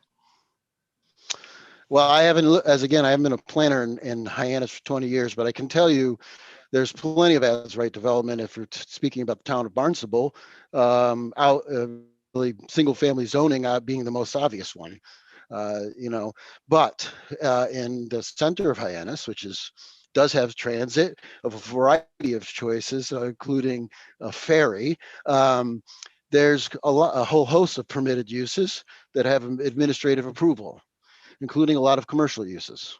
They do not require going in front of what they call the planning board. But they do require local review and approval, correct? That's right. That was part of my job as the planner, to review commercial plans and things like that. And your job as a policy director for Partnership for Strong Communities, part of your job is to engage and increase affordable housing in Connecticut, correct? Yes, that's part of our mission. And did you have any role in drafting this legislation? None whatsoever. And you live in Cheshire. Obviously, would you agree with me that Cheshire residents are better off determining what's good and appropriate for Cheshire than New Canaan residents are what's good and appropriate for Cheshire? Well, it depends on what you're talking about. If Cheshire residents told you that only white people should be allowed in this town, I would say no. Okay. Well, when was the last time that has happened, to your knowledge? Don't know. My point is, I'm not here representing the town of Cheshire, and I'm here representing the Partnership for Strong Communities in our positions. I'm not sure what my fellow residents of Cheshire's views on anything have to do with or my views of their views, I suppose. Well, I will tell you, a majority of the people I believe on this committee do believe in local control. And would you agree with me that this bill takes away some local control? No, it depends on what you mean by local control. Do you mean the sometimes unelected members of the Planning and Zoning Commission, or do you mean private property owners?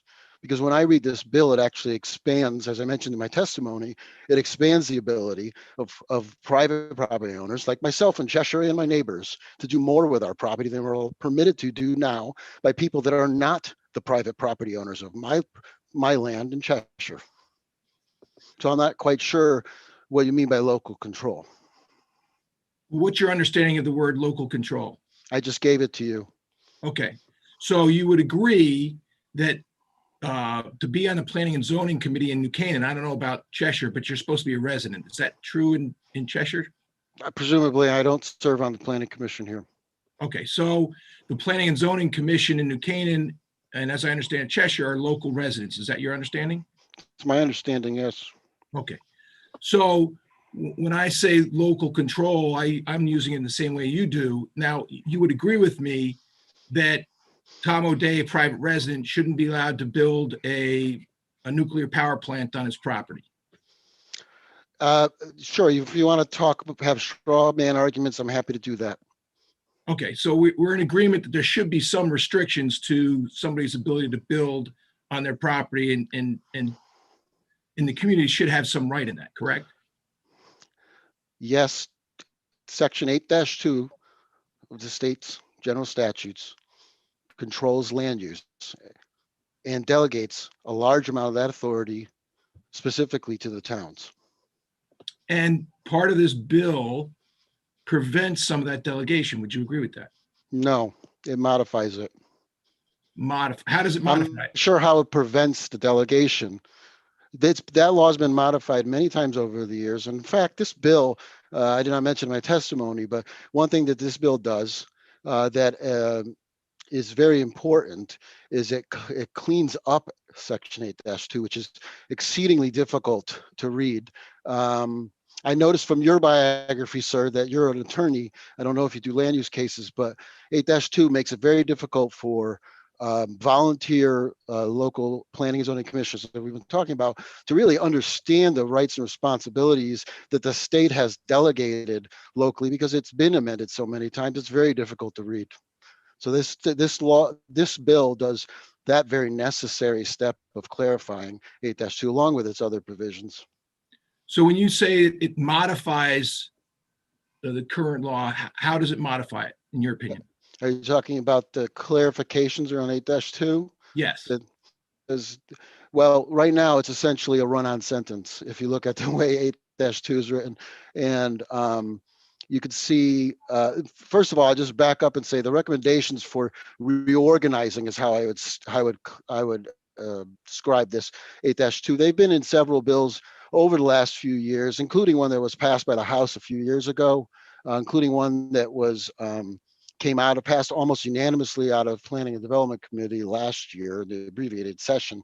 It doesn't make any substance. That aspect, there are no substantive changes. It reorganizes it in groups like elements so that it's much easier to digest, really, for lay people.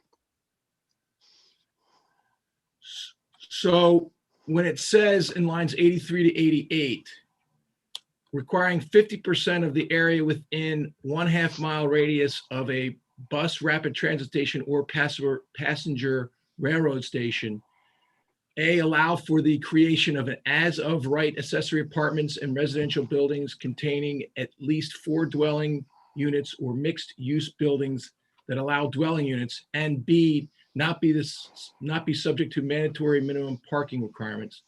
That's clarifying. Is that what you're saying too? No. I mean, I'm not sure why we're going down this road, but I'll be clear. You could read from the summary at the very end of the bill.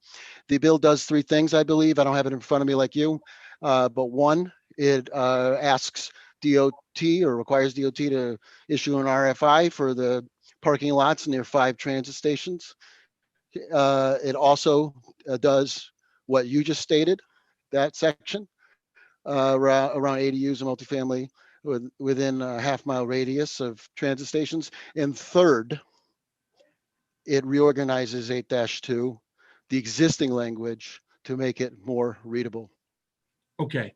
So I see the statement of purpose. Thank you. It only has two. The third that you mentioned, that it in the rewording isn't in there, but okay, my assumption is that is the intent of it, because those modifications you'll see throughout the bill, there's some small little modifications outside of the ones we've talked about at length now. My assumption is those are the clarifications, and honestly, I'm guessing LCO might be able to clarify that, because I'm guessing that's how they ended up in the bill. okay, so I guess the reason why I'm going down this way is because number two that you point out, it doesn't allow, but it requires municipalities zoning regs permit a greater density of housing within a 1/2 mile radius of a bus, rapid transit station, or passenger railroad station. And so I guess my point is, New Canaan has a pretty dense area at the train station in downtown already. And so if you increase that density, traffic becomes a huge problem. And I guess my point is, this bill would remove some controls, would you agree, by New Canaan Planning and Zoning to control or regulate development in its downtown. Would you agree with that comment? Yes, I would. There'd be more permitted uses within that half-mile radius, which would mean there would be that certain proposals would not require the lengthy and a very expensive and unclear results that result from the kinds of planning and zoning commission hearings that routinely happen in the state when there's any kind of development proposed. Okay, and my point is, I presume that you believed at the time you were a zoning a planner, town planner up in the Cape, that you believed you were a good town planner and did a good job. Presumably I did at the time, yes. Okay, and so our town has a current plan zoner, that planning and zoning officer, that we believe does a good job. And so my point is simply, I would prefer that this bill be allow development as an encouragement. For example, would you agree with me that building affordable housing is more expensive than, and going through the grant process, it tends to be more expensive than building non-affordable housing? If there are subsidized rents and otherwise, in other words, income restricted rents, it's more difficult to build for developers. But again, we're talking about accessory dwelling units in multifamily housing setting. So I think you said they were line 80 something, that section. I don't remember it saying anything about affordable housing. That's lower cost housing. So market housing. All right. So privately developed housing. So let me ask it another way. So I would prefer an incentive-based approach rather than a mandatory approach. Have you seen any incentive-based approaches that your organization has supported in the past? Yes, in fact, thank you for asking. Back in 2007-8, a bill was passed, an incentive housing zone. It's colloquially commonly referred to as the Home Connecticut Act, because it was in fact the first thing that the Home Connecticut campaign pushed for back then. And it is in fact an incentive program, and it is in fact still in place in the state. It's law. It's okay. So and so you've been there since 2017. Has the organization supported any incentive-based approaches throughout the state for increasing affordable housing as opposed to what we're seeing here? Absolutely, and we continue to support the incentive housing zones. We also support the local state resources to help towns develop solid, reasonable, actionable, affordable required by Section 830J. since 2017. The Department of Housing put out a round of grants in this past year. That's something we absolutely to support towns. I spend quite a lot of my time, and I'm not in front of you folks, actually talking with local planning officials, local municipal officials about how to go about that planning and how to really understand what the needs are in their towns for their existing residents, for residents they're trying to attract, how the housing market really has changed in their state. So we've spent, I think, our track record, if you look a little deeper into our website, you'll see that it's a collaborative one that we try to work with municipalities every step of the way. I hear from municipalities nearly every day. I hear from municipal officials asking to talk over these complicated things. Excellent. And I encourage you to work collaboratively and have those incentive-based approaches. I would support them. Are you aware of any local zoning officer official that's in support of this legislation? This is, I don't know. I saw that this bill was on your agenda, and I've submitted testimony in favor of it because it reflects our agenda, a few of the elements of our agenda. But yes, in terms of our agenda, the Home Connecticut agenda, as I mentioned, we're a broad group of broad stakeholders, including local municipal officials, including members for the Connecticut chapter of the American Planning Association. I know many officials that are interested and supportive of our agenda. No, I understand your agenda, and in fact, your job is to increase the stock of affordable housing in Connecticut, and it's obviously that's a good goal. And my point is, you said you talk to local planners on a daily basis. I have yet to hear a single local planner in favor of this legislation, and I'm wondering if you've heard of any in all your daily interaction with any local planners. Are any of them in all of Connecticut in favor of this, to your knowledge? And by this, you mean HB 6570? Correct. Or something else? This bill. As I have not talked to anyone about this bill, any planners about this bill. As I mentioned, I saw that it was on your agenda late last week, and I've submitted testimony. But have I talked to planners that feel like zoning reform is a necessity for this state, that it's choking the state? Absolutely. And I assure you, you'll hear from planners, and the Planning Development Committee, if they take up similar bills, we'll also hear from local planners that feel that way. That wasn't my question. My point is, I think you've answered it, that you're not aware of a single local planner in the state of Connecticut that's in favor of this legislation as it is. No, but I'm not sure that gets you much, does it? Because as I mentioned, I wasn't aware of this bill until I think it was Thursday. So you're right. To answer your question narrowly as it was offered, yes, you're right. I'm not aware of a single local planner opinion in any manner for or against HB 6570. And just so you know, I wasn't aware this was coming up today in Transportation Committee meeting until just within, frankly, I think it was within 48 hours. So you and I aren't alone in having this before transportation and so are knowing about this much in advance.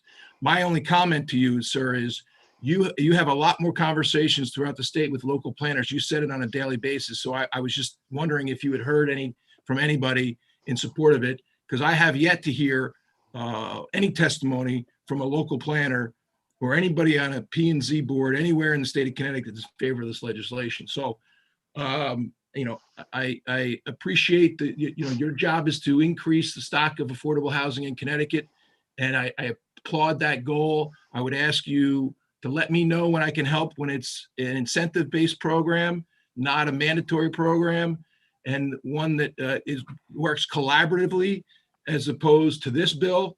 I'm happy to talk to you about it going forward, and I appreciate the time. Thank you very much, Mr. Chairman. Thank you, Representative O'Day. Representative Devlin. Thank you, Mr. Chairman. And thank you, Sean, for your testimony. And I very much enjoyed the discussion with Representative O'Day. But let's just go back to a couple of things to sort of level set, if you will. Could you describe from your understanding, what is a transit-oriented development? So transit-oriented development, it's baked a little bit into the name. It's one that makes use of its position. It's in being adjacent or within walking distance of transit service. So what you see a lot in Connecticut is transit adjacent development. The building, a home, happens to be next to a transit station. It doesn't really take advantage of the fact that it's next to the transit station in terms of its density or requiring lots of parking still, regardless of its position next to transit, or perhaps allowing mixed use, those are elements you often see in transit-oriented development. So I just think of the local, areas within the districts that I serve that have transit stations, and there is high density, probably because they're just old towns with historic old stations. Sure. But so they offer commercial, they offer residential, they're close to the train station, but you're talking, I think, about something different. What? No, I'm not sure. No, I'm not sure what could you clarify? I'm sorry. All right, so let's it then to section 1 of this bill. So section 1 of this bill enables the DOT in conjunction with the Commissioner of Housing to identify 5 state-owned parking lots, right, that are they're owned by the state, adjacent or including a transit station. Sure. We're not sure exactly where those are.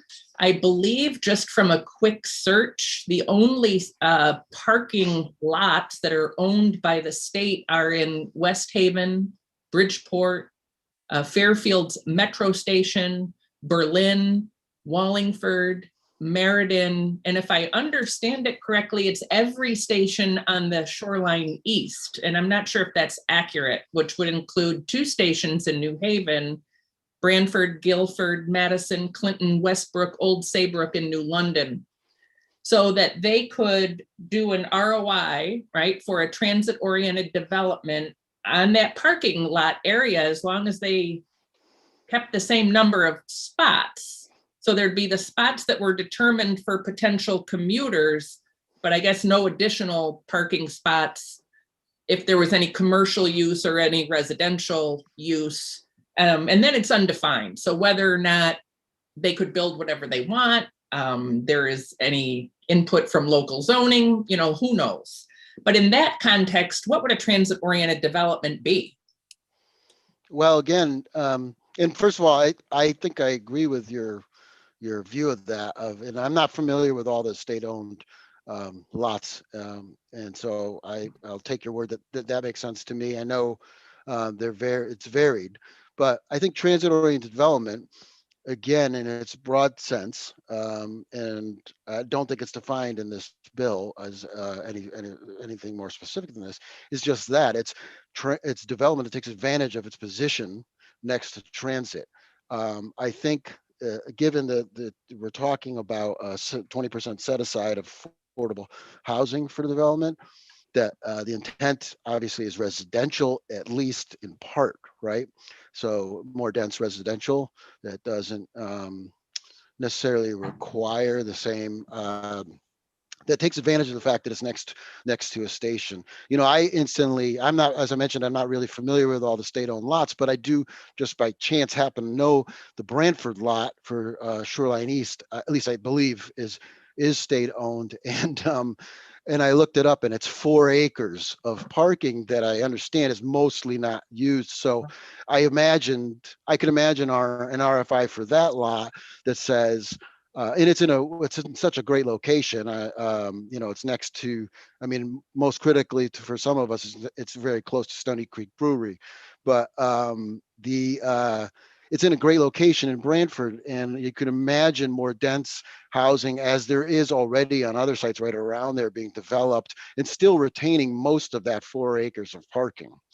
That's kind of what I imagine the intent of this is.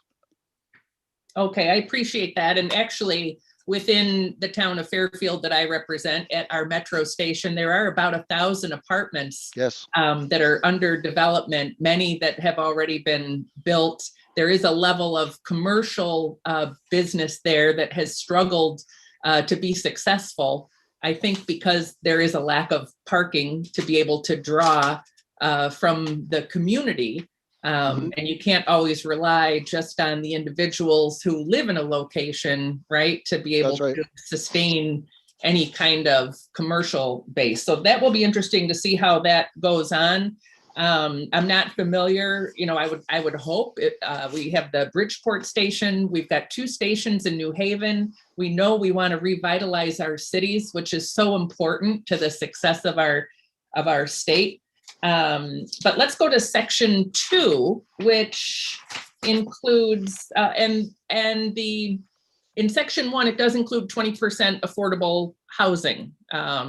So, you know, that's great. That would help meet that goal.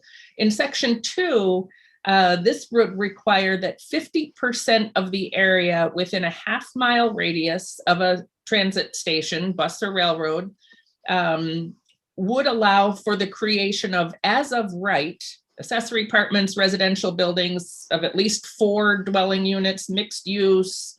There would be no minimum parking. So I guess that would mean you could pretty much build whatever you would want, and you don't have to include parking. I'm trying to envision that in my town because it's really difficult to find parking spots in our community if you just want to go shop downtown. What does as of right mean? My understanding means it's a permitted use in zoning ordinances. So rather than say not permitted at all or by special permit. Okay, so there is then no permitting required by the local town, no oversight from planning and zoning, no input from the local residents. It just enables developers, if this is the case, would make it understandable why they support this bill, to be able to build basically whatever they would want within that half-mile area of a transit station. Is that correct?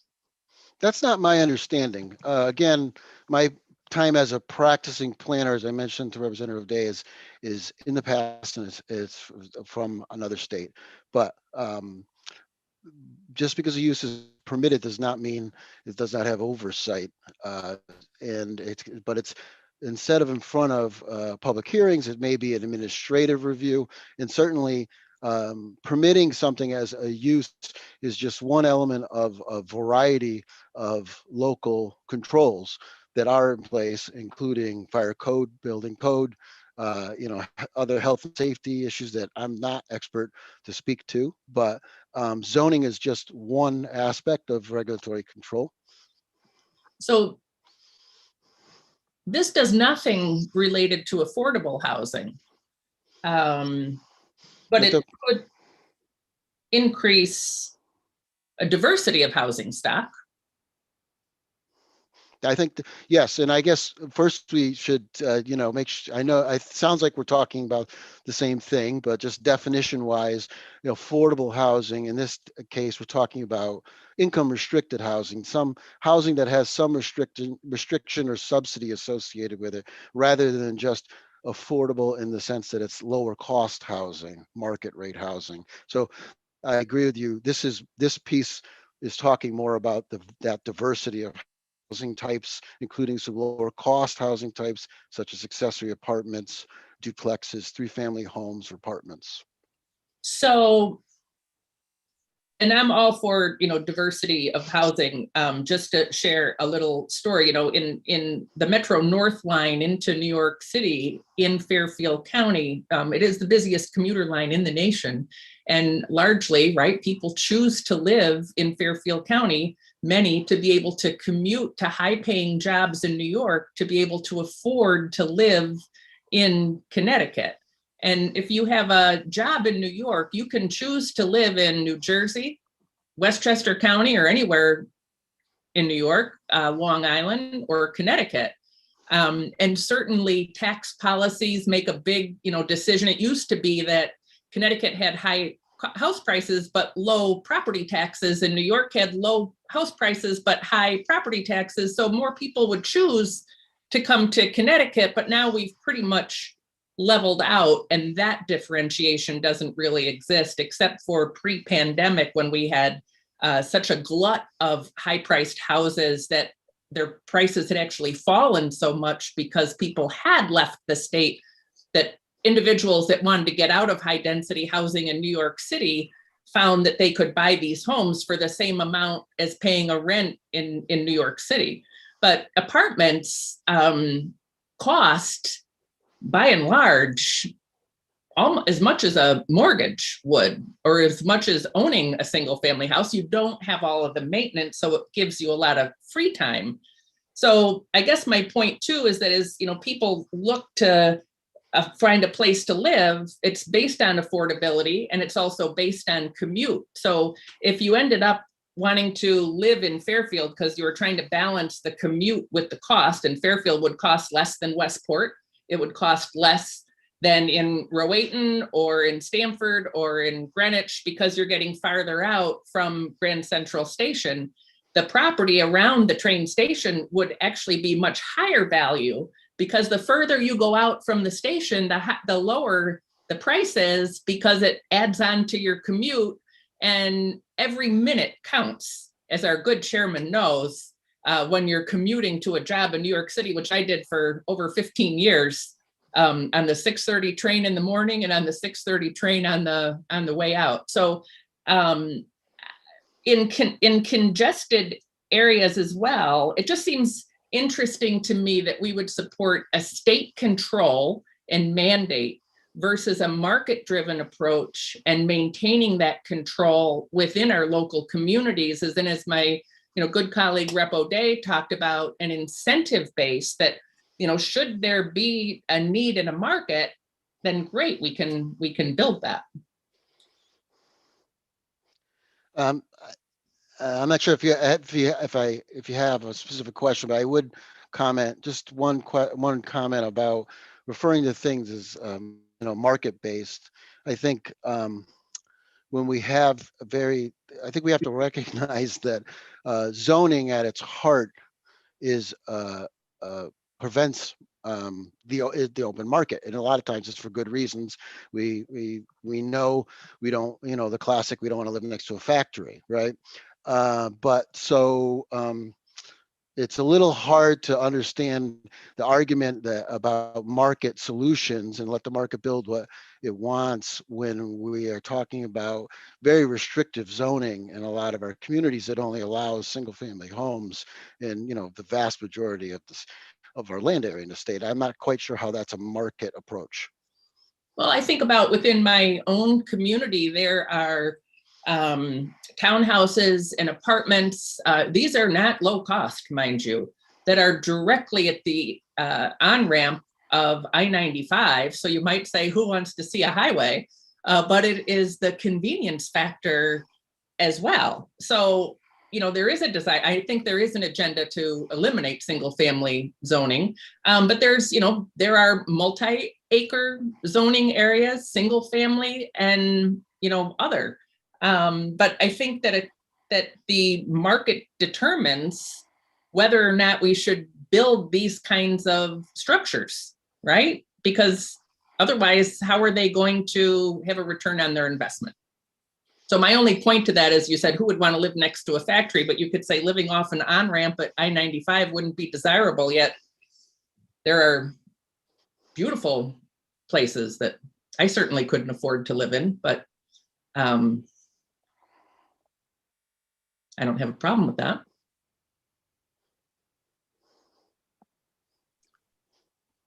Representative Devlin, is that the end of your questioning?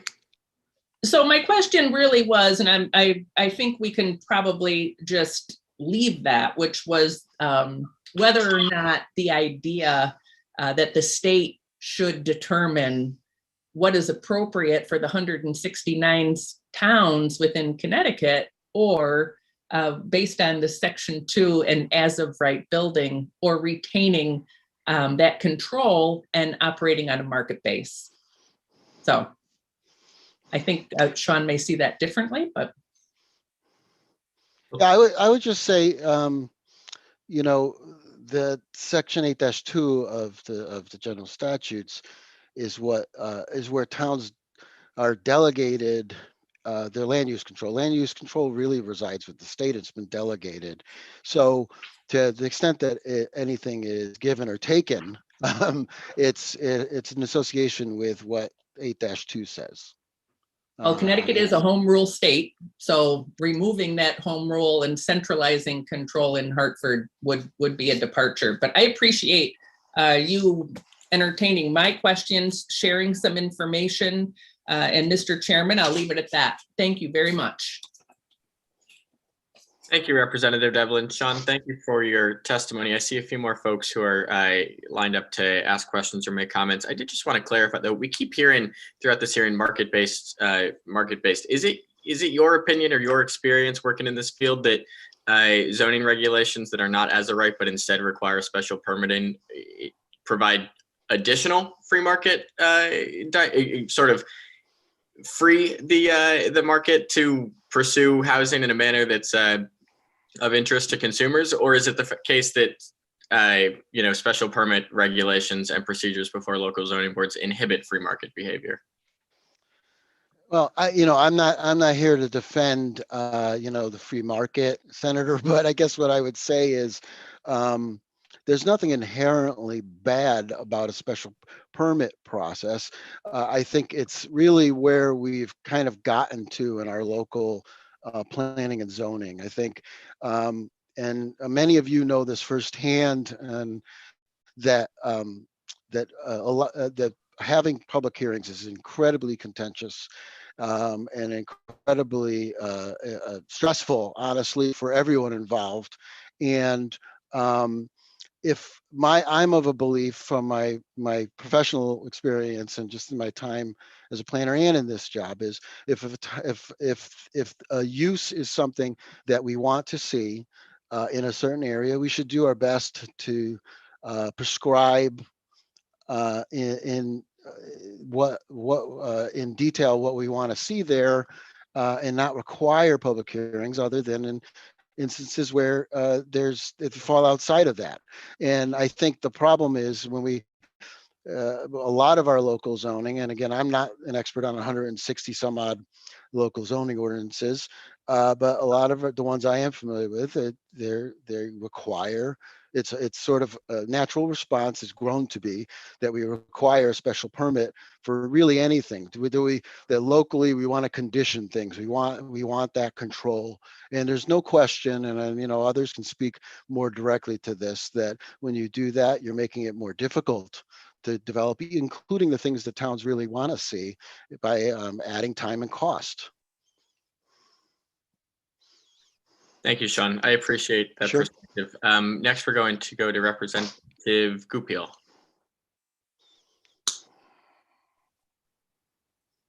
Thank you, Mr. Gio. Hopefully I pronounced that correctly. Thank you. Thank you for your testimony.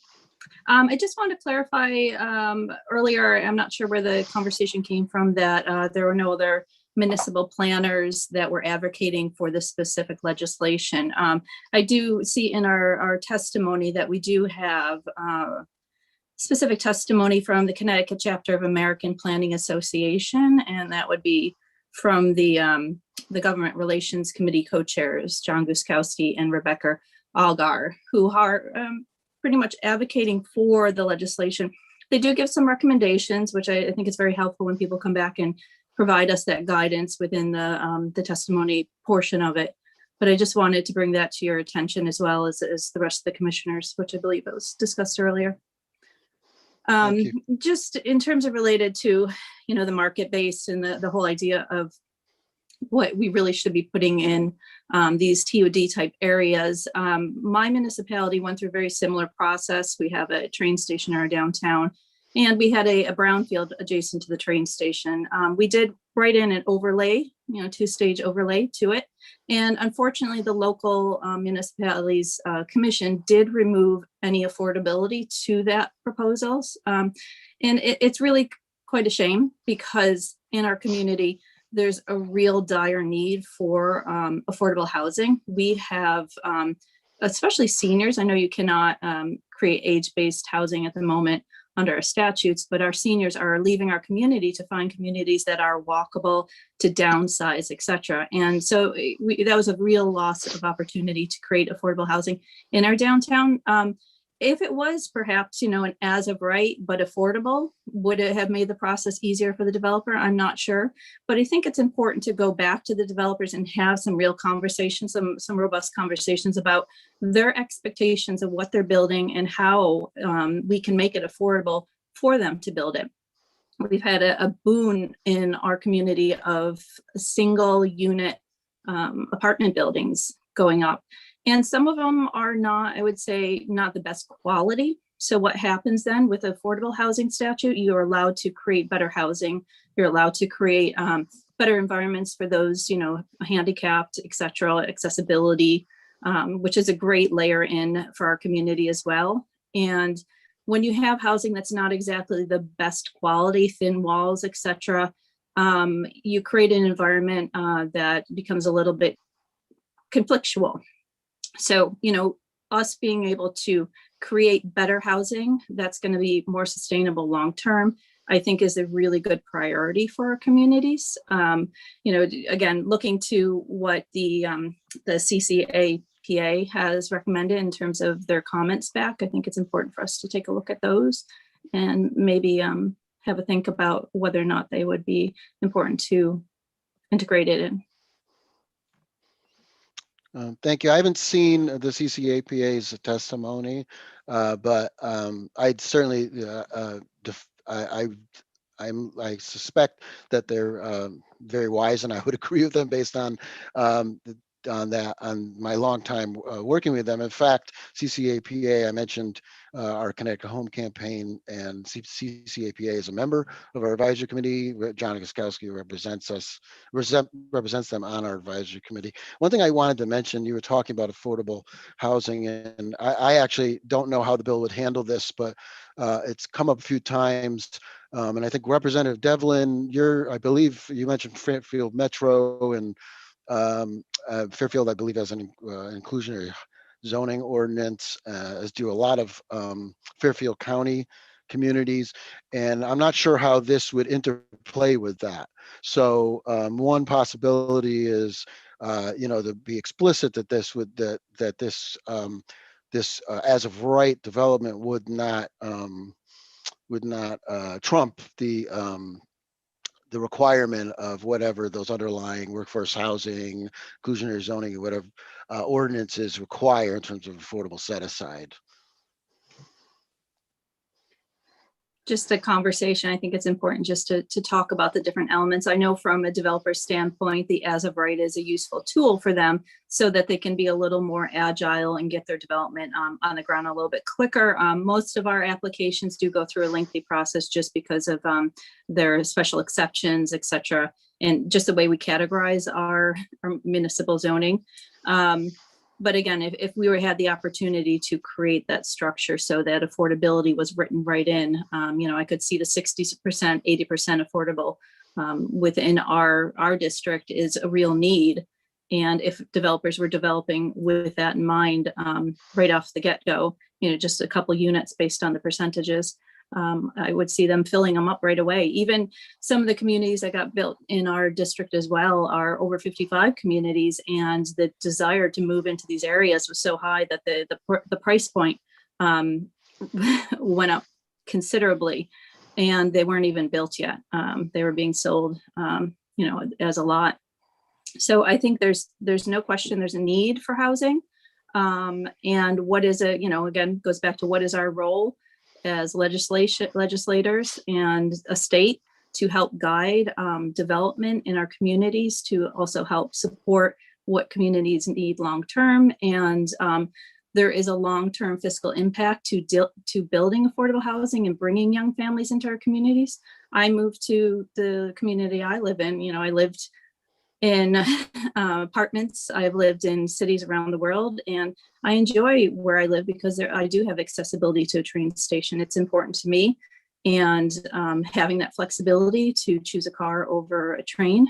Granted, right now I am at home working from home, but longer term, I think it is going to make Connecticut more attractive to young families moving in and people starting out in their careers. And can I just add one other tool? I think that the towns have access to is the concept of bonuses, density bonuses, and really wanting to see some affordability in some of these developments, perhaps next to the transit station, is to so for instance, this bill, I believe it says permits 4 units or at least 4 units is permitted, right? Well, a density bonus might say, well, your underlying zoning, you may say, well, you could go up to 6 units or 8 units or what have you, but those units are going to have to be restricted, or some percentage of those units have to be restricted. That's an incentive to try to encourage the developers to build the kind of housing you actually want to see. No, absolutely. We that was one of the carrots that we were using. You could build an additional story on your building if you were going to. Yeah, no, absolutely. Thank you so much, Representative, and thank you, Sean. I see just one more hand raised, and that's from Representative Smith. Thank you, Mr. Chair. Mr. Gio, I won't keep you too long. I just had a couple of quick questions. So I've obviously learned a lot about home rule and zoning laws just in this session alone. It seems to me, Section 1, the state is the property owner of those 5 parcels to be identified. And I'm wondering myself as a homeowner that there's nothing under the law currently that would preclude me from contacting developers or contractors and asking them to put together plans for me to do just about anything I want to do with my property, whether it's currently permitted by zoning or not, because I would then have the option of going and asking for an exception or trying to get a zoning change or whatever. So it seems to me that as the law stands now, there's nothing that precludes the state from moving forward with the RFI that is suggested there. Would you agree with that? That seems reasonable reading of it to me. You're right, because in the end, you still need whatever approvals you need. Right. Right. And if you want to spend your money doing that, you're welcome to do that. Yeah. And that kind of leads us to Section 2, I guess, which is where the state has delegated many rights for local zoning to the municipalities.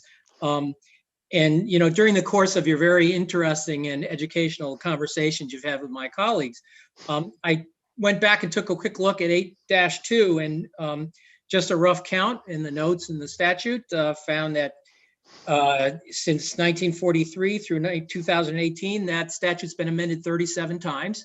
So the state has either added to or subtracted from those local rights 37 times, or actually roughly around once every 2 years, with it being 3 years since the last time. So one could also argue that we're kind of on schedule to take another look and consider what our public policies are and whether they would require us to make further changes to that statute. Would you agree with that?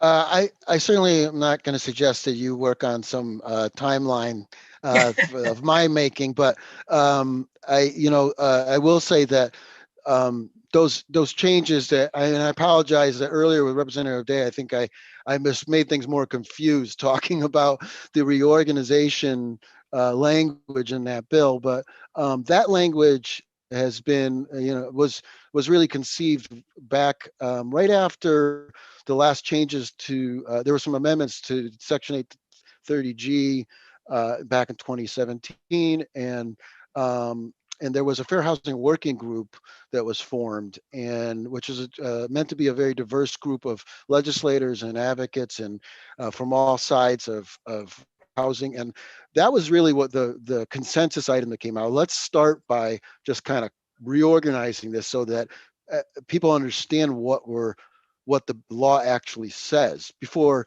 and really start from there. And I do think that is still a good idea. It's a very modest idea, but it's a foundational thing that our law should be readable to folks. And particularly, I think, a lot of our local planning and zoning commissioners that are tasked with having to interpret these things, right? Sure.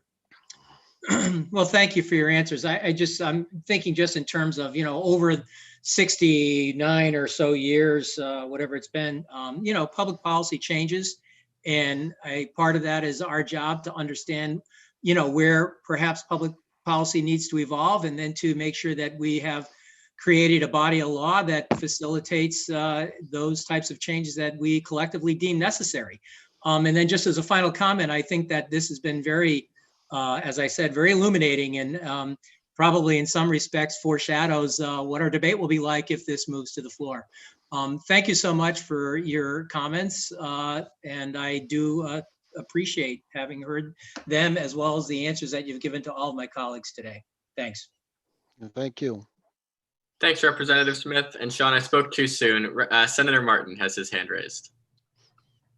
No, Senator Haskell, no, you didn't talk too soon. I had my hand down, but I did come up with some questions, or have a few questions. Hi, Sean. Thank you for testifying. I am a real estate broker here in Bristol, have land developed, have built single-family homes, as well as multifamily housing, and have gone in front of various zoning commissions and boards. The first question that I have is in regards to the master plan of development that most communities have. How is this bill going to impact those master plans of development that each municipalities should have by statute? Right. So yes, every town has to have a plan of conservation development, and it has to be updated.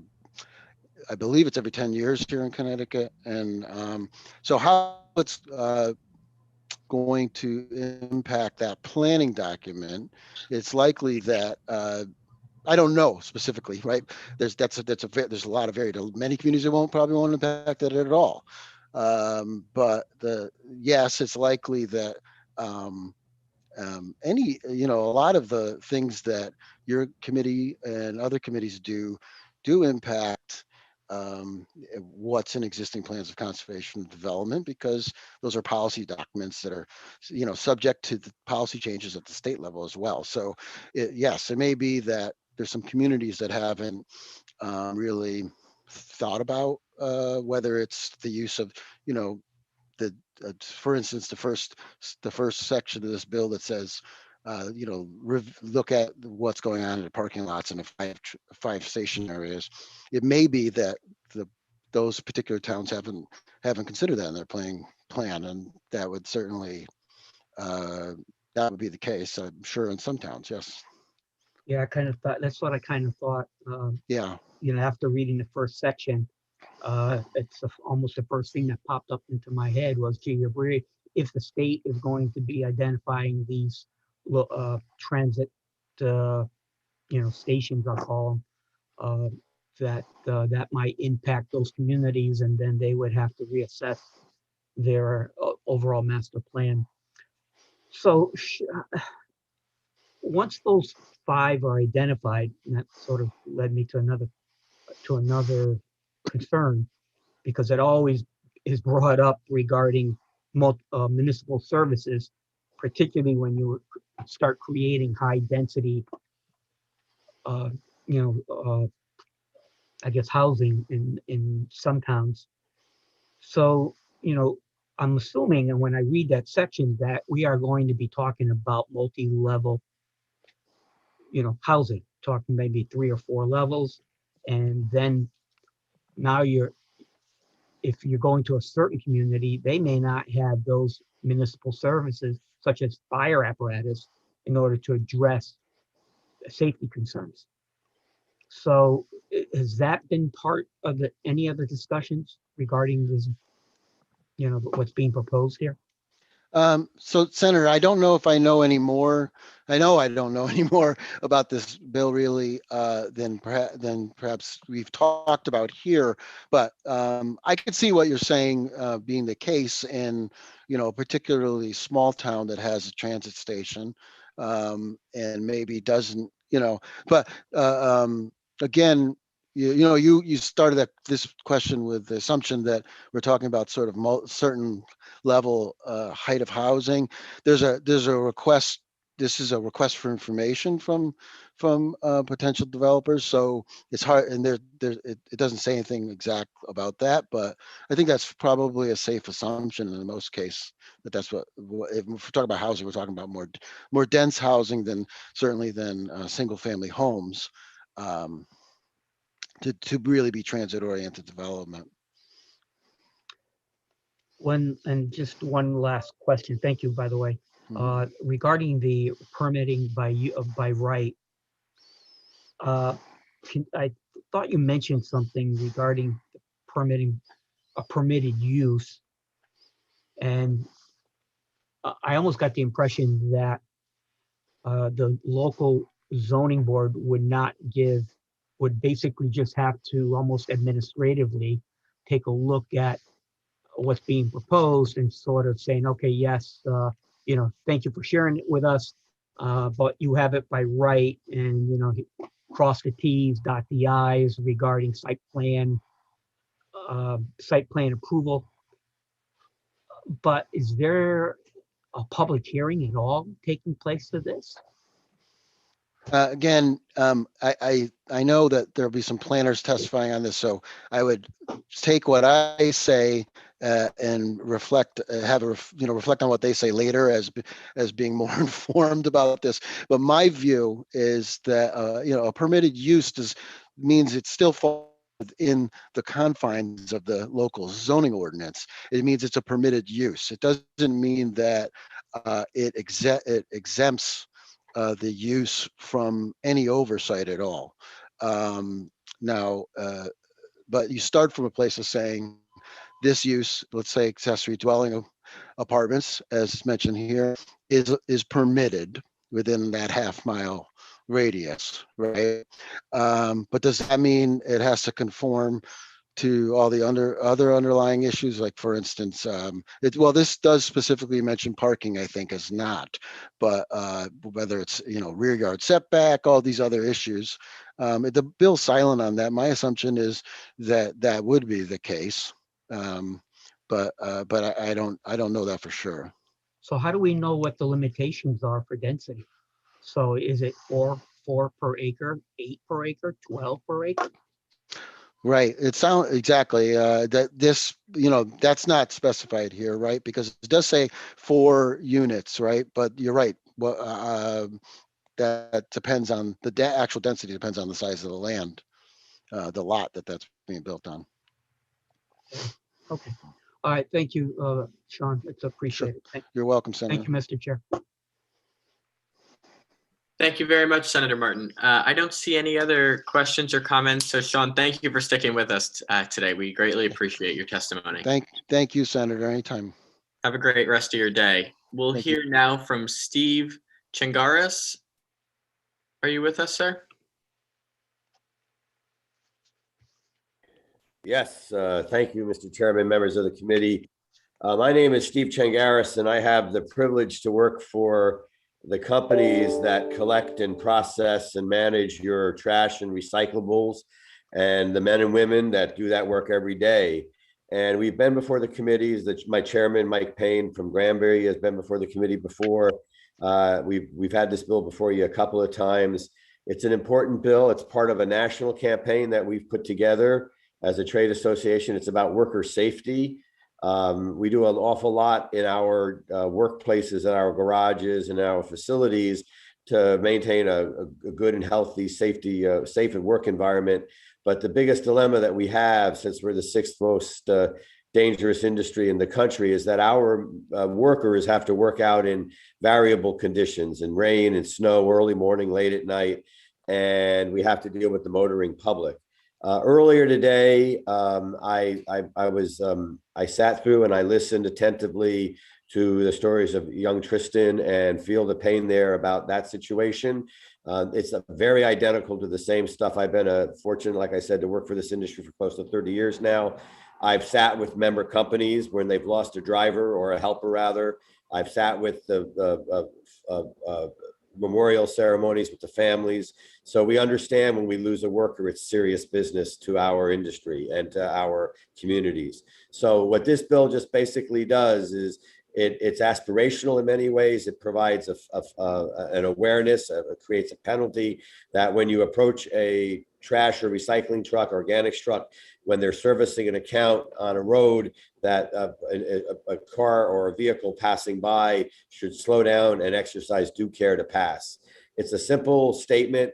It's something that we will work very much with our communities, with our local chiefs of police and safety organizations to get the word out to, when a trash truck or a recycling vehicle is in operation, that companies should, motorists should slow down to get around. We have this passed in 31 other states. Recently, in the recent history, New York and New Jersey in the region has passed it. We have a pending bill in Massachusetts. It's a very simple, straightforward issue. We send our men and women out every day to collect the trash and recyclables, and we'd like to get them home every day in one piece. This will help us with the motoring public and provide a little stability in our work environment. We provided in the testimony some links, an infographic, a link to our landing page with Slow Down to Get Around on it. I'll be glad to ask any questions, and there's substantial written testimony submitted as well. So we'd appreciate the committee moving the bill, and if there's any questions, I'll be glad to ask. It's just, one I did not mention, I wrote it in the testimony, I didn't mention it today yet. I'll just end on this note. Our workers are deemed essential workers. And a year ago, when the COVID pandemic hit, our companies, our workers responded beautifully. We were able to keep the operations up. We were able to collect the materials and move them in a safe way. The owners and the companies did a lot with cleaning the vehicles, changing work practices. And, I would be out of the gate back then, we extolled the virtues of our essential workers at the curb, in the trucks collecting this material. And this would be a nice attaboy, attagirl for them during COVID to say, we recognize the conditions that you work in, and we're going to give you a little deference in the law to encourage the motoring public to slow down. So it's a very important thing to the industry, and we thank you for your time today. I'll answer any questions. Thank you so much, Steve, for being with us today, and thank you for your patience. I agree this is a critically important issue, and I think I speak for every member of the committee when I say we're so grateful for the work that the men and women in this industry do. We want to keep them safe and look forward to working with you on this proposal. I don't see any questions or comments from committee members, but again, I am really grateful for your time and testimony. Thank you very much, folks. Have a great day. Next, we'll hear from Betsy Garrett. Good afternoon, Betsy. Good afternoon. Thank you, Senator Haskell, Representative Lamar, Senator Summers, Representative Carney, and members of the committee. My name is Betsy Guerra, and I'm the Executive Director of the Connecticut Council of Small Towns, and I'm here today to voice my opposition to House Bill 6570, an act concerning transit-oriented development and municipal zoning. I know you've heard a lot about this already today, and there's been a lot of questions and discussion, and I think that's a great thing. As you heard from Tolland and the town of Berlin, there are a number of municipalities that are embracing transit-oriented development because they recognize that this is a great way to support development near transit stations in a way that creates more walkable, more livable, more vibrant communities. And that's good news for everybody. I think our concern with the bill, and I think this was underscored by Berlin's and Tolland's testimony, and also a number of other municipalities that I've spoken with, is that it's very prescriptive. It mandates that municipalities allow as of right multifamily dwellings, accessory apartments, mixed use dwellings, in 50% of the area within a half mile of a rail station or rapid transit bus station. And that may work for some communities, and that may be a good thing, but it doesn't work for all communities. And I think, again, we've heard some testimony about this, and I think you need to look at those different examples as to why it would not be workable in those communities. recognizing the value of transit-oriented development, the state has made tremendous strides in incentivizing transit-oriented development. And they've also undertaken some very comprehensive studies to identify areas where transit-oriented development would be suitable, whether there are suitable physical characteristics, whether there are other challenges and hurdles, and they've worked with towns to address those hurdles. So for example, in the town of Berlin, in that area, they had a significant amount of environmental contamination because a lot of industry there, and they needed to address that, and also groundwater supply issues before they could move forward. If you go on DECD's website, and I encourage you to do that, there is a tremendous amount of information, and again, very comprehensive studies that have been undertaken to assess the viability of transit-oriented development and to provide towns with technical assistance in how to move forward. And these have been very successful. I mean, if you look at Old Saybrook, you look at Berlin, Newington, West Hartford, a number of towns, I think you realize that this has been a successful approach. But again, we are very concerned with an approach that is one size fits all, that establishes by right the requirement that 50% of an area within a half mile of a transit station be allowed for these mixed use buildings, et cetera, because there may be reasons why it's not suitable for that particular area. And I don't think that this addresses those concerns. So with that, I would say that, you know, we're doing a great job. I don't think you need to fix what isn't broken, as Westcog had mentioned.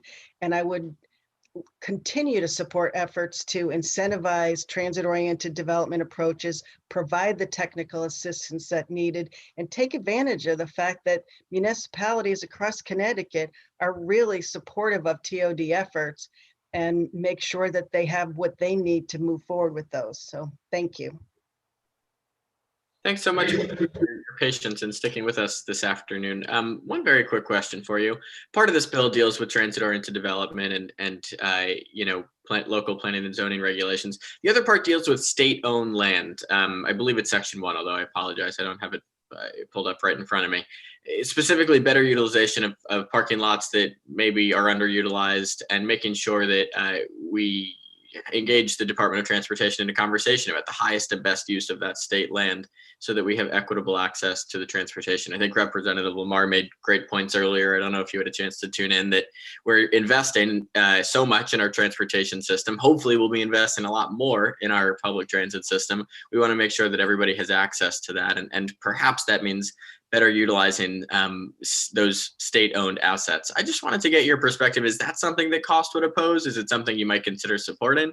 We may consider that. I haven't really looked fully at that piece of that, and that's in section 1. I did read DOT's comments, and I know that they had some questions about it, but it certainly seems like a viable way to approach this. And if the state does have a significant number of parking lots in certain areas, that they be permitted to use them for other uses if parking isn't necessary. I know I did see in Westcog's testimony that parking is a real issue on the New Haven line and in those train stations, because you have a lot of people relying on the trains to get to work and to commute, et cetera.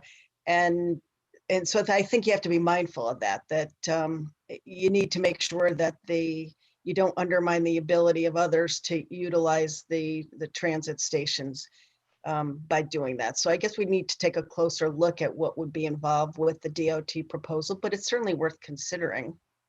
I appreciate that. And of course, we want to make sure that parking remains available. There's an interesting dynamic at play, I think, down here in Fairfield County, where sometimes the cost of the land is so expensive that once a developer actually builds units, take the building that I live in, for example, it's only a small handful that are actually affordable, given that the underlying cost of the land was so much. So if we can better utilize state land, and perhaps it doesn't always need to be parking lots, but the state owns a whole bunch of land that might be underutilized to provide truly affordable housing, that to me seems an option worth pursuing.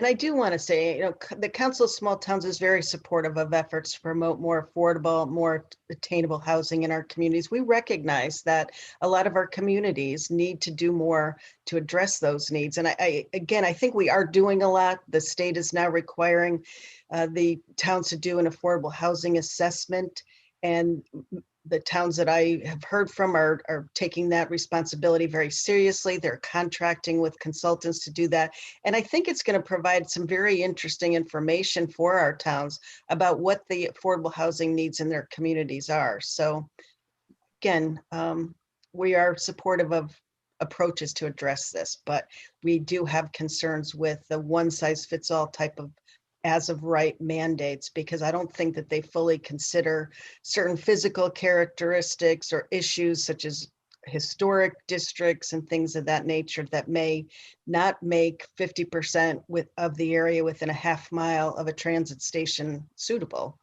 for other types of development. That's really helpful. Thank you so much, Betsy. I look forward to working with you on these issues. I see a few hands raised. First, I'm going to go to the co-chair, Representative Lamar. Thank you, Mr. Chairman, and thank you, Ms. Gara, for your testimony today. I have a few questions that I think I want to delve into a little bit, just focused on the transit focus that I really think this bill should inhibit, certainly in this committee. There's a number of issues that you brought up about local zoning and what communities are doing. I would only highlight that most of those local communities are only doing it because we've required them to. And in fact, they had not taken on the initiative of their own to this date. Local communities are obligated to provide multifamily housing options in their community, and there's still dozens of which that don't under any scenario, many more that only do so under special permit procedures.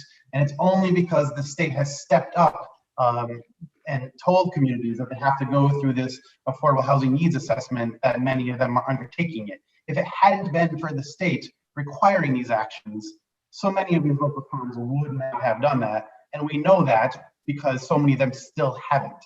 And they've been reminded of this obligation that's been brought up. I did it when I was a former chair of planning and development. We contacted each of them, and then many towns just decided not to engage in that process. And they highlighted that they didn't think the state had enough enforcement teeth to make it worth their while, and that they need to be further incentivized to do so. So I do think there's this tension between state and localities sometimes, where it's better if the state is more clear what the obligation is and what the expectation is. And you also highlight another issue where you said, don't fix what isn't broken.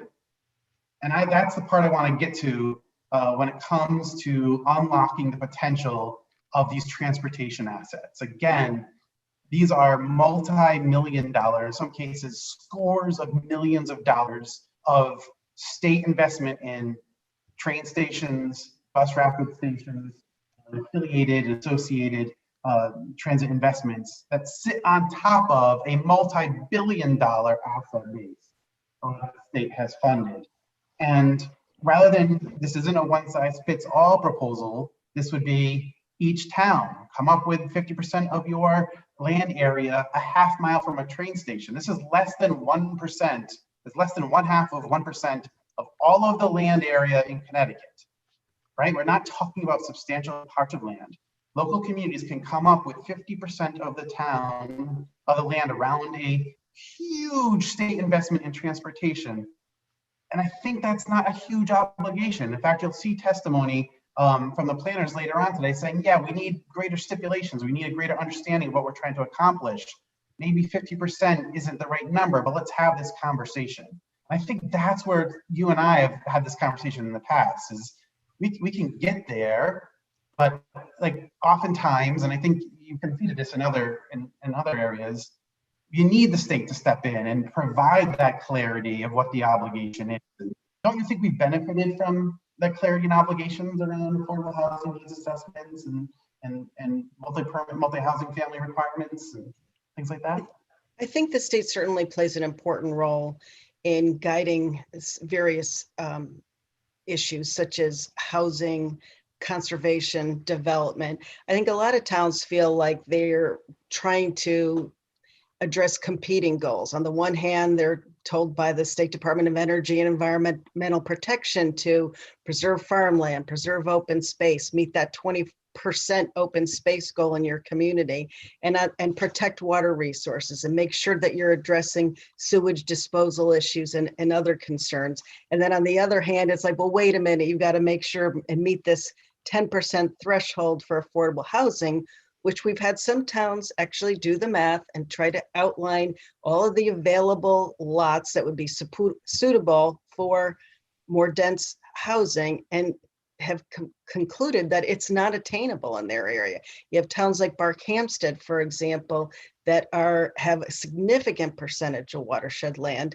and that is not land that is supposed to support dense housing, because it's in many cases subject to conservation easements. So it is a challenge, and I appreciate that the state has a role. And I think with TOD, the state has played a role, and it's played a vital role, and it's been a successful role in ensuring that towns start to address issues affecting transit-oriented development and addressing their housing needs. So I think it's a balance, but I think if you heard from, the town of Berlin and the town of Tallinn, they explained why 50% of the area within a half mile of their transit station may not be suitable for residential dwelling, because in Berlin's case, I think it was that a significant percentage was already zoned industrial. And so you can't really ask those industries to just pick up and leave those sites. And so there's other areas where the transit stations are located in historic districts, and people would be very uncomfortable about efforts to rezone that for more dense housing. So I think it is a balancing act, and that's why I always get concerned about prescriptive requirements that say 50% within a half mile, because it may not be workable. And I think we need to look at that, and maybe, if you go in and look at the comprehensive sites plans that were developed by DECD to support transit-oriented development, they go through each community and try to identify some of those barriers and others where it may be more suitable.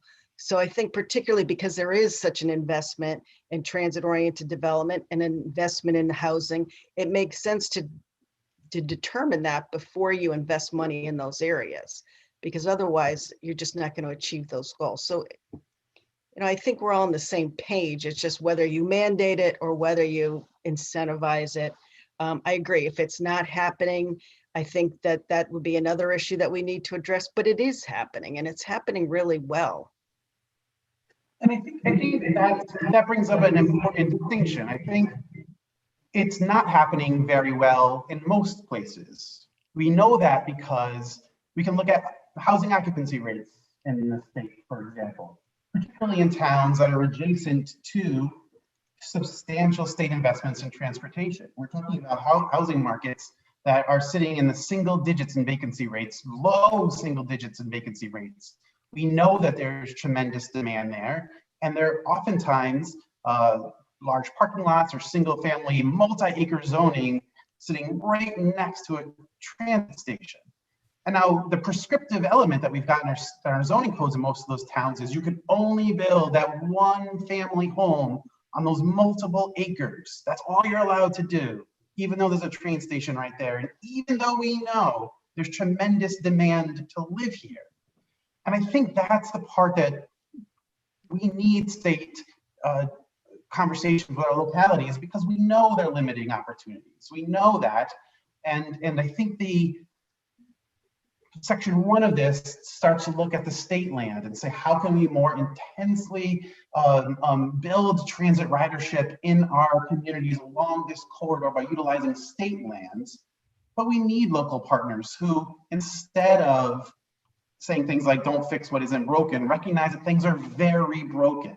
And we have, in what many cases I would describe as country club access to multi-billion-dollar state assets, where you have to be able to buy a $700,000 piece of property in order to access a train station, because unless you're a town resident, you can't park anywhere nearby.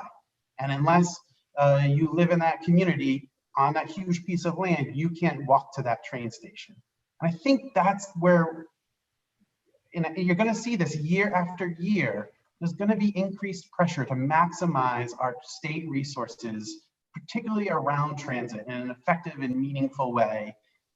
And I say we can quibble over the 50% and some land is not suitable, sure. But we also know that many towns are not doing a good job of finding ways to build opportunities to maximize it. I think that's the tension in this conversation. And I think that's where, frankly, you and I have disagreed on some issues like this in the past. We actually would come to a conclusion at the end of things we could do. I think there's a way to do that again. I just think there's going to be tension in this conversation until we recognize that some things are broken and some improvements are mandatory at this point if we're going to maximize our state investment. So thank you, Ms. Gara. Thank you, Representative. I do appreciate your perspective, and we'll certainly, keep an open mind. Thank you, Representative Lamar. I see that Representative O'Day has his hand raised. Representative. Thank you very much, Mr. Chair. And Ms. Gara, thank you so much for your testimony. I represent New Canaan and Wilton. And I know my good co-chair believes that many towns have failed to do what they need to do. I don't know many towns. I have litigated throughout the state of Connecticut for 30 plus years, but I believe most towns are trying. And so my question to you is, you had mentioned that there's an affordable housing assessment that's required by law, and the good chair had pointed out that many towns weren't doing that. Now it's mandated, and I agree, those kind of reporting are good. When is that assessment, affordable housing assessment, due? It's actually due by spring of 2022, and it was required in 2017. And towns are taking it very seriously. Many have created affordable housing committees to help draft the assessment questionnaires and perform outreach to their communities to make sure people complete it. We've also worked with the Department of Housing and the American Planning Association. They've developed an affordable housing toolkit that we held a webinar on to provide our municipalities with information on how they can perform the assessment, which also requires you to identify barriers in your local zoning codes that may prevent you from addressing affordable housing needs. It also discusses ways that you can identify opportunities to address water and wastewater capacity issues and so forth. So it's a lot of good information. We're getting it out there to our towns. And I do think that the conversation has changed a lot over the last few years. And I think people in towns are working hard to address the need for more affordable, more attainable housing in their communities. There are some towns, quite honestly, that don't see a need for it. They're very rural. They don't think that there's a lot of people that are really interested in coming there because there are not a lot of jobs. But others, I think, recognize that in order to continue to grow their communities and to prevent stagnation in their communities, that they do need to embrace affordable housing. And that's what we're hoping to do, is to help them do that in a way that makes sense for their communities. And would you agree with me? I think it would make more sense to take a look at those studies that come out in the spring of 2022 and see what the towns are doing and craft legislation as an incentive rather than I think prescriptive, as you were talking about, once those reports have been kind of reviewed and assessed. Would you agree with that? I do. I do think that would be very helpful, because these housing assessment needs will, as I mentioned, take into consideration a wide range of issues that towns are tackling relative to housing. And I think it's going to provide us with some very good information about how to move forward.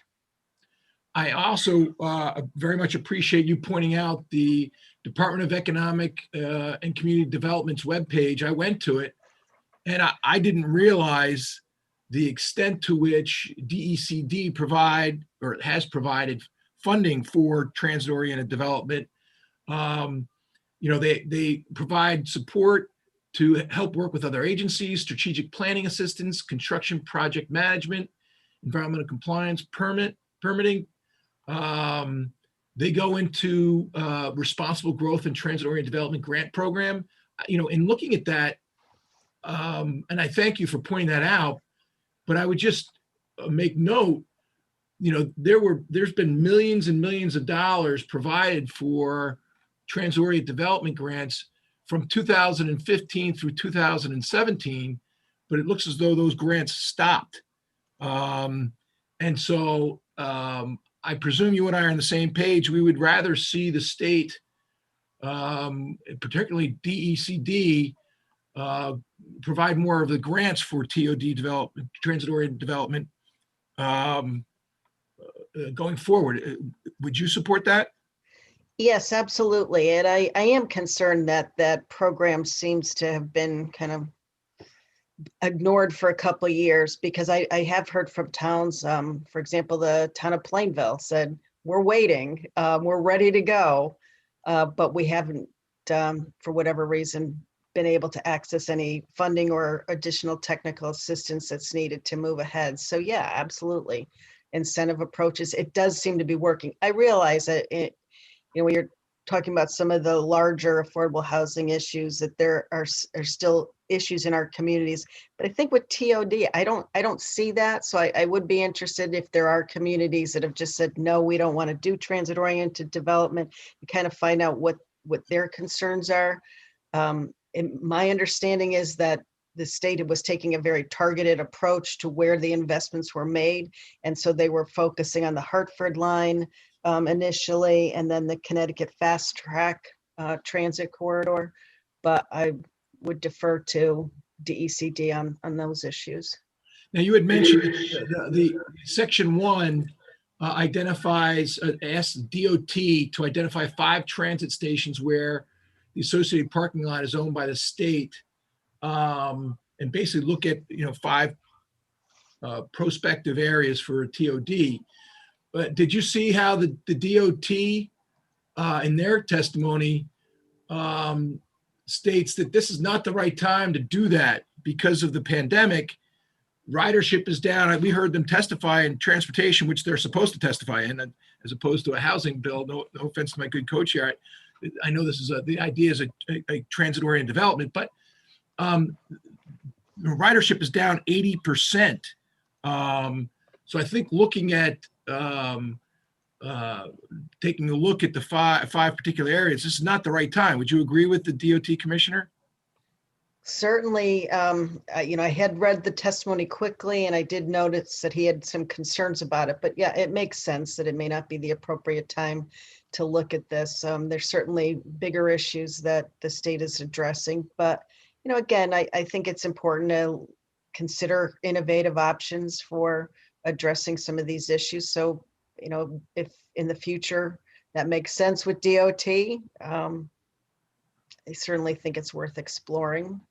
And listen, I'll end it there. I know we've got a lot of other people probably have questions for you, but I just want to thank you. Cost, how many towns does Cost represent? It fluctuates from year to year. Currently about 110.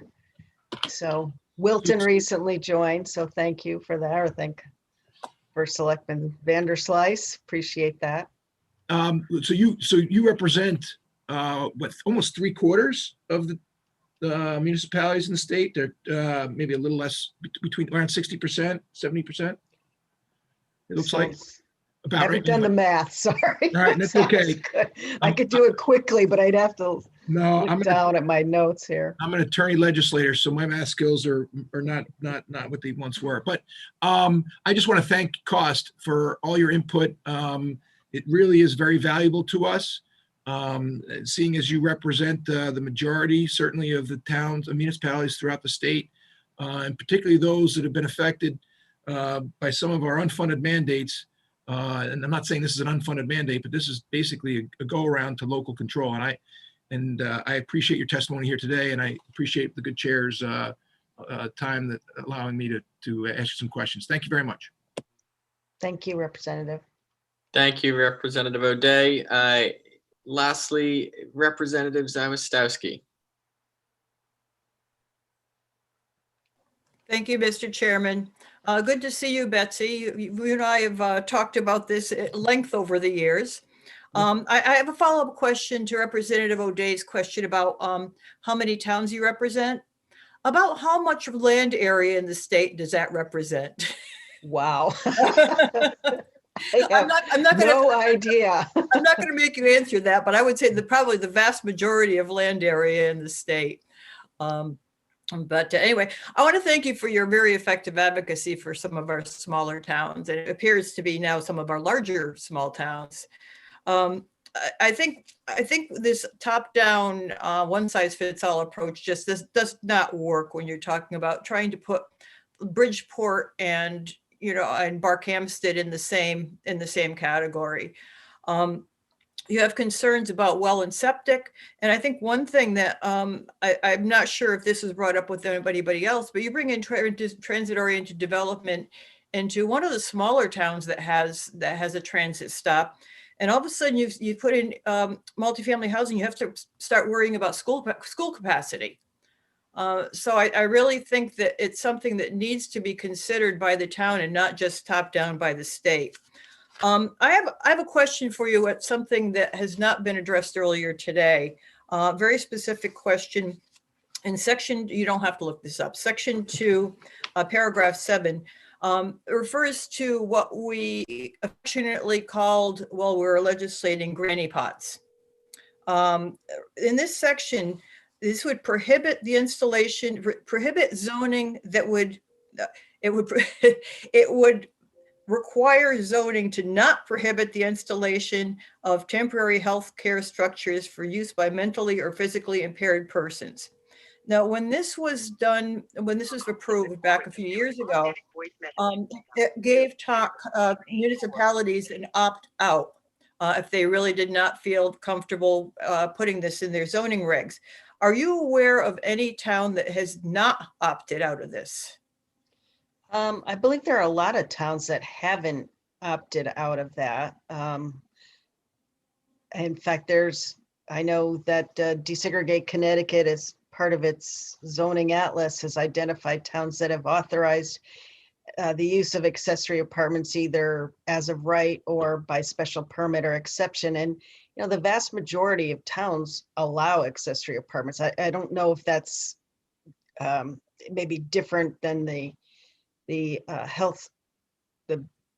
legislation that you're referring to, but I think the difference is that if a town has already gone through the process of authorizing accessory apartments by special permit, I think it's because they recognize that there may be issues that they want to ensure are addressed and not just simply approved as part of a site building review or a review which does not allow for public comment, because it does affect the adjacent property owners' property. It affects the owner's property in a good way, and so you want to hear that and you want to understand if there are any concerns relative to that.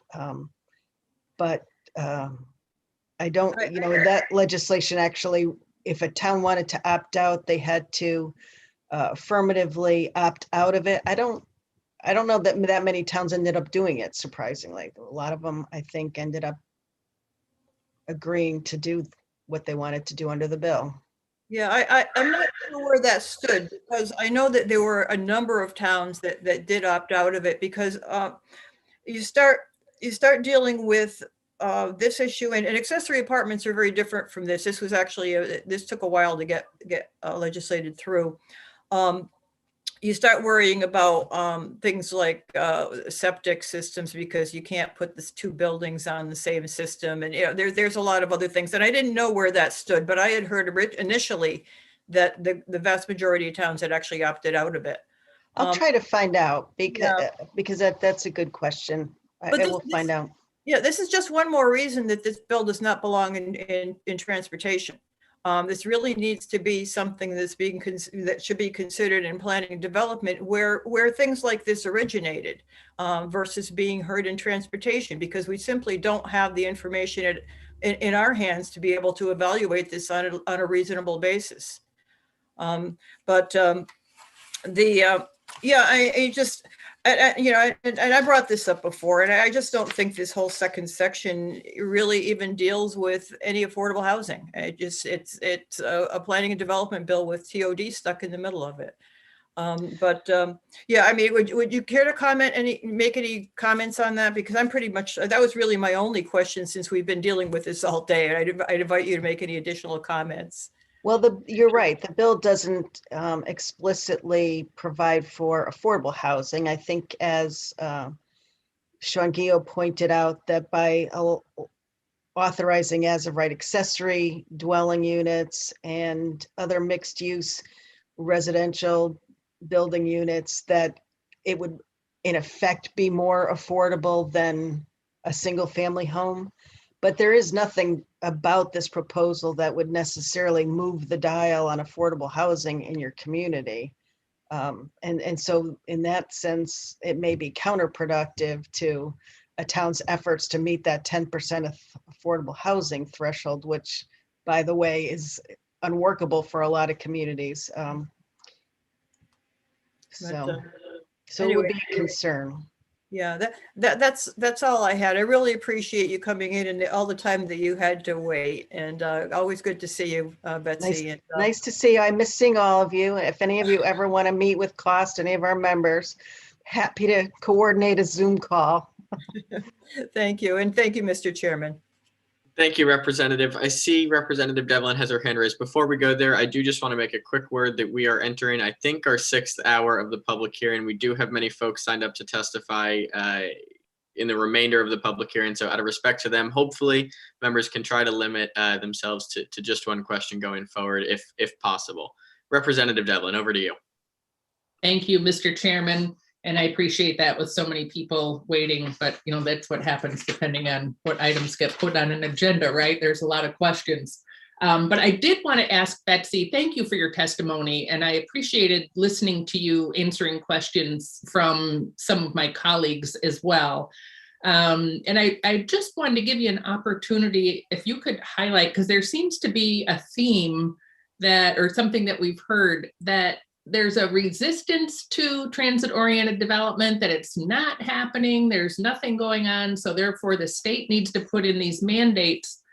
And I think, I could be wrong on this, and I'm not sure if anybody here is on the Waterbury Rail Line Caucus, but they gave a very compelling presentation to our committee. It was maybe in 2019, I may be off on that date, but about the opportunities for expanding the line and a lot of transit-oriented development that was factored into the Valley, which I was, behind 100%. It was just a great overall presentation. But can you speak to, where are there success stories? I did read some testimony from Francis Pickering, who indicated that 40% of the, was it multifamily home or transit development, multifamily housing has been built in the communities under WestCog just in the past 10 years. So could you just highlight a little bit more about, or maybe dispel the myth that nothing is right? Well, that's happening. why I am a little puzzled when they say it isn't working and towns aren't meeting their responsibility, because, again, if you look at the success stories listed on DECD's website and they list the towns, there are a number of towns ranging from North Haven, Old Saybrook, Wallingford, Berlin, West Hartford, Windsor Locks, East Windsor, Enfield, and the list goes on. And I know that there are others waiting because they said that the state was focusing on other transit corridors first, and they're ready and willing to embrace the transit-oriented development. And as far as I understand, most of those include some type of multifamily dwelling units, whether they're considered affordable or not, but they certainly do include those. So I think, again, there's been a lot of focus on transit-oriented development. I know Main Street Connecticut has held a lot of seminars to encourage towns to do this, and they're getting very favorable responses. So I would encourage you to reach out to them, because I am a little puzzled as to where they're kind of not pursuing it. And I think if they're not, we need to find out why. What is what is the rationale? Is it because of the physical suitability of the area, or is it because of some other kind of issue that the town's dealing with? And that's why I think we're always concerned about, the state mandates on local zoning issues, because they don't understand a lot of times what the towns are dealing with in terms of their housing needs, their economic development needs. They may see a lot of opportunities for economic development in that area that may be much more important to them in order to reduce the property tax levels on residents. You don't know. So again, very concerned about a state mandate in this approach in this way. Yeah, no, that's a really fair point, because people still need to hopefully get to a job, right? When they can find them in our state. So you need to, having a transit-oriented development is great as long as that transit is going to take you to your place of employment. And honestly, the number of bills on this agenda that have been fragmented across so many committees, if there was that much energy put into our economic development and bringing business to Connecticut, becoming more business friendly and revitalizing our cities, it'd be pretty incredible. But I really appreciate you testifying today, and I thank you for answering my questions and offering those examples. Honestly, I hadn't looked at the DECD website in that respect, and I'm going to do that. Thank you. Great. Thank you, Representative. Betsy, I think that was the last hand raise. So thank you so much for your time and testimony, and most of all for your patience. We appreciate it. Oh, thank you, Senator. Thank you for your patience. Have a great rest of your day. You too. Bye-bye. Next, we'll hear from Mark Binder. Good afternoon, Chairman Lamar, Chairman Haskell, Ranking Member Carney, and Ranking Member Summers, and all the members of the Transportation Committee. Thank you for this opportunity. I really appreciate your time, and to be able to speak in support of Senate Bill 982, specifically Section 16. I would also like to thank the committee for raising this bill and for raising this language. As you said, my name is Mark Bender, and I'm with Copart. What Copart is we're an international auction company. Not sure if you've ever heard of us, but we focus on selling total loss vehicles and are a proud member of the Connecticut business community. We have locations in East Granby where we have about 17 employees. Then we have one in New Britain where we have about 38 employees. And the good news is for the citizens of those areas, we're actually hiring right now. So we're looking for new employees as we speak. We're a growing company in those areas. We've been working with the Connecticut Department of Motor Vehicles. Gosh, I think we go back to probably a year and a half now, because we started this. Of course, everybody knows how last year's session kind of ended abruptly. We started this back in 2019, and what we were doing is looking to solve an issue in our industry, and find a solution that is, to be frank, it's recognized and fixed in most other states. They've been very great to work with, and we've been very thankful and for their receptiveness and working with us. And together we came up with language which is in Section 16, and it is a solution to our concern. This section allows for an insurance company to obtain a title on a paid claim when the vehicle does not provide one or has errors in it post-settlement. So the customer's already paid, there's a title that's been sent in or hasn't been sent in, and there's error, and there might be errors on it. It might have been lost in the mail, might have been destroyed. And what this bill does is it allows us to have a process to protect the consumer, to ensure that they've been given notice, and then to get a title in the name of the insurance company for this vehicle that's already been paid for. So in reality, they own the vehicle, they just don't have the proper title work because they've already paid the consideration for it. And this is similar to a statute in 39 other states. And the first being enacted back in the mid 2000s, and it's just kind of grown since then in other locations. One question I always get is why doesn't the insurance company just not pay the claim until they get the proper title work? And that's a great question. And the reality is that does happen a majority of the times, but with the multiple thousands of claims, we're talking 10, 20, 30,000 claims that are processed each year through Connecticut for the entire industry. There's going to be errors and there's going to be mistakes. Documents are going to get lost after we receive them after an insurance company receives them or they're received at the auction.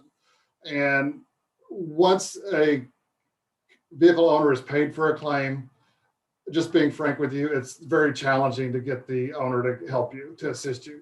They just got through a total loss vehicle is usually a pretty traumatic time in their lives, and their willingness to help is usually limited after payment's been made. So the statute like this fixes this concern for us and allows us, an insurance carrier, to get a title on a vehicle they actually own because they paid for it. They just don't have the title in their name. And I encourage you to support Senate Bill 92 and the Section 16. And we have some requested proposed technical changes that are needed to capture all interested parties, such as the lien holder. That's not captured, as well as to fix the date of concern, which we have. But thank you for the opportunity to speak, and I'm available for any questions if you have any. Thank you so much, sir. I look forward to digging into those technical changes in your written testimony. Representative Meskers has his hand raised. Representative. Not to torch you on this, but to ask a simple question. So the car has been totaled. At that point, title is transferred because the insurance pays out to the individual and the individual no longer has a legal claim to the car? That is correct, Representative Meskers. Think about it as a car. No, that's fine. No, I know. That's good. Okay. I want to walk it through so I understand. The title is transferred. You're a physical owner. The financial settlement is arranged with the prior owner, and now it's a question of who has issued the transfer of title, whether the owner has endorsed it or the insurance or the title company has issued it to you. So you're left without clear title to the property that you've essentially paid for. And the bill will make that automatic at this point? What the bill will do, it will allow the insurance company or its agent to send, you have to wait 30 days, and then to send 2 notifications to the customer requesting them to either help fix the title problem or to provide the original title if they've never done so. And after the 2 notifications, if they do not help assist it, then the insurance company will show evidence that they've requested the title and then get the evidence they paid the claim and then get the title in their name. And is there any case, or are there any significant amount of cases where the title is inadvertently transferred to you or to versus the original owner? I mean, that would be my concern. Right? There would be no case, Representative Meskers, because in order to get the title transferred, the insurance company has to prove that they've indemnified the owner. And so they would have to send a copy of the payment showing it's been endorsed, or it's been, if it's an EFT, that it was sent electronically to the vehicle owner or the lien holder. Because it may be where the lien holder has either partial or full interest in the vehicle. So the lien holder is protected as well. That's an important thing we need to point out. Okay, I'll have to look at the bill. I am a little concerned if there's a dispute and the payment hasn't been processed, i.e. that the insurance company is paid out for the total loss and the owner is either disputing that settlement or unwilling to accept it, or it hasn't been cashed, and 30 days later, the title is summarily transferred anyway. Just want to make sure there's no ownership dispute on that. And that's an excellent concern, and that is all. We believe it's covered in the bill by requiring that the payment be accepted and cashed. Okay, perfect. Thank you. You're welcome. Thank you, Representative. I don't see any further hands raised. So, Mark, thanks for your time and for your testimony today. Thank you, and have a great afternoon. You too. Thanks. Next, we'll hear from Katie Westren. Good afternoon, Katie.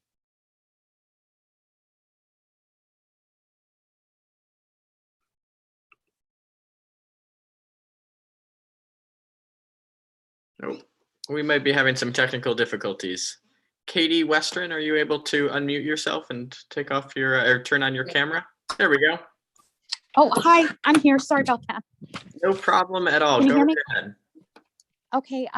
Hi, everyone. My name's Katie Westren from Branford, Connecticut. I just wanted to thank the esteemed representatives, senators, and committee members for allowing me the opportunity to provide testimony and be heard as a concerned citizen in support of SB 608, the safety of children when buying ice cream from a frozen dessert truck.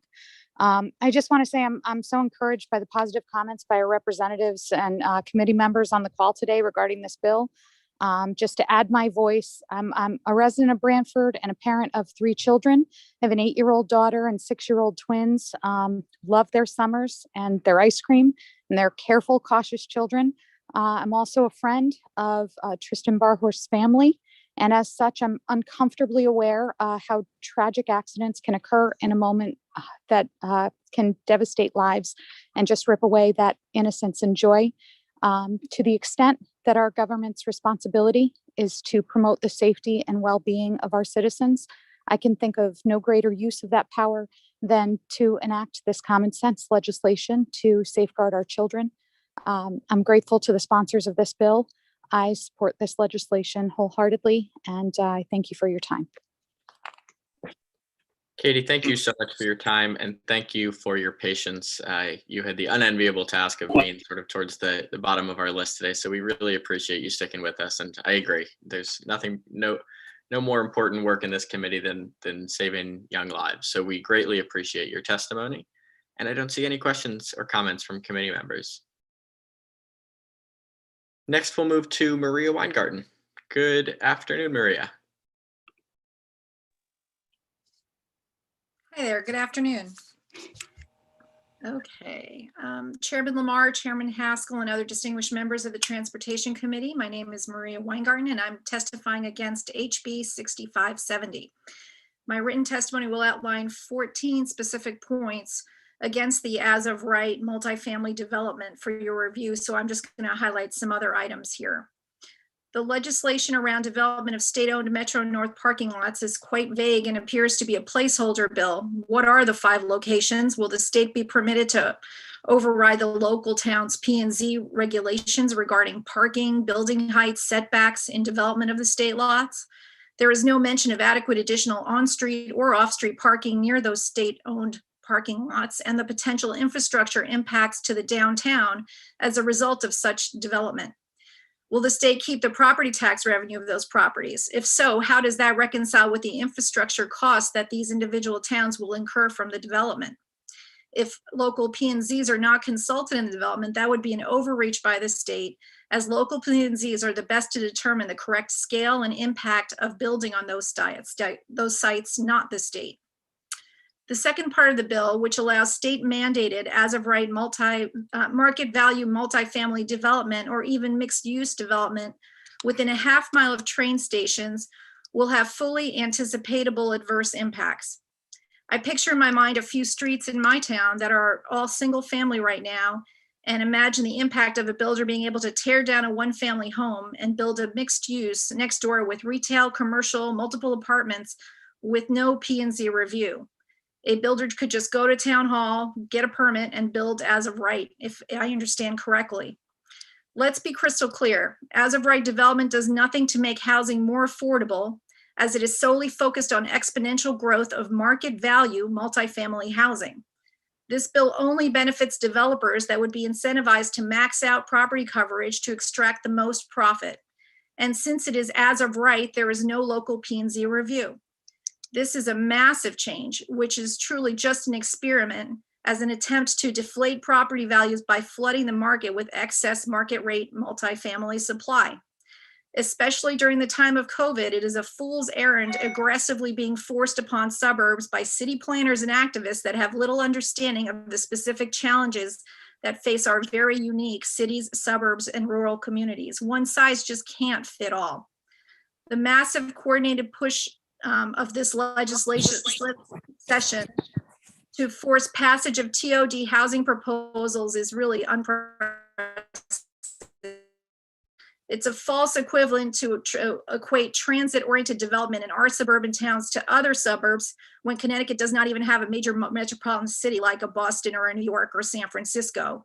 And it doesn't most towns don't even have the adequate local public transportation. What Connecticut lacks is a thriving, vibrant, business-friendly climate. Creating TOD in communities that do not have a vibrant commercial and industrial base that can also offer employment along with the proposed housing expansion is misguided. Pre-COVID, there was a great concern over the overall lack of attention provided to the New Haven line, as the entire Metro North board was comprised of New York representatives. Even the Connecticut train lines with highest utilization rates ran at a deficit pre-COVID. I believe that was about $5 per ride per trip, per rider was what was quoted. Now, due to COVID, fewer commuters, I guess we just heard it was 80% down. There are fewer commuters currently using the New Haven line, and the trains continue to run on limited or holiday or weekend service on the spurs.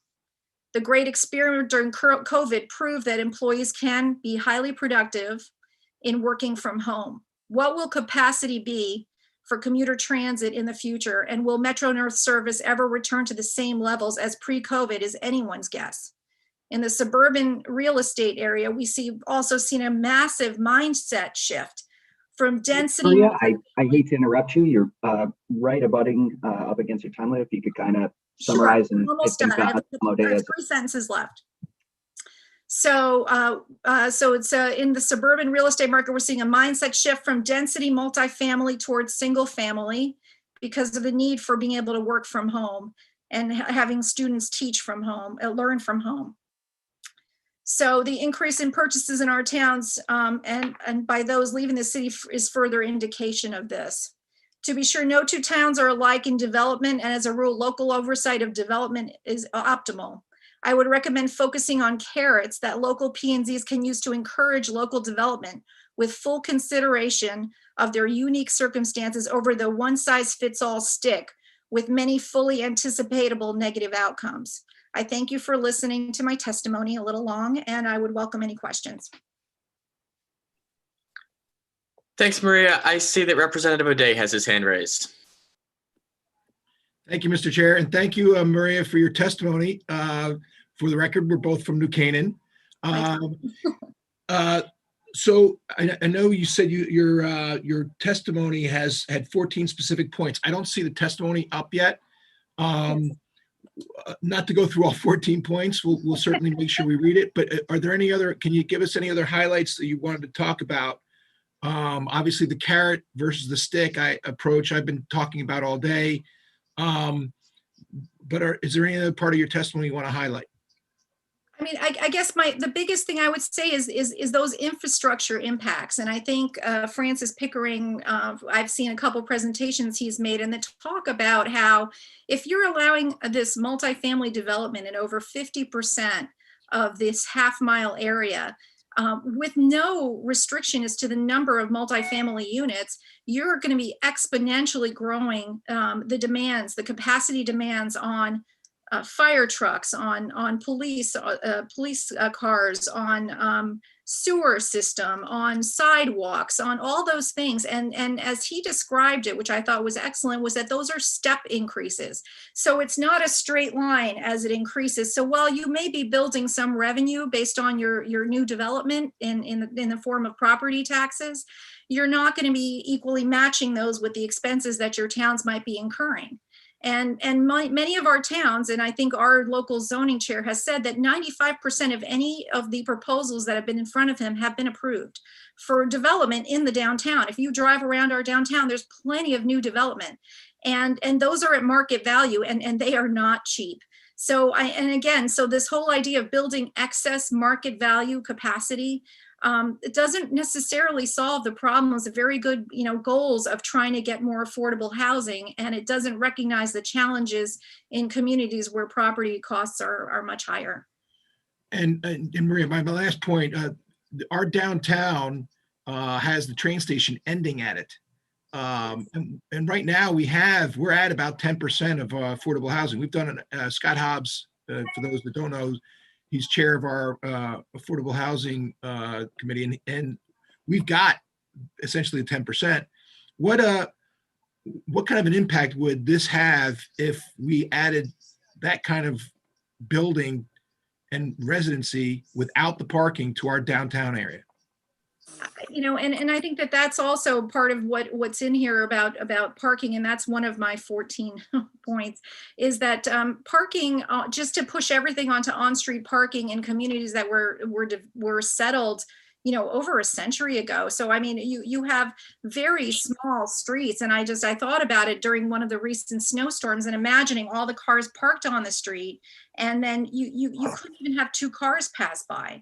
So those are all issues that, you know, sometimes when you have an idea, it just can't be applied in all circumstances. And then that's, you know, where I think, you know, to throw everything out and go with such a drastic change in policy is dangerous, because the impacts really are going to be felt by these communities, and you know, and there's a lot of costs that are going to have to be addressed, and those are all going to be incurred on the local level in the local property tax dollars in a mill rate. And again, if you're trying to make a town more affordable, if you were going to force those costs on, your taxes go up, it starts making a town less affordable yet again. Thank you, Mr. Chairman, and thank you, Maria, for your testimony. Appreciate it. Senator O'Day. Thank you, Maria. Thank you, Representative O'Day. I'm going to hand the proverbial gavel over to Representative Lamar at this point. Thank you, Senator Haskell, and thank you for your shepherding of the committee throughout most of the day today. I greatly appreciate it, and we're all very excited to have you as the new co-chair, and I look forward to working with you as we move forward. Thank you, Maria, for your testimony. I see Representative Devlin has a few questions. Representative Devlin? Thank you, Mr. Chairman. You'll be really happy to know I only have one. And Representative O'Day got to it a little bit. And I'm wondering if you could sort of paint a picture for us of, so you're both from New Canaan. I've been there a couple of times, either to go to a store or to go to a restaurant. And my experience with New Canaan is that the downtown is primarily just a couple story buildings. There's not high rise buildings at all. It's very congested in terms of the commercial area. It seems to be surrounded quite densely by single family and potentially other homes, but residential around that commercial. If, to your point, Section 2 of this bill, I don't think Section 1 would apply, which relates to the DOT, which is great if we can maximize empty parking lots. But related to Section 2, what would the impact be with as of right development allowed within the town, meaning no zoning oversight, no public hearings, no constituent input? What would that look like?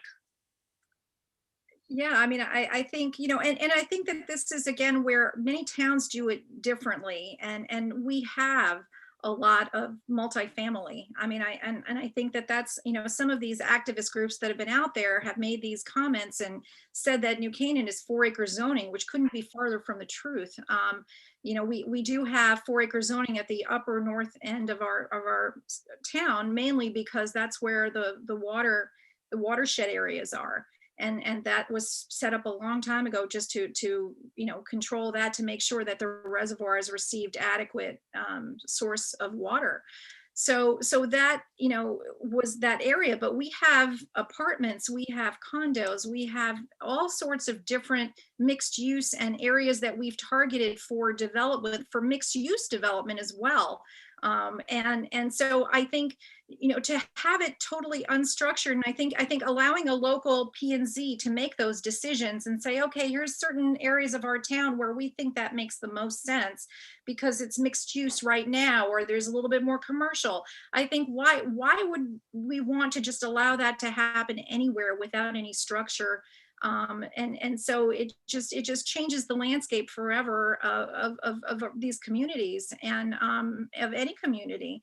And I think that that's it. It's the people who know best are the ones who are closest, and we don't always have sewer within that perfect circle of a half mile, and you have to worry about what your capacity demands are in those areas. And I think those are the things that we have to think about. and to just overdevelop and cause congestion where possibly it might adversely impact our commercial areas as well, where they can't, access. There won't be, all parking would be on street, and then what happens? You don't have people who can park and go to the shops, and then you start impacting our local downtown businesses as well. So I think these are all important considerations, and I think that's why a local perspective makes the most sense. And of course, I can't speak for what every other town does. I just know our experience locally. So I think it's important that we allow these towns to make these decisions and move forward and in progress forward and provide some of these housing needs. But it is a very challenging issue to try to find and meet this affordable housing need. And that's where, trying to do it through forcing oversupply and just cutting market value, assuming that that's going to make the market value go down, is not likely in my opinion, because a builder will go in, they will take let's say it's a $1 million lot, and they'll put as many as they can on there, and they'll build it as high end as they can and sell it for $750 or more. That none of that is affordable. None of that is workforce. And we have plenty of existing, when this is the other thing, is 830G doesn't even capture what we already have as existing natural affordable housing. And it never will, because that's not the way it's set up. So that's the challenge in all of this. Well, and Section 2 doesn't address affordable housing at all. It is just a mandate from the state to enable multifamily and accessory dwellings and all of that anywhere near a transit station. So if that was to be successful in New Canaan, and there was a huge draw, Repo Day would be very busy advocating even stronger for better service on the New Canaan line, which is something he's been a strong proponent of. But I really thank you for your time and answering my question as well, and for your testimony. I did take a look at it, and we'll review more closely your 14 points. Thank you. Oh, and can I just say one more thing? So yeah. To answer the comment about towns haven't done anything. So on their own, Laszlo Pop, who was on our planning and zoning, he came up with a concept of having a fund, and we fund our affordable housing, and we are currently in the process of developing additional affordable housing. And I think that deserves to be said, that there are towns that are doing very creative things to try to provide affordable housing, because we recognize that land cost is high and it's really hard to build affordable. And any of those opportunities that all of you might have, or in planning and development as well, to have these discussions with people like Scott Hobbs, who works on our affordable housing. I think getting that smaller town perspective on that would be very helpful as well. Thank you for pointing that out. I know in Fairfield County in particular, Darien, Fairfield, are other communities that have done that. And our county is a little bit unique, just because of the influence of commuting to Manhattan, which is, separate from the rest of the state, although we do contribute 70% of the income tax revenue. And thank you.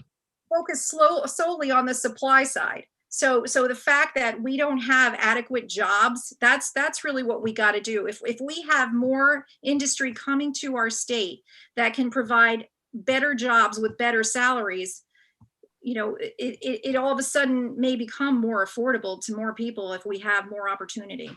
Right. No, it's interesting, right? Our conversation is around economics, jobs, housing, impacts on conservation, very little to do with transportation. Maybe more reason why this bill shouldn't be here. But thank you, Mr. Chairman. I appreciate the indulgence. Thank you, Representative Devlin, and thank you, Maria, for your testimony. It is true that people have purposely taken this conversation away from the transit aspect of this bill before us. And I will just try to refocus a little bit on the aspects that I think are important to consider right now. Is that, yes, many towns have made great strides, but almost all of them only because they've been told to by the state of Connecticut. These towns were not making great strides towards 10% affordable housing until we passed 8-30G. These towns were not providing multifamily housing options until there was a state law. And in fact, to this date, There are still dozens of towns in Connecticut that are not compliant with the obligation to provide a multifamily housing. And we have these huge transit options that beg for investment and increased density around them because they are providing access to the most robust economic market in the world. And we're sitting on 3%, 5% vacancy rates in and around our transit stations. We know the demand is there for it already. And we know we could increase ridership on these lines. We know that we could support the public transportation investment. And I do think there's a role that the state plays in obligating these communities. Many of them who are proud of reaching 10% now, but fought it every step along the way. In fact, the representatives and senators that they sent here tried to exempt them from these obligations that many of them are now proud of that they've hit. So I think there's a role that the state can play in saying, these are state assets. We need to maximize the investments we made in our train stations and bus stations. Multifamily housing recognizes a market demand and provides so many of our residents with an access point to great markets. Look, I can tell from your testimony, you care passionately about your town. You care passionately about our state. I commend that. I do too. There's going to be tension on this issue. And I'm just thankful that there are a lot of folks talking about it, frankly, because I do think a lot of this is in the details and it does need to get ironed out. And I'd be lying if I said that this was the perfect piece of legislation that is not open to amendment. Of course it is. We'll work on it. We'll get there. This conversation is actually good for the state, though, and I appreciate it, Maria. Can I just say one thing on that, Representative? It is expensive. So I think about the people who are going to be going to that great economic engine, and the reason, I in some respects, and maybe to not be offended, but to say, thank God we have Fairfield County, and that we have a lot of people who've chosen to live here who do commute to New York to highly technical jobs. And that is the reason that we have this, what's seen as a very big gap in salaries and income, because we're sending a lot of people, most people who live in these towns in Fairfield County, they commute to New York to work pre-COVID, and an hour and a half each way. And so we have to understand that Metro North ticket is very expensive. So it is not necessarily going to provide an opportunity for everyone at all income levels to go into New York to get a job. You know what I mean? So I think it's really important that we get our economic engine here in Connecticut moving, because really you have to address it at all levels of income. And that's where I think our greatest concern is. Thank you, Maria, for your testimony today. We have John Guskowski, followed by John Willis.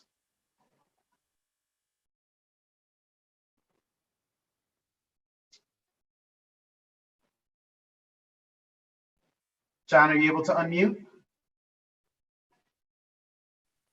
I am here. There you are, John. Can you hear me? I can, we can. Good to see you today, John.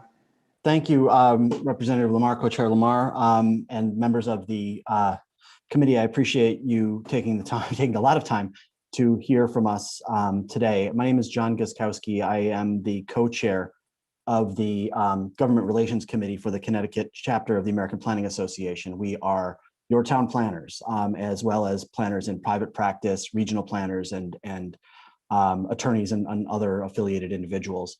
In response to Senator O'Day's question about 3 hours ago, there are many planners that support this proposal, and I represent a large number of them. In fact, I personally am the town planner in 5 communities, so I can tell you that at least 5 communities have a planner that supports this proposed legislation. I will, and we have submitted testimony on this, and I would encourage all of the members of the committee to reference that. I will focus on just a couple of quick things that came up in the discussion this afternoon. While we are strongly in favor of this, particularly in subsection number 1, that would activate several underutilized parking areas to provide much needed housing in transit-oriented areas. At section 2, we do strongly support the idea of encouraging and making it possible to increase density within the walkable area of transit stations. I completely agree with you, Mr. Co-Chair, Representative Lamar, that this bill needs a little bit more clarification. I do think that we need to focus on fixed transit, which is to say Metro North, Shoreline East, the Hartford line, and the Connecticut Fast Track busway, because other types of bus lines and things that might be broadly referred to as transit locations or transit stations are a little bit too changeable. Bus lines, bus stops are a little bit too changeable, a little bit too malleable to overhaul local zoning. I think we need to focus on those real high capacity rapid transit facilities where Section 2 would take place. And in truth, there should be some additional details about exactly what that 50% radius might look like. And obviously there are places where 50% of that radius is wetlands, or 50% of that radius is already owned by the state or already owned by a land trust. Obviously, there are going to be exceptions, and the final version of this legislation should consider that sort of thing. But in general, I believe the intent of the bill is very strong, and it is not just to encourage what we would call capital A affordable housing. Obviously, Section 1 does some of that, but to encourage a wider diversity of housing and what we would refer to as NOAA, naturally occurring affordable housing. And opportunity to enter the market and enter the housing stock in a lot of these communities, particularly along the Metro North transit line in Fairfield, that are extraordinarily exclusive and very difficult to achieve entry for people who really need these transit opportunities. So with that, I would be happy to entertain questions. Thank you, John, for your testimony today and for being with us for the past 7 hours, being able to follow up on previous questions from other folks before us. And I just want to say thank you for the time that you've given me in the past on a number of these issues, and for the American Planning Association's willingness to engage on this issue, particularly when it comes to how to define transit locations and transit stops and where we should focus this sort of development. I do appreciate it. We have Representative O'Day, followed by Representative Zupkis. Thank you very much, Mr. Chairman. And sir, thank you so much for your testimony. And I did read through it. I'm sorry, I'm losing my voice, but just a couple of things. What 5 towns do you represent, or do you work for as a planner? I'm currently a planner as a consultant in Clinton, Essex, Deep River, Chester, and Hampton. I also provide economic development support in Willington and Hebron. And so are all those planners in favor of this? I am all those planners, sir. So, okay, so I'm sorry, all those planning boards, so the P&Z boards in those towns, did they vote on this? Did you have conversations with them on this by chance? No, this piece of legislation just popped up, as we know, a few days ago, and commissions haven't been tracking this legislation very closely. So, out of I assume, so are you testifying on behalf of the Connecticut chapter of the American Planning Association or individually? I'm testifying on behalf of the Connecticut chapter, but I just wanted to respond to your specific question. When Sean Gia was testifying, you asked him directly, does he know any planners, town planners is the phrase you used, who support this? And I just wanted to clarify that, yes, there are. Okay, so I appreciate that. And so we got you. What are some of the other, you represent the Connecticut chapter of American Planning Association represents 400, I believe you have 420 members. Of those 420 members, do you know how many support this exact legislation? I do not know, because we tend not to poll everybody on every bill that comes before the legislature. And again, this popped up quite recently. And so the Planning Association delegates the authority to review legislation and prepare testimony to the Government Relations Committee, which is co-chaired by myself and Emmeline Harrigan from Fairfield. And we prepared this. So the answer to your question is we have not conducted a full membership poll on this legislation, but we never do that. Gotcha. So the other co-chair of this, Rebecca Auger, is she the planner for Fairfield? No, Rebecca Auger is the president of the Connecticut chapter. My co-chair is Emmeline Harrigan, who is from Fairfield. Oh, or I'm sorry, she works in Fairfield. She's from, I believe, Milford. Is she the planner for Fairfield? She is, I believe, the assistant planning director. So she's in favor, so she's the assistant planner. She's in favor of this legislation yourself. As a planner, yes. Yeah. And are there any other planners that you're aware of that are in favor of this? Yes, there are many. Can you give us a couple names that you've talked to?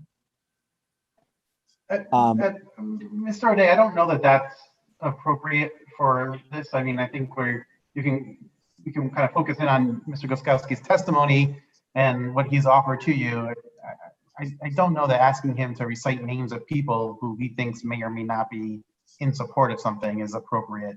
I think we can focus on Mr. Guskowski's testimony and that of the Connecticut Chapter of the American Planning Association, rather than forcing him to make references to what he thinks some other specific planner may or may not say at a public hearing. So I think let's focus on Mr. Guskowski's testimony and that of the chapter. Mr. Chairman, he said many planners. That's his testimony. I just want to know when many, okay, let me do it this way. When you say many planners support this legislation as is, are we talking many? I did not say as is, sir. Okay. How many, well, okay, do you support the legislation as is?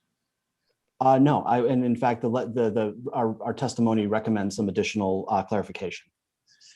For example, you say it would be very helpful to add some planning capacity. What do you mean by that?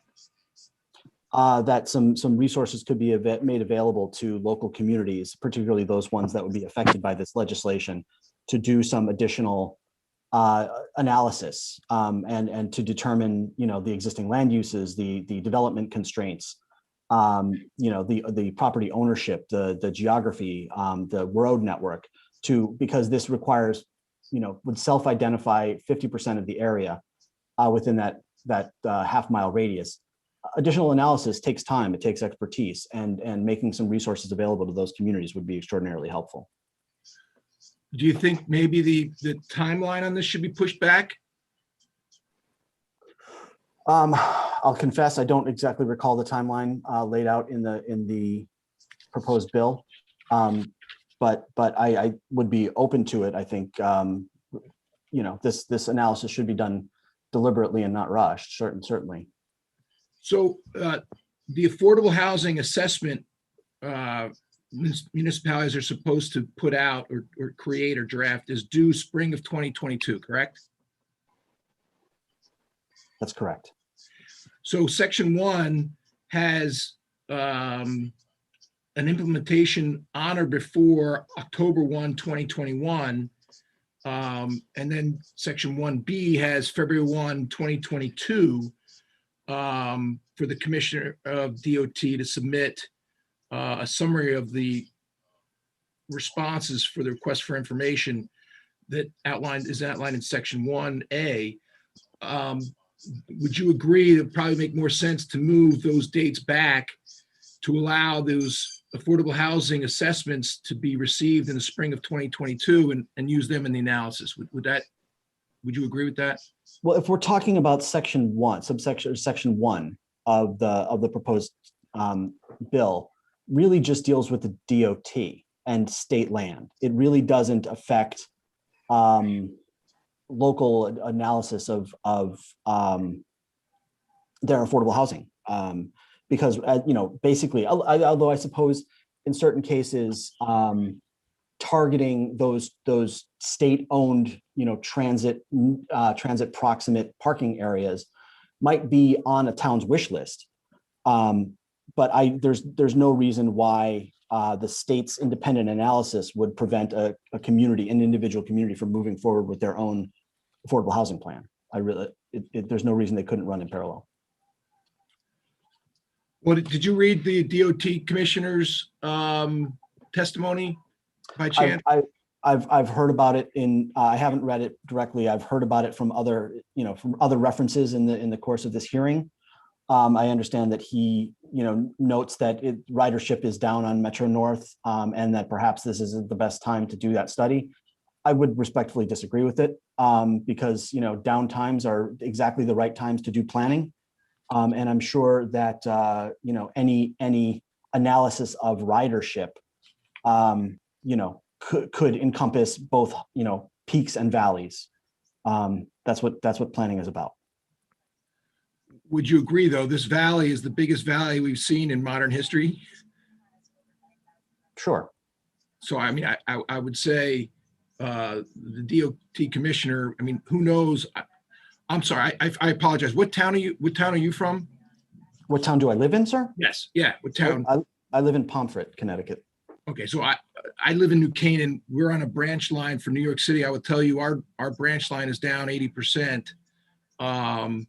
And so I would respectfully disagree with you that this is a good time to assess what transit-oriented development would be good on the New Canaan branch line at this point in time, because who knows what business is going to reemerge, or businesses, particularly in Manhattan, that require commuting. But I guess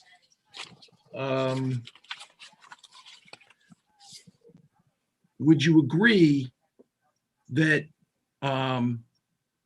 lines 83 to 88,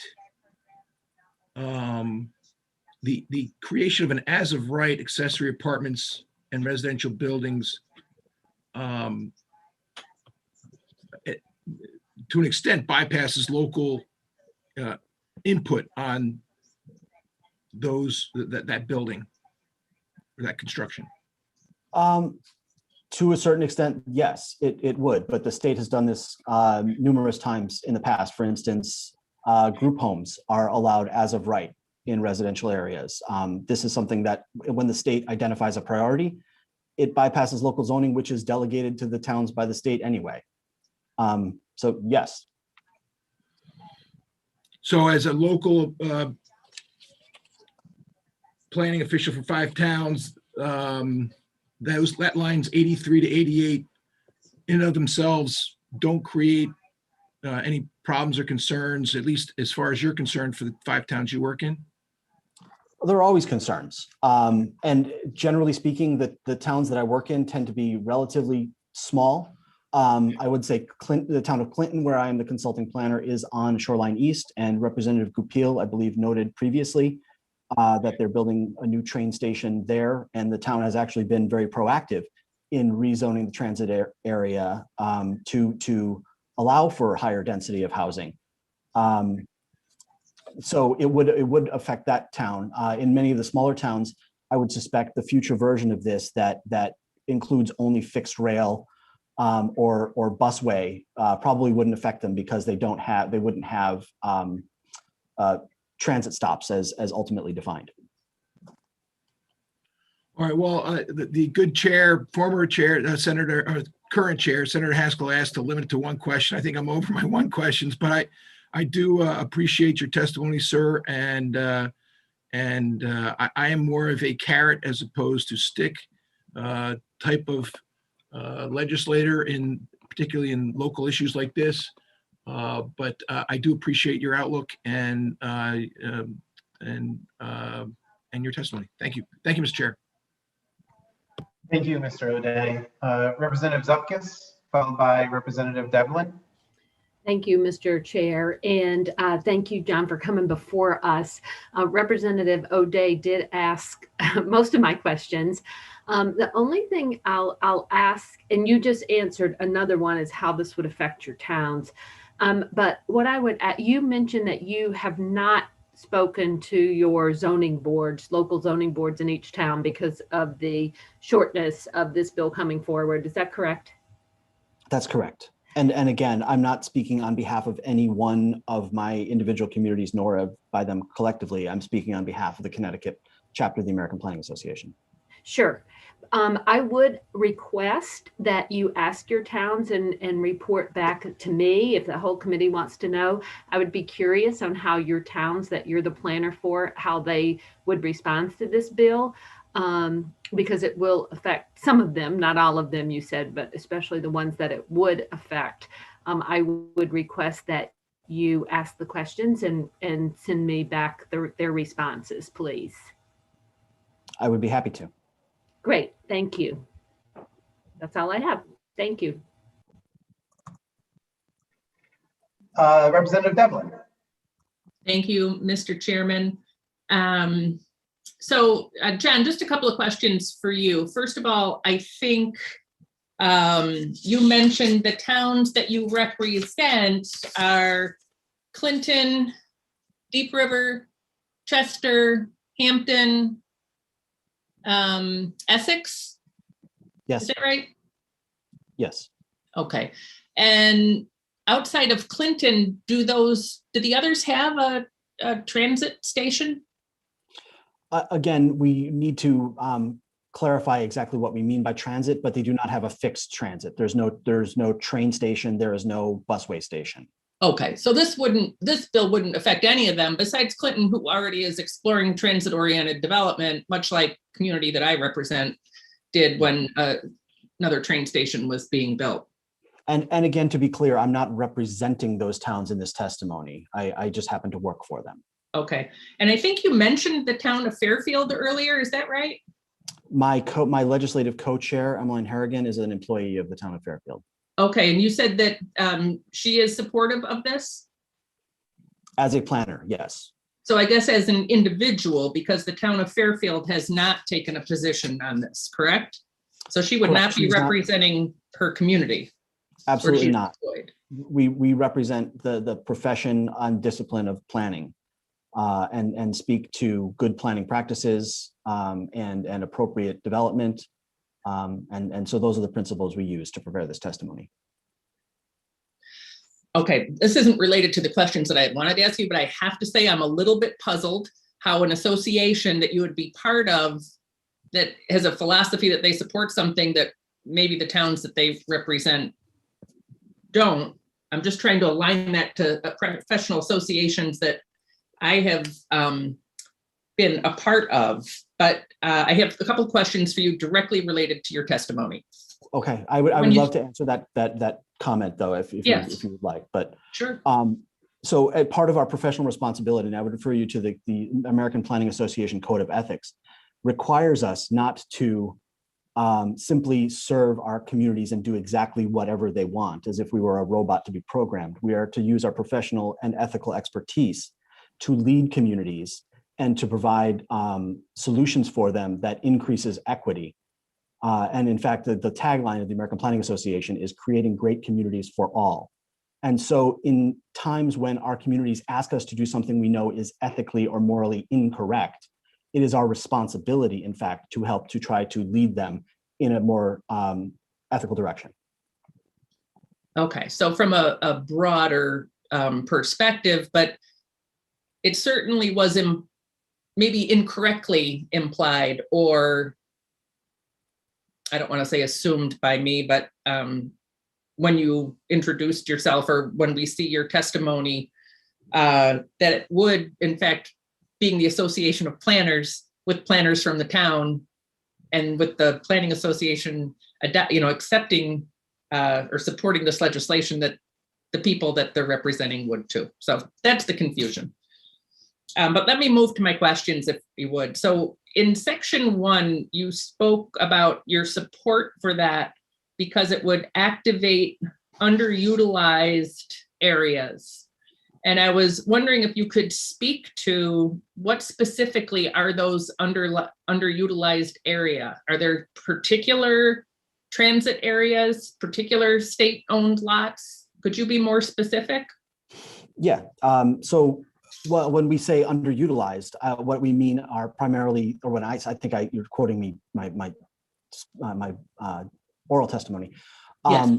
Are those specific areas along transit lines that the state owns and in many cases are basically large surface parking lots.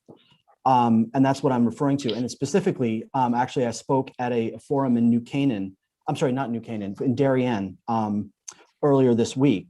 Or perhaps, no, it's only Monday. It was last Thursday. About specifically, there's about a 5-acre parking lot near the Darien train station that is underused. There's a lot of capacity, and particularly if you're building something above the parking area. It's 5 acres of prime land that is not built, and if this legislation goes through, if this legislation does not go through, would probably not be built. But it's actually a piece of land that's been identified by the town of Darien for 15 years as a potential housing development spot.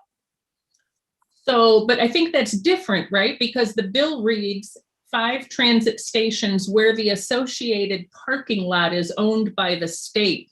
So I think an adjacent state-owned property isn't included in this. An example I could give you that I'm familiar with is in the town of Fairfield, where the station is owned by the town. There was a 3-part development deal that hasn't transpired the way it had hoped.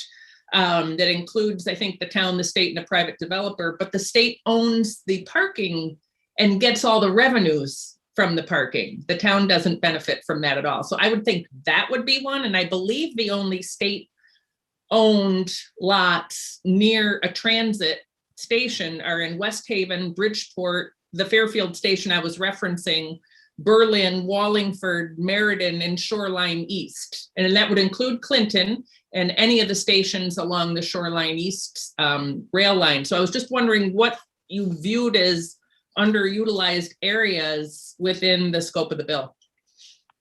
Okay, well, so I guess maybe I was thinking a little bit more broadly about state-owned, transit area, because I think specifically the Darien one was what I was thinking of, and perhaps it's not exactly contiguous to the rest of the state land, but to me that just means that there's a minor technical change that needs to be made to this bill to make sure that we're capturing those state-owned properties in immediate proximity of stations. Okay, so that would be a different piece of legislation that has yet to be dreamed up. Yeah, I think it would be a minor change to this one, very minor. Okay, so you would like to see it include any adjacent state-owned land? I think that is sort of relative, that is clearly relative to the station itself, like the Darien parking lot, for instance. All right.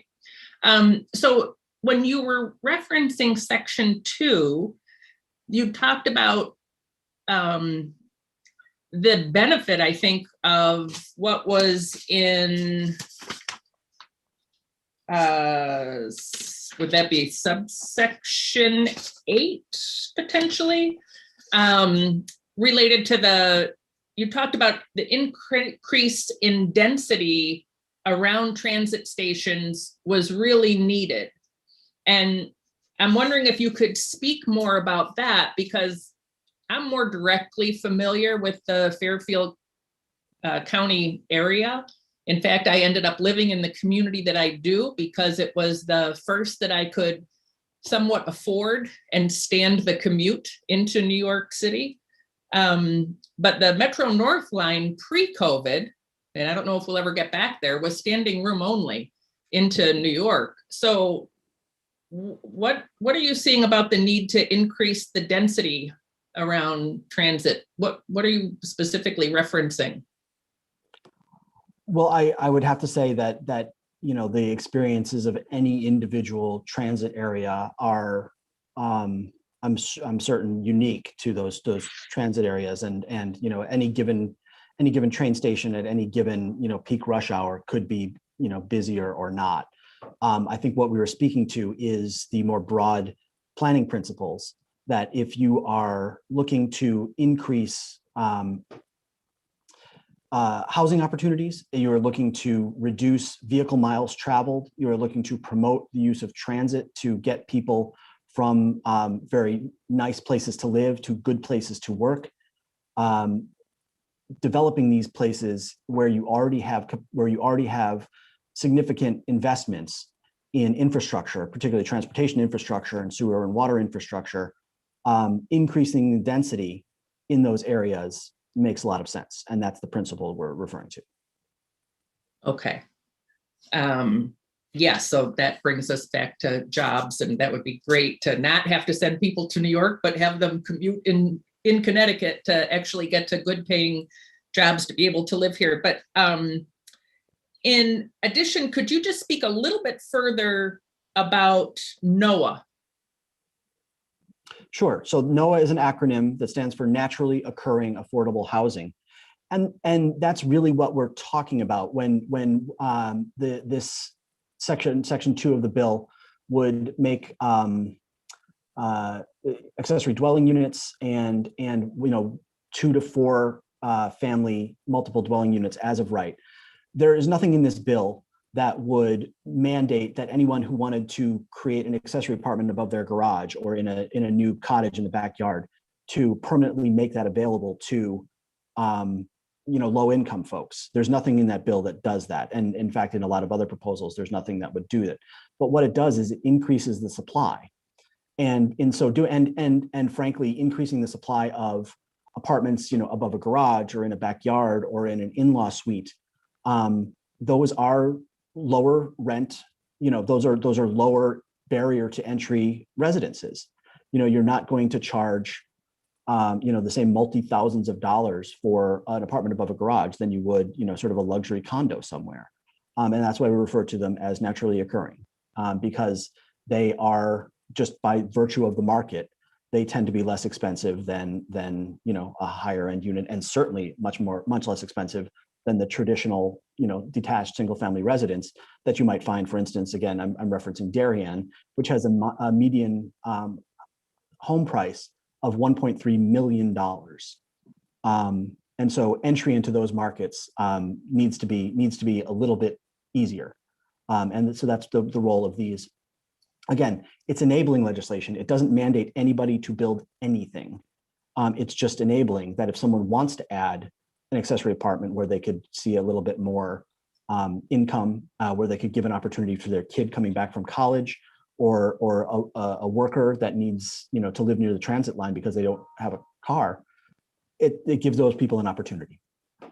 Interesting. Most of the accessory dwelling units in the community that I live are actually not in those areas. They also don't count towards any type of housing because they've been there for so long, as well as many of the affordable housing initiatives that our community and others undertook willingly well before the 830G statute that don't count towards a moratorium that most towns probably won't be able to meet. But I appreciate that.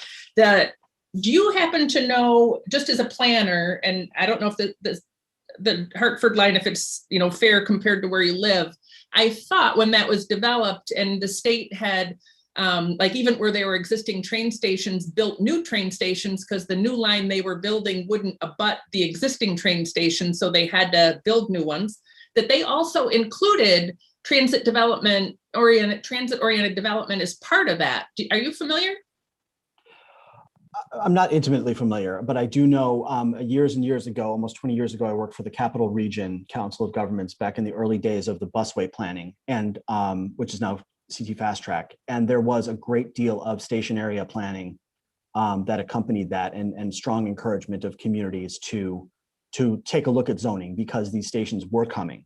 They would be constructed. And so communities were asked to think about those station areas and the type of density. But I don't know about mandating anything along the Hartford line.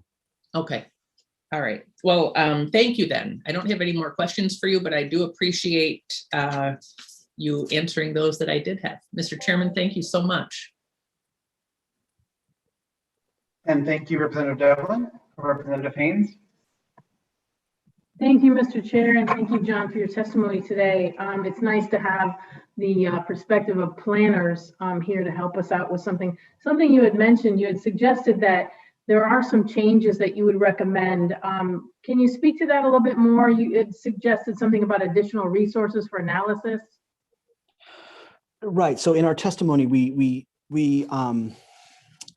suggested that some additional resources could be made to these communities that would be affected by the legislation, particularly to help them plan for the implications.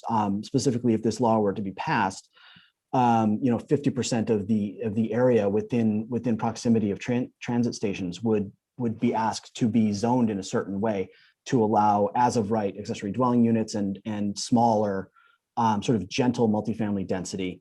And that analysis is a little bit complicated. And as we said, sometimes there are wetlands constraints or ledge constraints, or the state owns a big chunk of land, or some of the properties might be a brownfield or otherwise difficult to develop.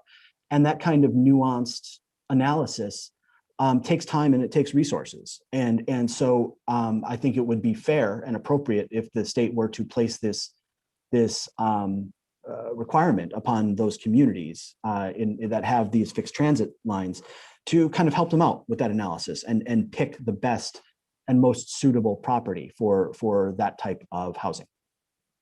Okay, and is that analysis, is that something that you do as a planner? It's something, sure, it's something that I have done, certainly.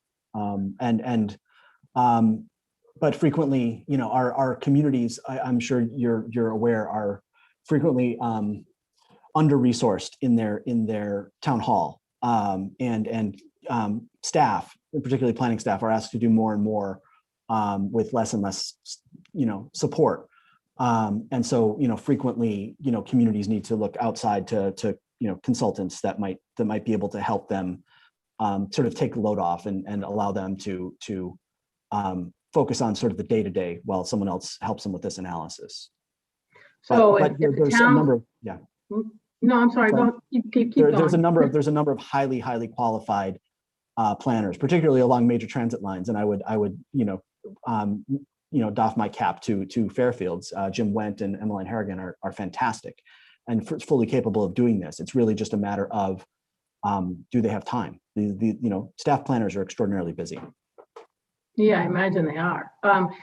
The other thing is in regards to that is not just planners, would it be engineering studies and all of that as well? I mean, is that something that's also employed when you do something like this? Sure, and we would probably want to include things like sewer capacity analysis, or again, in those smaller towns, particularly shoreline east towns, where sewer lines are extraordinarily rare. Some, you know, septic capacity analysis, and just so we are making sure that we are, you know, including those areas that are capable of supporting this. But again, the type of density that this piece of legislation is proposing is not, you know, let's put up a 5-story, you know, 600 unit thing. We're talking about 2, 3, and 4 unit, and in most cases, these will be a 1 and 2 bedroom things, 1 and 2 bedroom units, such that, you know, are not, but just by their very nature, going to tax sewer lines or septic systems all that much. We're not talking about anything really large scale, but yes, engineering should be a part of this. Right. And any idea, just to follow up on that, any idea what cost would that be to the municipality? I mean, we're charging them with, you know, coming up with additional housing, whatever it is, whether it's a 1-family or a 4-family. You know, understandably, there's going to be impact, whether it's to a sewer line or to a wetlands or whatever. Not only do they have to worry about that, but they also do have to pay for this analysis, assumably, or at least you're suggesting that we have resources to pay for that. When we're talking about resources, what are we talking about here? How much is an engineering study and a planning study for a particular town that would employ something like this in order to comply with the mandate? And how does this get enforced? You know, like if the resources don't come from the state, first of all, how much resource and how does it get enforced, I guess? Yeah, I mean, that's all into one last question. It's a big question, and I can't answer it directly because I think, you know, cost of a study really depends on the scope of the study, and how many technical components are involved. But I will tell you just one brief analogous example is that the state did put, you know, in 2017, we've talked about it, 830G, the requirement to do an affordable housing plan for every community.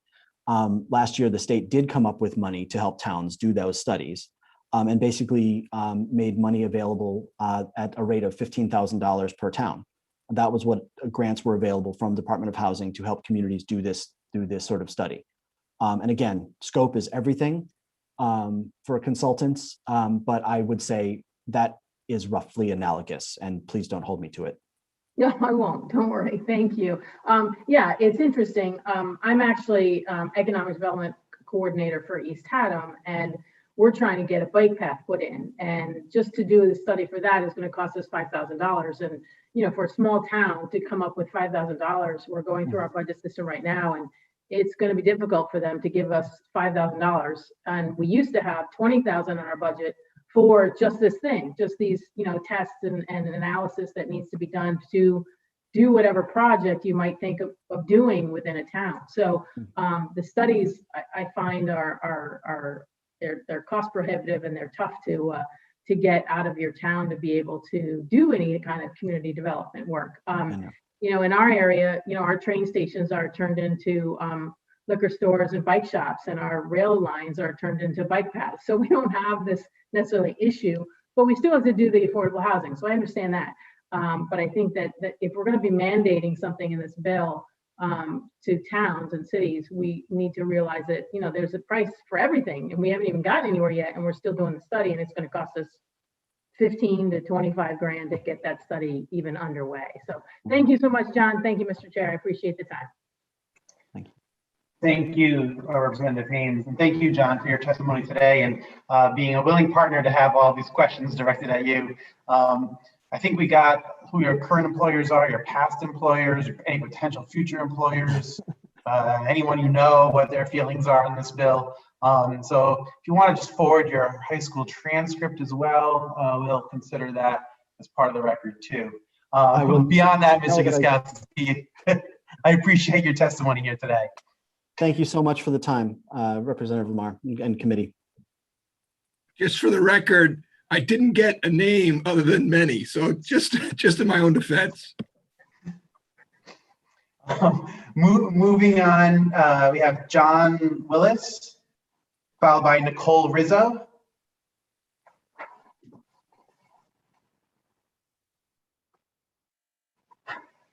I don't see John Willis in.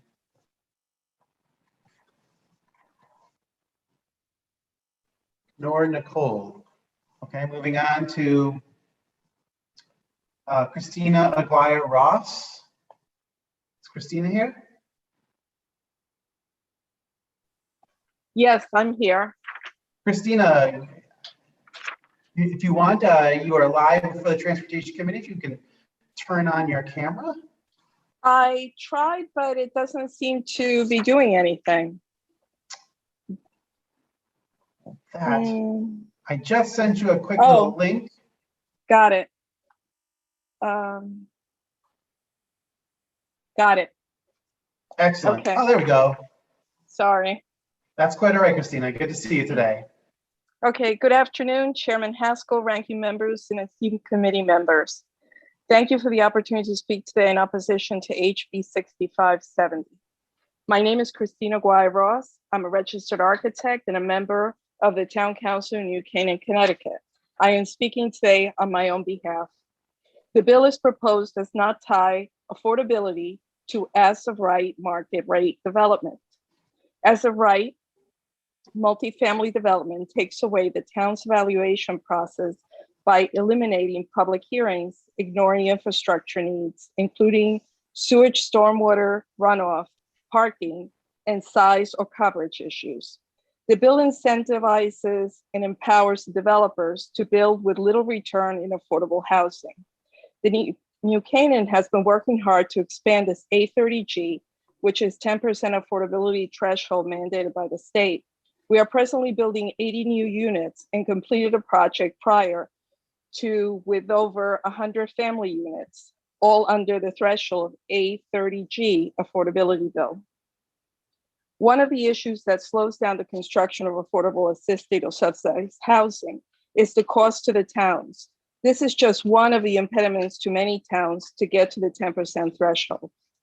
A more constructive approach would be to have 10% threshold funded through the state in its entirety, but in partnership with the town's plan of conservation and development and the town itself.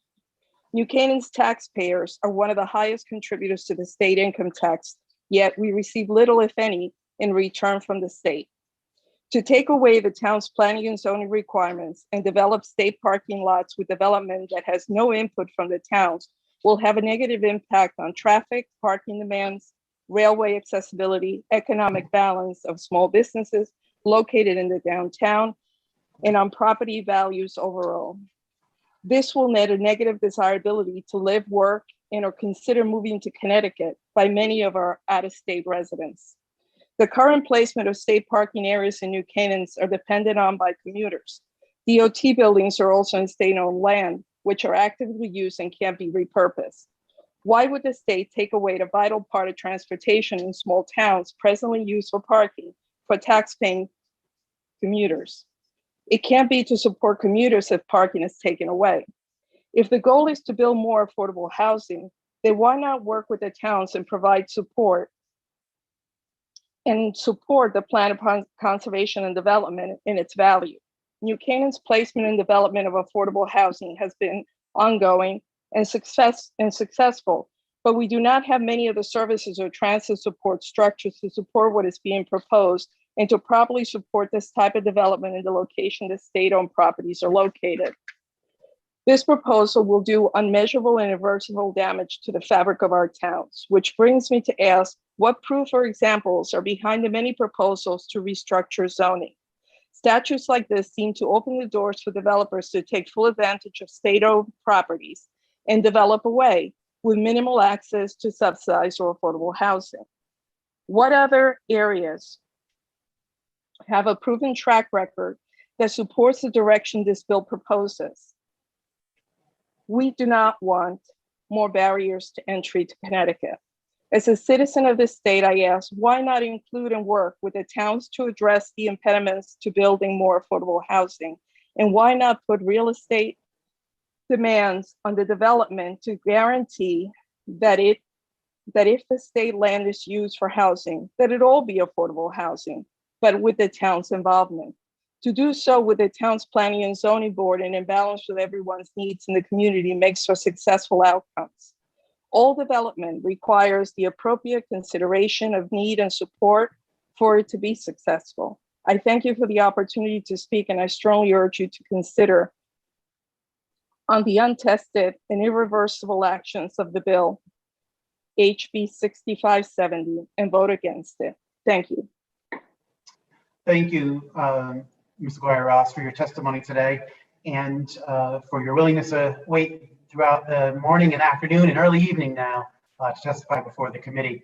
I know Representative O'Day has a few questions for you. I would just like to highlight to that last point you made. This is the proposal before you is not an unproven and untested. In fact, Connecticut is the unproven and untested model on this. Most other states in the country have far more permissive zoning, certainly around transit locations. Most states in the last few years, when they've moved in the direction of allowing greater density around their transit locations. And it has been borne out that it's been economically beneficial for the local communities and their states as a whole. And I can, maybe offline, if you want to send me an email address, I can forward you some studies that we were looking at to help think through this issue a bit more. May I answer? Sorry, what's that? May I answer your statement for a second? Sure. From my research, there are towns in states that have implemented these laws and regulations, but no state has gone all in on making every single town or area in the state abide by a state mandated law. So if you do have that, I'm very interested in seeing it. Thank you, Ms. Aguirre-Ross, and I will forward you the numerous states that have done this. Representative O'Day. Thank you very much, Mr. Chair. And Christina, thank you. I apologize. My voice is getting worse, so I'll try and be brief. I'm sure my co-chairs are happy about that fact. You know what? As you may have heard, I'm in favor of the carrot approach as opposed to the stick approach. And you know, many of the local legislators have campaigned about local control. And it sounds like you're in favor of a carrot type approach. I did not, you're the first one to bring up the state helping to fund the 10% mandate for affordable housing. And I like that conceptually. I'm not sure if you're familiar with the Department of Economic and Community Development had a number of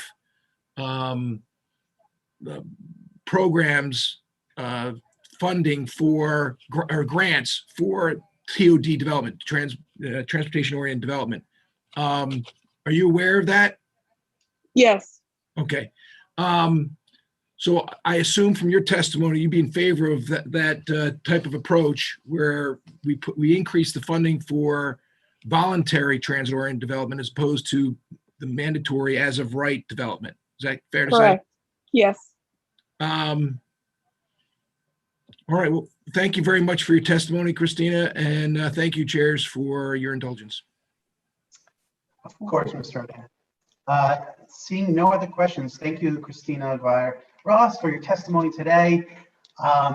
If you could send me an email to that, my email that you should be able to see, I can send you some information about New Hampshire, Oregon, Massachusetts, and a few other states that all have, as of right, multifamily housing around transit locations. With that being said, I think Brian Lynch is next. Mr. Lynch? Hi, thank you very much for giving me the opportunity to speak with you today. I'm here to speak about sections 19 and 20 of the revising motor vehicle statutes. I'm Dr. Brian Lynch. I'm a private practicing optometrist in Brantford, Connecticut. I live in North Brantford, and I'm currently serving as the legislative chairman for the Connecticut Association of Optometrists. The purpose of my testimony today is to support the proposed changes to section 19 and 20.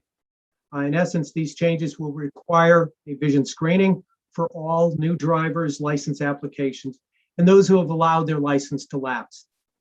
Obviously, before granting a license, I think it's imperative that we verify that an applicant has the visual ability to operate a motor vehicle safely.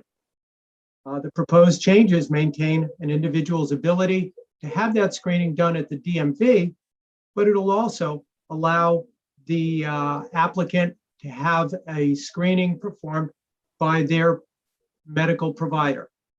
Both the type of provider and the parameters of the screening are currently spelled out in current statutes.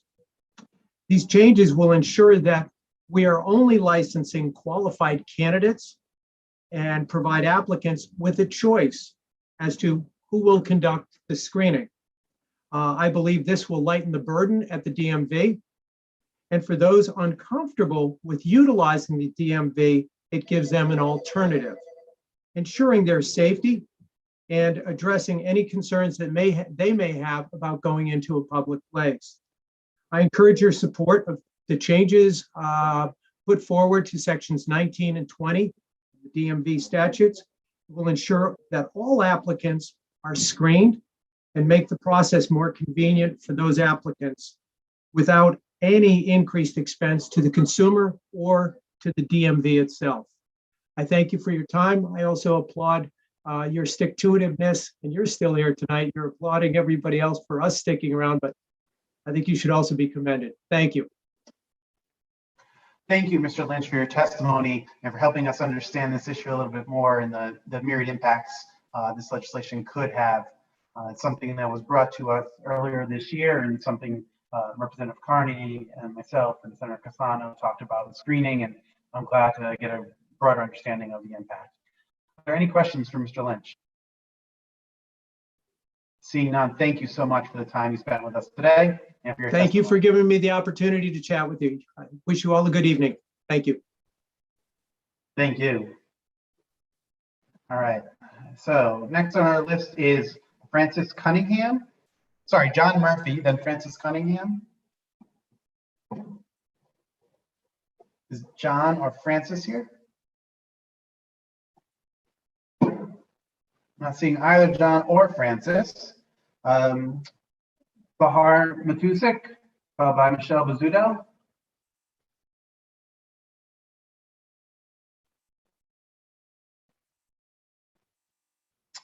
Is Bahar or Michelle available?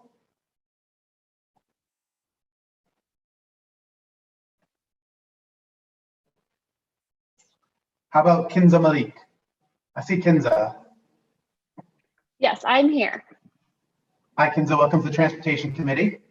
Wonderful. Thank you so much. And the floor is yours. All righty.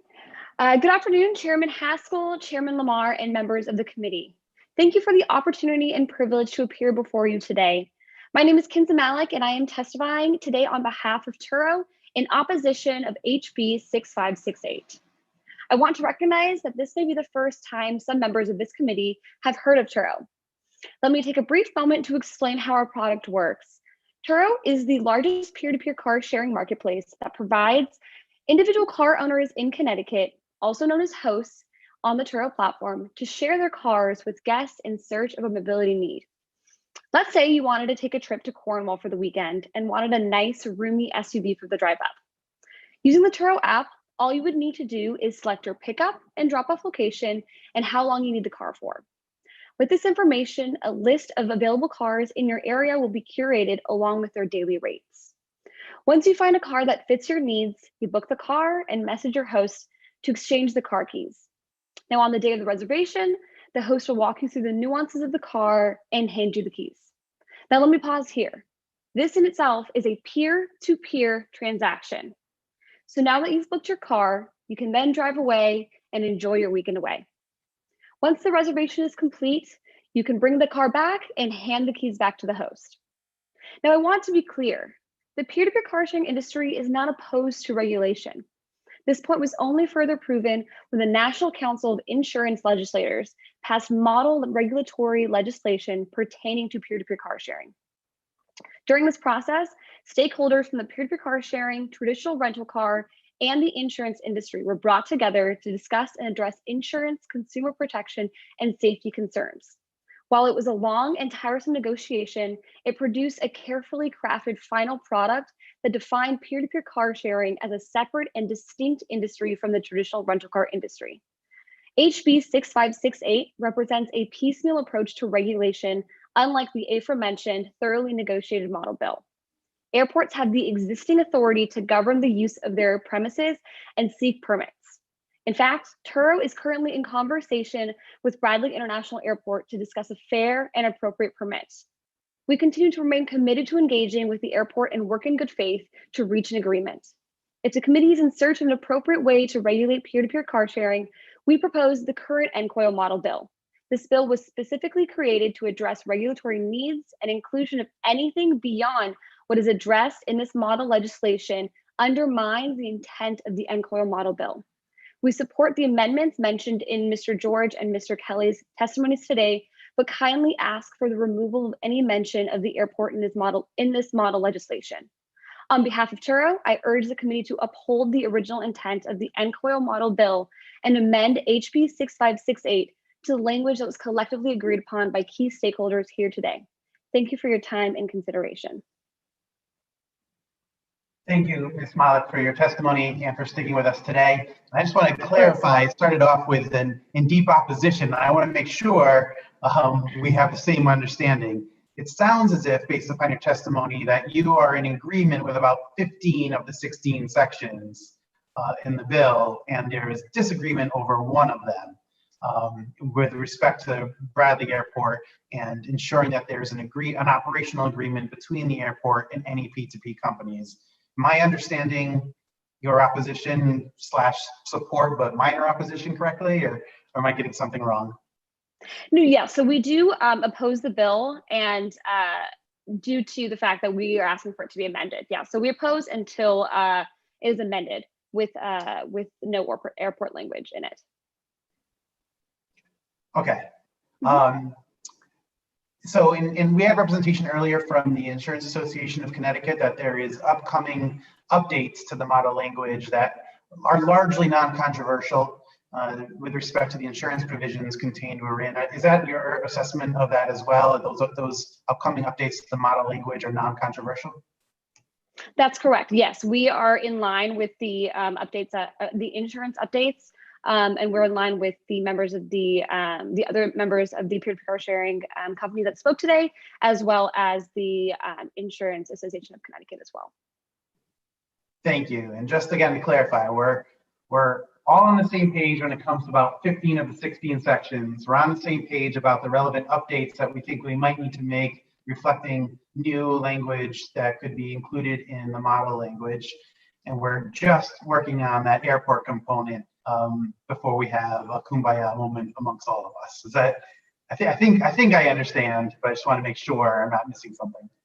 Definitely, no, of course. Yes, it's a few things, right? Of course, it's updating it to the most current version of the NCOIL model bill. There are definite initial changes that need to reflect the same thing that's reflected in the original NCOIL bill, as well as the subtraction of the airport language. Thank you. Representative Carney. Okay, thank you very much, Mr. Chairman. Kinza, it's nice to see you again. Thank you You as well. for holding tight and sticking with us for so long. I just have a couple of questions. So Enterprise did testify before with an amendment to that airport language. Have you had a chance to see it? And if so, would you care to comment on it at all? Unfortunately, I believe that was uploaded right before I was getting on this call, so I haven't had a chance to look at it thus far, but we'd be happy to sort of circle back with you and with our thoughts. Okay. All right. That would be helpful. And, you mentioned at the beginning of your testimony, this is a new concept.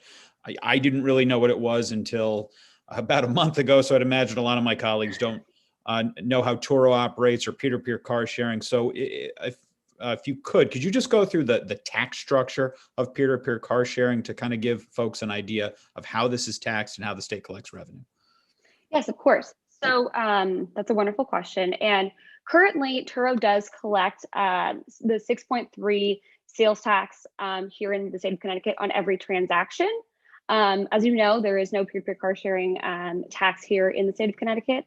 But I do want to recognize that while we're talking about taxes, understanding that, Connecticut peer-to-peer car sharing car owners are at a tax disadvantage against big rental car companies here in the state.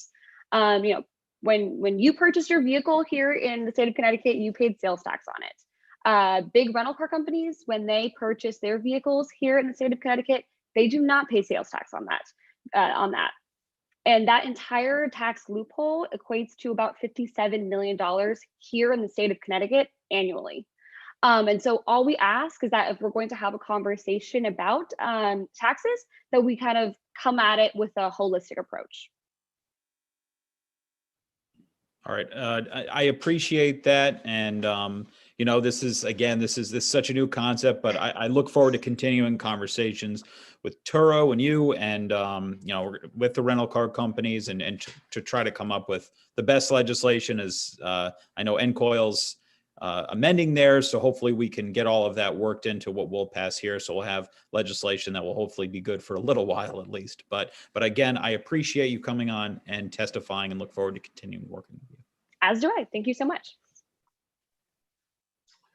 Thank you again, Ms. Malik, for your testimony and for sticking with us. And we will likely be reaching out to you soon so we can work on some of the final details of this legislation. Wonderful. Thank you so much for your time. Of course. We have Krista Ostunu. Sorry if I got your name wrong. Please tell me I'm an idiot and fix it. That's okay. It's Ostuno. Thank you, Krista. Good evening, co-chairs Lamar and Haskell, vice chairs and members of the Transportation Committee. My name is Krista Ostuno, and I am a lifelong resident of Cheshire and the mother of 4 boys. And I'm here to ask for your support for Senate Bill 608. As you have previously heard throughout the day, on June 12th, 2020, Tristan lost his life in a tragic incident involving an ice cream truck and another vehicle. Tristan and a group of our friends' children, including 2 of my own, had to cross the road to access the ice cream truck. When Tristan attempted to return to the yard, a vehicle passed around the ice cream truck from behind and struck him. I was present that evening, and 2 of my boys were right behind Tristan, who just happened to be the first one to get his ice cream. I live every day with the reality that in a split second, one or both of my boys or the entire group of our friends' children could have been taken in a moment. The Barhorse family lost their son and brother, and my son lost his best friend. As we struggle each day to put the pieces back together without Tristan in our lives, I hope you will, as Tyler asked, take this as an opportunity by acting swiftly through this proposed Senate Bill 608 so such a horrific event can be avoided in the future. As Christy mentioned in her testimony, the driver of the vehicle, who was also young and not experienced enough to fully comprehend the possibility of children present, as the truck had no flashing signals or arm activated.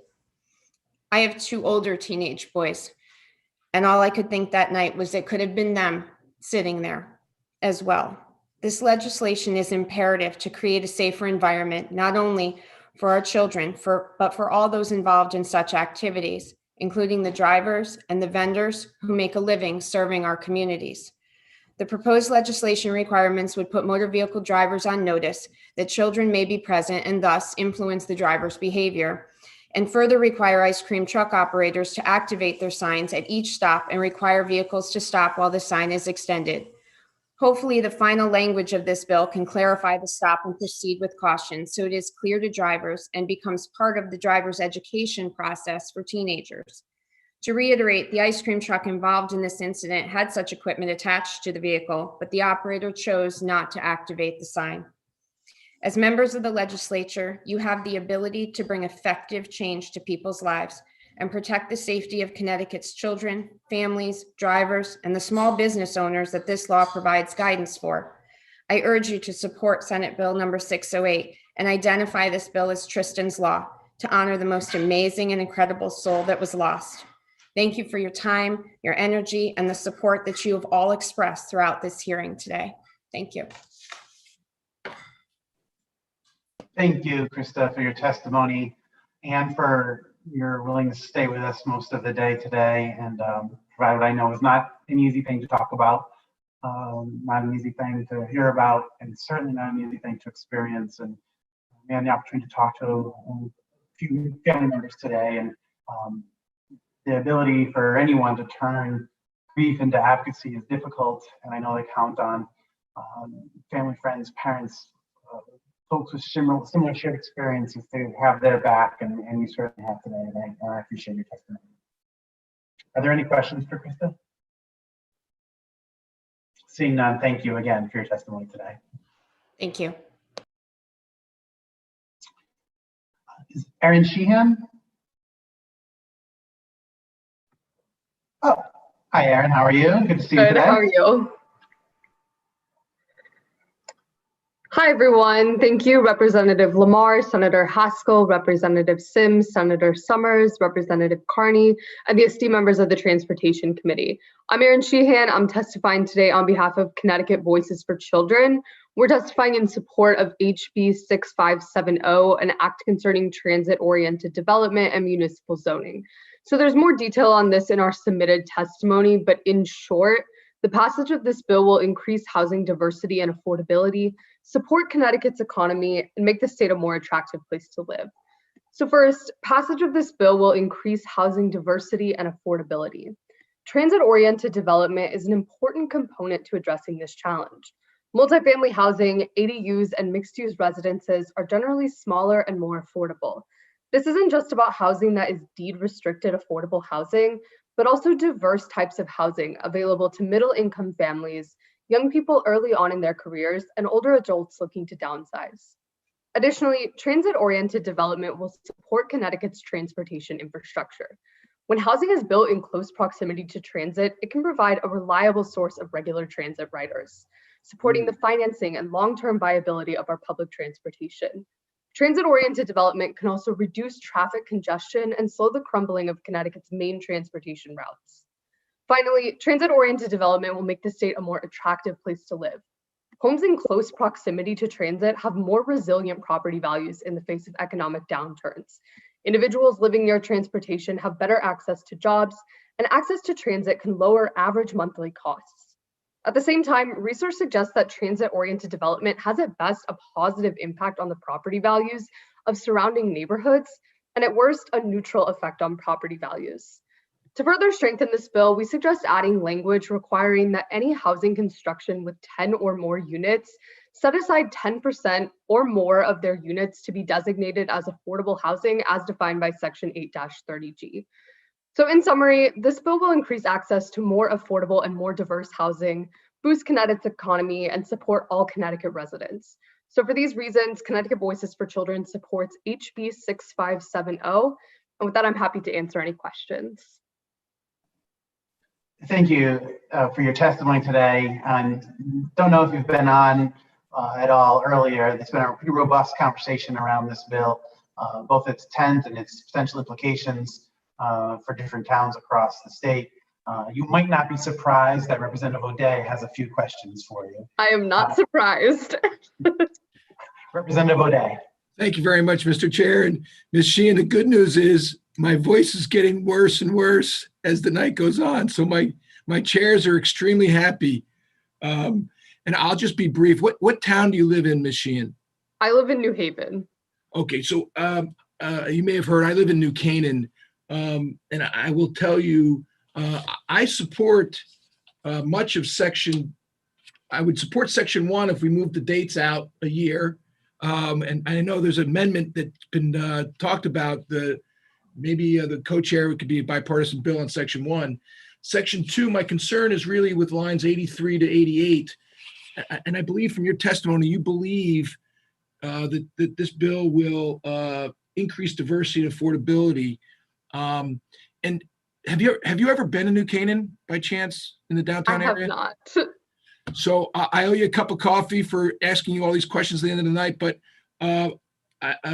New Canaan, the downtown area where the train station is already very crowded with traffic and shopping. And so I would submit to you that traffic will not decrease with affordable housing being built in the downtown area. It will get worse. But and New Canaan, I don't know if you're aware of this, but New Canaan has about 10% now of affordable housing.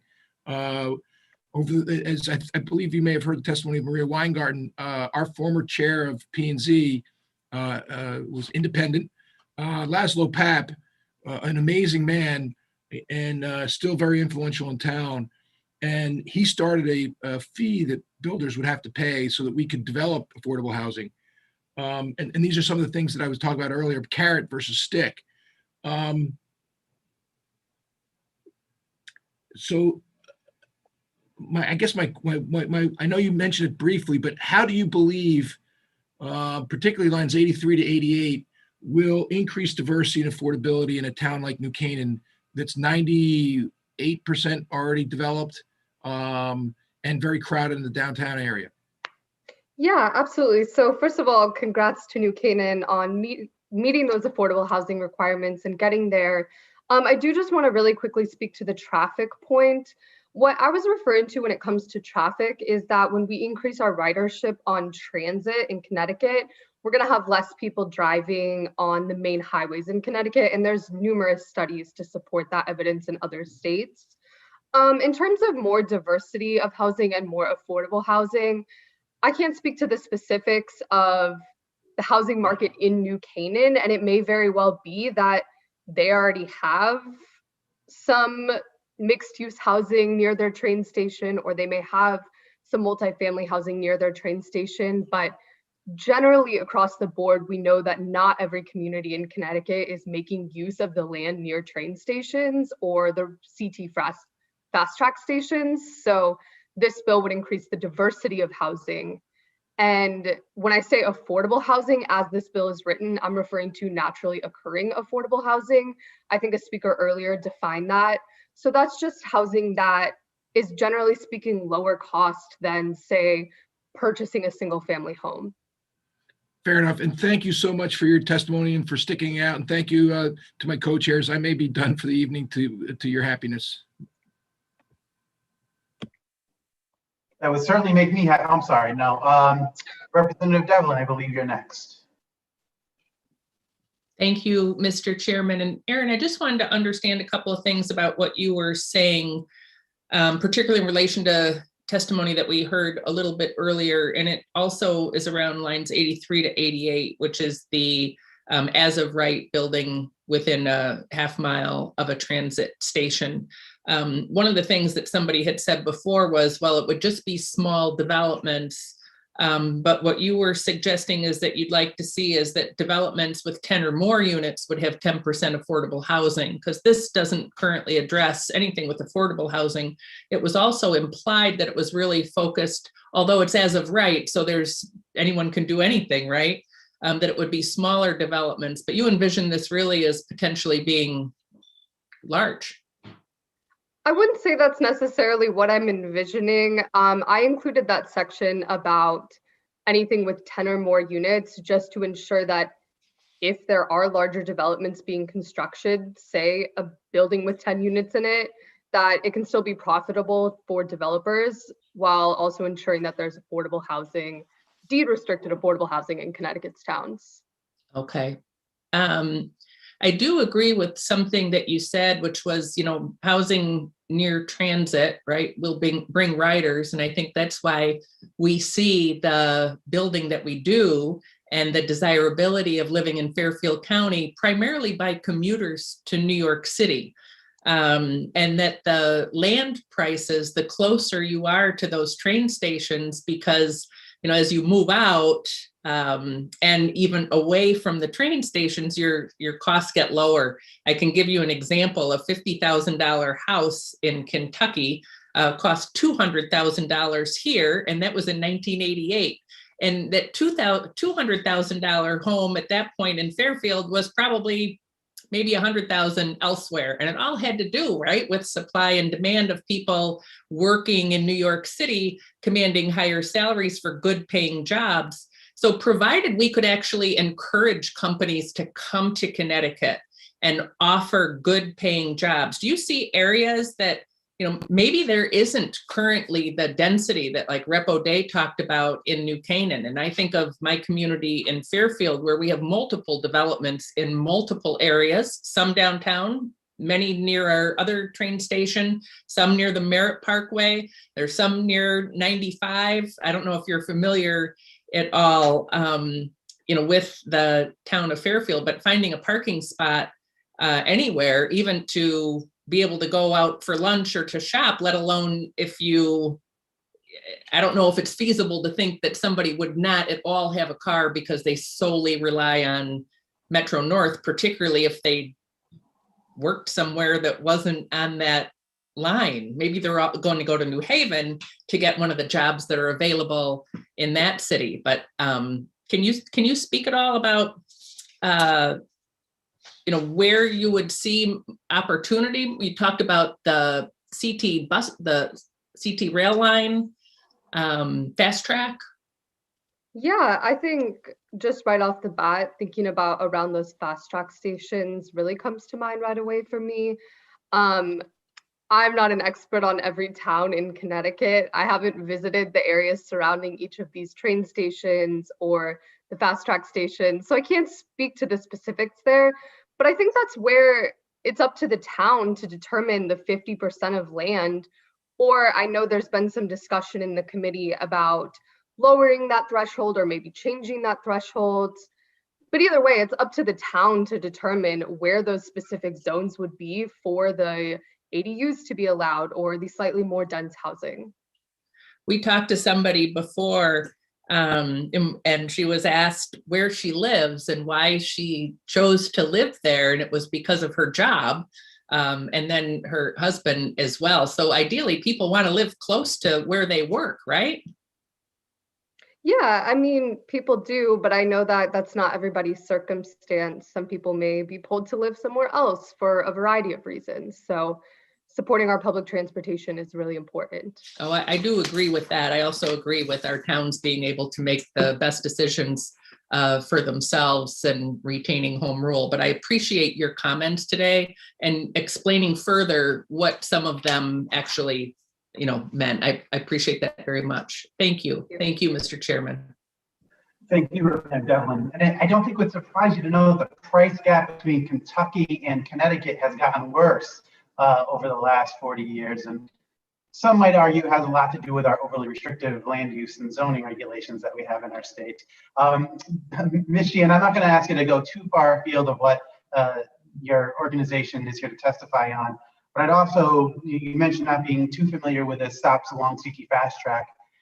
I would, as someone who takes CT Fast Track quite frequently in my commute to Hartford, there's tremendous growth around the Meriden train station, almost all of it on a multi-family basis. There's been incredible rezoning and planning around West Hartford. It's about their proposed locations. There's been a lot of work around CT Fast Track. All the folks that have gotten new stations generally have been pretty good about incorporating mixed-use multifamily housing in and around their train stations because they recognize the extraordinary state asset, the scores of millions of dollars put on top of a multi-billion-dollar state asset. Some of the other towns who've had these resources for the last 100 years maybe don't want to open up the doors. And in effect, we have what I have been referring to as country club train stations, where you have to buy, in many cases, multi-million-dollar homes so that you can have access to buying a $700 parking pass in order to access the train station in that town. And I think that's what we're trying to do here. And I think it's what your organization is speaking to, is how do you create equity and access among the numerous state investments that have totaled billions upon billions of dollars. And I think that's where we should try to focus our conversation. How do we maximize these state resources that we could have put anywhere, but we put them in Fairfield County, and we put them in places where the land costs are now so extraordinary and the regulations around land use are so cumbersome that it's almost impossible for us to develop anything that we put around new train stations elsewhere in the state. Thank you for your testimony. Thank you. All right, we're at closing time almost. We have just a few more folks before us today. And I think if I'm pulling up my list, we have Edmund Warchief, followed by Mary Ann Turner. It's Warcheck. Edmund, I'm so sorry. Edmund Warchick, That's you're okay. next, followed by Mary Ann Turner. Okay, thank you so much for stepping in.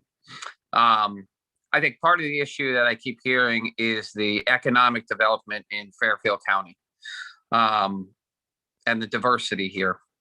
I'm in Weston, Connecticut. I am a local roofing contractor, so I'm not a extremely wealthy person, but I am on the local town committee, the building committee here. I am not representing them. I am here just talking for myself and opposed to the HB 6570. I find that if you take the local zoning from any of the towns, whether it's New Canaan, Westport, Weston, any of the rural suburbs in our state, it's going to hurt it. Because when you have Hartford giving any direction, you find that it's going to be the wrong way for most of the small towns. With Norwalk, we're working on a couple of developments in Norwalk. There are a lot of multifamily buildings going up all over the state. We typically put in bids on all of these projects, but you have the state involved in a number of them, and then you have private developers involved. When you start making the zoning changes up in Hartford that don't coincide with a small town like Weston, you find that you are going to run into issues, whether it's for waste treatment, water, being provided to a home, or whatever that might be when it comes to the local zoning that we need here. What we need in Weston may not be what they need in Norwalk, or what you need in New Haven. And I understand that you're trying to make a diversity for people, but if you can't afford to move into an area prior to an affordable housing going up, how are you going to be able to support yourself in that community? And the amount of resources that it's going to take to help out people that go into these communities is even more difficult. So to take the zoning from the local towns and have Hartford give direction to all these different towns in Connecticut, it's going to be another tax. It's going to be another committee that needs to approve things and approach it like it does with anything. And all it's ever going to do is slow down what we already do very well here.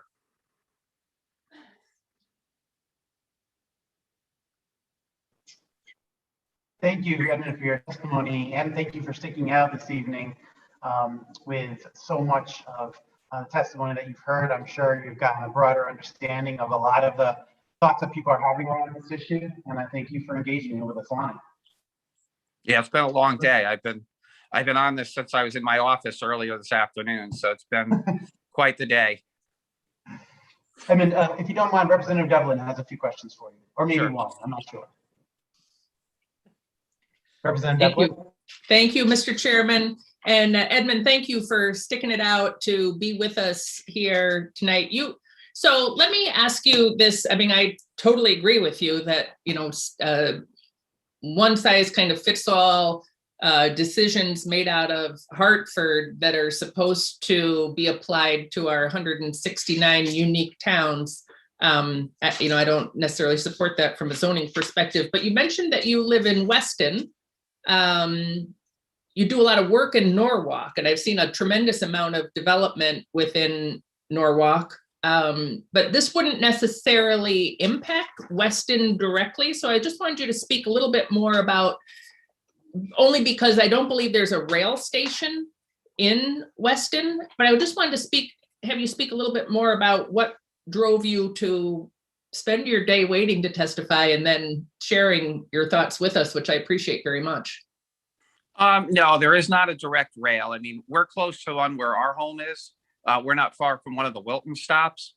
But, I'm concerned about the zoning, to be honest with you. That's my big concern, is to take away, like I said, I'm on the local building committee here. I've been, in the building industry for 35 years. I run a commercial roofing company here in the state. I have an office in Wilton. I have an office in New York.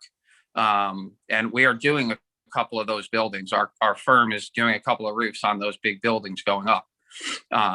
And in Weston, being a part of the local building committee and us having control over the zoning that happens here is important to our town. And, not everyone, I don't speak for everybody in the town, but I certainly speak for the people that I've spoken to, that they, people are opposed to it. We want to control what happens in our town. We feel that it's important for us to make the right choices for our families, for our kids, and for other people in the community to keep the zoning local. And I'm assuming that's for every town. I don't know about the really big towns. I know Norwalk is a fairly slow-moving bureaucracy, and it's hard to get things along there. But in Westport, I've dealt with planning and zoning there, and they have certain restrictions that they look for, to put up houses, to do any work. And, with regards to the cost of living in our area, it's a direct impact of New York City.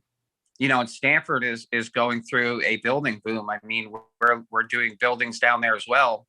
And, a lot of the contractors that are actually working in our state are coming from New York to work here because there's certain restrictions we don't put on contractors that they put on in New York.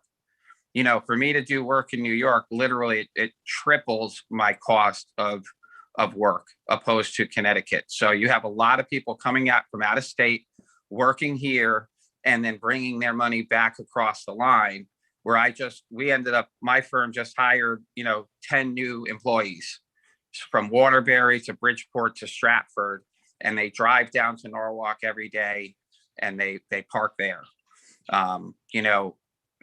Would it be a better way to, incentivize companies like mine, where I would do a commuter van for all my employees, one pickup, everyone goes there, we all come together? Absolutely. But taking away local zoning and trying to, put a round peg into a square hole by creating some kind of a housing for people, they're not going to move down here. The people that are employed by me aren't moving here. They're happy where they are. And they're not going to take the railway to get down to work. It's just too cumbersome. You know what I mean? By the time they get on the railway, get down to here, and then take a bus from the South Norwalk train station to the job, it's 10 o'clock in the morning. The day is over. It just doesn't work. And to take this local zoning away from all of the small towns that this is not going to affect, I think it's a step too far for Hartford to do. Well, no, I do appreciate that very much. And it's funny. So here we are again talking about zoning and transportation, but This is part of a broader agenda that has been chunked out in little pieces that you can't always see the big picture. But I've never heard anybody say, gee, I sure wish Hartford would take over our zoning decisions. But I appreciate, your explanation and your insights very much. Thanks so much. Thank you, Mr. Chairman. Thank you, Representative Devlin. I just want to highlight off that point that the residential vacancy rates in lower Connecticut, from Stamford to Bridgeport to New Haven, are at low single-digit levels, which the analysis is that is a unhealthy housing market, not because prices are falling, but because our supply is too constrained, that we haven't done enough, and that Connecticut, we often hear like Connecticut's not growing, Connecticut needs to grow. Well, guess what? We don't have the units in the places where they're in most demand. And a lot of that does have to do with local zoning that is more prohibitive than almost anywhere else in the country. And I think that's the challenge that we're going to face. That's the tension we're seeing in this committee. We've put billions of dollars of resources into state resources, into these transit hubs that connect us beyond our borders. Tens of billions of dollars. And I think the challenge we're going to face is we know that there's pent-up demand to live in our communities. We know that Connecticut is an attractive state. We know that our residential vacancy rates are some of the lowest in the country. We know we're not building units. There is demand to live in our state. We don't make it easy.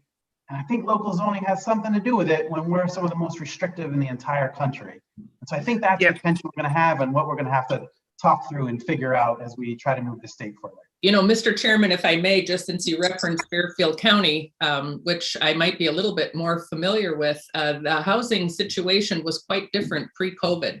And you are correct. You can barely keep a house on the market.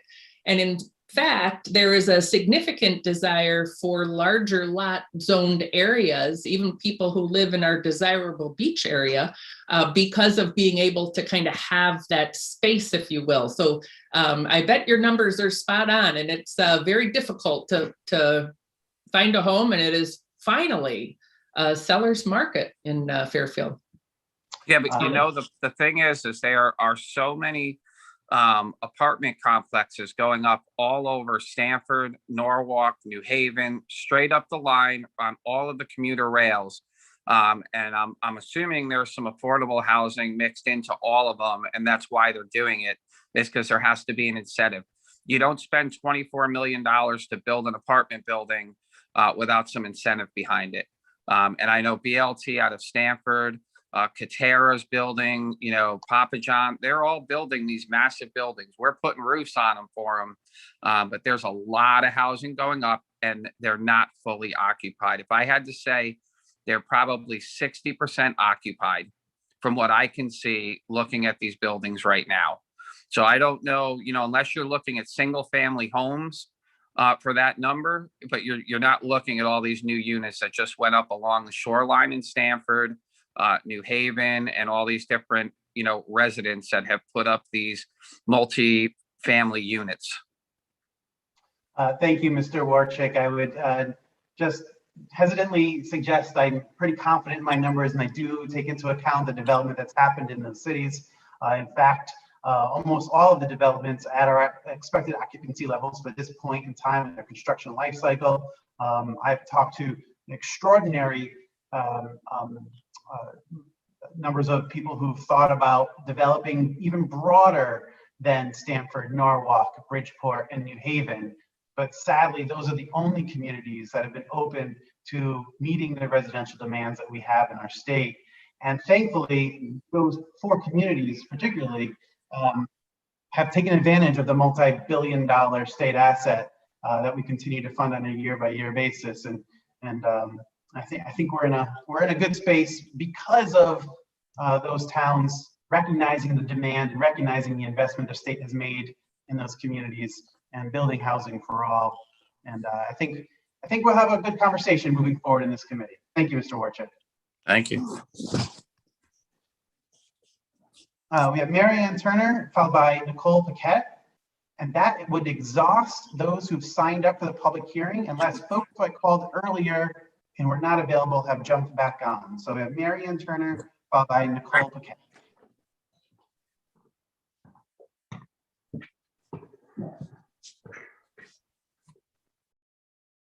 Is Mary Ann here? Can you hear me now? Hi, Mary Ann, how are you? Good to see you I'm today. fine, thank you. Thank you for joining the Transportation Committee. Good, I'm in the right place. Okay, before we start, the last comment that you made, Representative, was about those other cities have been open to housing ideas and to build apartments and stuff and multi-housing. If you got builders who are looking to do projects and they just ran out of cities, tell them to come on up to Enfield because we're ready. Sounds good. Okay. But I am against this bill. I'm not against building. So I'm writing in opposition of the bill 6570. I'm a 14-year member of the Zoning Board of Appeals. I am not here this evening speaking on their behalf, nor the economic development that I also sit on. I'm speaking for myself. We take pride in being an open community here in Enfield, and we have many different housing stocks, and our zoning rules are more than adequate to do that. Our current Planning and Zoning Commission has taken an enormous amount of time revising and putting into place rules that will allow and strengthen the Enfield community regarding housing and multi-use regulations. We just finished putting in our TIF, and we just finished putting in regulation changes in what we call the Thompsonville area. It's an overlay district up here, which is where our train station is going to be. And we have put in we put the overlay district in our transit area to encourage all types of growth. This one size fits all regulation being proposed is not necessary and it's ill-advised when it comes to Enfield. When government makes a land grab, as this legislation is requiring, we do not end up with great outcomes. And I'm going to use the example of urban renewal that happened in the 1970s. That exactly is what destroyed many towns in Connecticut, and I can speak specifically to Enfield and Windsor Locks. It decimated our downtowns. There was never a plan to renew anything. It was a clear money grab, and the 6570 is no more than another experiment to do the same. What clearly was the outcome of the 1970 government intervention should have been urban destruction, because in Enfield and Windsor Locks, you will find the heavy lifting being done today will bring back our towns is probably more than 60 years in the making. Both towns have worked on a variety of projects, such as removing antiquated buildings, opening up for more opportunities. We rewrote the zoning rules to encourage new business and housing. Money has been earmarked, saved, and grants have been received for such projects by the people who know their towns best, us, the residents. This bill you propose will not take into consideration our Enfield personality, our reasons for parking requirements, the ability to expand in areas that would be perfect fit, but your bill will impede our historic district because of the size of the area that you're saying we need to encompass. This will ruin the area's charm and beauty and forever change the landscape of Enfield, and it's another destructive tactic. Your bill will allow removal of buildings and rebuilding in areas that do not offer the best location, but we will not be given a choice, because you don't know Enfield like we do. This bill doesn't fix problems such as runoff or lot coverage or neighboring properties. It exasperates it. Why does a group out of Hartford know what's best for Enfield? My opinion, they don't. They don't care like I care about my community. And you want Connecticut to be great again? Then let's be part of the solution to fix what is broken, but leave what isn't alone. Put our energies into revitalizing our cities where adequate housing stock and public transportation infrastructure already exists, but it needs to have a facelift and an upgrade. And maybe we need to have people who are more focused on those things in a larger city that may at this point not be doing it. So the HB 6570 will not rebuild the community like Enfield. It'll only help destroy us. And right now, off my copy, is we have a very large parcel right in the center of our town. And like many other towns in Connecticut who have large malls, our square is pretty much empty. It's an antiquated, large concrete slab. And that is a perfect location for multi-use community with housing and sports facilities and all kinds of things. And we in Enfield are making a very conscious effort to make sure that we— Sorry to interrupt, but you're reaching the end of your 3 minutes. If you could please just wrap up. Thank you. And we are doing our best to make sure that we're giving opportunities to people to come to Enfield to build. So if you have people looking to build, please have them call us. Thank you, Ms. Turner, for your testimony today and for hanging with us through most of the morning and afternoon at this point. Thank you for your update on Enfield. In fact, I think Enfield would be perfectly compliant with the bill as drafted. More than 50% of the land within half a mile of the train station is open to multifamily housing. So I think Enfield would certainly not be destroyed. It would actually be the model for what we'd hope to do in a lot of other communities. And the work that's happened in Enfield is really to be commended. It really has been. I know it's been a long and exhaustive process for, I'm sure, you and many others to try and think through how to bring back that robust city that we know is there. We know the bones of that robust city are still there. And when I travel up on Fast Track, I see the bones of robust cities up and down the corridor, and I know we want the same thing for your city, right? Like we want to return to that job, tax base, and the robustness that urban renewal destroyed in my community and in yours. That's right. So I think that's what we're trying to do by trying to provide some guidance on how to revitalize throughout the state around these transit assets. And we may disagree on some of the components of this bill, but I think we have the same thing in mind at the end. And I'm willing to work with you and a lot of folks on this committee to get us there. I appreciate your testimony, Ms. Turner. Well, just to follow up on your last comments, Enfield will have its train station stopped probably by next year. Yep. And but I'm very concerned that the circle that you're encompassing will really harm certain areas of our town. It's too big. It's not focused enough. And that's where I'm very concerned. I'd like you to make sure that the bill, maybe you need to be a little more pinpointed, and maybe we need to let Enfield guide you to the ideas that will make Enfield better and great, not just better. We're already better. Thank you, Ms. Turner. Representative O'Day, followed by Representative Zawistowski.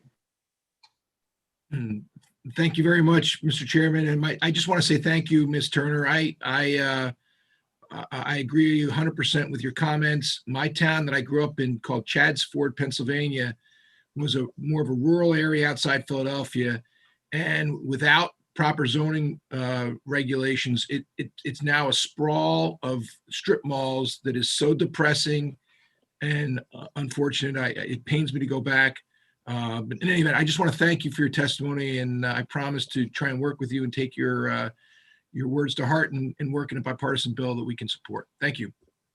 Thank you, Mr. Chair. Representative Zawistowski. Thank you, Mr. Chairman. Very good to see you here, Mary Ann. Enfield really has come very, very far over the past decade or so. It's up in my neck of the woods, so I get there a lot. My mother used to live there. I know that you mentioned, Mr. Chairman mentioned how good Enfield is and what a model it could be for the rest of the state and everything, which is great. But isn't it true, Mary Ann, that he just also told you that you need to follow his rules or the rules of the bill? He may have, Representative Zawistowski, I think he may have leaned in that direction, but I surely hope that that's not where we'll end up. I know that Enfield has worked hard to put zoning rules in for multi-use. And I don't really think that I need Hartford, or our town needs Hartford to come in and do it for us. And I think the work that you've done should be recognized. And I think that other towns, the state doesn't need to lean on people that are doing things right. And what you said about the circle being too big, I brought up, I think it was probably very early, probably about 7-8 hours ago, that circle includes a portion of Suffield across the Connecticut River. And that whole area that it would affect is mainly preserved farmland and probably some single family homes. And it's across the river. There's there's a bridge there, but it's not going to do a whole lot of good to put multifamily housing in that location. And also keep in mind, it's also going to suck in part of Windsor Locks. And Windsor Locks, it could go all the way from their main street, which they're doing a remarkable work. They're heading in a very Renaissance way, to almost, if not their whole town. And it's not who they are. And I grew up in Windsor Locks. That's why I speak on that subject. I'm not speaking for them, but it's just from my having lived there my childhood. Do you think that if the train stations like the one in Enfield that's coming up, or other new multi-billion-dollar projects involving train stations are built, would it be your opinion that the market could make this work without being pushed by the state? I absolutely know it can, because my town has already worked really hard. I heard earlier today, and I have been on this call since 10 a.m., and I heard your comments earlier, Representative Sawastowski, and we're going to have a bus terminal and parking when we have our train station. We're going to be multimodal, and we're going to make sure that we open up part of the river and have access there. We've got buildings that we're looking at selling so that they can go to have shops and apartments. I mean, we're working really hard. So that's why I said, if there are builders out there who are on this call, who are interested in some multi-use, come see us. Come see us. But please, this cannot end up in our historic district. You'll destroy it. It will destroy it. And the thing is I know from experience that there are people who have gone in and purchased homes to tear them down so that they could do some other type of development, and it's their right. But I don't need that to be the right with this bill to come in and take one of those old historic homes, now tear it down and build a multi-housing project that doesn't need to be there. That's what I'm worried about.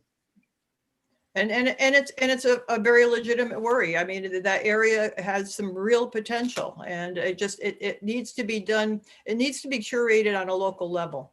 That's correct. And that's why I'm here, and I sat through and waited.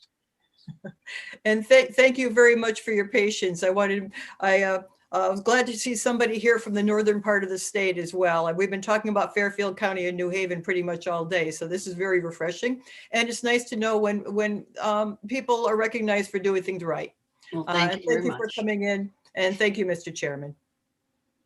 Thank you. And again, I hope I did recognize you for doing what's right. Actually, Enfield would be perfectly compliant with this bill under the standard, because Enfield has done all of the work that we want. More than 50% of the area around the train station is allowed, it does allow for multifamily housing, which is what this bill envisions in that construct. That being said, Representative Smith has a few questions, and then I believe we're on to the last two speakers of the evening. Representative Smith. Thank you, Mr. Chairman. Thank you, Mary Ann, for your testimony. I grew up in Enfield, so I want to thank you for the good work that you're doing there. And I have not, to be honest with you, since my mom passed away, although my brother's still up there, it's certainly in the last year I've been up there. And so I haven't paid too close attention to the location of the train stations. I'm looking at an article from the Journal Enquirer. It's going to be on River Road, is it? Yes, and I think it might be, yes, it's River Road. Right. It's down actually right behind the Bigelow Commons apartments. Oh, okay. All right. Sure. Right there. All right. So, okay, now I got you. So down behind like where the mill pond is and all that. Right behind where where they turned them all into apartments. And they're actually a very good partner with us. All right, great. Okay, yeah, so that is definitely, I mean, to echo Chairman Lamar, there's certainly no lack of housing down that part of town, and I'm sure it'll be a great asset. That was my only question. I just want to make sure what the geography was. So I appreciate that. Thank you, Mr. Chair, for indulging me. Thank you, Mary Ann. Of course, thank you, Mary Ann, so much for your time today and this evening. And I look forward to reaching out to you soon and talking more. I have Mary Ann Turner, and then, I'm sorry, we have Nicole Paquette, and then Lauren Biller has rejoined us. Good evening, Representative Lamar, Senator Summers, Representative Carney, and the distinguished members of the Transportation Committee. My name is Nicole Paquette. I'm a licensed funeral director and the legislative co-chair of the Connecticut Funeral Directors Association, CFDA, which represents 220 funeral homes throughout the state. Thank you for your thoughtfulness in raising Senate Bill 982, an act revising motor vehicle statutes, which seeks to grant the right of way to a funeral procession found under Section 9. Despite the good intentions of Section 9. CFDA submits this testimony in opposition. Funeral directors' paramount concern of funeral processions is for the safety of the operators of motor vehicles, their passengers, and the public who encounter them.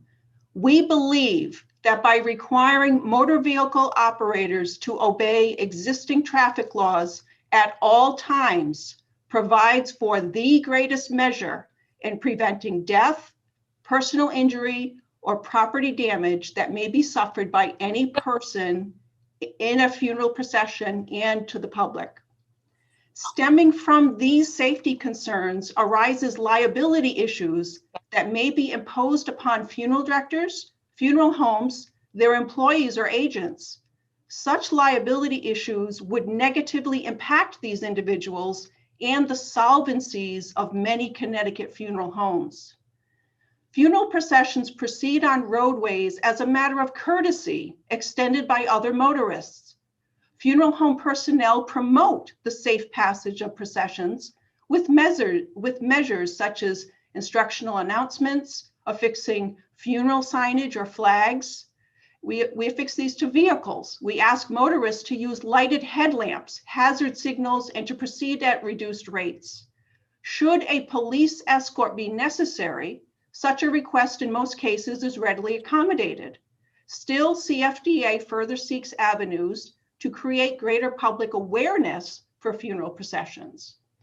With the increase in cremation services, the easily recognizable hearse is not necessarily part of the funeral procession. Once engaged, and despite any number of the aforementioned safety measures employed, the procession still remains at the mercy of any imaginable external factors, hazards, driving behaviors, which include distracted, under the influence, and reckless driving, and medical emergencies that face all motor vehicle operators today. Risks of death, personal injury, or property damage that result from a failure to grant the right-of-way are irreplaceable or are too great of a loss for motorists, passengers, and the public to suffer. Such losses outweigh the deterrent of an infraction violation described in lines 282 to 283. With these considerations, the Connecticut Funeral Directors Association asks the Transportation Committee to please continue to allow motor vehicle operators to obey all traffic laws at all times by removing Section 9 of Senate Bill 982. Thank you for what you do. I make myself available to your questions or comments at this time or at the convenience of this committee. Thank you, Ms. Paquette, for your testimony today and for sticking with us throughout the morning, afternoon. I'm not sure how long you've been here, but I do appreciate your willingness to join us this evening and making sure that we're hearing from you about your concerns with the bill. It was the first time that this component of the bill has been brought up, so it's greatly appreciated that you lent your testimony. Are there any questions for Ms. Paquette? Seeing none, we have your written testimony and it will be reviewed as part of our screening process to make sure we're accommodating any concerns that you have. Thank you again. Thank you. Last but not least, we have Lauren Biller. Lauren, how are you today? Hi, can you hear me? Oh, we can. Okay, I'm kind of new to the Zoom thing. So first of all, I give you guys so much credit for what you did all day today.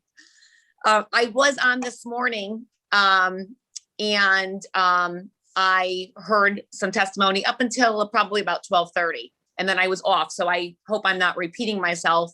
I heard what, so I'm on here today participating to show my support for HB number 6566, an act concerning the safety of children purchasing frozen desserts from ice cream trucks.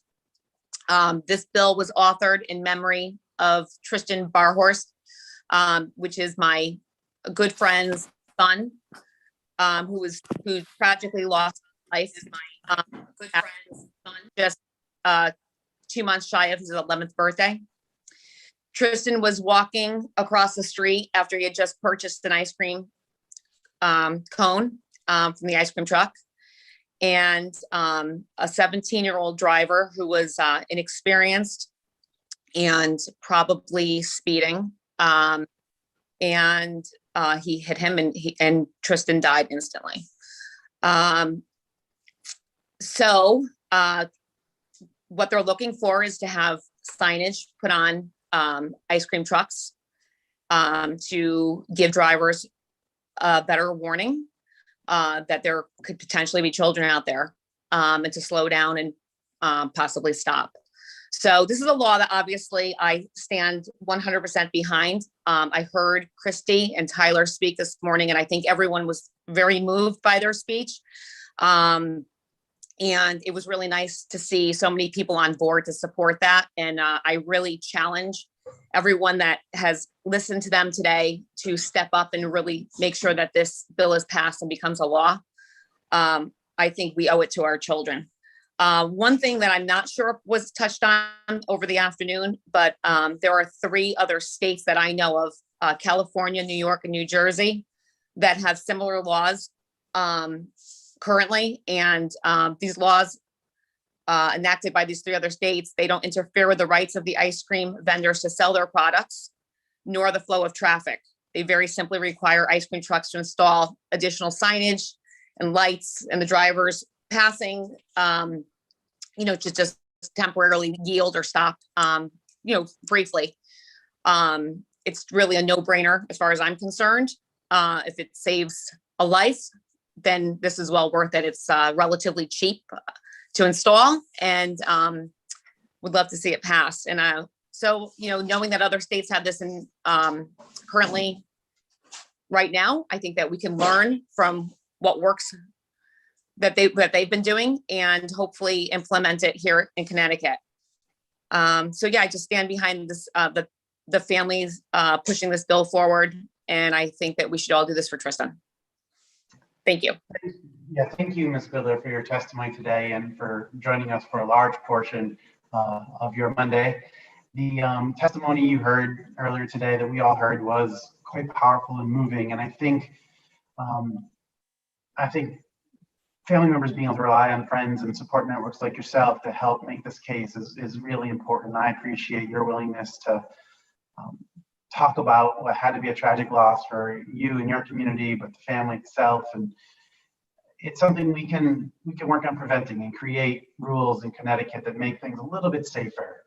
And with that, I'm going to reach out to Representative Fishbein after the meeting tonight. I've already reached out to Representative Carney, and Senator Haskell and I have talked about this. I think we're going to try to get this out of committee as early as this week. I do think that this is something that maybe the legislation might not be perfect right now, and bills don't have to be perfect when they come up for public hearing. There's a commitment that we have to work on to keep making them better, to look at other language that we may want to adopt. And I frankly feel like we're in that spot based upon a lot of the testimony and support that the family had today. I think the committee's in that place, and I want to thank you for your role in getting us there and having. Yeah, thank you for. I see that you're pushing this quickly and seeing the urgency, and especially with the warm weather coming ahead, the faster this gets passed, the better. And I really thank all of you who are looking to see that get done so quickly. Thank you, Ms. Biller. Are there any questions for Ms. Biller? Seeing none, again, thank you for your time and your testimony today. Thank you. Thank you so much. Have a good night. Thank you. Mr. Clerk or Mr. Assistant Clerk, I believe that exhausts our public hearing sign-up list for today. Yes, Mr. Chair, according to what I could see in front of me, that does exhaust our list of all registered speakers, except Representative O'Day apparently has his hand up. Representative O'Day, how can I help you? So I owe the those of you that are on judiciary with me know that I owe you a pizza party because of the questioning I did at the recreational marijuana hearing. I feel I owe this committee a pizza party as well for all my questioning. I do appreciate the chair's indulgence for the evening or the day and the evening. And I will at some point in time when we're allowed be treating for pizza the cheapest I can find in the area. So thank you very much to everybody. Representative O'Day, I appreciate that, but if we're going to have a pizza party, it's going to be New Haven pizza, and I'll bring it. All right. Tom, I'll be over at 8 for whatever you're having for dinner. Yeah, all right. I'll split that with your representative. We can let Tom pay for the toppings. There you go. Representative Carney? O'Day, I want a baseball game. Mets, Phillies. All right, thanks. So this concludes our public hearing for the evening. I do want to make a point to note that the Transportation Committee will likely be having a committee meeting this week, maybe as early as Wednesday, to review a few outstanding issues before the committee, potentially a vote to draft on a bill, and potentially the bill we heard earlier today regarding protections around ice cream trucks. There are a few issues that I think we can move relatively quickly. I believe the obligation of this committee is to try and get as many things out the door that we know that we can work on together in a bipartisan way to reach a positive solution in the near future. And so Senator Haskell and I will be meeting early tomorrow. We'll be reaching out to Representative Carney and Senator Summers. So if you get a call from any one of the four of us tomorrow, it means we're trying to get some details on a bill and trying to move it out as quickly as possible. So please pay attention to your emails and phone calls as we try to organize this to move as quickly as we can. With that, Representative Carney, do you have any final words? Nope. Thank you very much, Mr. Chair. Senator Haskell, I hope your first Senate, your first day as Transportation Chair for the Senate was up to your wishes. I really enjoyed it. It was great to be with you all today, and looking forward to seeing you again on Wednesday. Perfect. And with that, seeing no other questions or business before the committee, we close tonight's public hearing and check your emails, and we'll likely be back before you at a committee meeting on Wednesday. Thanks again. Rep. O'Day, one of the pizzas should be with vegan cheese. I'm just saying.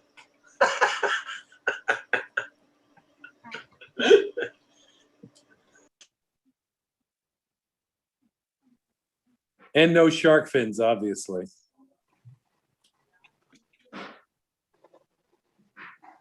Absolutely. Well played. Well played. Good evening, guys. Take care, everyone. Good evening, everyone. Talk to you all soon.